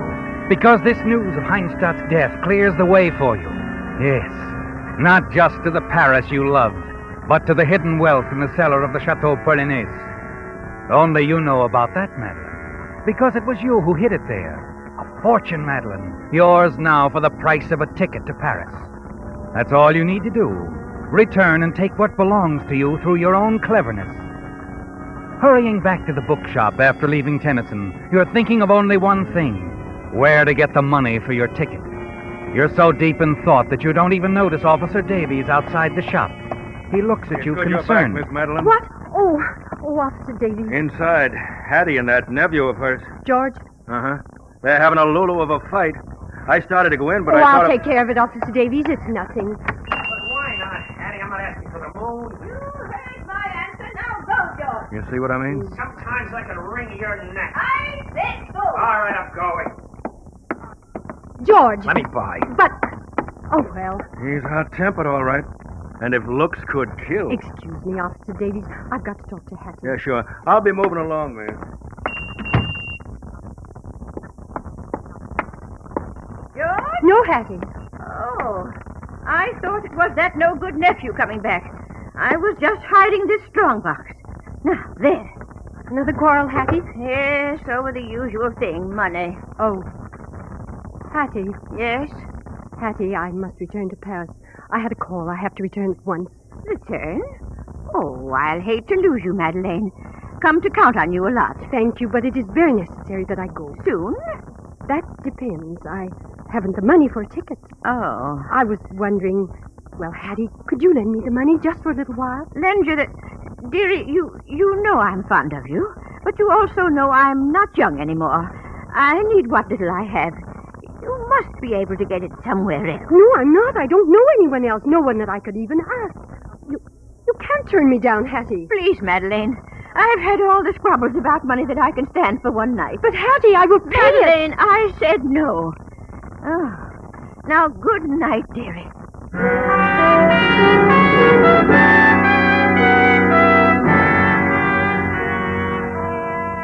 She's refused you, Madeline. When you counted on her so much. But it isn't over, is it? No, it can't be. You have to get to Paris, even if it means stealing the money. You'll be able to repay Hattie 3 times over. The following afternoon, the opportunity you've been waiting for presents itself. Hattie leaves the shop. You wait a half hour after she's gone, to be sure she's not just on an errand to the corner store. Then you close the shop, hurry to Hattie's room, and go to the drawer where she's placed the strong box. It's still there. You pick it up, hurry back to your own room, and there you try to force the lock, and then... Well, sweetheart, we seem to have the same ideas about things. George. Yeah, that's right, George. Boy with the key to the front door. I'll take the strong box, baby. No. Oh, but yes. Give it to me. And you can tell my dear aunt that she won't be seeing me for some time. No, George, you mustn't take that box. Get away from me. Give it to me, George! Get away! He shoves you aside and you fall in a daze, your head striking lightly against a trunk. You look at it, Madeline. It's your trunk, your own. And suddenly you remember there's a gun inside. Madeline, put that down. Give me that box, George. Don't come any closer to me. George, I warn you. Madeline, you couldn't shoot me. Madeline.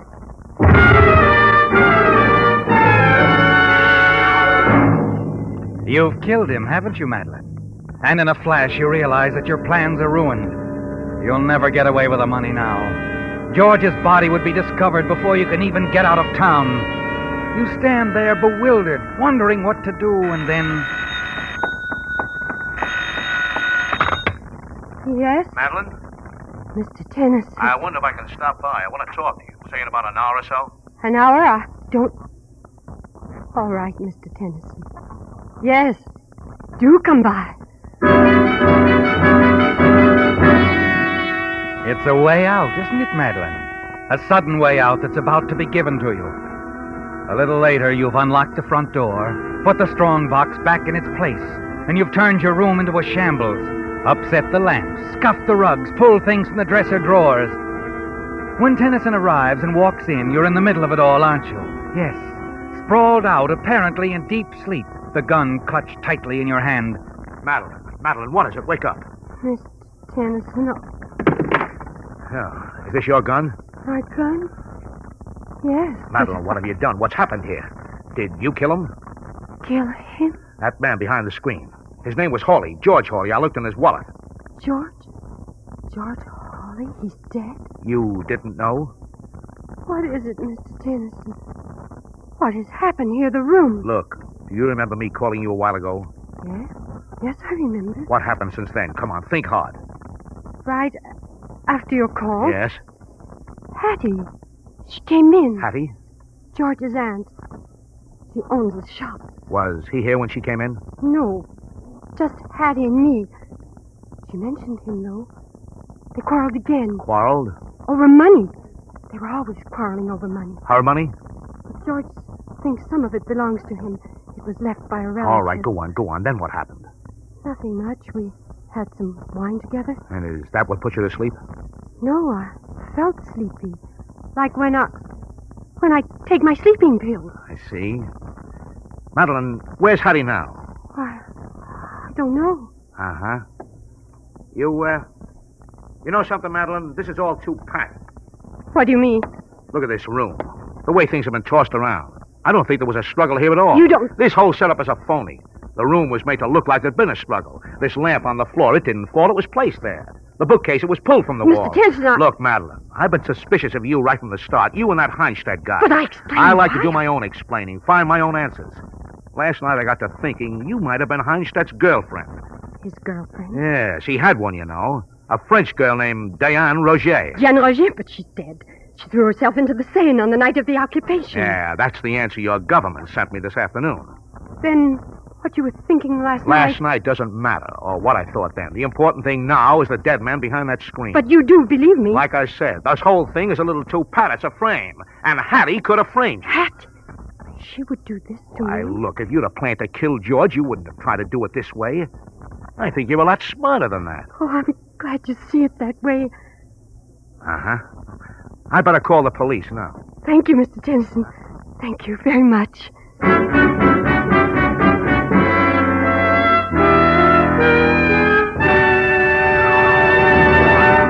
The Whistler will return in just a moment with the strange ending to tonight's story.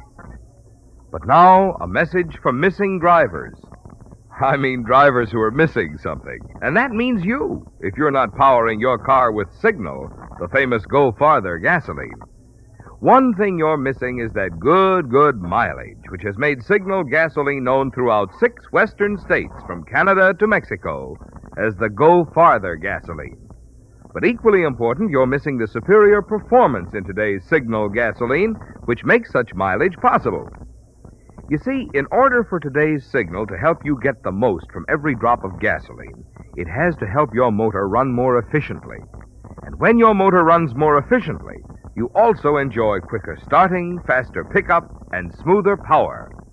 So you see, in gasoline, mileage and performance do go hand in hand. And that's why Signal says, to be sure of the tops in gasoline quality, there are just 2 things to remember. 1, it takes extra quality to go farther. And 2, Signal is the famous Go Farther gasoline. And now, back to the Whistler.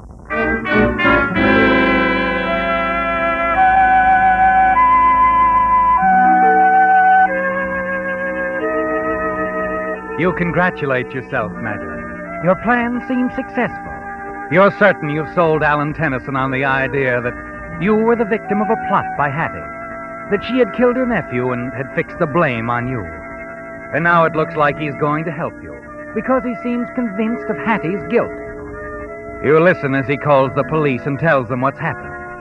Then he calls his newspaper. Minutes later, he's back in your room, and you notice a strange expression on his face. Is something wrong? One of the boys just cabled a story from Paris. The French authorities found a fortune in jewels in the cellars of the Chateau Polonais. Oh, no. You seem disappointed. You know, that hunch I had last night, maybe I was right after all. Maybe Hangtree's girlfriend, Diane Roger, didn't jump in the Seine the night of the occupation. Maybe it was the real Mademoiselle Portier who was pushed into the river. How about that, Diane? You will never be able to prove it, Mr. Tennant. No, I guess not. What about the dead man over there, George Hawley? Hattie tried to frame me. Madeline? Where are you, dearie? Oh. Hello, Hattie. Officer Davis? How are you, miss? So, the police found you, Hattie. Found me? What are you talking about, dearie? I've been with Officer Davis all afternoon. We went down to Long Beach. Hattie wanted someone to go along with her. Protection, you know. And it was my afternoon off. Protection? That's right, dearie.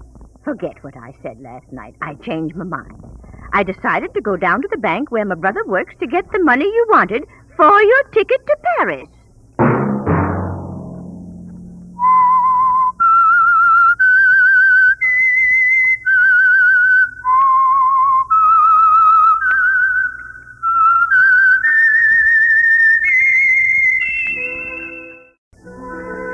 And now the Whistler's strange story, Grave Secret.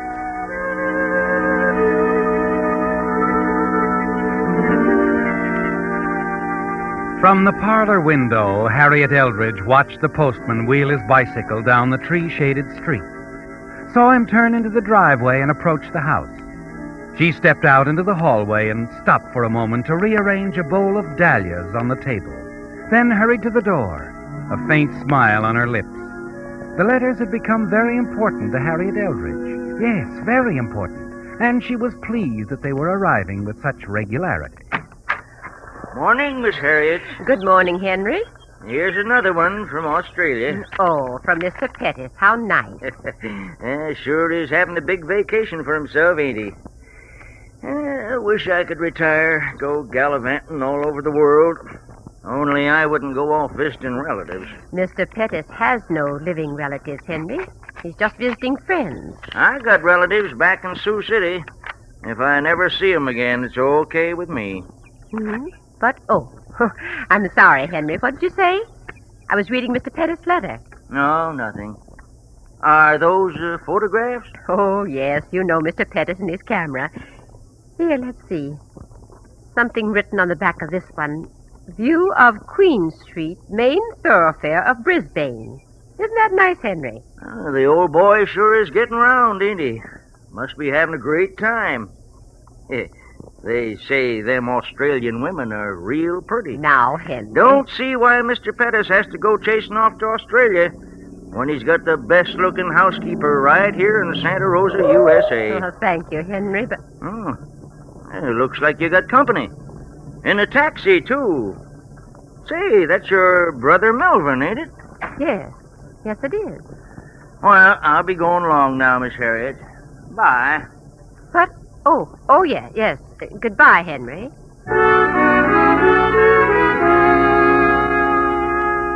You smile at Henry, watch him for a moment as he turns and walks away. Then your eyes swing back to the man who has just stepped out of the taxi, and a frown crosses your face. Moments later, he steps into the hallway, closes the door, and sets his suitcase on the floor. Hello, Harriet. I wasn't expecting you back so soon, Melvin. I know.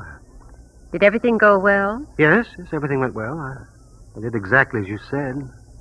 How did you like Australia? Well, it was all right, Harriet. Have you had your lunch? There's some cold ham, potato salad from last night. Did you like that, Melvin? Yes, I suppose so. Get seasick at all? Oh, no, I didn't. Harriet. Yes? Harriet, did everything go all right here? I mean... Oh, yes. When did you do it? The day you left. He was dead before you stepped on the boat in San Francisco. Harriet. Yes? What did you do with Mr. Pettis? I mean, where did you... Do you want tea or coffee, Melvin? Tea. For a moment, he stares at you, then turns and looks out the window. His eyes blink nervously. His fingers fumble at his tie. You know what he's thinking about, don't you, Harriet? He wants to know what you've done with the body of Mr. Pettis. Exactly what happened on the night he left for San Francisco. Yes, he wants all the details. But you decided long ago, the less Melvin knows about the affair, the better it will be. He stays in his room the greater part of the day and evening. And then shortly after 8 o'clock that night, the front doorbell rings.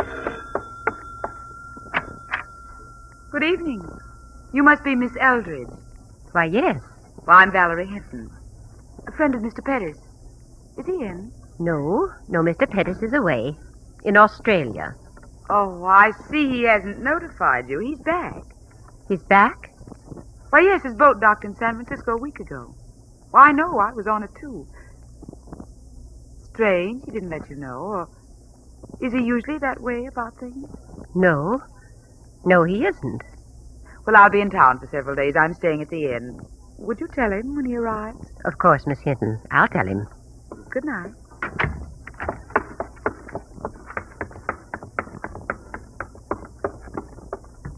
Melvin. Melvin. Oh, yes, come in, Harry. Melvin, why didn't you tell me you'd arrived in San Francisco a week ago? Oh, well, And who is this Valerie Hinton? Valerie? How did you know? She was here a moment ago asking for you. Here? Why did you have to tell her you were Albert Pettis? Harriet, I was only doing what you said. You told me to use the name to establish his presence in Australia. You met this woman in Australia? Yes, I did. I see. And this week you spent in San Francisco, was that devoted to Miss Hinton? Well, at first I saw no harm in it, Harriet. She's a wonderful person. Did you have to tell her you lived in Santa Rosa? I didn't.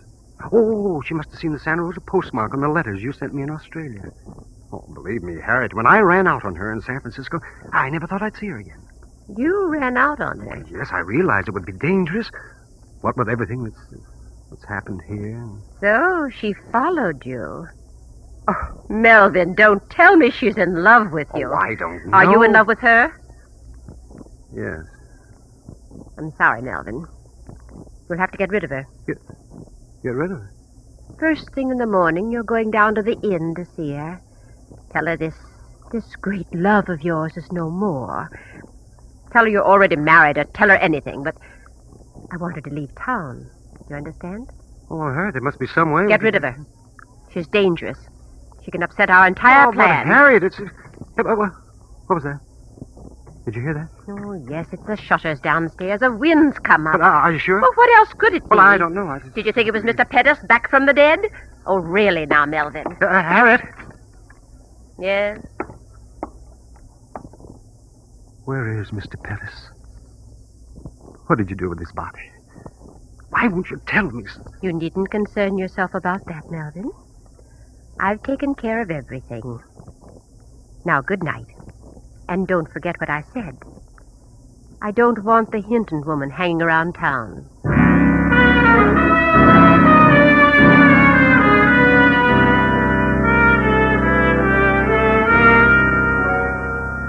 The following morning, you're alone in the big house.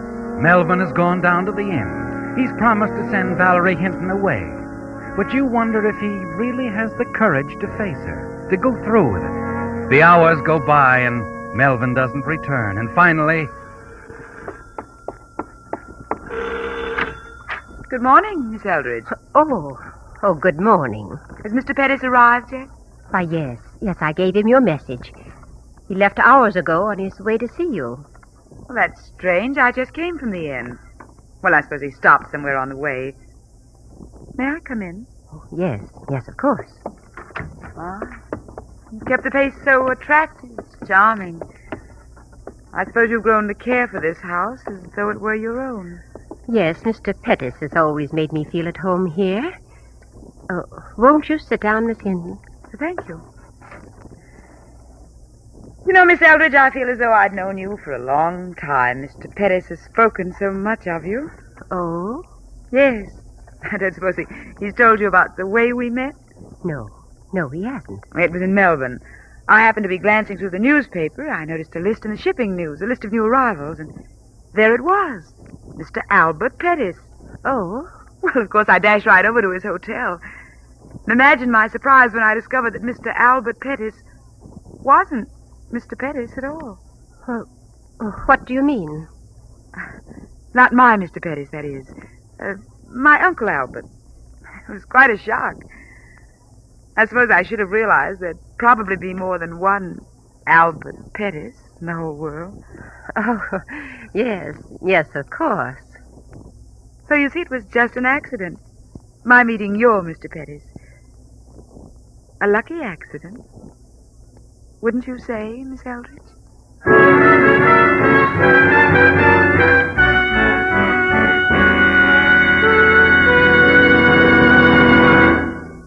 With the prologue of Grave Secret, the Signal Oil Company brings you another strange story by The Whistler. If you like avocados, you'll probably be as surprised as I was to learn that in parts of Mexico, avocados were once used to lubricate the axles of wagons. Does that sound primitive and old-fashioned to you? Well, then just remember this. It's almost as old-fashioned today to lubricate automobile motors with plain motor oil. What I mean is, now scientific compounds have been developed which protect motors in many ways that oil alone cannot do. That's why Signal brought out Signal Premium Compounded Motor Oil, which combines 100% pure paraffin base with these scientific new compounds. And just what do these compounds do? Well, one compound in Signal Premium actually cleans your motor of harmful carbon, gum, and varnish. A second compound protects costly bearings from corrosion. And still other compounds in Signal Premium help in additional ways to keep wear down and performance up. So if you want a sweeter running motor, make your next oil change a change from old-fashioned regular motor oil. Stop at a Signal station for the improved type motor oil that does so much more than just lubricate. Signal Premium Compounded Motor Oil.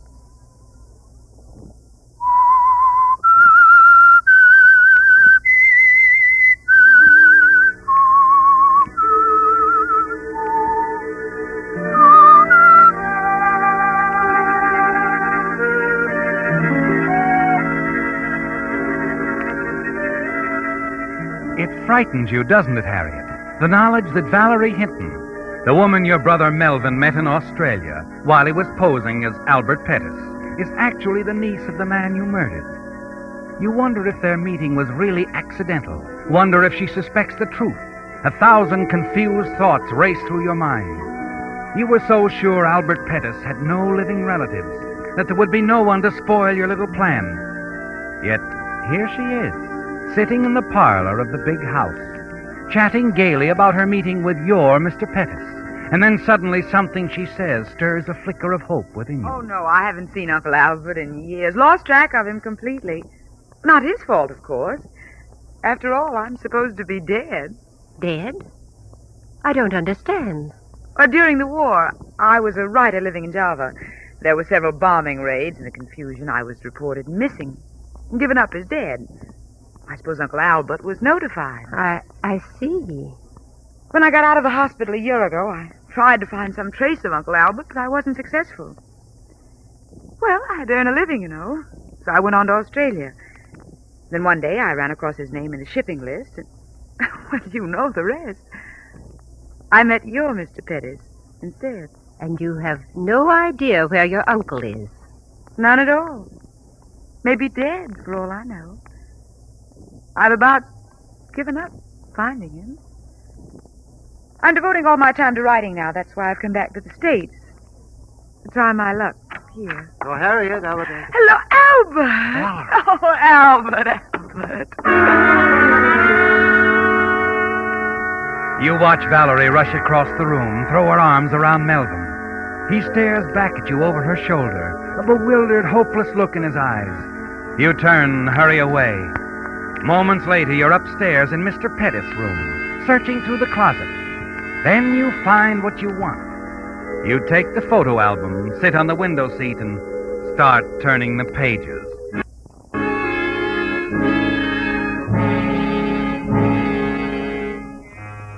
A half hour later, you hear the front door close, and then Melvin's footsteps approaching your door. Harriet? Yes? Is she gone? Yes. She won't be back. What'd you tell her? What difference does it make what I told her? She won't be back. What are you doing? Just looking through the old albums. I found what I wanted. What? Never mind. Come along, Melvin. It's almost time for your lunch.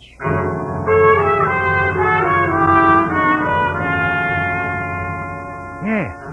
You found what you were looking for, haven't you, Harry? A faded photograph. A young girl. And you're certain it's Valerie Hinton. She's really his niece, isn't she? At least that much of her story is the truth. But you're still a little afraid. And you know that you'll be afraid until the girl herself has left town.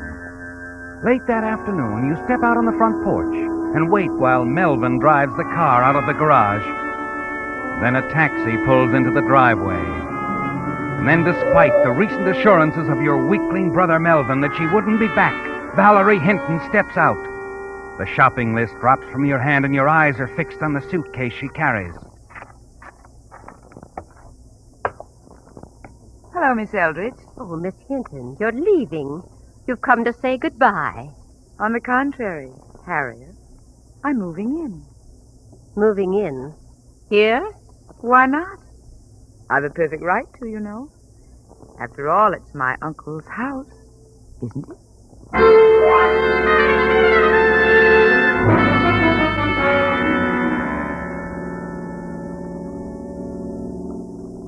Harriet, Yes, Melvin? what are we going to do about Valerie? There's only one thing to do. We're not going to stand by and let her ruin everything. Are we? Send her away, she'll go to the police. We're not going to send her away. But Harriet, Harriet, no. You can't do that again. Have you another solution? But I'll have to think about it, but you must forget what you're thinking, Harriet. I won't have it that way. You understand? I won't have it. Watch the road, Melvin. You hear me, Harriet? One murder is enough. Still in love with her, aren't you? Well, perhaps you're right, Melvin. Perhaps the whole matter can be solved some other way. Oh, yes. Yes, Harriet. We'll find a way. I'm sure we will.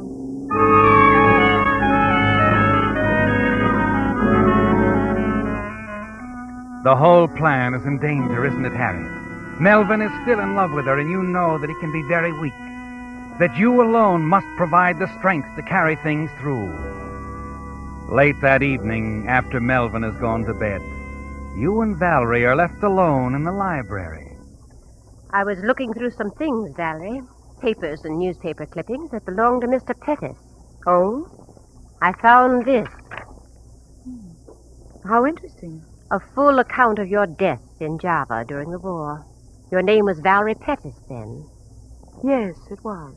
I was wondering if you'd taken any steps to rectify this impression that you're no longer among the living. Of course not. You've read this article, haven't you? Yes. Before her death, Valerie Pettis was wanted by the police. That's right. So you see, we're in very much the same position, aren't we? Neither of us can go to the police, or anyone, about the little secrets we've both discovered. You're quite confident? No. Just very observant, Harriet. I know exactly what's going on here. So? That's sufficient reason why you'll keep your secret as long as I keep mine. I see. Now, there's something else, Harriet. Uncle Albert's money. Money? Yes, I know about that, too.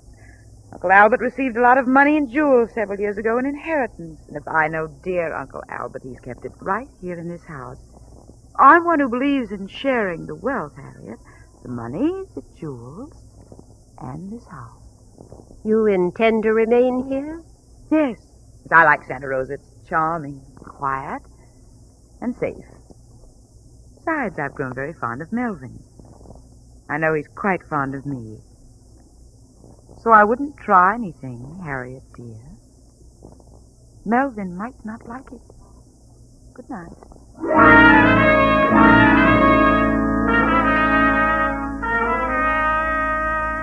Well, Harriet, it's out in the open, isn't it? The contest between you and Valerie.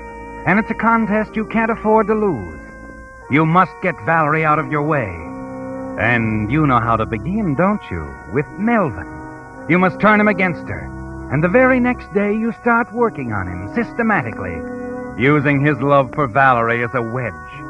Each day you have something to drop in his ear. If Valerie goes for a long walk or to the public library, you manage to suggest to Melvin that she's keeping a rendezvous somewhere with another man. Slowly but surely he begins to break down, to draw away from the girl, sometimes even getting up from the dinner table and leaving her in the middle of a conversation. What's the matter with him? Melvin? Yes, why did he walk out of the room like that? Well, I'm sure I don't know. Perhaps he's tired. Tired of me, you hope? I didn't say that. As a matter of fact, Valerie, I've come to grow quite fond of you. I'm not foolish enough to believe that. On the contrary, you're foolish not to. Now, where are you going? Out. Isn't it rather late? I don't care. I've got to get outside, walk somewhere, any place. Somewhere I can think. I understand. I'll tell Melvin that you went for a walk.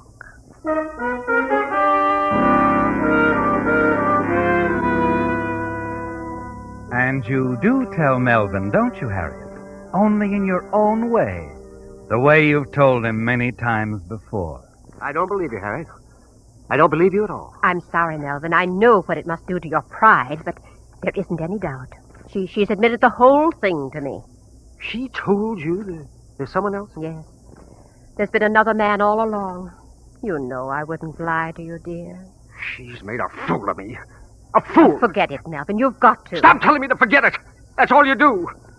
You don't want me to know anything.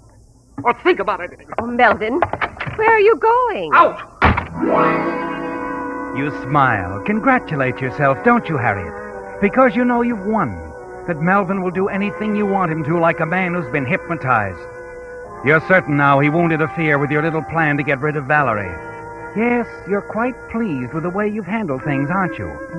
Moments later, you turn out the lights in the library and go up to your room to bed. You lie awake for a long time, waiting for Melvin to come home. Finally, you hear the front door close. You hear his footsteps on the stairs. And then, just before you drop off to sleep, you wonder why Valerie hasn't returned home.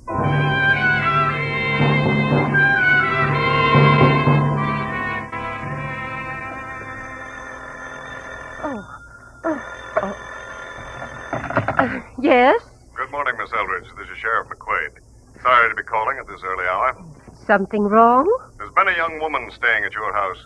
Miss Hinton, yes. Yes, what about her? We found her in the woods beyond your place half hour ago. You found her? She was dead, strangled to death, apparently with a rope. Oh, no, the poor child. She'd gone out for a walk last night, Sheriff. You haven't any idea who... Oh, sorry, we haven't. Could you come down to make the identification? Oh, yes. Yes, of course. There isn't any doubt, actually. It will only be routine, just routine. I understand. We'll be right down, Sheriff. Oh, my slippers. Now, where did I...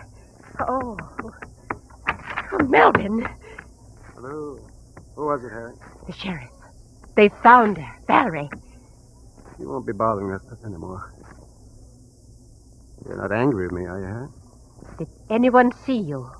No. Are you certain? There was a bright moon last night. No one saw me. What about the rope or whatever you used? No one will ever find it. I hid it. All right. Harry, No. I'm not angry with you. Now, we better get dressed and go downtown with me. And don't worry, Melvin. Everything will be all right.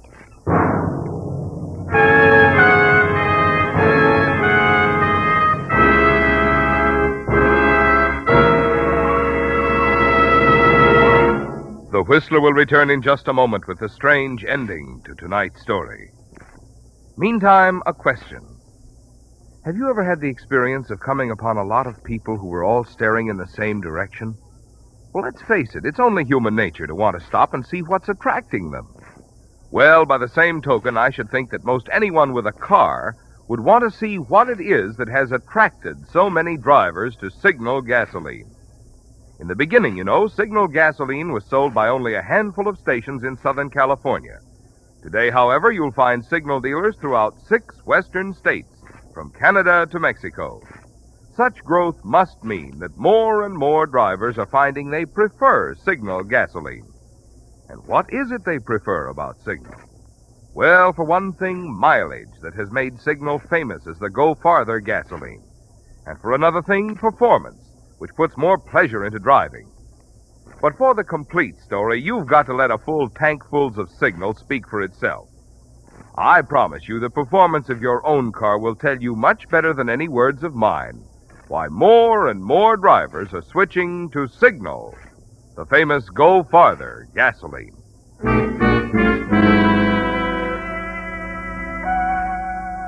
At the coroner's office is just as the sheriff said. It's simply a matter of routine, isn't it, Harry? The two of you, Melvin's stony-eyed silence easily mistaken for the shocked grief that he appears to feel, and your own nervousness in answering the question. It's something the sheriff seems to have witnessed many times before. Finally, the identification is over, and they lead you out to another room. Oh, Sheriff, it's almost too much to believe. I know. Best thing is try to forget it, Miss Eldridge. Yes, just forget it. That's what we have to do, Harry. Forget it. Come along. I'll drive the two of you back to the house. Oh, thank you, Sheriff. That won't be necessary. No. I insist. Bring my car around front. Yes. Tell me, Miss Eldridge, have you heard from Mr. Pettis lately? Still in Australia? Oh, yes. Yes, he is. I get an occasional letter. Fine man, that Mr. Pettis. We all miss him, you know. Sheriff, you needn't bother driving us home. It's not far. No trouble at all. I've got to go out there anyway. Something I have to check on. I've already sent some of my boys on ahead. What? Well, we got a call from one of your neighbors. Might give us a lead. I don't understand. Your neighbor, Mrs. Enfield, tried to call you this morning, but it was while you were on your way down here. When she couldn't get any answers, she thought we'd better investigate. Investigate what? It seems late last night she saw someone doing some digging out in back of your house. Digging? Yeah. Well, it might not be anything. But then again, it might have been the killer burying the rope on his way back to the highway. Valerie Hinton was strangled, you know. Burying the rope, but where, Sheriff? Your neighbor says he was digging in the dahlia bed. We thought we might do a little digging there ourselves, if you don't mind. The dahlia bed. Oh, no. What is it, Miss Eldridge? Harriet, you never told me. Is that where you... Yes, Melvin. Now you know. Mr. Pettis was always so fond of dahlias, I thought it would be appropriate.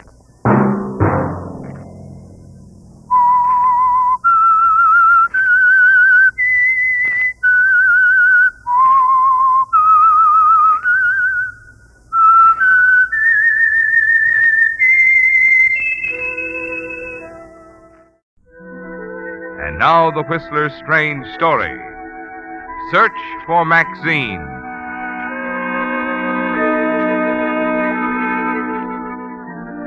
For a long time, he'd been standing in the darkened doorway across the street from the Swank Bachelors Club. As Ted Pomeroy struggled to make up his mind, he stared up at the second-floor windows of the building and puffed nervously at a cigarette. It was the last thing he wanted to do, to go to Cousin Walter for a favor. But there was nothing else he could do. Ted was a good newspaper man who'd suffered one bad break after the other through no fault of his own. But he always felt that someday the big opportunity would present itself. Now that opportunity had arrived, but he needed capital, and Walter Pomeroy was the only man he knew who had the kind of money he needed. Suddenly, Ted flipped a cigarette into the street and hurried into the Bachelors Club. Unnoticed by the desk clerk, he strolled across the lobby, up the stairs to the second floor, and stopped before the door of apartment 206.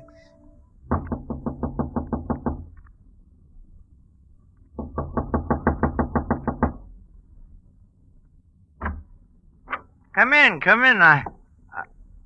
Hello, Walter. Well, Theodore. Cousin Theodore. Well, come in. You're just in time for dinner. The boy will be up in a minute. No, thanks. I haven't much time. I only stopped in for a minute. You mean you won't forget bygones to the extent of having dinner with me? Well, look, let's forget that stuff, shall we? We're grown up now, Walter. Sure. Sit down. No, I won't be too long. Okay, suit yourself. How are things on the West's leading newspaper, huh? Fine. You getting paid regularly? Sure. Well, then what's this visit for? Well, it's this way. A friend of mine, Dan Albee, he's down in Portstown now. Look. Here's a letter I got from him. He's buying a paper, their little country sheet, 8 pages, twice a week. So? So he wants me to go in with him. It's just what I've been looking for, Walter. The place is growing. We can double the circulation in 6 months, and with some of the ideas I have... What's the matter? What's so funny? You? How much, Ted? The price is $10,000. I'll need half of it. $5,000. Walter, I'm asking you for a loan. You can have the whole plant for security. I'm not interested in newspapers. You mean you're not interested in me? Oh, I didn't say that. You're not interested in letting bygones be bygones. And I didn't say that either. I thought we agreed to forget... Oh, I didn't agree to anything. Okay, Walter. Okay. That answers my question. It's good for a laugh, though. I thought you once said you'd never come to me even if you were starving to death. That's enough, Walter. You haven't had a couple of drinks too many. $5,000, and you thought I just handed it. Good enough, Walter. I'd like to... Hey, take your hands off me, or I'll... Okay, Walter, you asked for it. No! I've owed you that for a long time, Walter. Sure, you're right. I was stupid. Get up, Walter. Walter! As you bend over him, you see the ugly gash on his right temple, where his head struck the edge of the fireplace. A cold wave of fear sweeps over you. You stare at him, unable to move, to think. And suddenly you remember the beachhead at Salerno where you saw dead men often. You grasp Walter's pulse and feel nothing. I've killed him. The realization of what you've done overwhelms you, doesn't it? Slowly you turn, half stumble across the room to the door.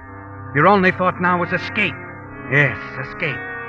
There's still a chance you can slip away unnoticed, isn't there, Ted? The desk clerk downstairs didn't see you come in. Now, if you can get out of the building without being seen, you'll be in the clear. You place your handkerchief over the knob door and turn it. Before you step out of the hall, you look back to give the room one last look, and then you see it. The telephone receiver is off the hook.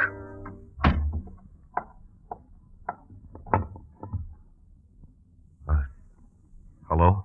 Walter? Yeah, this is Walter. Look, when I want impersonations, I'll go see a floor show. Now, why didn't you call your dear cousin Walter and tell him I'm getting tired of holding this telephone? Oh. Who will I say is calling? He knows. I made that pretty clear before you barged into his apartment. Theodore? What makes you think I barged in? From this end, the dialogue sounded more like a brawl than a tea party. Come on, friend, put him on. Well, he's not here. He just stepped out. Then let me talk to Bill. Bill? Last name Putnam, Walter's business manager. You're supposed to have dinner there. Or is he now administering first aid? He hasn't arrived. Listen, why don't you give me your name and number? And Walt I'll already has it. I gave it to him a year ago at a moment of weakness. Your dinner, Mr. Pomeroy. Hello? Hello? You still there? Listen, Walter won't be back. Call him later in the morning. Hey, what's going on? Mr. Pomeroy. You in there? Mr. Pomeroy.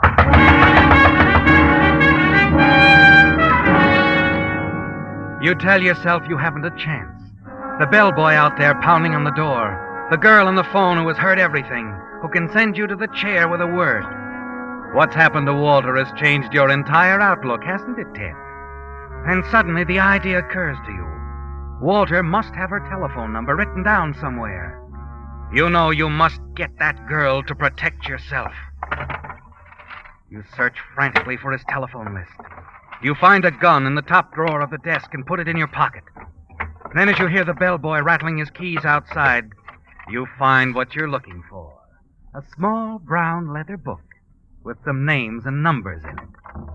Just in time, you jump for the door and slide behind it as it opens. Mr. Pomeroy? Mr. Pomeroy, what's the Holy cow!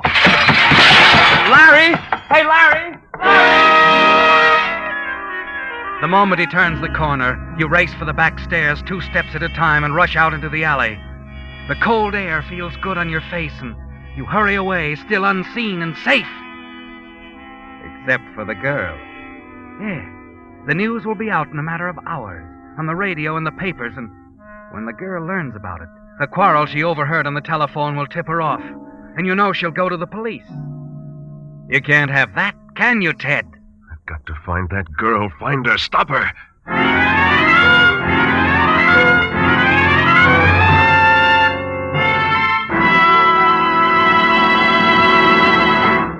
With the prologue of Search for Maxine, the Signal Oil Company brings you another strange story by The Whistler. Ponce de Leon spent his lifetime looking in vain for a spring whose waters would keep him young. Had he been looking for a prescription to keep cars young, I could have told him where to go. To a Signal service station. Yes, Signal dealers have just what the doctor ordered. Signal Premium Compounded Motor Oil for your engine. And Signal double-check lubrication for your car's chassis. There are good reasons why Signal Premium Compounded Motor Oil keeps that new car pep in your engine longer. Its 100% pure paraffin base is fortified with scientific new compounds that do so much more than just lubricate. As a result, Signal Premium cleanses your motor of carbon, gum, and varnish, protects bearings against corrosion, and does other important jobs that regular oil alone can't do. And when it comes to chassis care, Signal Double Check lubrication is just as superior. Signal dealers use 9 specialized lubricants to give each part on your car the exact type of protection it needs for long, trouble-free service. And they check each part not just once, but twice, to make sure not a single part is overlooked. So when it's time for an oil change or a lube job, remember the place that has what it takes to keep your car young. Your Signal service station.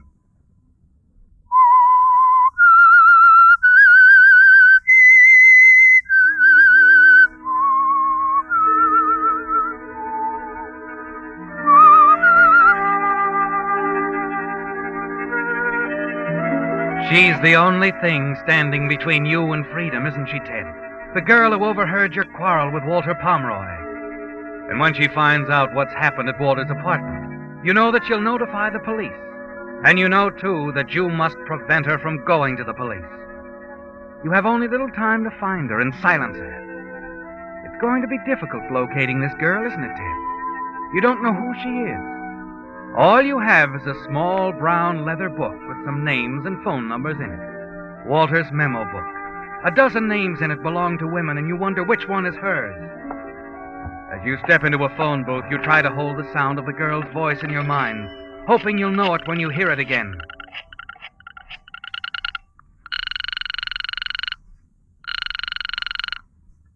Hello? Annalie? Yes? This is, Tom Sherman. Sherman? I'm sorry. I don't seem to remember. Catalina. We met there last summer. Oh, you must have the wrong Annalie, Mr. Sherman. I haven't been to Catalina in years. Are you sure that you... No dice.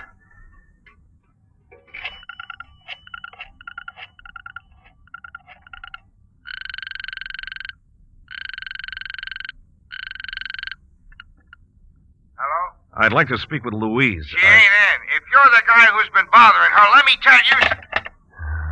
Let me see. Hilldale 17375.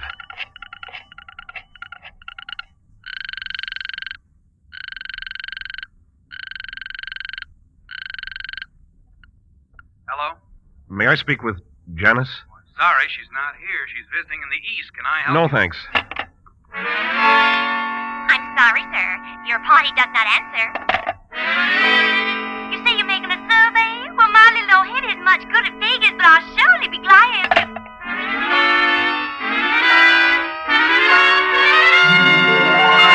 Hello? Is this Maxine? That's right. Who's this? I was talking to you on the phone a little while ago. Oh, yes. Theodore. You're the fella who hangs up in people's faces. Sorry, we were cut off, Angel. You were so coy about giving me your phone number, I couldn't call you back. Uh-huh. So you went out and bought yourself a crystal ball? No, I just called up every girl in Walter's little book. Ashby 86347 was yours. Why did you do that? Why, maybe I wanted to see if the girl is as nice as her voice. How does one blush over the telephone? Look, why don't you save us both a lot of trouble, honey? Why don't you just tell me where I can meet you? Uh-uh. I'd rather keep it this way. I can be pretty persistent. And I can be pretty stubborn. I'm sorry, Theodore. Oh, wait a minute. What's the music? Radio? No, it isn't the radio. Now, look, you're a nice boy, I suppose, but I'm really too busy to play games. Well, won't you at least give me your last name? Some other time, maybe. Bye. Maxine, wait!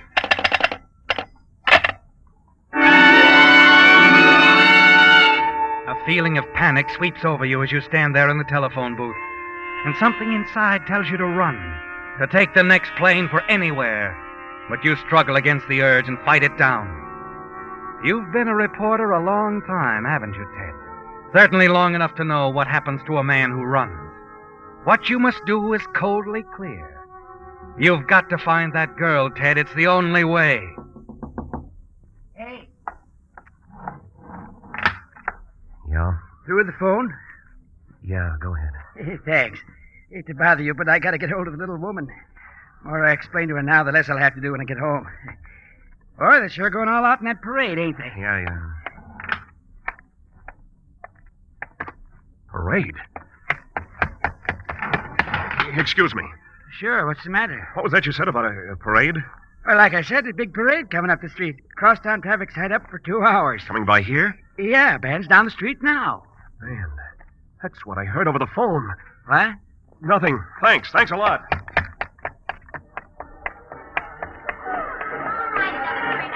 Yes, Ted, you notice them now.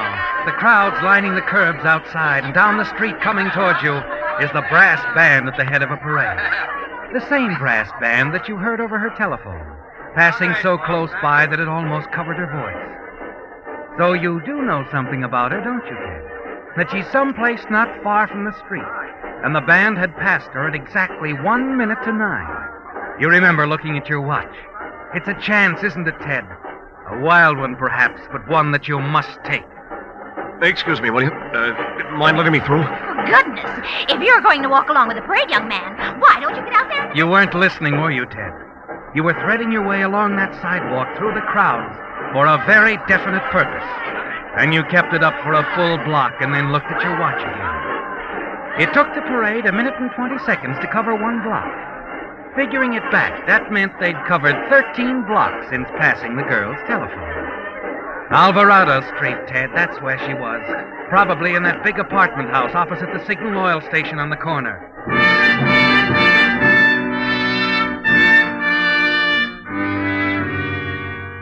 Apartment 20, Jones. 21, Leaves. Apartment 20. What are you looking for, young man? Why, I was looking for Maxine. Maxine who? Why? There's no Maxine living here. I'd know. I'm the manager. Hey, it's all right, thanks. Oh, there's a Maxine in the next apartment house. Oh? What number? Kind of funny the way you're snooping around here, trying to find names and apartment numbers. What's this all about? Well, you know how it is. We just met her.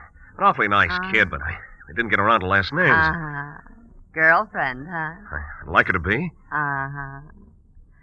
In that case, I wouldn't waste my time next door. The Maxine I'm talking about is 72.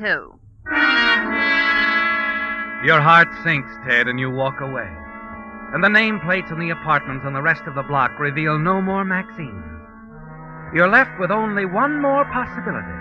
A residence hotel in the middle of the block.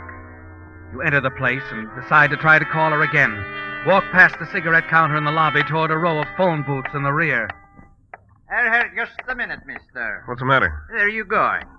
Just want to use the phone. Well, go ahead, but make it fast. This here's woman's hotel. House rule against men in the building after 11 on weeknights. Oh, I'll hurry it up, thanks.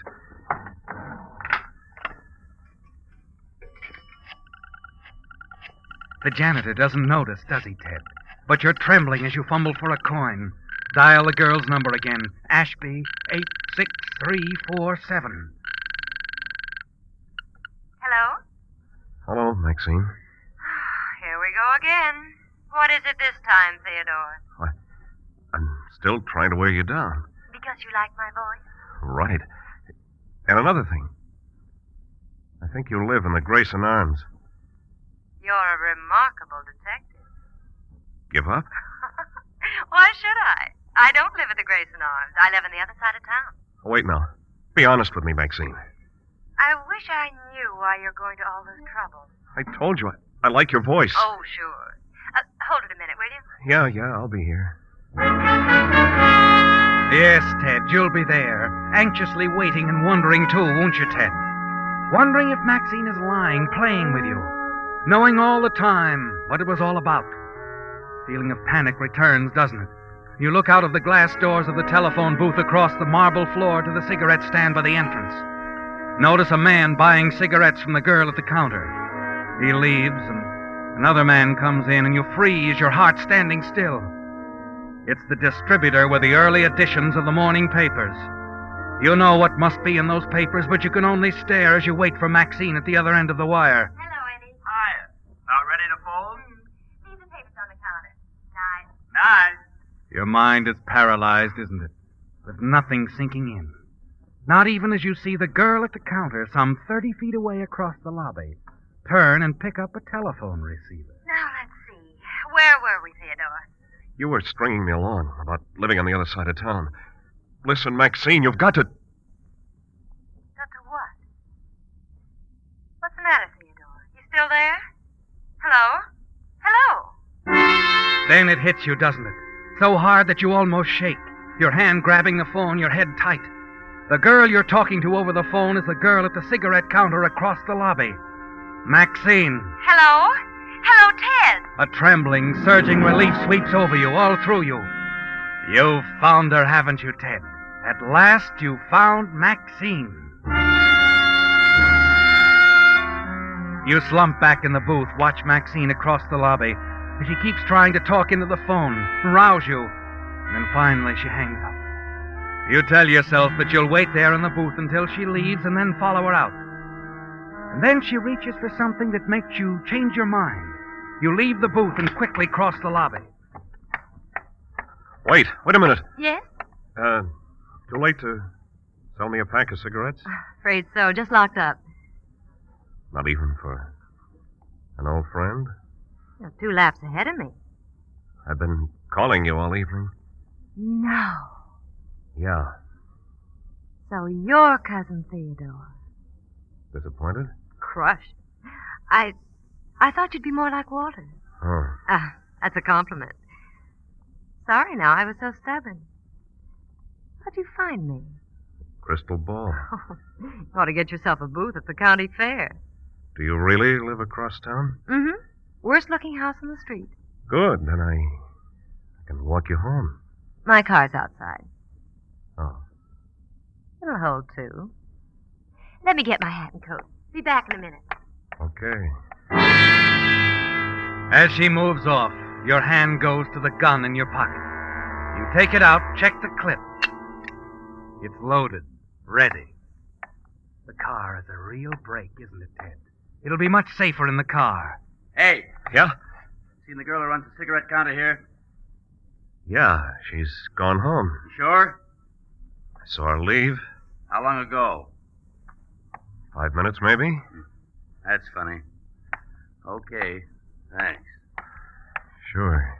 A plainclothes detective. He has that look, hasn't he, Ted? And you move after him, quietly glance through the glass door to see him looking at a car parked out front, and then... All set, Theodore. The car's right outside. Stay right there. What are you... That's right, it's a gun. Don't open your mouth. What is it, Ted? Never mind that now. Closet. Get in there. And if I won't? I'll kill you. I wonder. He's coming back. You'll find out in 2 seconds. All right. All right, Ted. Hey, what do you mean she's left? I checked outside and everything. Where'd that guy go? Hey, anybody here? Yeah, what's the matter? Where's the girl who takes care of the cigarette counter? Oh, she's still around here somewhere. The guy just told me she went home. The car's still outside. Oh, she ain't gone home. Ain't given me the keys yet for the morning girl. Might take a look in the back room. Maybe she's getting her hat and coat.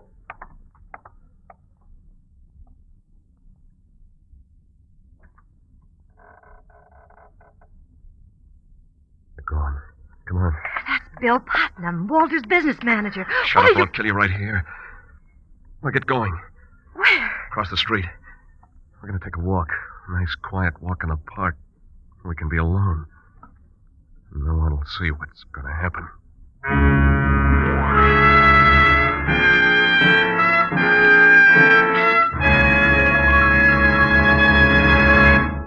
The Whistler will return in just a moment with a strange ending to tonight's story. Since Thursday will be St. Patrick's Day, you've no doubt been getting your share of Killarney on today's radio programs.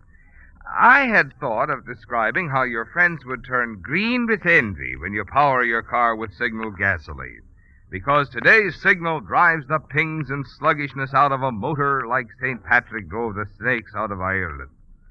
Or I thought of reminding you that your wallet would feel lucky as a 4-leaf clover because of Signal's good mileage. But sure, Indegora, when you buy gasoline, there's really just one thing that matters. You want to be sure that you're getting the tops in quality, the gasoline that helps your motor operate at top efficiency. And that's something you can determine with your own speedometer. After all, when your motor runs more efficiently, you not only enjoy quicker starting, faster pickup, and smoother, knock-free power, but also more mileage. Good reason why we're so proud of Signal's famous mileage, and why we say, to be sure of the tops in gasoline quality, there are just two things to remember. One, it takes extra quality to go farther. And two, Signal is the famous Go Farther gasoline. Igora?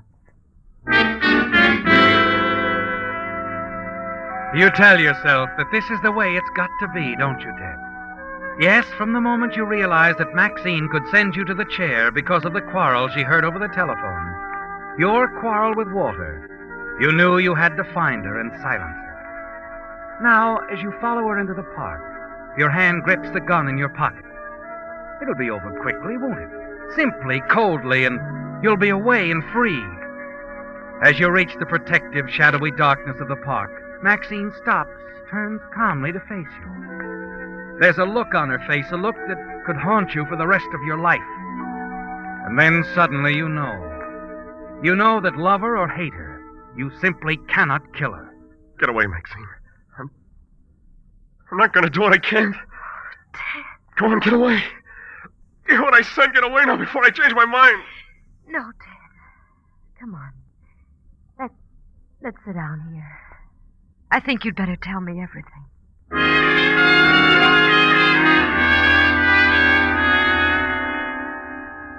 It's all over, isn't it, Ted? You know that whatever it is that's in a murderer isn't in you. And you can't bring yourself to kill Maxine. Now you sit with her on a park bench. You've told her the whole story. I didn't mean to do it, Maxine. I could never hate Walter that much, or anyone. I know. Cigarette? Thanks. Now what, Ted? I'll have to take my medicine. Turn myself in. I'll just find an officer. You won't have to, Ted. Look, coming down the path. Bill Putnam. There's a policeman with him. Maxine! Maxine, where the devil have you been? The officer on the beat and I've been looking all over. Oh. Bill, this is Ted Pomeroy, Walter's cousin. Well, that's a break. I've been trying to locate you too, Ted. What about Walter? They've got him down at City Hospital. Hospital? Then he isn't. Some lug busted into his apartment tonight and hit him over the head. Walter says he never saw the guy before. Funny thing, nothing stolen, no sign of it. Maxine, did you hear? Yes, Ted, I heard. Everything's all right now. Oh. How about coming down to the hospital with me, Ted? Walter wants to see you. Keeps asking about you. Something about investing in a newspaper.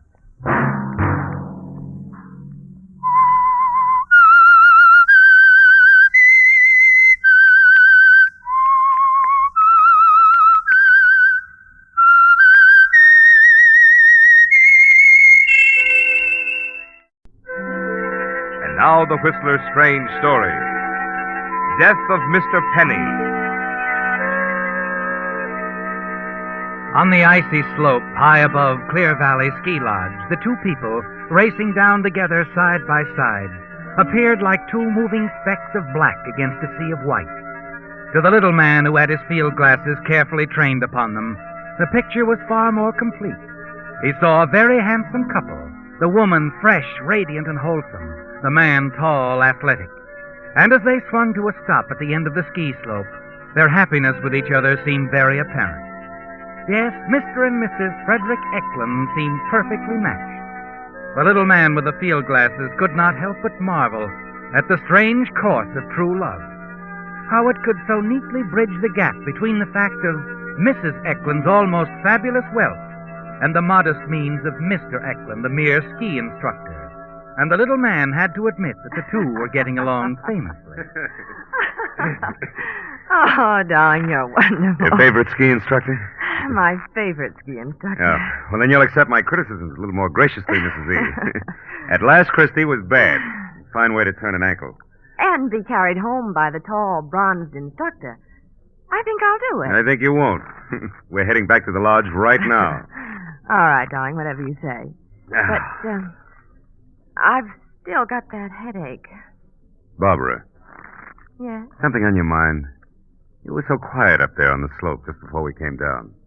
Quiet? Just taking time to tell myself I'm not in a dream. That we're really together. Married. And so happy. Are you sure that's all? I'm sure that's all. And the headache can either be cured or made worse by a dry martini. Shall we go take the gamble? Oh, you don't have to suggest that twice. I wonder if you'll always be such an agreeable man. Yeah, as long as I'm thirsty. Let's go.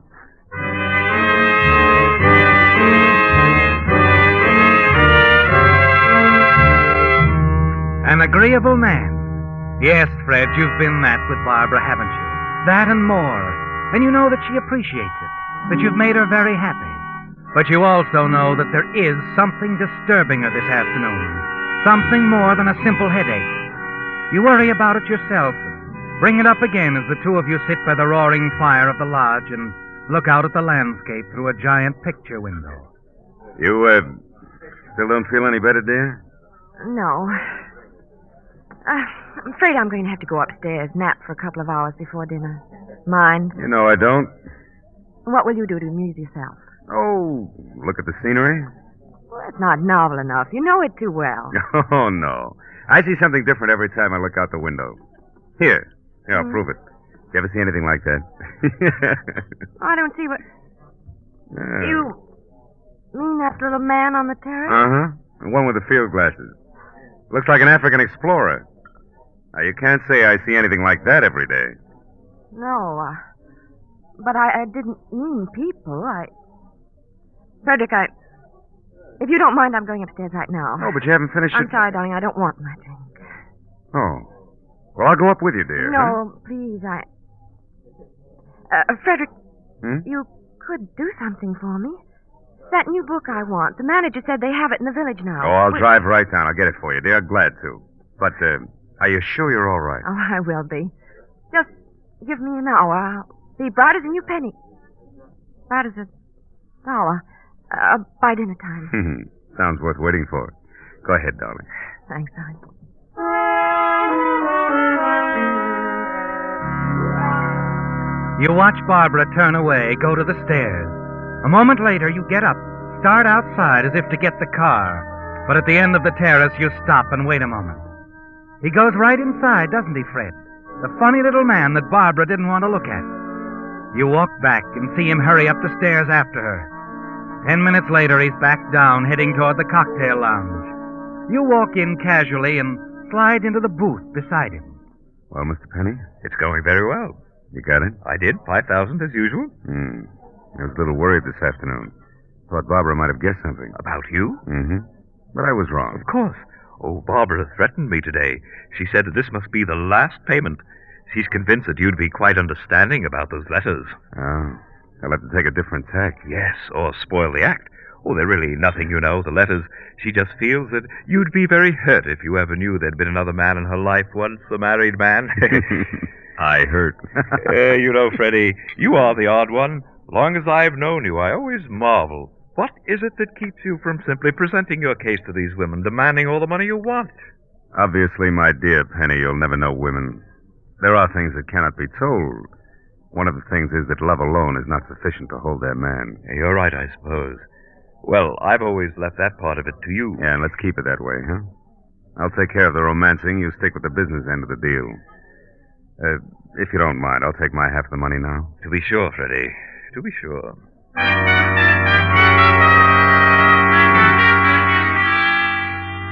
As you conclude your present business with Mr. Penny, he excuses himself and hurries away. A moment later, you're conscious of the voice, the song that comes from the lodge dining hall. Maybe Monday. Susan, a delightful girl, isn't she, Fred? Talented and beautiful. Yes, and since you met her a month ago, she's been quite overwhelmed by your charm. You stroll across the lobby and stand there at the entrance of the dining hall and watch her as she sings. He'll build a little home. She's beautiful, isn't she? Oh, Penny, I thought you were leaving. I'm going in to have dinner. Now, look, Penny, Barbara will be coming down soon. She isn't pleasant to be with when you're around. Your wife is resting, Freddie. She won't be down for some time. But... Shh! I want to listen. And so all else above, I'm waiting for the man I love. That was wonderful, wonderful. Oh, Susan sings beautifully, does she not, Freddie, my boy? Mm-hmm. She's, quite a girl. Quite a girl. Yes. Another one of your many side interests. You've always had them, haven't you? Frankie, my boy, let us go out on the terrace for a moment. I want to talk to you. Come along. The idea we've already talked everything out? No, not quite, my boy. After you. All right, what's on your mind, Penny? Susan. I want to speak to you about Susan. Oh? You're quite interested in her, aren't you? Oh, I don't know. Just for laughs, maybe. Oh, I see. Then you won't mind if I ask you to stay away from her. To stay away? You're asking me...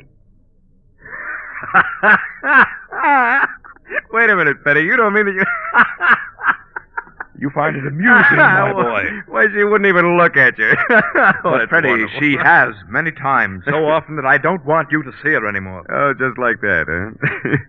Just what do you do if I ignore your advice, lover boy? Oh, I could make things rather unpleasant for you. Really, I could. Really? Like what? Oh, tell your wife that you're my business partner. That we're blackmailing her together. You know what I'd do? No, what would you do, Freddie? I'd tell her you forced me into it a trick. I was only playing along with you until I saw my chance to turn you over to the police. Barbara's very much in love with me, Penny. She'd believe it. Yes, I suppose she would. Well, in that case, I should have to tell her about the Carson widow. The incident at Sun Valley 2 years ago. What? That the police are interested in finding the man who went skiing with a Carson woman the morning she was killed. Accidentally. Now, wait a minute, Penny. I could tell your wife what really happened, Freddie. So be a good boy and stay away from Susan, eh?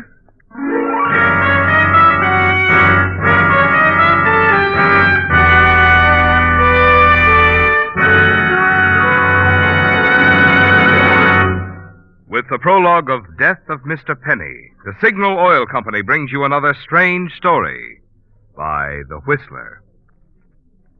Here in Hollywood, where The Whistler is produced, this is the week when the movie folks decide who's going to win the coveted Oscars. It's too bad there isn't an Oscar for gasoline, because I'm sure that Signal gasoline would run away with the honors for outstanding performance. Just as some actors become typed in certain roles, you may have typed Signal gasoline for economy because of its reputation as the go-farther gasoline. But economy, mind you, is only half of Signal's story. You see, the thing which makes Signal's good mileage possible, the extra efficiency today's Signal gasoline coaxes from your motor, also makes Signal the logical choice for more dramatic performances, calling, for instance, starting, flashing pickup, or smooth, effortless power. So if you want your car to perform as if it had just won an Oscar, just you keep these 2 points in mind the next time you buy gasoline. 1, it takes extra quality to go farther. And 2, Signal is the famous Go Farther gasoline.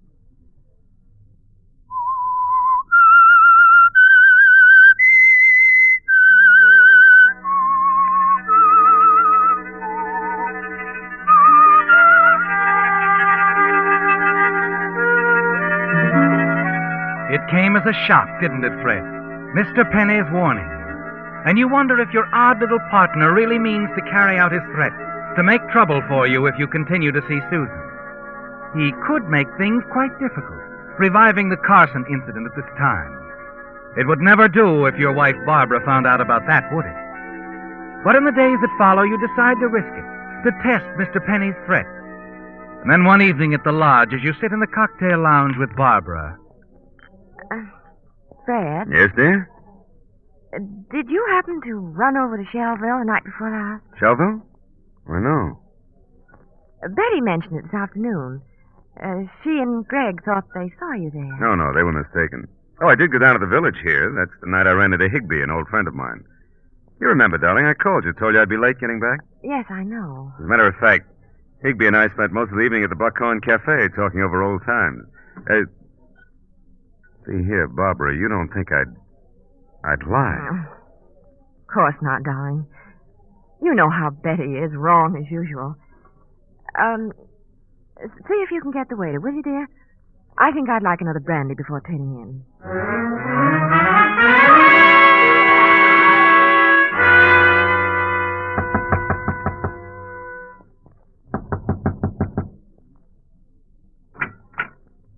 Oh, Freddie, my boy. I could say that this is a pleasant surprise, but it isn't really. I've been expecting you. Can I come in? Well, I was about to retire, but... Thanks. I won't take up too much of your time. Oh, no hurry. Fix yourself a drink, my boy. Thanks again. Oh, none for me. I have my glass of milk, you see. Well, here's to you, Penny. The winner. Oh? It's all yours. Susan, I mean. I'll stay away. Oh, good, good. You told Barbara you saw me in Shellville the other night, didn't you? Did I? Yeah, it was just a warning, just in case I had any ideas about not playing ball, huh? Well, I could have told her you were with Susan, but I didn't. Thanks. It was big of you. I thought so. However, Freddie, my boy, if you insist... I know. I'll stay away from Susan. It's all settled. Settled? No, not quite. I've been thinking, Freddie, my boy. What about?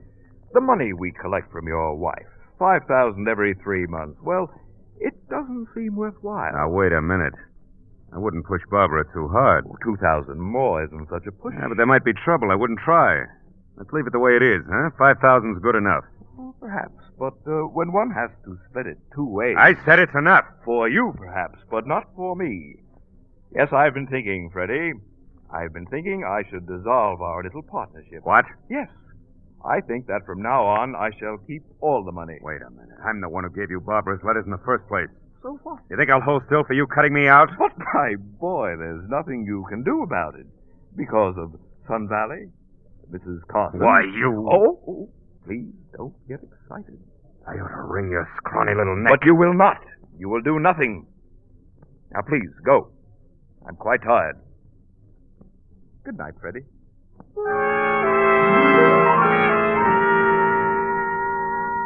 For a moment you stand there, staring at the little man. You watch him as he calmly drops a sleeping capsule into the glass of milk. As he raises it to his lips, he smiles at you. And you know he has you at his mercy, don't you, Fred? You whirl and rush out into the corridor. And as you hurry back to your room, the rage within you mounts with each step. Yes, Mr. Penny has complete control of the situation for the present. But you're not going to let him get away with it, are you? No, the money he gets from your wife means too much to you. And you know that somehow you're going to get rid of Mr. Penny and the threat he holds over you.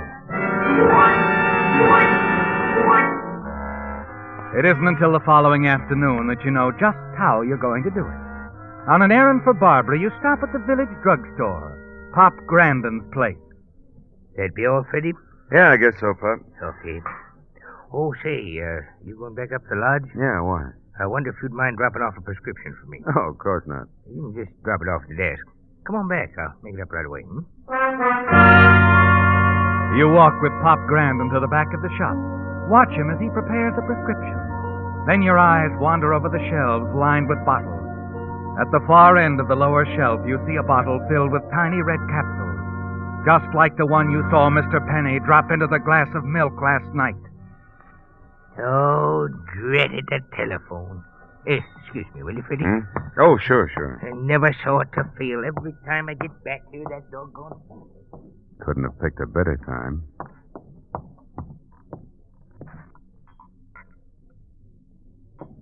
As you take the bottle down off the shelf, the idea hits you, doesn't it?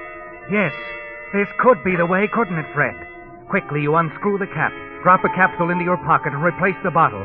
Then your eyes skip along the shelf and finally stop on a small bottle filled with white powder marked poison. Deadly poison, Fred.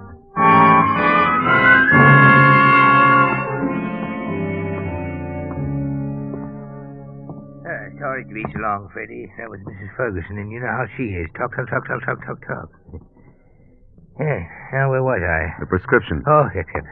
Well, that'll only be a minute, Freddie. Sure nice of you to do this little favor for me. Not at all, Pop. Not at all. It's a pleasure.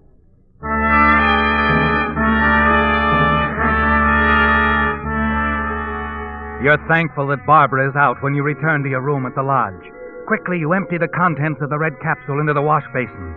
Then you fill the capsule with a white powder you took from the shelf at Grandin's drugstore. Moments later, you leave the room, the capsule containing the deadly poison safely tucked away in your pocket.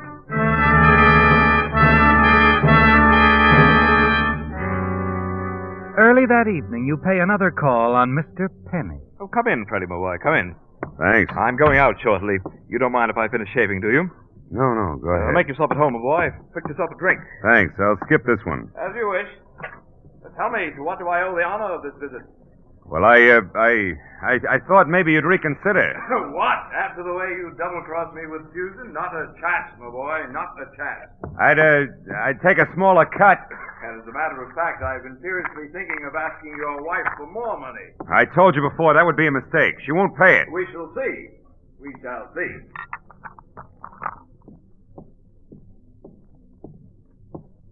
What are you doing, Freddie? Oh, just looking at this magazine on your nightstand. Holidays, huh? Planning a trip? Perhaps. Oh, look, Penny, I need the money. Why can't we make some sort of arrangement? You're wasting your time, my boy. This is too good a thing for me to share with anyone. I am rather surprised and annoyed, too, that I didn't think of handling the matter this way long ago. You won't change your mind? No. After all, you still have Barbara. She's a wealthy woman. You begrudge me a few $1,000s now and then? All right. That's the way you want it. Yes, that's the way I want it, my boy. Good night. Good night. No hard feelings, Freddie. No. See you in the morning, then. Yeah. Maybe you will, Penny. And maybe not.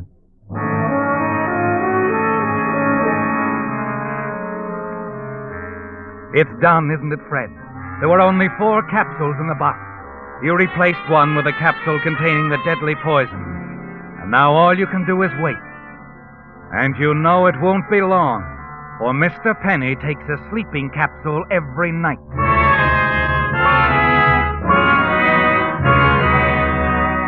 You're a little disappointed the following morning at breakfast when you see Mr. Penny sitting at his usual table.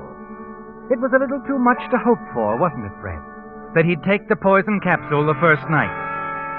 But then there are only 3 capsules in the box now. The next morning, you're in for another disappointment. For as you enter the dining hall, you see Mr. Penny again, sitting at the table near the window. He looks up as you and Barbara seat yourself only a few tables away. He smiles, nods, then returns to his morning paper. And then something that Barbara says startles you. Only 2 left, Frederick. What? Only 2 empty tables left. I'm glad we came down to breakfast when we did. I hate to wait. Oh. Oh, yes. Oh, goodness, darling. You jumped so. Something wrong? No, of course not. I had my mind on something else. Yes. You were thinking of the capsules in the box, weren't you, Fred? There are only 2 left now, and it's an even money bet.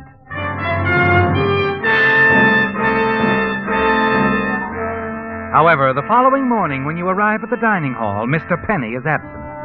It's almost 11 o'clock when you and Barbara leave your table, and there's been no sign of him. You're sure he's dead, and you're free at last, aren't you, Fred? Yes. With Mr. Penny out of the way, the Sun Valley incident is closed. It'll be a simple matter with your connections to find someone more trustworthy than Penny to do your blackmailing. As Barbara hurries upstairs for her scarf, the desk clerk calls out to you. Oh, Mr. Eklund. Yes? What is it? A message for you, sir. This envelope. Oh, thank you. For a moment, you're puzzled. Stare at the envelope.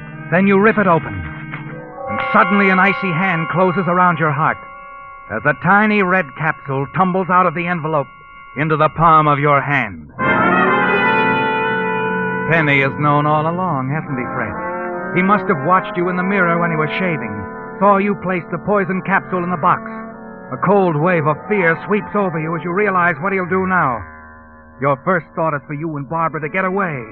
You hurry to your room upstairs, and as you're about to open the door, you hear Barbara's voice. Well, yes. Yes, whatever you say. What? No, not here. I'll meet you at the point. Inspiration Point, tonight.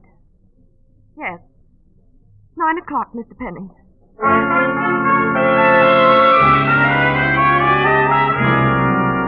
Mr. Penny isn't wasting any time getting his revenge, is he, Fred? Your first thought is to get away, and then suddenly you realize it's useless to run. He'd find you and Barbara sooner or later. No, you've got to take care of him now, once and for all. And this time you can't afford to miss.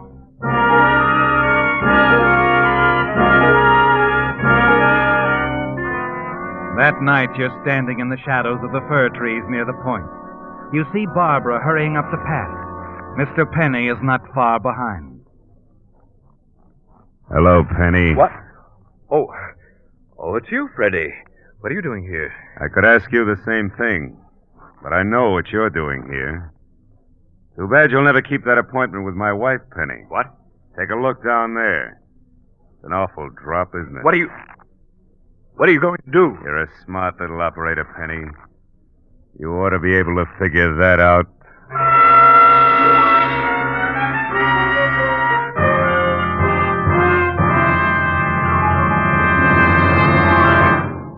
The Whistler will return in just a moment with a strange ending to tonight's story. When you passed a signal service station during the past few days, you may have noticed the picture of the happy bluebird on the sign outside. Well, Mr. Bluebird is there to remind you that if you want your motor to sing this spring, you'll be wise to make your next oil change a change to the improved type Signal oil that does so much more than just lubricate. Signal Premium Compounded Motor Oil. Well, naturally, Signal Premium has 100% pure paraffin base, the finest lubricant known.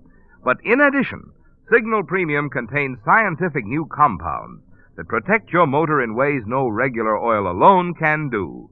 For instance, one compound in Signal Premium Compounded Motor Oil actually cleanses your motor of carbon, gum, and varnish. A second compound in Signal Premium protects costly bearings from corrosion. And still other compounds do other important jobs to keep your motor happy as a bluebird. Good reason, I'd say, to make your spring oil change a change to Signal Premium Compounded Motor Oil. Sold only at Signal service stations. It's all over, isn't it, Fred? Mr. Penny is out of the way at last.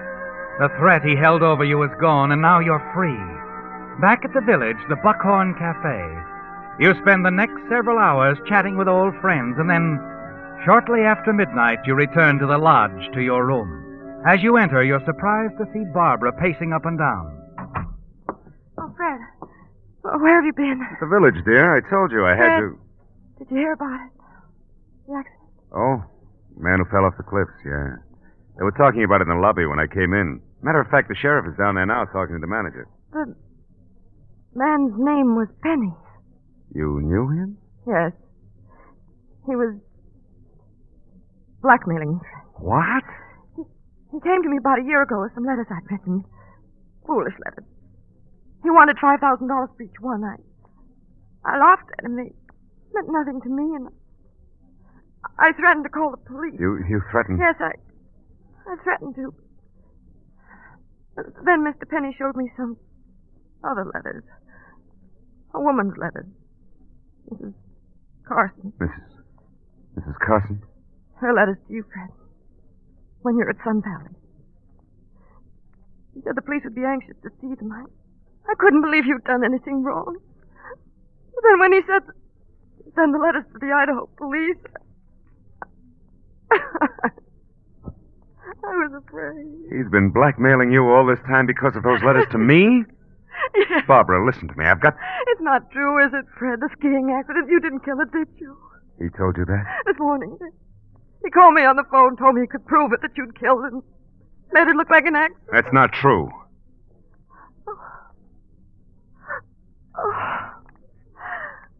But he was lying. Oh, I knew it, darling. I knew it all along. But I agreed to meet him at the point tonight. He said he'd bring all the proof I needed. Letters, documents, all the evidence. He had all that with him tonight? Yes. But he never arrived. He fell off the cliff on the way. Yeah. Yeah, he fell off the cliff. Oh, darling, darling. I'm so glad Mr. Penny was lying. If he'd had any evidence on him, the police certainly would have discovered it when they found his body. Wouldn't they? Yeah. Yeah, I guess they would.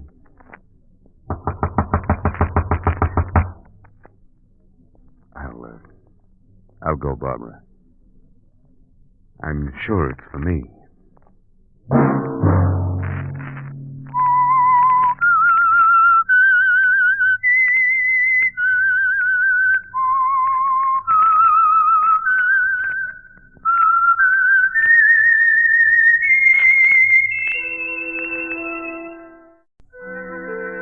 And now the Whistler's strange story, Beyond the Wall.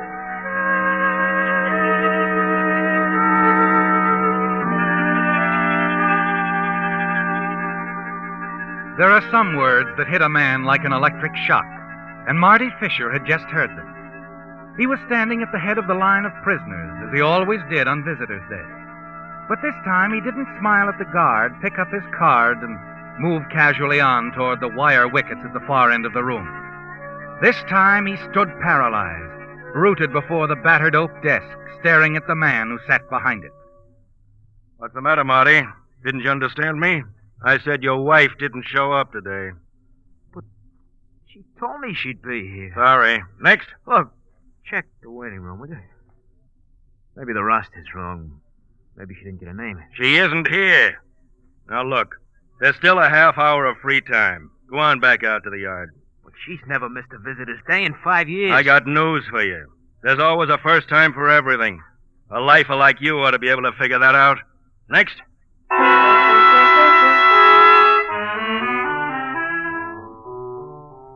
Yes, you can figure it out, can't you, Marty? You've seen it happen before to hundreds of others here at the state prison. And now you wonder if it's happened to you. For months, even years, a woman will show up at the visitor's cage every Wednesday, wearing a smile and murmuring soft words. And then one Wednesday she doesn't come. And after that, if there is another time, there are excuses. The words are a little less soft, the smile a little more forced. Yes, Marty, you've seen it happen before. Now you turn, half stumble out of the room, and walk slowly down the gravel path to a bench in the sun. Well, well, Marty, old man. Didn't expect you out so soon. Sit down. Yeah. She didn't show up, Well, she's an attractive woman. It's bound to happen. Shut up. I'm told there are an amazing number of desirable men who are not in prison. I said shut up. Of course, your wife might have come down with a headache, or had an appointment with a dentist, or been busy with a church supper. Lay off me, Baron. I'll break your head. Don't get excited, Marty. You know what happens to those of us who get excited. All right, then leave me alone. Of course. I know how you feel, Marty. But don't worry. You'll get over it. Why, in no time at all, you'll forget you ever had a wife. Okay, so I'll forget. I'm sure you will. However, it won't be so easy to forget the money, will it? What money? Now, Marty. What money? Let me see now. I recall that payroll job of yours. Plant guard was killed. $75,000 was missing. The money was never recovered. I don't know what you're talking about. Tell me, Marty. Does your wife know where the money is? Look, Baron, I told you a million times I don't know anything about $75,000. Now forget it. Oh, very well, my boy. However, I've been thinking.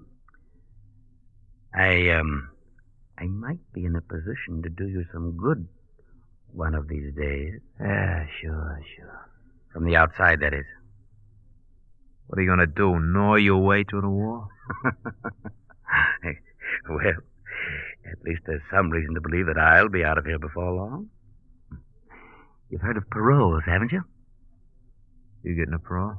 I think so. And the connection that's fixing mine could probably get you one.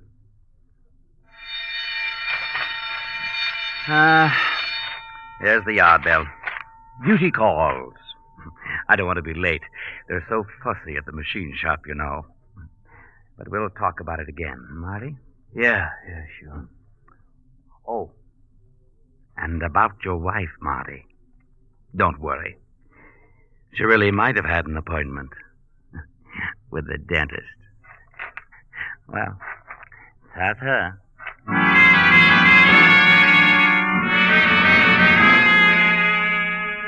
As you walk back to the prison library, you try to convince yourself that you've been all wrong about Helen, that there must have been a good reason to prevent her from coming today. You tell yourself that she'll be here the next time. Yes, you're sure she will be. Aren't you, Marty?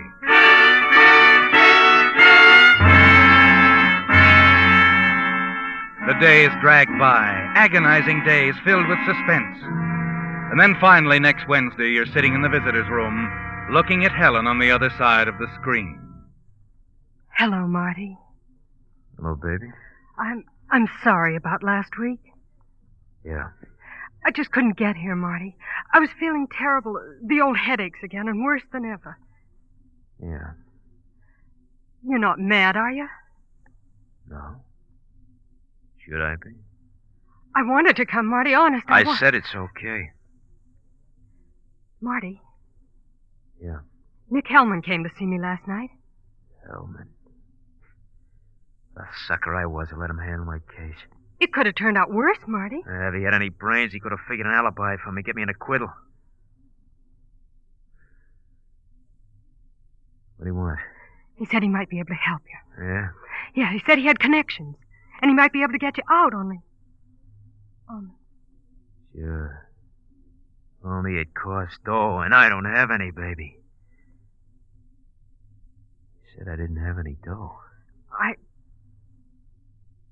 All right, Marty. You don't believe me anymore, do you? You think I did pull that job? Marty, please, You figure I got that 75 grand sold it away somewhere, Marty, don't you? listen to me.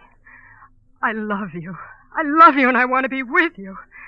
But I want you out of here. Listen, I ought to... All right, Marty. All right. I was only telling you what Hellman said. You didn't finish, baby. What? You're supposed to ask me where the dough is. You tell him and everything is keen, huh? Marty, I'm please. out just like that, huh? Oh, kidding me? I know, Hellman. Look. You tell him to forget about it. All right, Marty. And Helen, Yes? I think you better forget about it, too.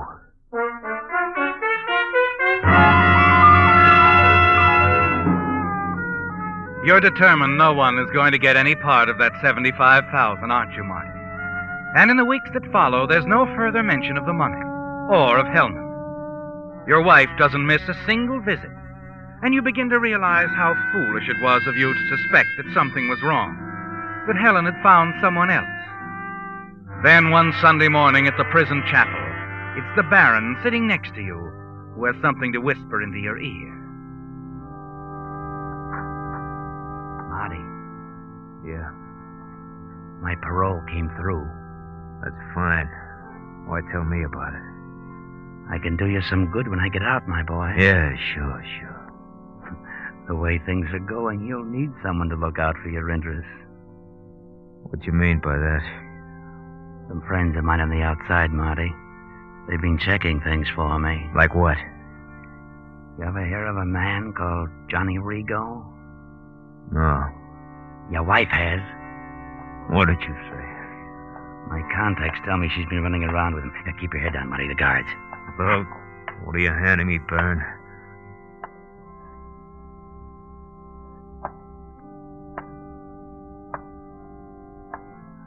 I'm telling you. Your wife and Rigo. They're pretty palsy wealthy. It's an old gag, Baron. You're wasting your time. As you wish, my boy. But if your wife gets her hands on that 75 grand, Well, you can kiss her goodbye. She's gone with friend Rigo. And I'm supposed to tell you where the door is, so you can protect it for me. That's the general idea, Marty. Forget it. I'm getting out in 3 weeks. Think it over. You can sit here, do nothing, give your wife a chance to get her hands on the dough. Or you can tell me where it is. I said to forget it. You don't have much chance, my boy. No choice. You can trust me or your wife and stay here the rest of your life.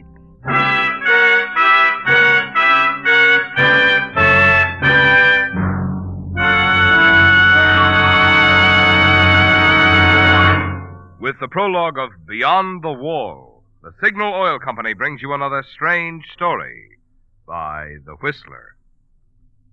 Which of these parts could your car get along best without? Engine, transmission, differential, or front wheel bearings?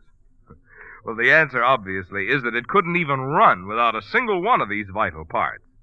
That's why the mailing card which Signal dealers are sending out this month, showing a bluebird feeding a nestful of hungry mouths, has the caption, "Don't neglect a single one."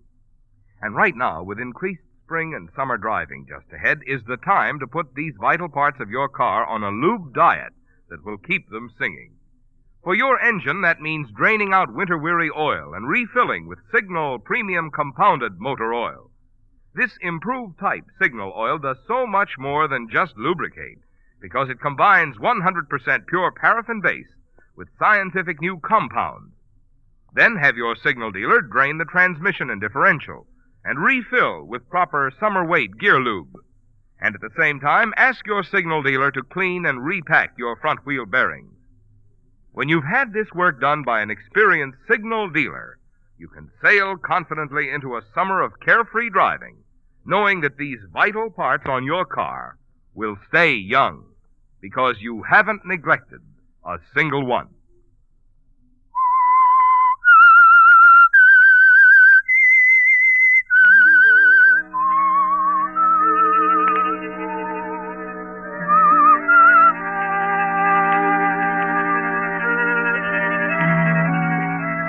You're not greatly concerned about the money from the payroll robbery, are you, Marty? You're certain no one will ever find it. But you are worried about your wife, Helen. And you wonder if the Baron was telling the truth about her and Johnny Rigo.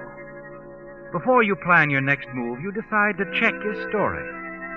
Several days later, you're working in the prison library when one of the trustees comes in, returning an armful of books from the hospital. Hi, Marty. Yeah, the books, pal. Oh, help me check them all, will you? Sure. Hey, by the way, one of the guys wanted me to ask you. It's about his favorite magazine. You got it? What is it? Popular Mechanics. You get it? Popular Yeah, I get it. Well, what'd you find out? Baron wasn't stringing you. Your wife and this Rigo guy sure are seeing a lot of each other. All right. What about Rigo? Well, the boys don't know much about him. Good-looking, swell dresser. Lives in a house over on Marvell Boulevard, 2240. Sorry, pal. Sure.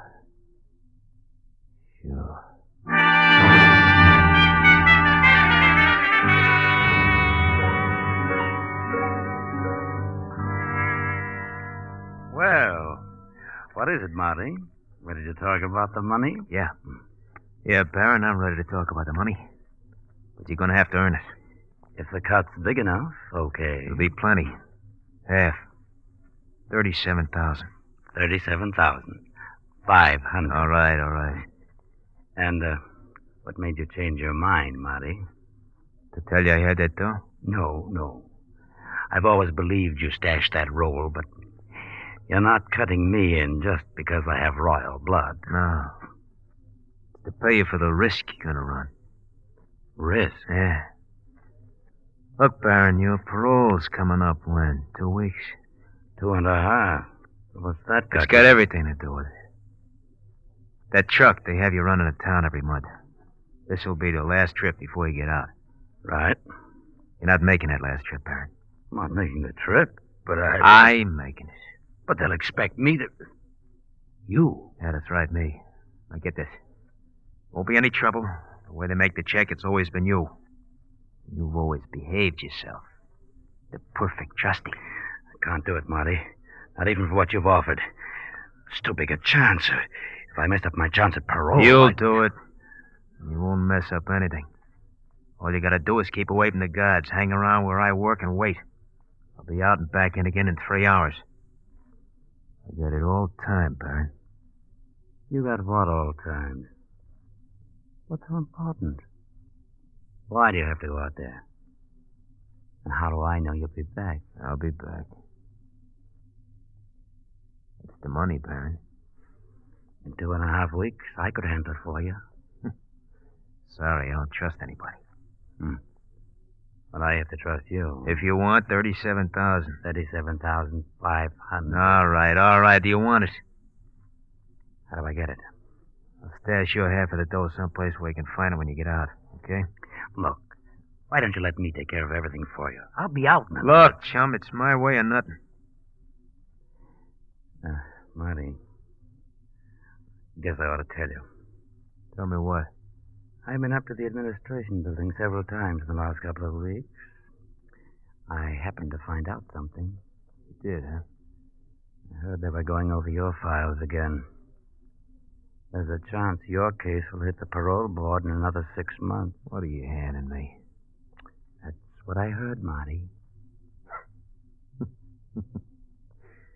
You're not telling me this to sort of discourage me from taking that trip into town, eh? Well... Or is it that you want to be sure I come back? I'm telling you because it'll save both of us from sticking our necks out. Now, Marty, listen, I've always leveled with you. Sure.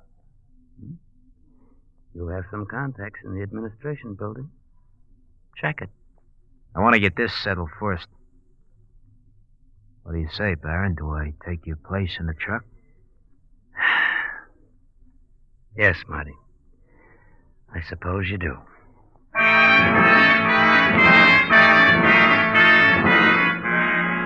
That's all, Marty. All you need. The Baron's cooperation and that one round trip into town. By the end of the week, you're ready. The steady rain makes a heavy oil slicker excusable. A rain hat that can be pulled low over the eyes. In the machine shop, the Baron starts the truck, runs it out into the yard, has it inspected, and then drives off. No one pays any attention as he swings around past a loading platform, momentarily out of sight of the inspecting guard, and makes the switch with you. The truck doesn't even slow down, only now you're at the wheel, Marty. Thankful for the rain that helped your plan work. A plan that will take care of your wife's boyfriend, Rigo, and helps you drive out the service gate with no one knowing.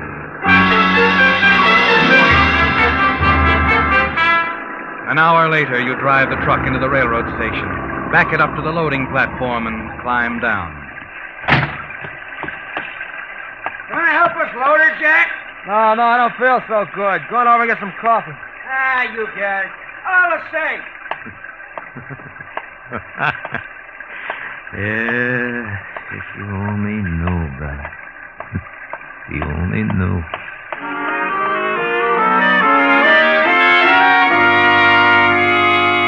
Away from the railroad station, you break into a half run.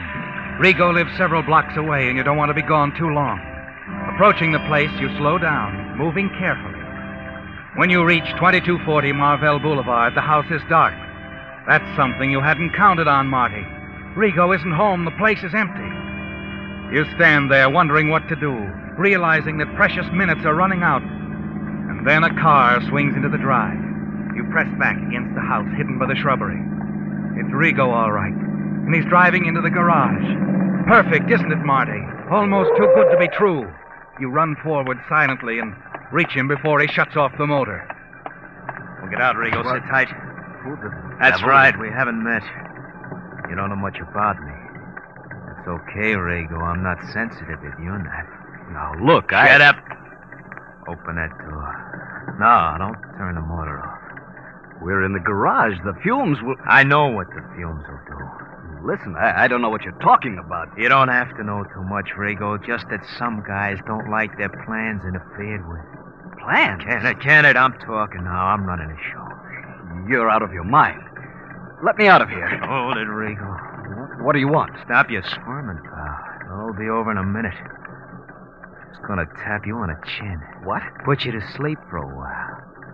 Carbon monoxide fumes will put you away for good. Look, who are you? The name is Fisher. Marty Fisher. Fisher?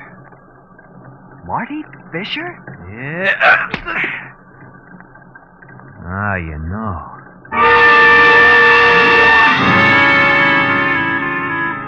It's all over quickly, isn't it, Marty? You leave the unconscious Rigo in the car with the motor running. You close the garage doors and hurry back to the railroad station.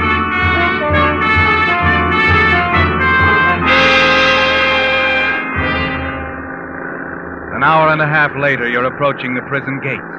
Everything has gone according to plan, hasn't it, Marty? There hasn't been the slightest slip-up.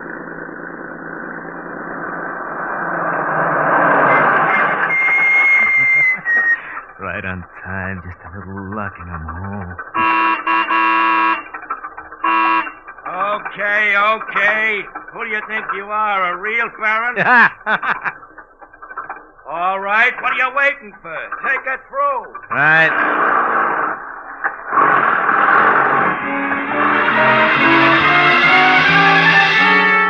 You're clear so far, aren't you, Marty? Then you swing the truck around the loading platform where you agreed to meet the Baron. Only he isn't there. The Baron isn't there.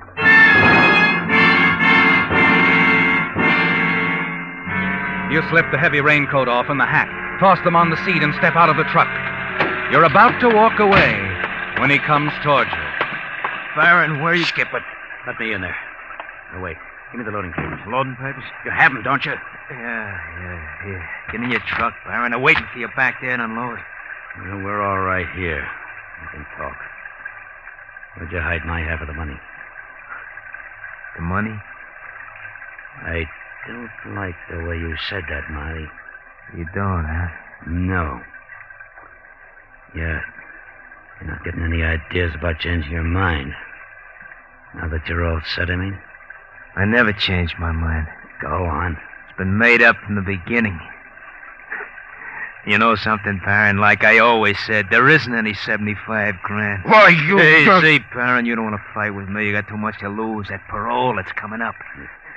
That's the way you had it figured, huh? Bait me with that money, then use me. And I can't talk.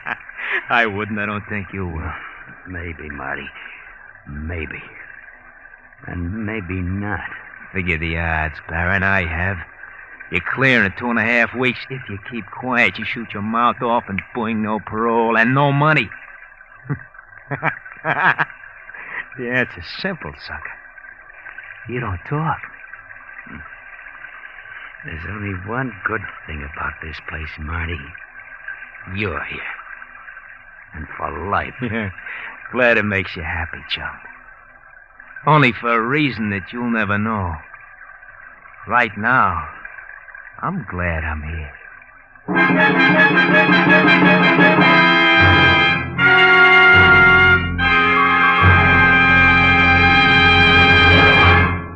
The Whistler will return in just a moment with the strange ending to tonight's story.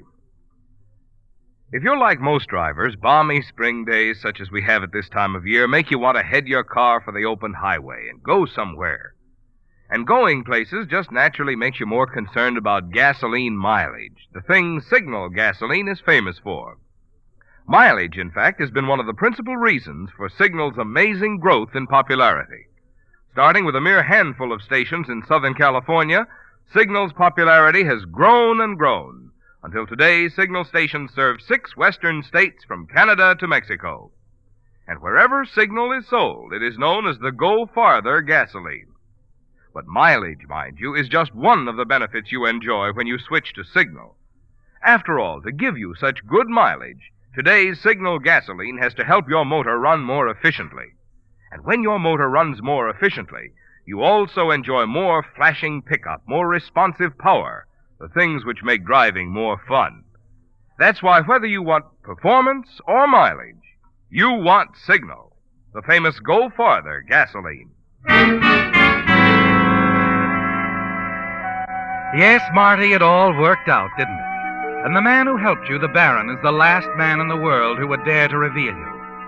He doesn't even worry you in the remaining 2.5 weeks before his parole. And you're there, smiling with the others, to shake his hand as he heads for the tailor shop to exchange his denims for a blue serge suit. He'll be wearing it for a while, won't he? Because the Baron is not a rich man. And your money, the $75,000 from the payroll robbery, will be waiting for you when you're on the outside. But that's the future, isn't it, Marty? You have the present to think of. Helen's paying you a visit, and you want to see how she acts, how she feels now that her boyfriend Rigo is out of the way. You're amused, pleased with yourself, as you face her through the wire mesh screen of the visitor's room. Hello, Helen. Marty. What is it? You, look like you've been crying. Yes, Marty. Oh, Marty, something terrible's happened. Has it? Marty, I asked you for the money again and again. I never told you the real reason. It doesn't matter. There isn't any money.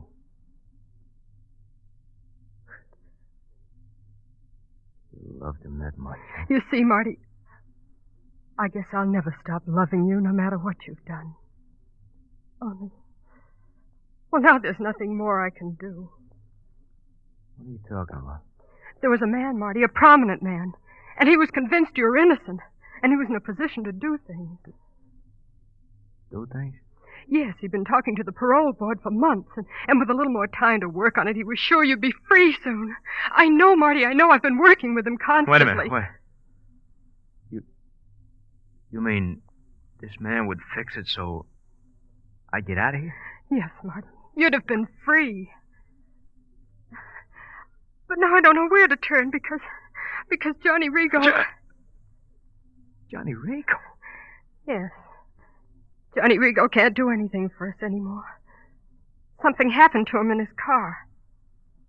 He died in his garage from carbon monoxide fumes.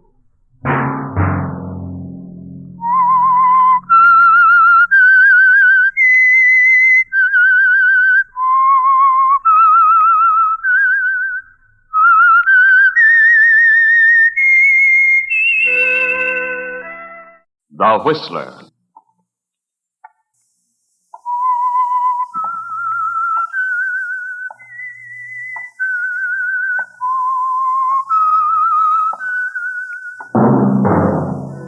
And now the Whistler's strange story. The Rawhide Coffin.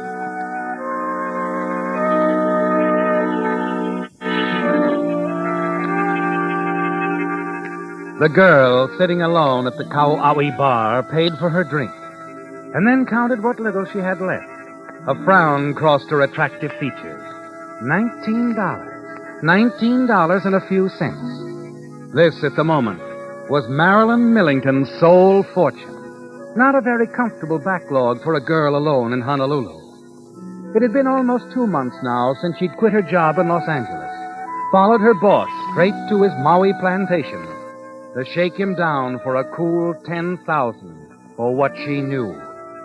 But something had gone wrong. The authorities had gotten to him first, and Marilyn's dreams of blackmailing her way to Easy Street went up a dead end. She sighed now and picked up her drink and sipped it thoughtfully. Her eyes wandered toward the entrance of the bar. She saw a woman there looking around nervously, anxiously, until her gaze met Marilyn's. Almost immediately, she started toward her, crossing the room in swift, nervous strides. You look like a decent kid. Here. What? I want you to do something for me. What are you talking about? Take it. Keep this for me till I get back. Your purse? I haven't time to explain. Put the purse under your coat and keep it out of sight. But I can't. I can't stay. They'll be here any second. Hey there. Don't try to get away. Leave me alone. Just take it easy, lady. You're not going anyplace. The race is over now. No. No, let me go. You haven't anything on me, not a thing. We'll just let the judge decide that. Come on.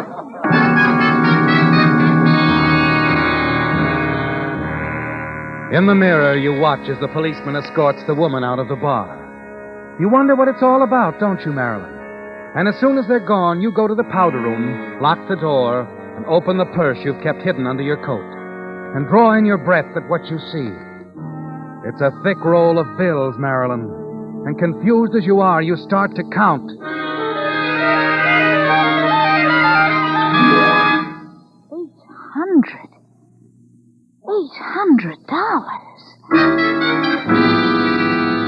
Marilyn, $800 thrust into your hands from out of the blue, just when you need it the most. In your excitement, you start to throw the purse away and then check yourself. Decide to investigate further. You dump out the contents, rummage through the usual cosmetics to find a Social Security card, driver's license, and birth certificate. All in the name of Leona Chadwick. And then one thing more. A registered letter also addressed to Leona Chadwick. You unfold it. Dear Miss Chadwick, thank you for answering the advertisement we placed in the Star Bulletin. Our reason for going to these extremes in trying to locate you is to notify you that your uncle, Henry Chadwick, passed away several months ago, and you, as his only survivor, are his sole heir. He suffered losses recently, and his estate now amounts to only $51,000. Your uncle regretted that the untimely death of both your parents years ago resulted in his losing complete track of your whereabouts, and he was deeply sorry never to have seen you since you were a child. However, we ourselves are looking forward to the pleasure of meeting when you arrive in San Francisco. All necessary documents have been prepared and await only your signature. Very truly yours. Well, Marilyn, it's quite a letter, isn't it? But there are some things it doesn't explain. Why were the police after Leona Chadwick? And why was she so anxious to get rid of her purse? As you leave the bar and walk down the street, you still wonder, don't you, Marilyn? Wonder if maybe there's more in all this for you than the $800. The thought stays with you throughout the night, and the following morning an idea occurs to you. You decide you're going to find out more about this Leona Chadwick. You hurry down to the courthouse, and after several inquiries, you find what you're looking for. A half-filled courtroom, and you're just in time. For the woman who handed you the purse last night is now standing before the judge. Well, so you're back. Yes, Your Honor. This time I see you're booked as Thelma Porter. One name's as good as another. I thought you'd learned your lesson the last time you were in here. Guess I didn't. 2 months ago, I gave you the opportunity to straighten yourself out. I thought you were smart enough to see. I guess I'm not smart. Now, see here. Why are you always getting into trouble? You've been in Honolulu 10 years now, and you've been in and out of jail for 9. What's wrong? You look like you're from a decent family. The best, Your Honor. Then why don't you tell me your real name? If we could get in touch with your family, maybe they'd make things easier for you. Thank you, Judge. But you'll never know my real name. Never. Have it your way. Why didn't you report to your probation officer? I was away visiting friends, but I can pay my fine. There won't be a fine this time. This time you're going to prison. 30 days. 30 days? But, Judge, I've got to go to San Francisco. Sorry, 30 days. Please, Your Honor. I've just got to get to San Francisco.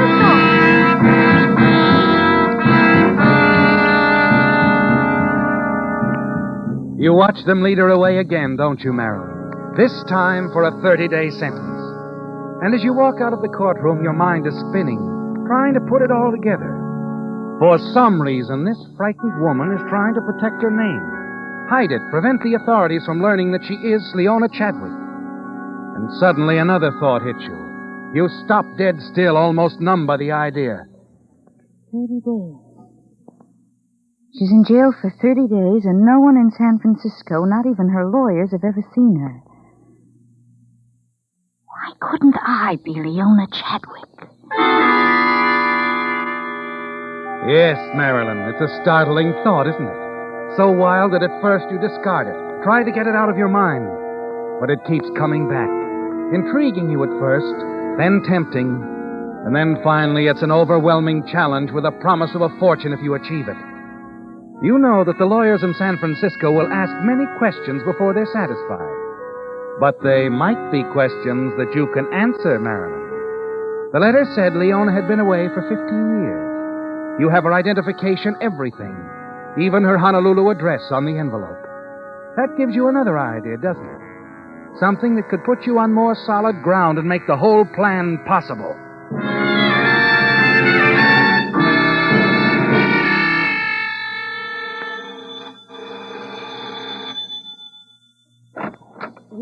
Yes, what is it, dearie? How do you do? Are you the landlady here? Yes. Mm-hmm. Yes, I'm Mrs. Cook. Well, come about a room, have you? Well, no. You see, I'm a reporter for the Star Bulletin. I'm inquiring about Leona Chadwick. I understand she inherited quite a bit of money. Oh, that she did. Moved out yesterday afternoon. Went to San Francisco. Now, you can reach her there at the Hotel Lido. Yes. She said she made a reservation at the Hotel Lido. Reporter, Writing a story, are you? Yes, and I'd like some facts about Miss Chadwick. This will be a big story. Good publicity for your place, too. I thought if I could speak to a friend of hers... Well, I am the closest friend Leona ever had. In fact, I'm just about the only friend she ever had. Oh, I wonder if I might come in. Why, yes, dearie, do come in. Come right on in here. Now, I think I'll be able to answer most of your questions about Leona. Sit down there, please. Thank you. Now, of course, I can't tell you much about the uncle. Leona knew nothing about him. But just that he bought, and he sold antiques in San Francisco. I see. About her parents. Well, she had two. Their names. Did she ever mention their names to you? Oh, my, yes, many times. Now, her father's name... Wait, now, let me see now. Oh, yes, it was Fred. Yes, that's it. It was Fred. Now, Leona used to say...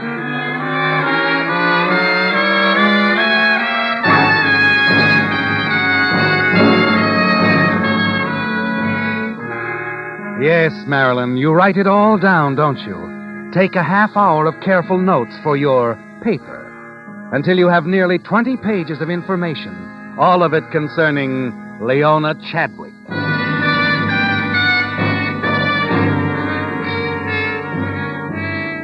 Back at your hotel room, you go over the details of your borrowed identity, pour through the vital statistics supplied by Leona Chadwick's cooperative landlady. Speak the important ones aloud over and over until they're almost a part of you. And there's something else that's important, too. Leona's signature. And far into the night, you practice writing the name 100 times, 1,000 times, until it's exactly like the signature on the Social Security card. And then the following morning, you're at the airport. Yes, miss? I'd like a ticket to San Francisco. Round trip? No. One way, please. Very well. And the name is? Chadwick. Miss Leona Chadwick.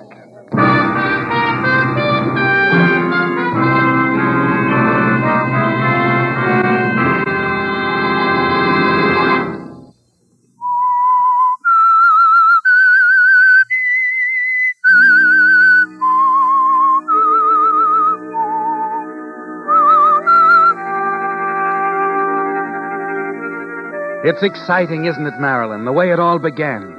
One moment you had nothing, a girl alone in Honolulu without money. Then a purse is thrust into your hand, a purse containing $800 and the biggest opportunity of your life.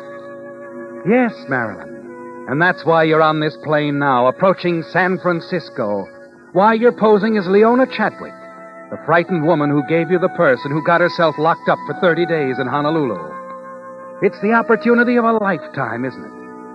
With a letter addressed to her from the San Francisco lawyers, with her identification, the knowledge of her past life, you're about to try for the gold at the end of a rainbow, a fortune left to Leona Chadwick by her uncle.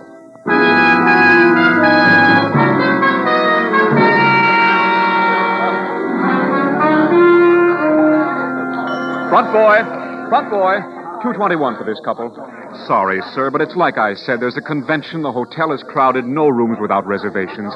Yes, miss? I wrote you for a reservation. Did we confirm it, miss? Well, you see, I left home so unexpectedly. I see. What is the name, please? I'll check it. My name is... Mr. Young, excuse me, please, but room 516 wants to speak to you again. Thank you. Excuse me, miss. Certainly. Hello? No, I'm sorry. No, there's no message for you here. Well, I'm sure the switchboard operator will connect you when any call comes through. Yes, I understand. It's important. You're welcome, Miss Chadwick. Chadwick. And now your reservation, Miss... That Miss Chadwick you were talking to, Yes? that isn't Leona Chadwick, is it? Why, yes, that's right. From Honolulu? Yes, she checked in last night. A friend of yours? Yes. Yes, she is. I see. Now about your reservation. What was the name again, please? What? Oh, Malloy. Hazel Malloy. Malloy. Mallory Malloy. Oh, I'm sorry, Miss Malloy. There's nothing here. We probably wrote you that we were all filled up. Yes, perhaps that was it. Never mind. We'll let you have the very next signal room that's vacant. Thank you. I think I'll go up and see Miss Chadwick. Room 516. The house phones are right over there.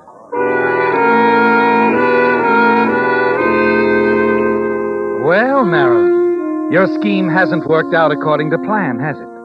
It seems someone else is taking advantage of Leona Chadwick's jail sentence. Yes. And as the elevator reaches the 5th floor, you know there's only one thing you can do. And that's to have a showdown with the girl in room 516. Who is it?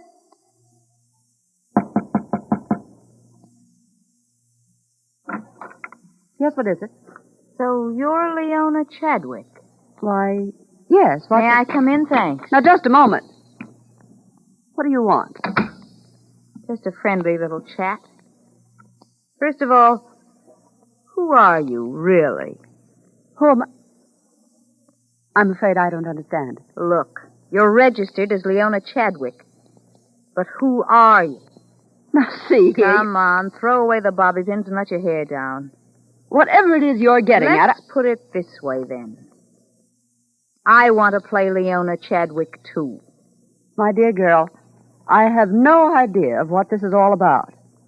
But it's beginning to tire me. Leona Chadwick's in jail. You and I both got the same idea, to collect her inheritance while she's tied up. I hate to disappoint you, my dear, but I am Leona Chadwick. Sure, say it often enough and you'll believe it. I think I can explain your unfortunate confusion. This girl in jail, she had a purse, perhaps? Purse? What do you mean? The purse was mine. That girl was a thief. She grabbed it from my arm just as I was going through the gate to get aboard my plane. That purse was hers. The only reason she gave it to me was to hide her identity. If she gave you the purse, she was only trying to dispose of stolen property before the police could find it on her. Got it all figured out, haven't you? Very convincing story. Only I don't believe it. It really makes very little difference to me whether you do or not. If you are Leona Chadwick, why don't you call the police? Right now. That's an excellent idea. Well, go ahead. What are you waiting for, Leona? Call them. All right.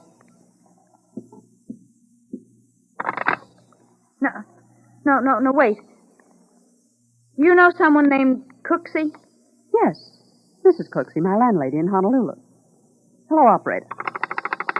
Put that phone down. Hello.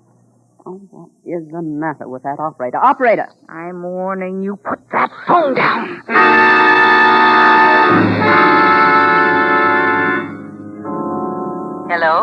Hello?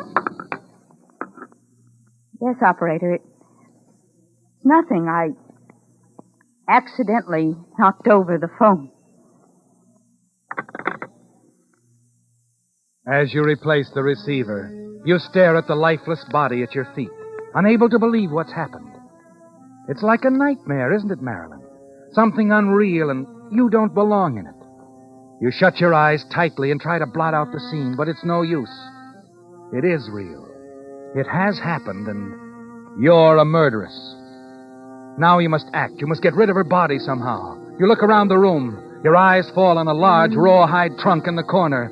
It's perfect, isn't it?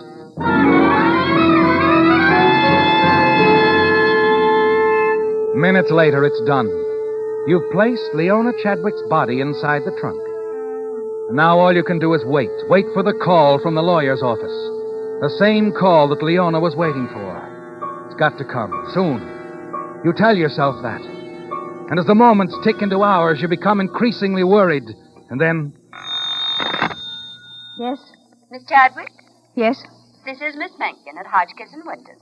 Mr. Winters has just returned to his office. He'll be able to see you now. Oh, thank you. I'll be over right away.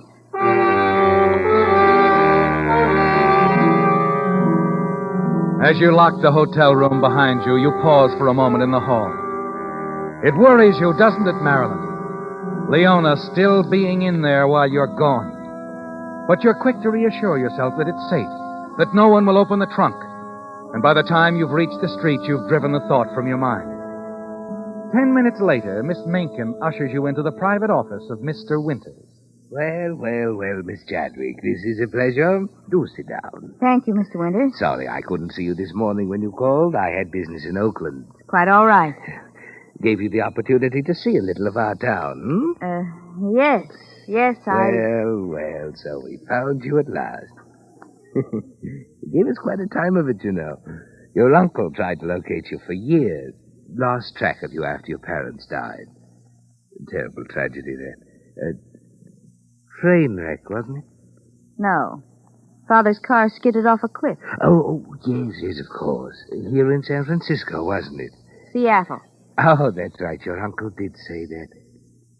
Your father's business was in Seattle, wasn't it? Yes, he was in the banking business.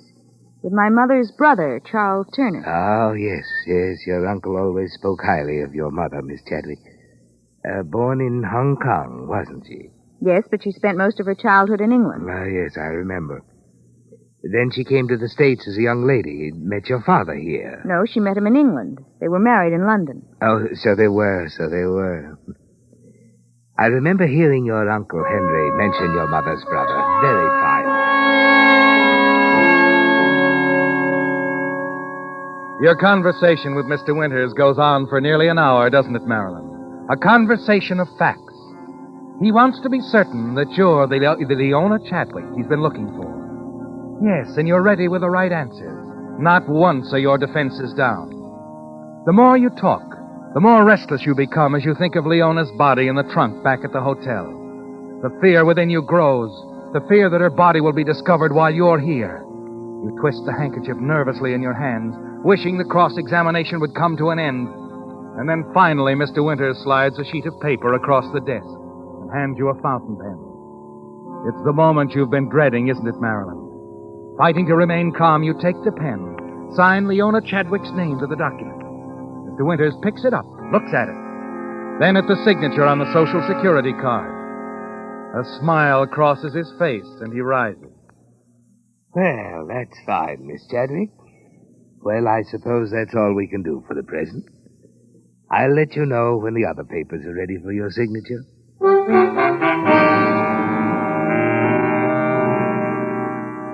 A moment later, you leave Mr. Winters' office.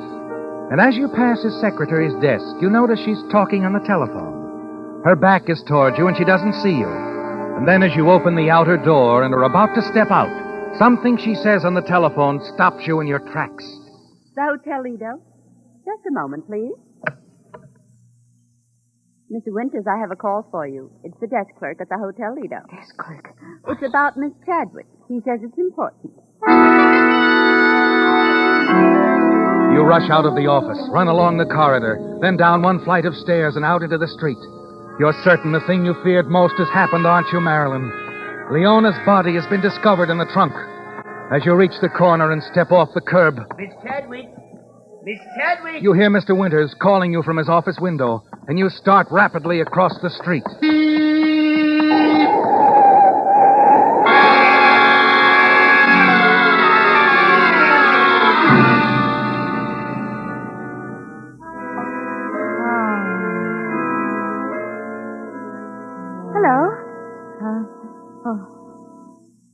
Who are you?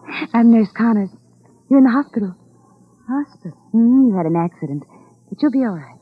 Accident? You were struck down by a car. You've been unconscious for over 12 hours. How do you feel, my dear?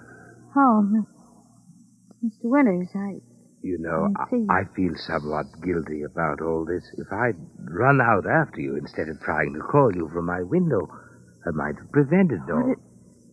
What do you mean? Well, there was a phone call for you from your hotel. The clerk was inquiring about a friend of yours, Hazel Malloy. Seemed they'd promised her a vacancy. Hazel Malloy? Yes, he wanted to know where he could reach you. Oh. Oh, I see. Oh, by the way, I brought the papers along for your signature. I'll just leave them with you. Oh, thank you, Mr. Winters. And there's no hurry whenever you feel up to it. You need rest, my dear. And don't worry. Everything's going to be all right.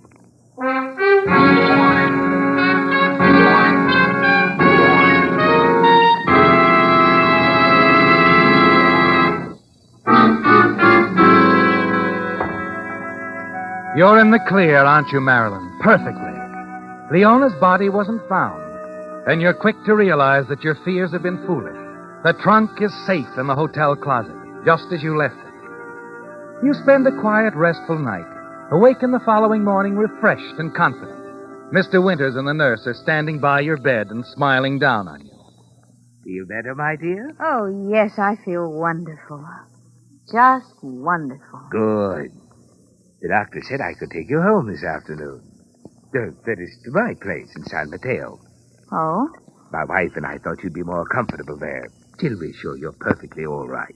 But my things, my clothes... I know. My wife thought you might be worried, but don't be. I took the liberty of having all your things sent down from the hotel. What? I talked to my wife a moment ago. She said your trunk had just arrived. My trunk?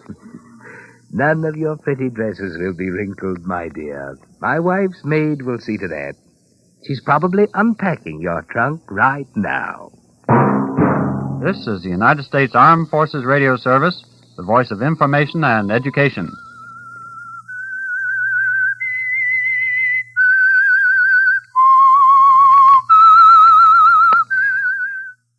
The Whistler.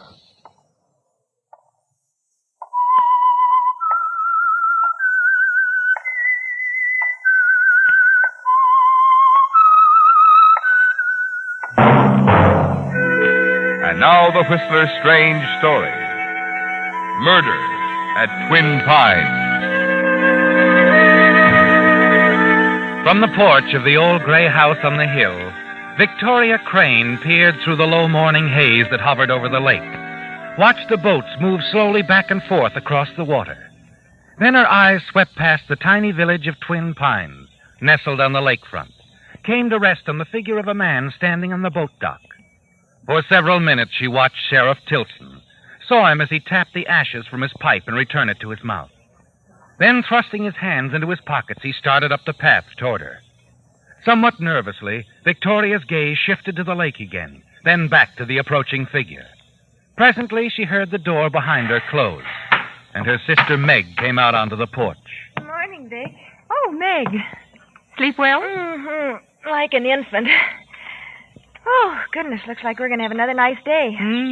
Yes, it does. Vic? What's going on at the lake? What are all those boats doing out there? They're dragging the lake, dear. Dragging the lake? What for? They think they'll find a body. What? A woman. Sheriff thinks she may have been murdered. Oh, how horrible. But what makes him think that? Well, night before last, several people heard shots from somewhere out on the lake. And yesterday, a rowboat was found drifting along the north shore. Is that all they have to go on? No. This morning, some boys found a woman's scarf in the reeds near the boat dock. Vic, do they have any idea who the woman is? No. You had your breakfast, dear? Yes, I've had breakfast. Meg, you know, I've been thinking about that dress material we saw yesterday. I do believe we could get much better if we went up to San Francisco this week and... Meg? What? Aren't you listening to me, Meg? Oh, I'm sorry, Vic. I was... Hello there. Oh, good morning, Sheriff. Morning, Victoria. Meg? Morning. Find the body yet, Sheriff? What? Well, you might know the news is all over the village. I heard about it 2 hours ago. Find out who the scarf belonged to? The scarf? Oh, it belonged to a young woman who was staying at the lodge. You don't mean Margot Reed, do you? Uh-huh. Know her? I know of her. You know how people talk. We don't often have strangers here in Twin Pines, and when a glamour girl like Margot Reed shows up, well... I don't suppose you know why she came here, do you? No, I don't. Meg, Yes? any idea where your fiancé is? No, not exactly. But what do you want with Ben? Ben Driscoll's newspaper office was closed when I went down there this morning. Oh, well, I think he drove up to San Francisco last night on business. I see. Why do you ask? Oh, figured he might be able to give me a line on things. The Reed girl stayed pretty much to herself all the time she was here, except... Except what, Sheriff? Well, I understand she dropped around to see Ben at the newspaper office several times. Ben? She went to see Ben? Uh-huh. That's what I want to talk to him about. Maybe he has some idea what she wanted here in Twin Pines. I see. Well, I guess I better get back to the lake. Mind if I go along with you, Sheriff? No, don't mind at all. I won't be long, Vic. What? Oh, all right, Meg. See you later, Victoria. Margot went to see Ben. She went to... Oh, if I'd known. If I'd only known.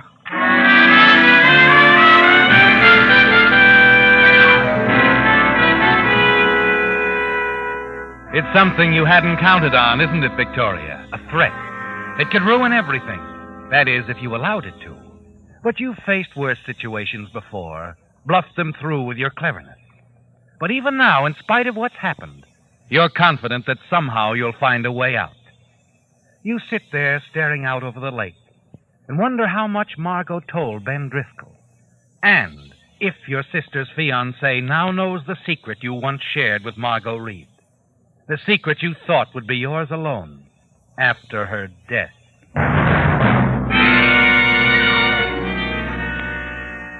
There's nothing you can do now but wait. Wait for Ben to return. And then finally, late that afternoon, you hear a car pull into the driveway.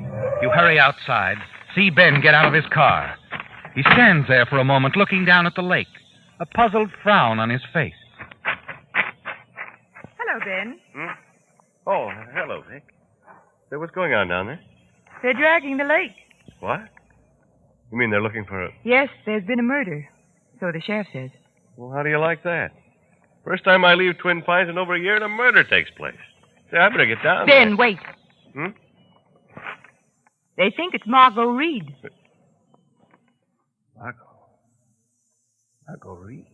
The sheriff wants to talk to you, Ben. He thinks you might be able to tell him what she was doing here in Twin Pines. No one else seems to know. But, Vic, I... What's the matter, Ben? Nothing. I think I'd better go. Ben, wait. Do you know what Margot Reed was doing here? Did she tell you? Ben. Oh, hello, darling. You just got back? Yeah. You heard what's happened. Vic was just telling me about it. I was saying, fine newspaper man I am. Biggest story we've had around here in years, and I have to be out of town. You haven't seen the sheriff yet? No. I'm on my way now. Will you be back? Yeah, later. I have a number of things to do at the office. I'll call you, darling. Bye.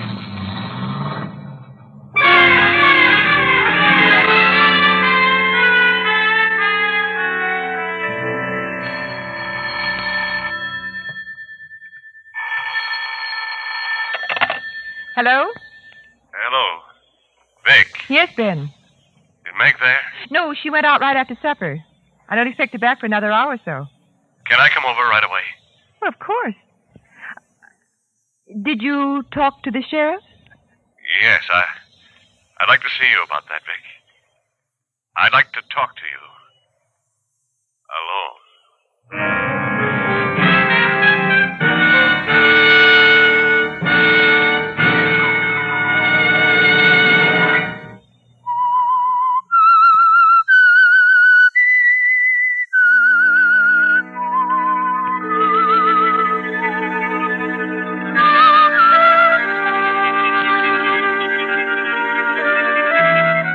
It's turned out just as you feared it would, hasn't it, Victoria? You're certain Ben knows something. Perhaps that you're the reason why Margot Reed came to Twin Pines. Yes, somehow you can't believe she's told him everything, can you? That doesn't sound like Margot. You're sure that she wouldn't admit blackmail to a perfect stranger. And so you wait anxiously for Ben to arrive and stare out the window.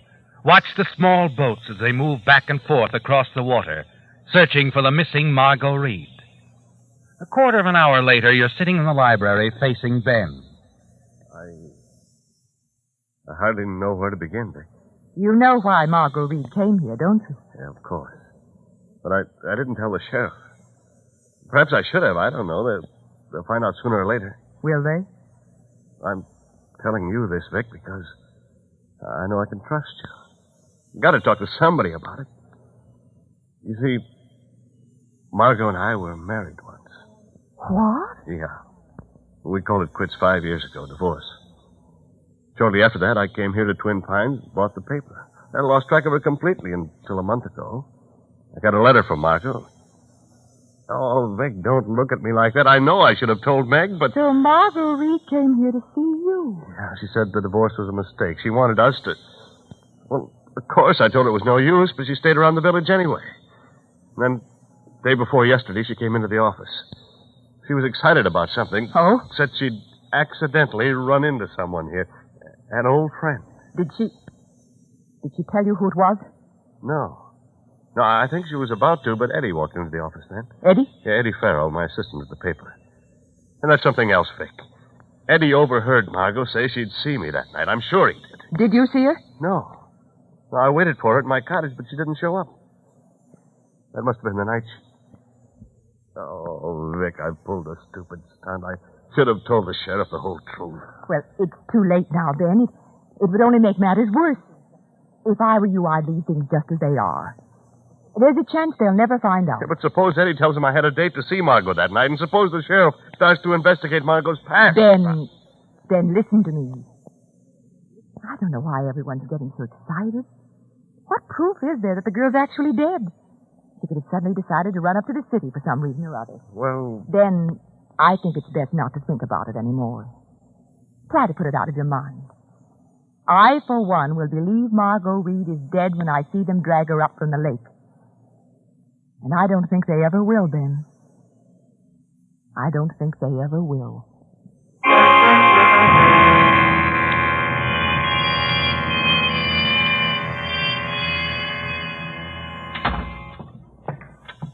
That you, Meg? Yes. Did Ben call while I was out? He stopped in for a moment. Had to dash back to the paper. Said he'd call you in the morning. Oh, I see. Oh, by the way, Meg, I think I'll drive up to San Francisco in the morning. Want to come along? No, thanks. I'd rather not. You going to see about the dress material? Yes. There's something else I have to take care of, too.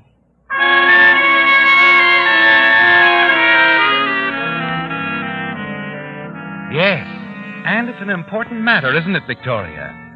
The idea occurred to you while Ben was talking about his marriage to Margot Reed. You don't want to do this to Ben, your own sister's fiancé, do you? But you're sure Meg will eventually get over it. And it's the only way to protect yourself. The perfect opportunity to produce a suspect for Sheriff Tilson. Prevent him from digging too deeply into Margot's past, her connection with you. The following morning, you drive up to San Francisco. Your first step is to inform one of the city's newspapers of a new development in the Twin Pines murder. That a prominent citizen of Twin Pines is withholding information from the sheriff. City editor. I have some information for you about the murder at Twin Pines. Who is this? My name isn't important. Now listen. A girl named Margot Reed has been murdered. I know about that. Well, here's something you don't know. Neither does the sheriff at Twin Pines. Margot Reed was once married to Ben Driscoll. He's the editor of the local paper. That's so? Look, where Check did you... it yourself. It should be a big story. Goodbye. Wait a minute.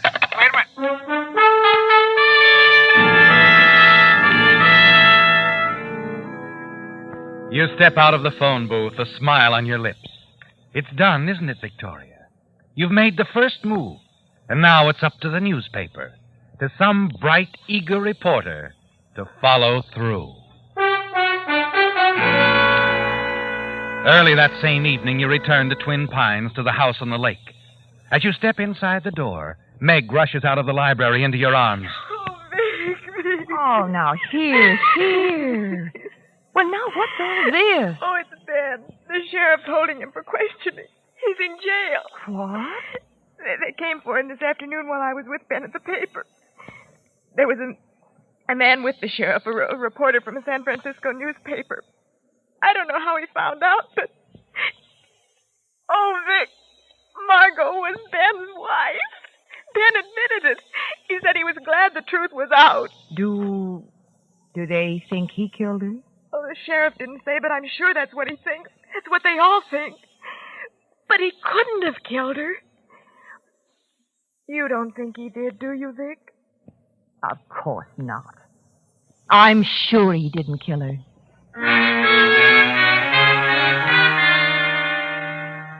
You're pleased with the way things have turned out, aren't you, Victoria?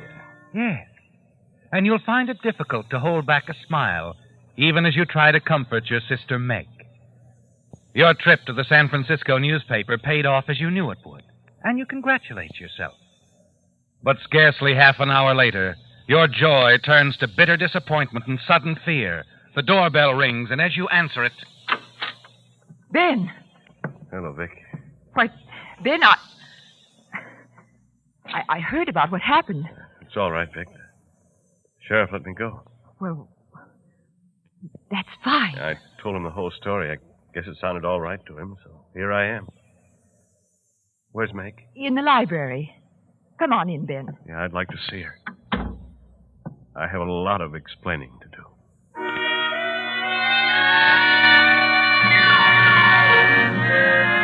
You lead Ben into the library to Meg.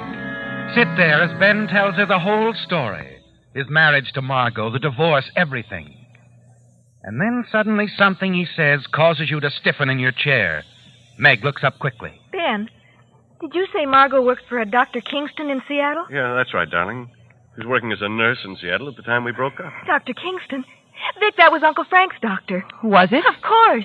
Uncle Frank? Our father's brother. He'd been an invalid for a long time. Died 5 years ago in Seattle. He's the one who left us our money. Oh, I see. Uncle Frank had a private nurse, didn't he, Vic? And if Margot worked for Dr. Kingston... Vic, you were at Uncle Frank's when the accident occurred. You wouldn't know if... Why, yes, but... Accident? Uncle Frank was killed accidentally, Ben. He fell down a flight of stairs. Vic, about his nurse... You're mistaken, Meg. I remember the nurse Dr. Kingston had for Uncle Frank. It was not Margot Reed. Are you certain? Quite certain. It's a terrifying moment, isn't it, Victoria? And more than ever, you're aware that there must not be a big, involved investigation. They must never find out that Margot Reed was at your uncle's house the night he was killed, accidentally. That's when it all began, didn't it? The moment Margot suspected the truth. That you had pushed the old man down the stairs, murdered him for the money he would leave to you and your sister Meg. No, there must not be an investigation.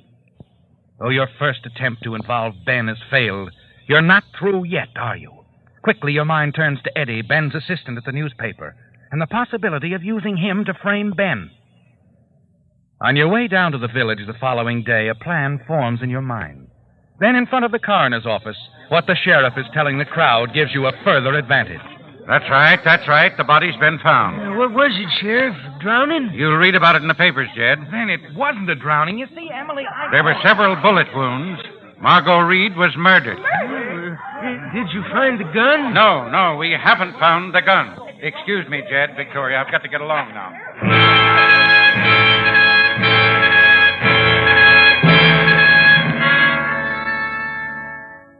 Now they know, don't they, Victoria? It's murder. And now you can get the gun and plant it in Ben's cottage when the right moment comes along. Yes, the gun must be there when you've finally given the sheriff enough clues to direct him to a murderer. But first, Victoria, you must begin to build a solid case against Ben through his assistant, Eddie Farrell. Morning, Miss Victoria. Hello, Eddie. You hear the news? A couple of the sheriff's boys just dropped in. Oh, goodness, did they question you, too? Huh? Me? Oh, gosh, no. They only... Oh, yes. Yes, they told you she'd been shot. And... Yeah. I heard, too. I was down there. Oh, that poor girl. Well, I guess they know the kind of person to suspect. How do you mean? Well, you know, the sort of man who runs around a good deal, unmarried, always an eye out for a pretty girl. Sure, I guess there's a few in this town. But Eddie. Goodness, you're taking what I have to say to heart. You don't think I'm talking about you. Oh, no. No, I didn't think that. Well, with all the dates you have, it's an advantage, not something to put you under suspicion. What lucky girl were you out with on that particular night, Eddie? Why, Had 2 dates, probably. Why, I don't think I had any dates. What did you say, Eddie? Nothing. What was it you came in for, Miss Victoria? Let me see. What did I come in for? Oh, yes. Yes, I wondered if you had a copy of last week's paper, Eddie. There was a dress pattern in it I wanted. That all you wanted? Yes. Yes, that's all.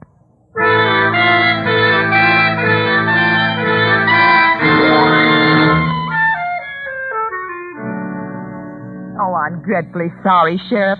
I know how busy you are. If it's something to do with the case, Victoria, it doesn't interrupt.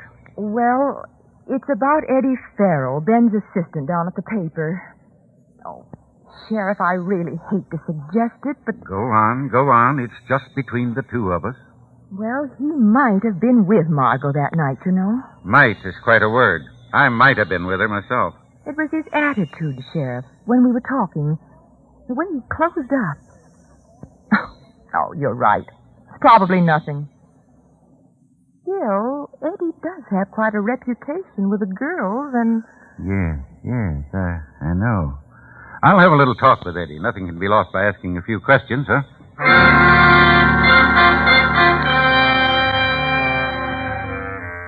He's right, isn't he, Victoria? Nothing can be lost by asking a few questions.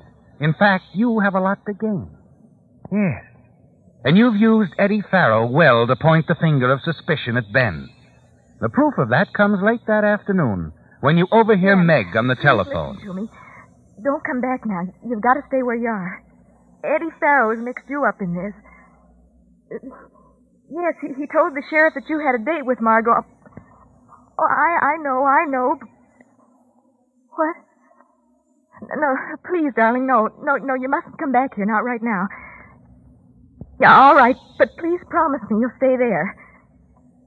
Yes. Yeah, I'll call again. Goodbye, darling. Meg. Oh, Vic. Was that Ben you were talking to? Yes, he's up in San Francisco. Oh, Vic, I'm worried sick. What's happened?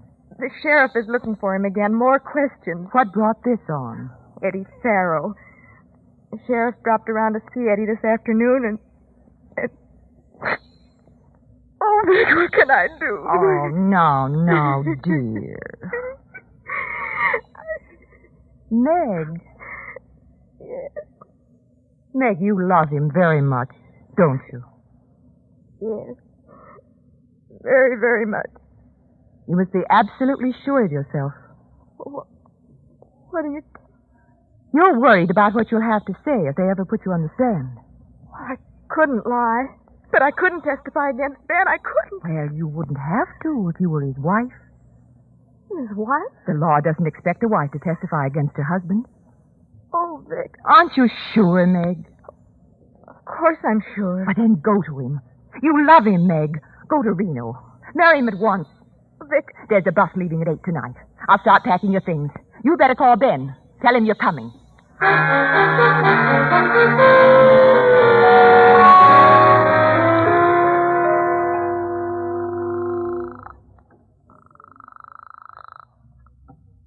Hello? Sheriff Tilson speaking. Sheriff, this is Victoria. Yes? Sheriff, I hate to tell you this because it involves my sister. But she must never know. What is it? Ben's hiding out somewhere in San Francisco. She's going to him. Left the house a few minutes ago. She's headed for the village, carrying an overnight bag. They're running off together? Oh, something like that. You'll have to follow her. She'll take you to him. All right, Victoria, and thanks.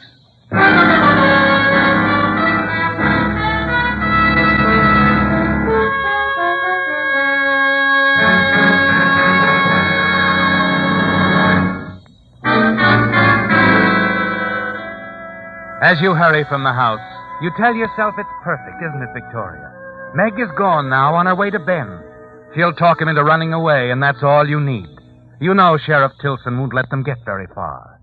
All that's necessary now is to take the gun from where you've hidden it and plant it in Ben's cottage. You're certain the murder weapon can't be traced back to you. That when it's found at the cottage, it will definitely implicate him in the murder of Margot Reed. You hurry along the lake shore, keeping well in the shadows, using the darkness to advantage. You have no trouble getting into Ben's cottage. And in the half-darkness of moonlight, you cross the living room, open a closet, and locate one of Ben's old hunting jackets. You're about to place the gun in the pocket when you hear footsteps in the next room. Suddenly a door opens and the lights go on. Meg! Victoria. You shouldn't have come here, Meg. Why, I had to. When I called Ben, he asked me to bring some of his things. I've been packing them. But, Meg, you... Vic! What are you doing with that gun? What? I found it here in Ben's jacket. Wait a minute, Victoria. You couldn't have. I searched this place completely just 2 hours ago. Sheriff Tilson, what are you doing here? Just what you asked me to, following your sister. She asked you to? Vic, what does this mean? I think it means Victoria outsmarted herself, Meg, trying to frame Ben. No, that's not true. We'll know more about that when we check this gun with the bullets that killed Margot Reed. I think it'll answer a lot of questions I've had on my mind all day. This is the United States Armed Forces Radio Service, the voice of information and education.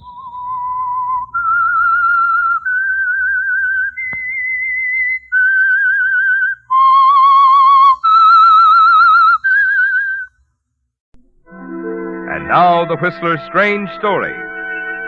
Sleep, my pretty one.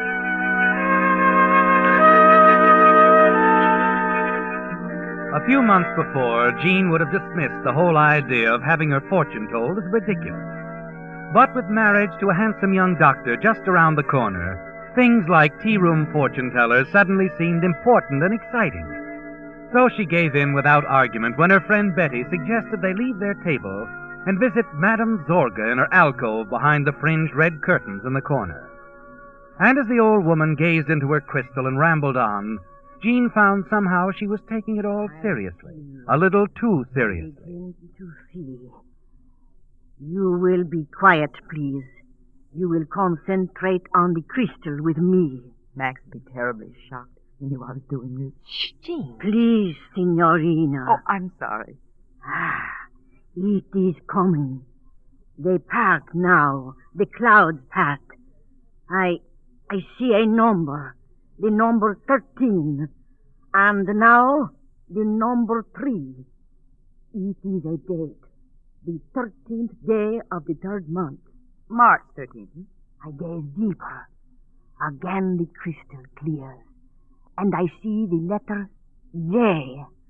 And now the letter V. Oh, your initials, Jean. J.V., well, how You can see, she I possibly- told you. Go on, Madame Zorga. I cannot go on. Oh, but there must be something. I have told you. The image fades. The clouds close in. The reading is finished. Is something wrong? Of course there is. Serves me right for falling for this hocus pocus. It is not hocus pocus, Signorina. If you must know, I will tell you. There is no future for J.V. after the 13th day of March. Why, that's this week. Never mind, Betty. Here you are, Madame Zorga. I better get back to the laboratory. It's late. And, don't mention this to Max, will you, dear? If he ever caught me going to fortune tellers, he'd get himself a new lab assistant and a new fiancée.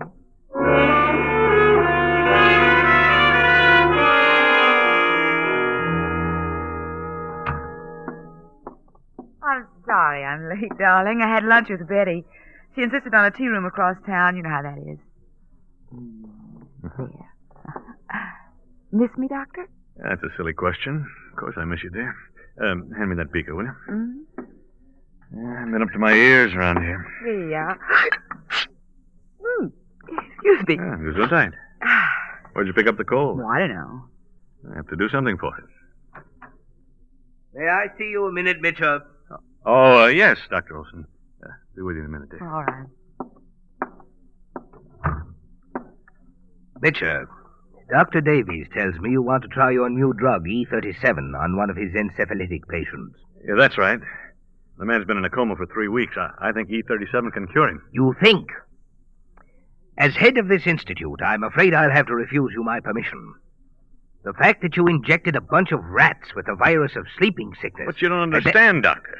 Those rats had sleeping sickness with all the symptoms. Double vision, sleepiness, fever. My drug E37 cured every last one. That doesn't mean it's safe for a human being. I'd hoped you'd remember the last hopeless patient it was tried on. How long did he last, Mitchell? Was it 10 seconds or 20? But I told you I found what was wrong. I've eliminated the toxic factor. Oh, you've eliminated the toxic factor. This institute will not experiment with human lives. I absolutely forbid you giving Davies this drug, and that's final.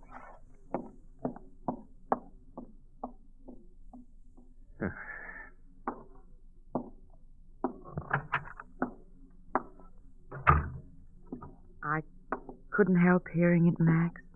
The transom. Yeah. It seems, my love, that my work for the past year has been dedicated to a batch of white rats. There ought to be some way that you... There is. Just one. The drug's got to be proven on a human patient. Olson knows that. For thousands of years, this disease has been killing human beings like dogs. And Olson says we can't afford to take a chance. Well, darling, he's thinking of the institute. Well, I'm thinking of humanity. There's always a risk. That's how we learn. That's how we progress.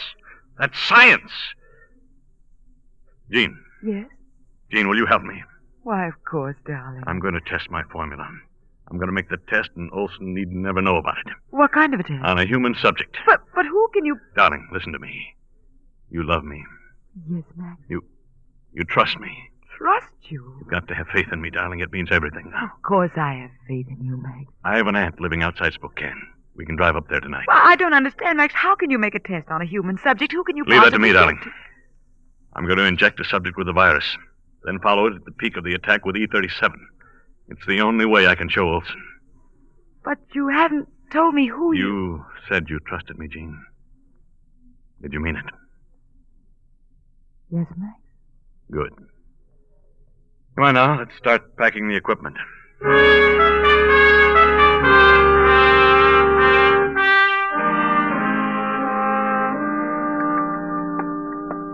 Careful with that vial, Jean. It'd take us days to reproduce that drug. I'm wrapping it in cotton. Excuse me. There you are, Max. Well, that ought to do it. And you can close up the bag. Now, hold still a moment, dear. Why? What are you... Oh! Just hold still. Max, what is this? I'm giving you a shot for that cold of yours. Can't have you sick at a time like this. I feel a little faint. Yeah, I know. It always affects you this way. There. That's why I didn't warn you. I don't like injections, Max. Why did you... I told you, dear, it's for your cold. You'd better have faith in the doctor, darling. Yes, Max, of course. Good. Feel better now? Yeah, I suppose so. Now, let's go then. 5 or 6 hour drive, and Well, Max, aren't you going to leave word where we're going? Of course not. I don't want anyone to know where we are or what we're doing until it's over.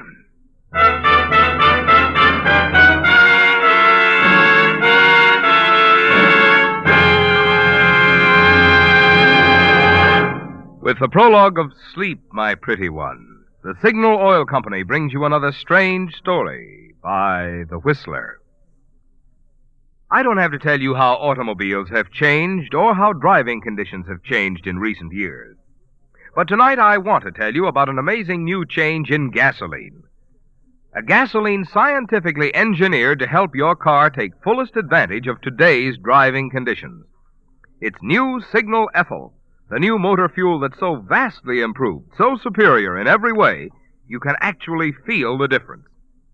Because today's traffic is heavier, new Signal Ethyl is engineered to let you inch along smoothly at a snail's pace without bucking. Because stop signs are everywhere today, new Signal Ethyl is engineered to give you eager, flashing pickup when you get the go signal. Because today's highways are broader, smoother, swifter, new Signal Ethyl has wonderful new power that makes the miles fairly fly by. And because many of today's motors have higher compression, new Signal Ethyl has higher anti-knock to make hill climbing a pleasure. To actually feel this difference in your own car, just try a tankful of new Signal Ethyl. See if you don't agree with the delighted drivers who are saying new Signal Ethyl is tops.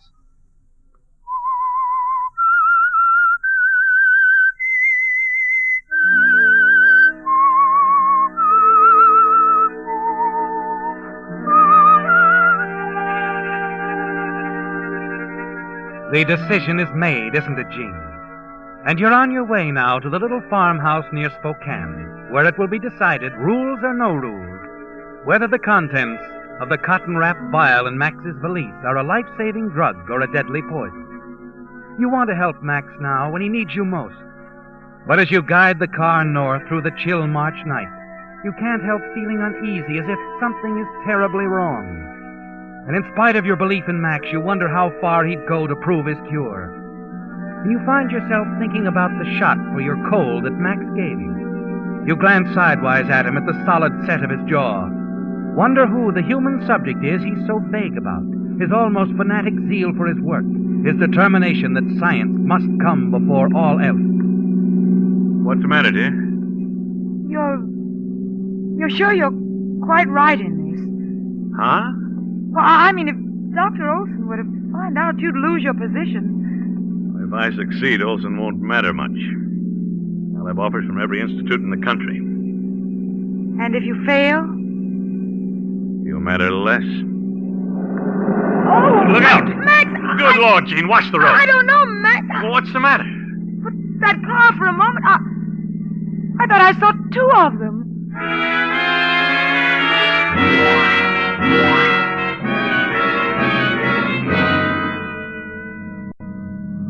Careful now, the road's pretty narrow. I can see, thank you. Oh, there's the house up ahead. I'm glad the snow held off. We're in for a late blizzard. Oh, there we are. There's the old pump house. The apple tree. Oh, watch it. There's an old stump on the right. If you don't mind, Max, I've just driven over 200 miles of slippery roads safely. I think I can handle a country lane without advice. I'm sorry. Oh, I'm sorry, Max. I don't know what's the matter with me. I just don't feel like myself.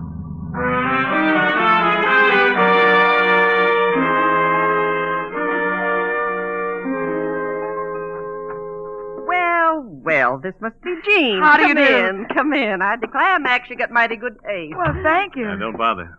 She can't hear you, Jean. What? She's stone deaf. Best just let her go on her way. She will anyway. Oh, I see. Come on to the kitchen. Gotta get this stuff on ice. I'm glad we're warm together. I said, You're just tired. I guess so. Oh, here we are. Same old icebox. Have to clear a place here at the back for the vials. You got 'em there? Right here. Max, I don't like to keep asking this, but... Yeah? What is it?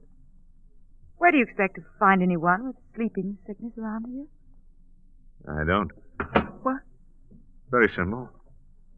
If there are no cases of encephalitis at my disposal, there's only one answer. To create one. Max. To inject the subject with the virus. Then after a good case is developed, use E37. But we're completely isolated here. Where can you find... I've already found the subject. Max! Jean, look what you've done. It slipped. I'm sorry. Why did it have to be this one? E37. Seen the cure, my cure. Every bit of it was in that vial. Max, listen to me. Maybe it's better this way. Maybe you better forget about E37 and treat the patient in the ordinary way. Must be a hospital somewhere, Max. Don't be ridiculous. My E37 is our only chance. I injected 20,000 units of sleeping sickness virus. Fatal dose. Yes, a fatal dose. We've got to start work on another batch of E37 right now. Come on.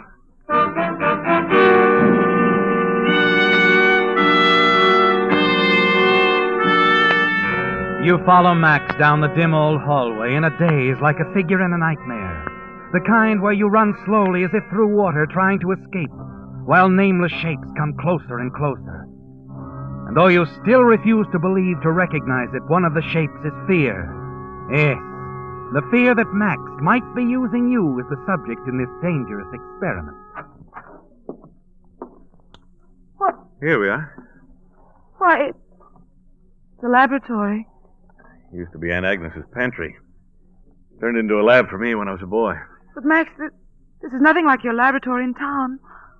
How can you expect to synthesize? Sure, it's crude, but it's all we've got. Between what I brought and what's here, we can duplicate E37. With a little luck. How tired are you, Jean? I'm all right. Once we start the process, we can't let up for a second. Come on. Let's get to work.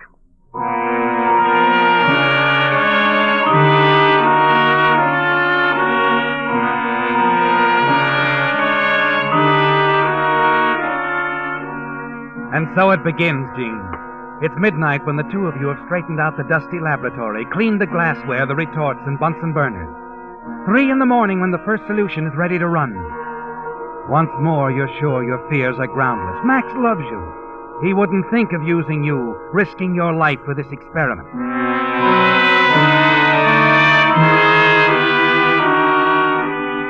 Make a note of the time, will you, darling? Right. March 10th, 5:20 a.m.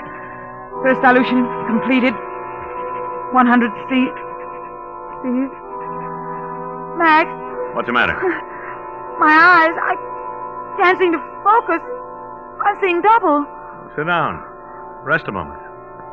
You'll be all right.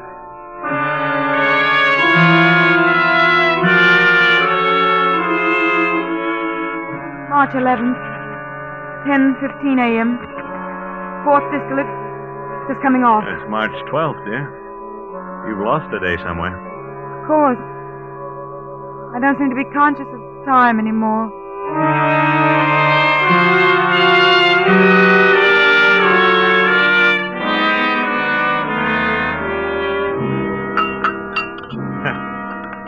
If I ever get through this, I'm going to build a monument to black coffee.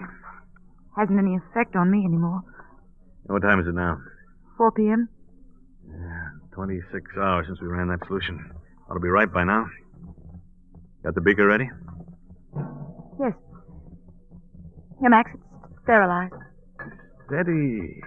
Oh, your hand's shaking like a leaf. Can't seem to control it. Yeah, guess I'm pretty tense, too. Yeah, equipment's obsolete. It's a gamble any way you look at it. But we've got a good chance. You've never been afraid of taking chances, have you, Max? Why do you say that? Even if it meant gambling with our happiness, your work would come first. Science comes before everything, doesn't it, Max? Well, that's not a fair question. I think it's appropriate right now. What do you mean? Max, I love you. I'll always love you no matter what happens. I want you to know that. Jean, this is no time. There's still time to drop this crazy business. There's still time to give the patient one of the standard treatments. What are you talking about? Max, let me call Dr. Olson, please. Oh. I see. You're giving up. It's not that, Max. Well, I'm not giving up. We're going through with this. My experiment successful, I want to know my cure alone is responsible. And if not... Go on, Max. What if it isn't? Then I'll just have to face the music. I see. Where are you going? To get some more coffee.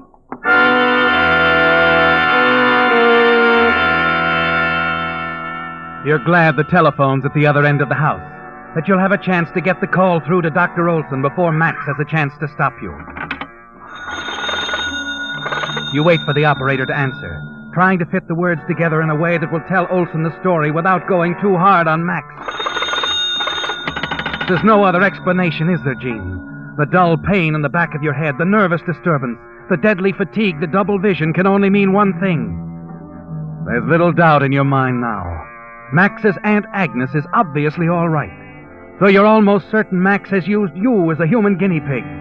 His belief in the effectiveness of his drug has won over his love for you. Why, Jane, good language. You're not trying to make a phone call, are you? The line's been down for hours. Count to the storm. Oh, no. Oh, you look all worn out, child. No wonder the way you two Wait, been working. listen to me, Alex. You better get Listen some to me, rest, Alex. child. I've never seen such dark circles under anybody's eyes. Listen. What's the matter, child?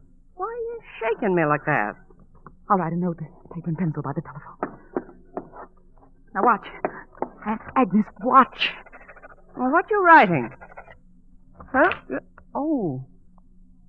Max trying dangerous experiment.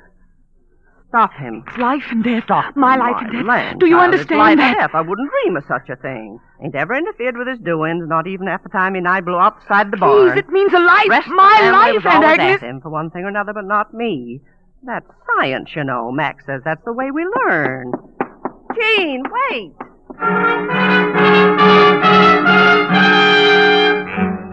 Now that you feel sure Max is experimenting with you, you run blindly out of the house, down the snow-covered path to the shed where you left the car. There's only one way now, Gene. You've got to get to a hospital, a doctor. You've got to get away from Max once and for all.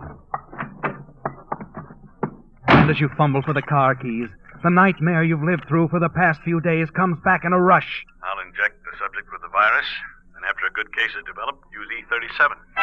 How long did the patient last, Mitchell? Was it 10 seconds or 20? Hold still, dear. I'm giving you a shot for that cold of yours. That car. I saw two of them. Double vision, sleepiness, fever.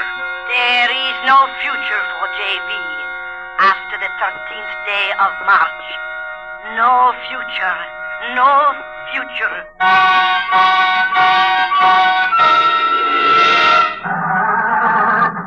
Why don't you stop? Please. Gene, What? what on earth are you doing out here? Where do you think you're going? Thought if I could reach Dr. Olson, I wanted to get some help. There's no help outside. Only here. Where's the oxalate? On the top shelf of the cupboard. Yeah, I looked there. You'd better come and show me. All right, Max. I'll come.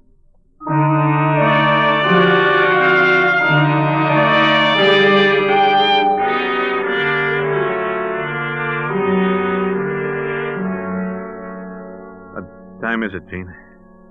About 9? Is the hypodermic in the sterilizer? No. Well, put it in. Put it in! We're almost ready.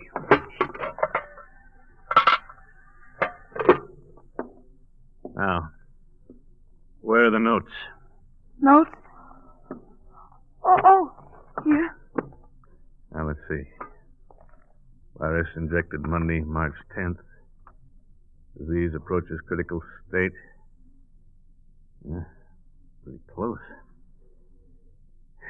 Better make the final entry, Gene. Or next to final. While I finish here. All right.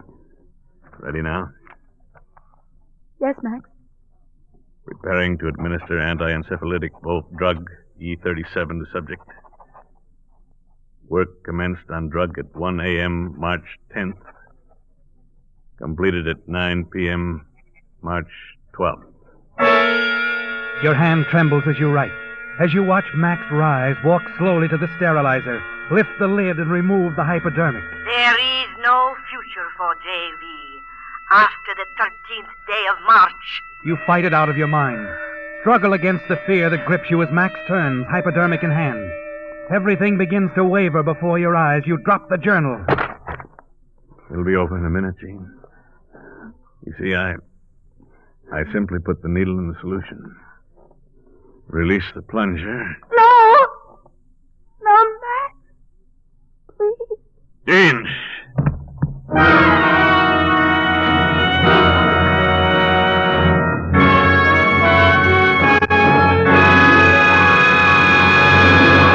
The Whistler will return in just a moment with a strange ending to tonight's story. In spring, most folks think of house cleaning. But because one can't see the inside of his automobile engine, few drivers realize that they get dirty too and may need cleaning. In fact, that's one of the reasons Signal brought out Signal Premium Compounded Motor Oil, the improved type lubricant that combines 100% pure paraffin base with scientific compounds. While you drive, one of the compounds in Signal Premium actually cleanses the inside of your motor of harmful carbon, gum, and varnish. Meantime, another compound in Signal Premium is on guard against destructive corrosion. And still other compounds are busy doing jobs which regular oil alone cannot do. That's why we call Signal Premium the motor oil that does so much more than just lubricate. And it's why drivers who want to keep their motors young are switching to Signal service stations.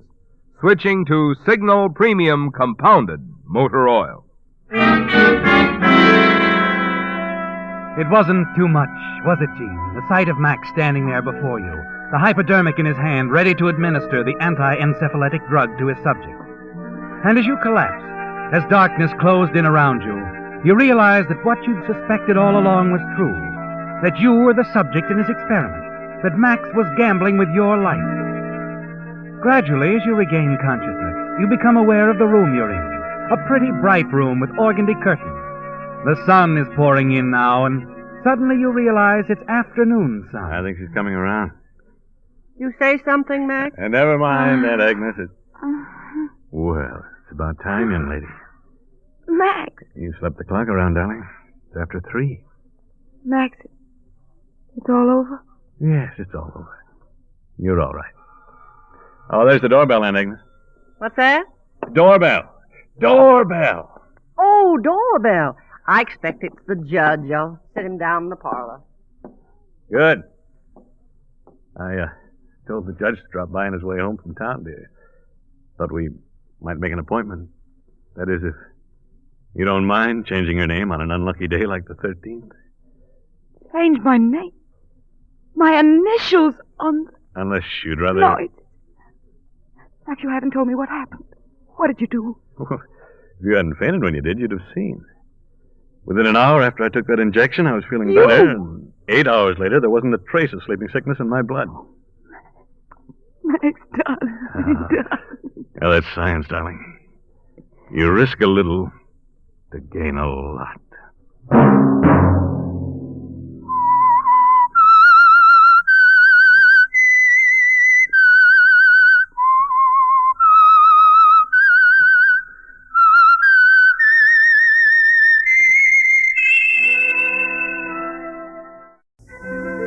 And now the Whistler's strange story. A mask for Kinsella.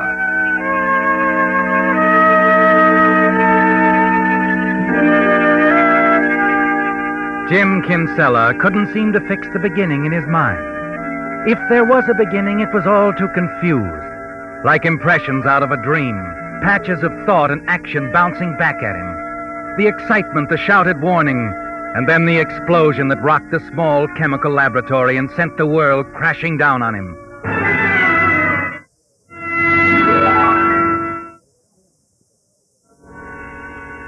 They were dim at first, the voices, very faint, but growing stronger and coming closer all the time. I was walking in the yard.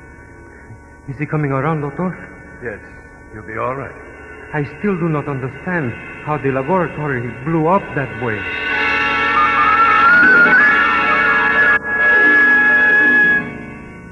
Gradually, through it all, something was coming back, clearing in his mind.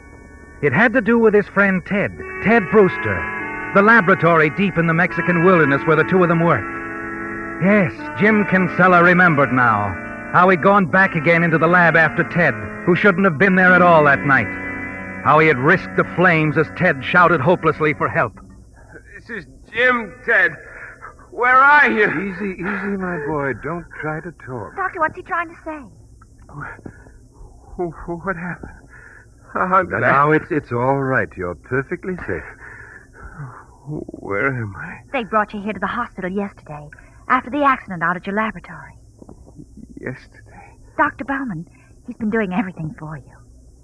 Dr. Bauman? That's right, my boy. Now try to get to sleep for a while.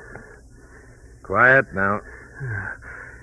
I don't seem to remember exactly what happened. Oh, of course. Had a bad shock.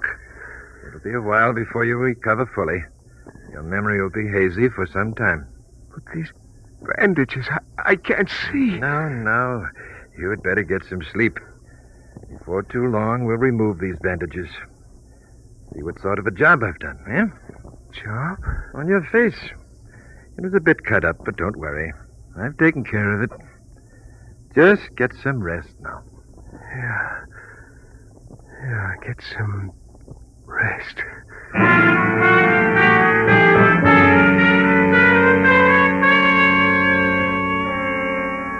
You can't sleep, can you, Jim? Thinking about Ted. Without asking, you know that Ted Brewster is dead. You remember now finding him in the wreckage of the laboratory. It's all you can think about in the days that follow. That and how fortunate you are to be alive. Then the day finally comes when Dr. Bauman decides it's time to remove your bandages. All right, now. We shall see, eh? We will cut the bandages, nurse. Yes, Doctor. Here, help me unwind this. That's it. Gently.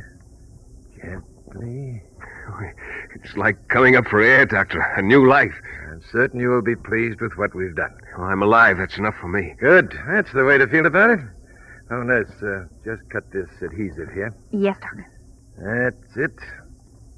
That's it. And look. Oh. Don't I get a look, too? Get me that mirror, nurse. Yes. Here you are. Thank you. That'll be all for now. You may go, nurse. Yes, Doctor. Well, Doctor. There are some scars, but I'm sure we can take care of them later. Oh, just so I got a face, Doctor. You have, and a very good one, my boy. Here. The mirror. See for yourself. Oh, thanks. No. Don't worry about those scars. I warned you about them, but they'll clear up. Oh, no. No, it isn't. What is it? What's the matter, Mr. Brewster? Mr. Brewster. He's calling you Mr. Brewster, isn't he, Jim? Yes. Because that's who he thinks you are. The realization races through your mind. He's made a mistake, Jim, a terrible mistake. And you're certain you know how it happened. In accomplishing his plastic surgery on your face, he must have worked from photographs of your friend, Ted Brewster, who was killed in the explosion. And the doctor's result is a well-fashioned replica of Ted's face. Mr. Brewster, have you forgotten what you look like? No, Dr. Bauman. Then what is wrong? He's asking you what's wrong, Jim. The man who's given you a new identity, a new face. And suddenly, something makes you decide that it isn't wrong after all. It might be the kind of thing you've been waiting for all your life. Yes, suddenly the thought hits you. With his explanation that there might be blank spots in your memory, your mind might fog out on occasion. It could make it simple, couldn't it? Simple to pass yourself off as the wealthy Ted Brewster. Mr. Brewster, you haven't answered me. You certainly remember what you looked like, don't you?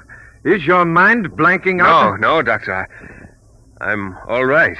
You're satisfied then, Mr. Brewster? Yes. I think you've done a perfect job for me. Perfect.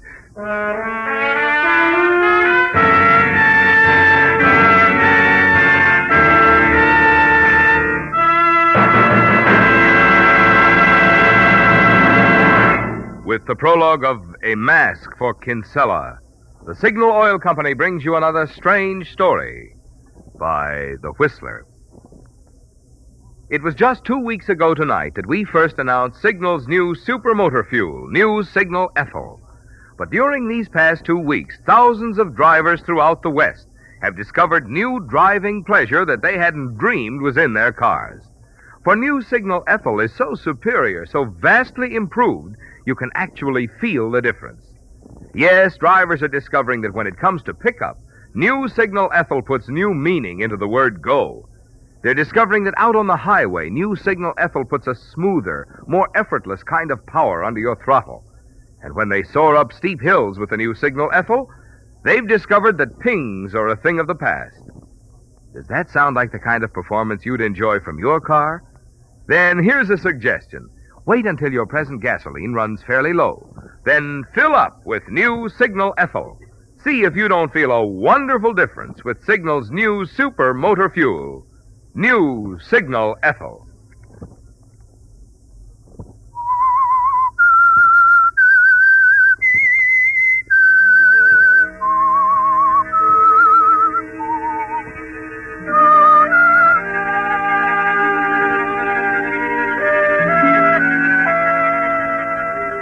It's perfect, isn't it, Jim?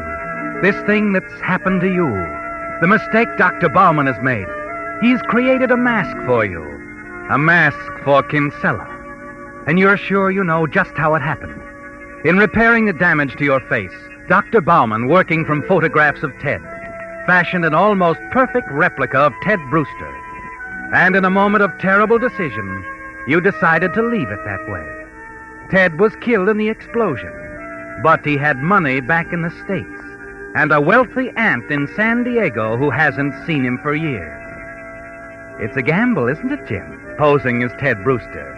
But knowing what you do of his past, what he's told you, you're certain there's a good chance you'll get by with it.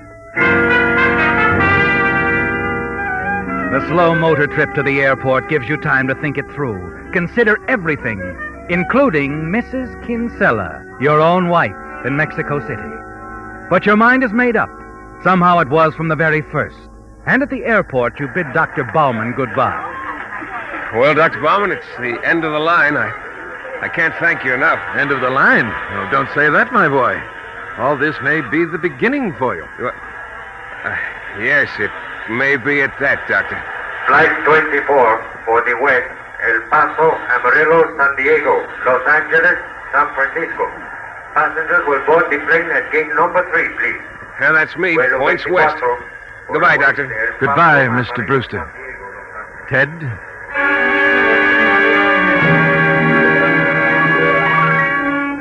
Something in his tone, Jim. The way he said the name makes you wonder, doesn't it? Wonder if Dr. Bauman realizes he's made a mistake, that you're not Ted Brewster after all.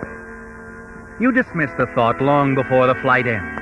Because if he knew anything was wrong, he would surely have said something, at least to you.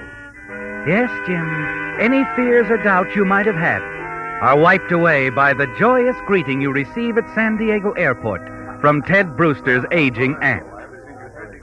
Oh, Ted. Ted, my boy, so many years, and now to see you. You're not disappointed, Aunt Louise? No, of course not. My face, it isn't too pretty. Oh, stop that talk right now, do you hear? It's you and you're alive and back. That's all that matters to us. Us? Oh, you've forgotten? Aunt Louise, the doctor, he said that I'd have trouble for a while, my memory. He said there'd be occasional lapses, blank spots. I understand. But I still have a surprise for you, even if you don't remember. Judy Adams. Judy?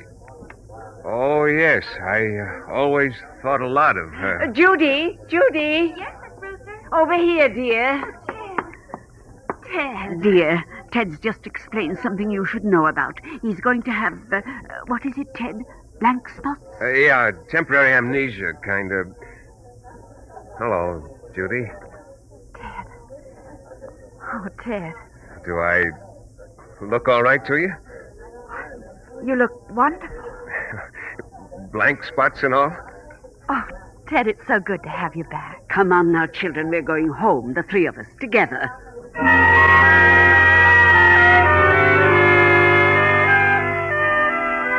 The worst is over, isn't it, Ted?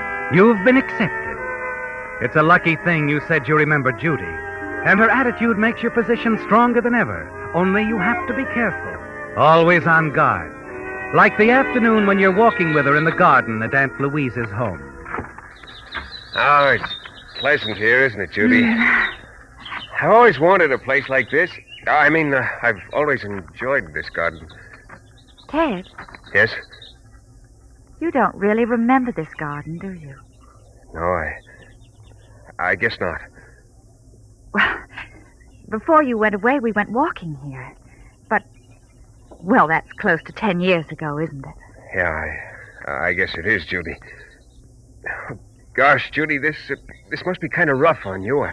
I mean, the way my mind does these flip-flops, remembering one day, forgetting the next. Oh, it's all right.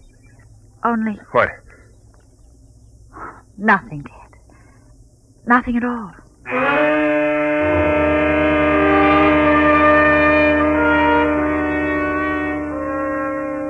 attitude worries you, doesn't it?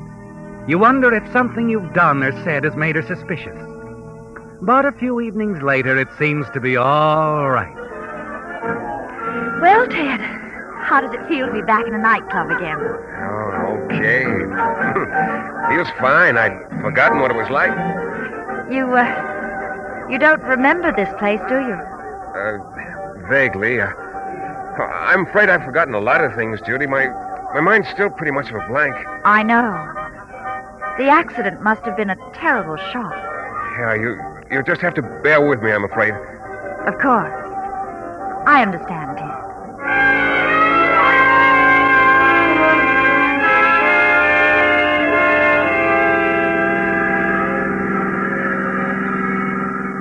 Ted? Yeah?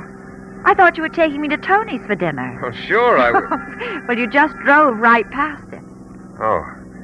I'm sorry, Judy. I just wasn't thinking. I'm in that fog again. It's all right, Ted. I know.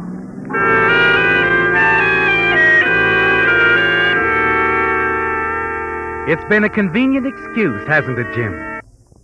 Those moments, all too many of them, when your mind becomes clouded. It helps you cover up when you make a mistake. And you're certain now that Judy isn't suspicious at all. Everything is going well, and you become more and more confident as days pass. Then, one afternoon, as you return to the house... Oh, Ted, there was someone here to see you a little while ago. To see me, Aunt Louise? Who was it? Didn't leave his name. Emily told him you'd be back before evening. What did he want? Didn't mention. Emily said he was tall, heavy-set man. Said he looked like a Seamus. What? Seamus, that's what Emily called him. A detective. Goodness, I don't know where Emily picks up these strange phrases. What's the matter, Ted? Nothing, Aunt Louise. Nothing.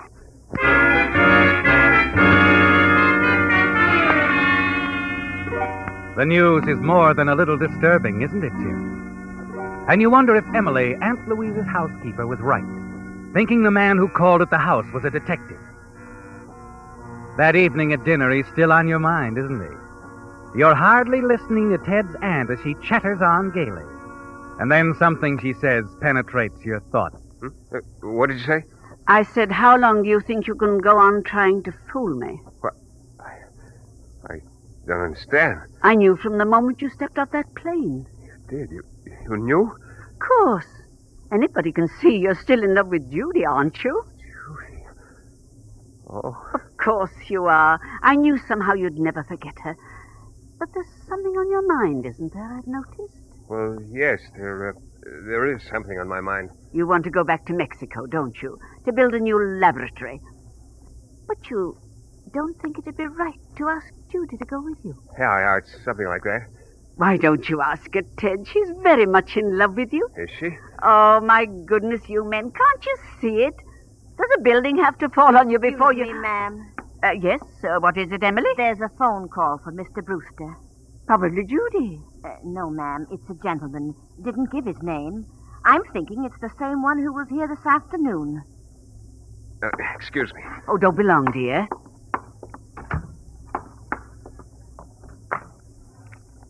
Hello? Mr. Brewster? Ted Brewster? Yes, who's this? An old friend, Ted. I would like to see you. Oh? I'm at the Carlton Apartments, 607 Crescent Place. Let us say around 10 o'clock, Ted. Now, look, what's this all about? 607 Crescent Place, apartment 3. It's very important, especially to you. Hello? Hello? You stare at the telephone for a moment, then slowly replace the receiver, your hand trembling. There's something about the voice, a familiar ring to it, but you can't place it. As you walk back to the dining room, you search your mind for a clue that will reveal the owner of that voice. But it's no use. A couple of hours after dinner is over, you make excuses to Aunt Louise and hurry out of the house. Quarter of an hour later, you arrive at 607 Crescent Place. You're tense and nervous as you ring the bell at apartment 3. Hello, Ted. Bauman. Dr. Bauman. Surprised, my boy? Come in, come in. Sit down. Make yourself comfortable. Thanks. I was about to fix myself a drink. Will you join me? Oh, I'll take a rain check. Anything you say.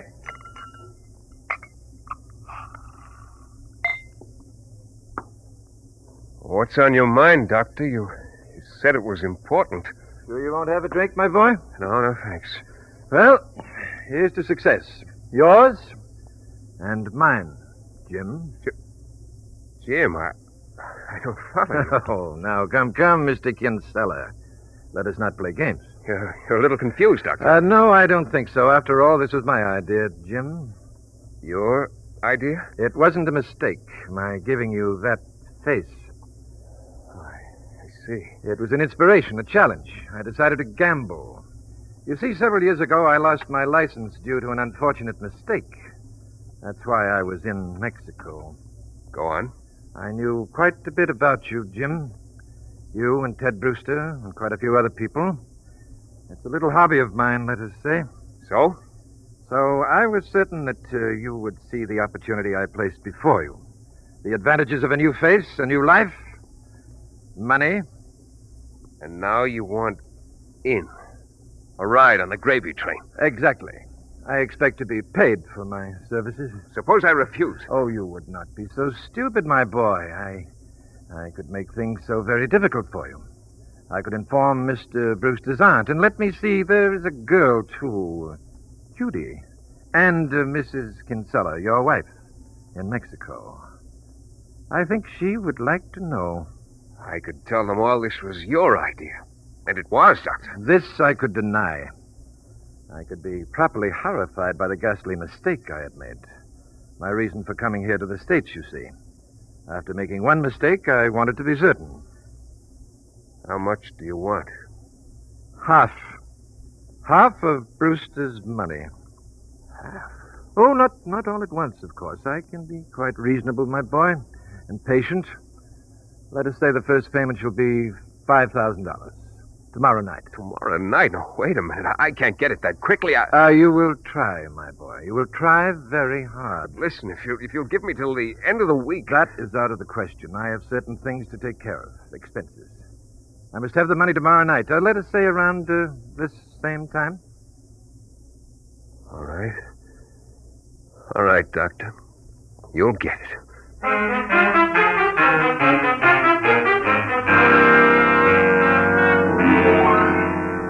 As you leave Bauman's apartment, a plan begins to take shape in your mind.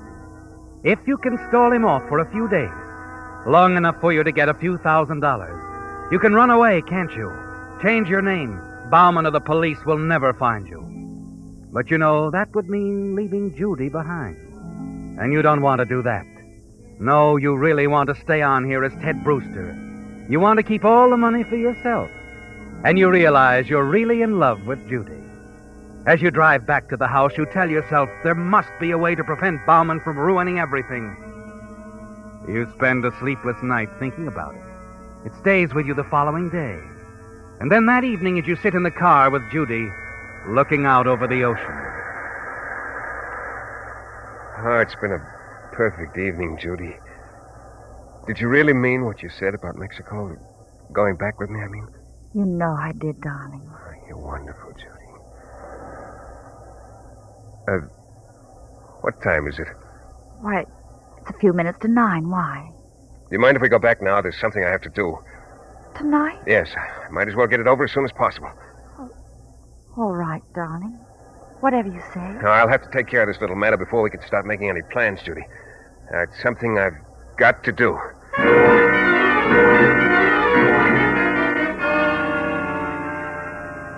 A half hour after you've left Judy, you're entering the apartment building on Crescent Street. You hurry upstairs to Dr. Bauman's apartment. Ring the buzzer. And as you wait, the hand in your coat pocket closes tightly around the gun. Well, my boy, right on time, I see. Hello, Doctor. Come in. Do you have something for me, Jim? Yeah, I have something for you, Dr. Bauman. But I don't think you're going to like it. Not one bit.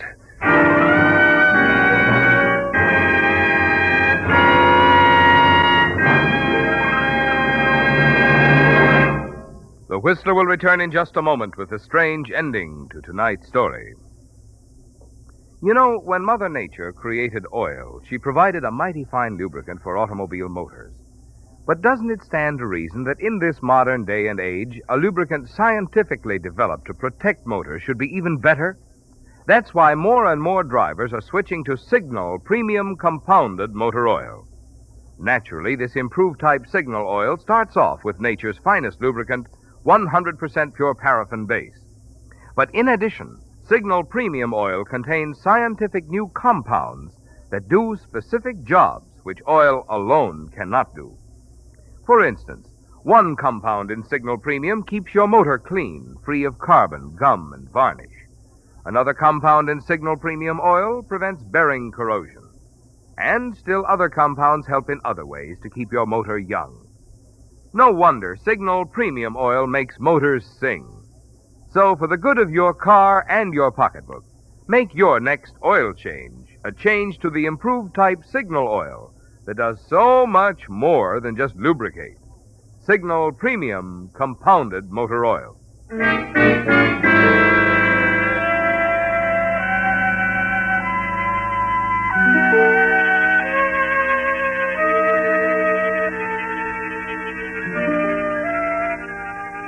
It's over, isn't it, Jim? For what seems like hours, you stare at the lifeless body of Dr. Bauman, dazed by what you've done. The one man who could strip the mask from your face, the only man who could reveal your true identity, is dead. And so are you as Jim Kinsella. You've a new life before you now as Ted Brewster, with money, position, a wealthy aunt, and Judy, the girl who has promised to marry you. And now, with one last look at Dr. Bauman, confident you're in the clear, you turn and start for the door. And then, as you open it... Hello. What is it? Homicide. We're looking for Dr. Bauman. Bauman? This is his apartment. Well, I'm sorry. He isn't in. Oh, isn't he? Well, that's too bad. We wanted to talk to him about an explosion. What? Yeah, at a chemical laboratory. I know the doctor quite well. Could I help you? Can't you tell me what it's all about? The Mexican police asked us to check it for them. 2 days back, a woman confessed that she persuaded Bauman to do a nasty little job for her a couple of months ago. A woman? Mm-hmm. Bauman's girlfriend. Seems she was tired of her husband, wanted him out of the way so she could marry Bauman. And last week, Bauman ran out on her. She got sore and tipped off the police. Tipped off the police? Yeah, to the explosion. And that Bauman was responsible for it. I guess she was just like a lot of other scorned women. Apparently, Mrs. Kinsella and the Mrs. doctor... Kinsella? That's right. Bauman's girlfriend, Mrs. Jim Kinsella. Now, look, friend, we're coming in. No, I told you Bauman wasn't in. We know he is. We saw him come in. Now, come on, out of the way. We want a murderer, and we're going to get him. Yeah. Yeah, I guess you are.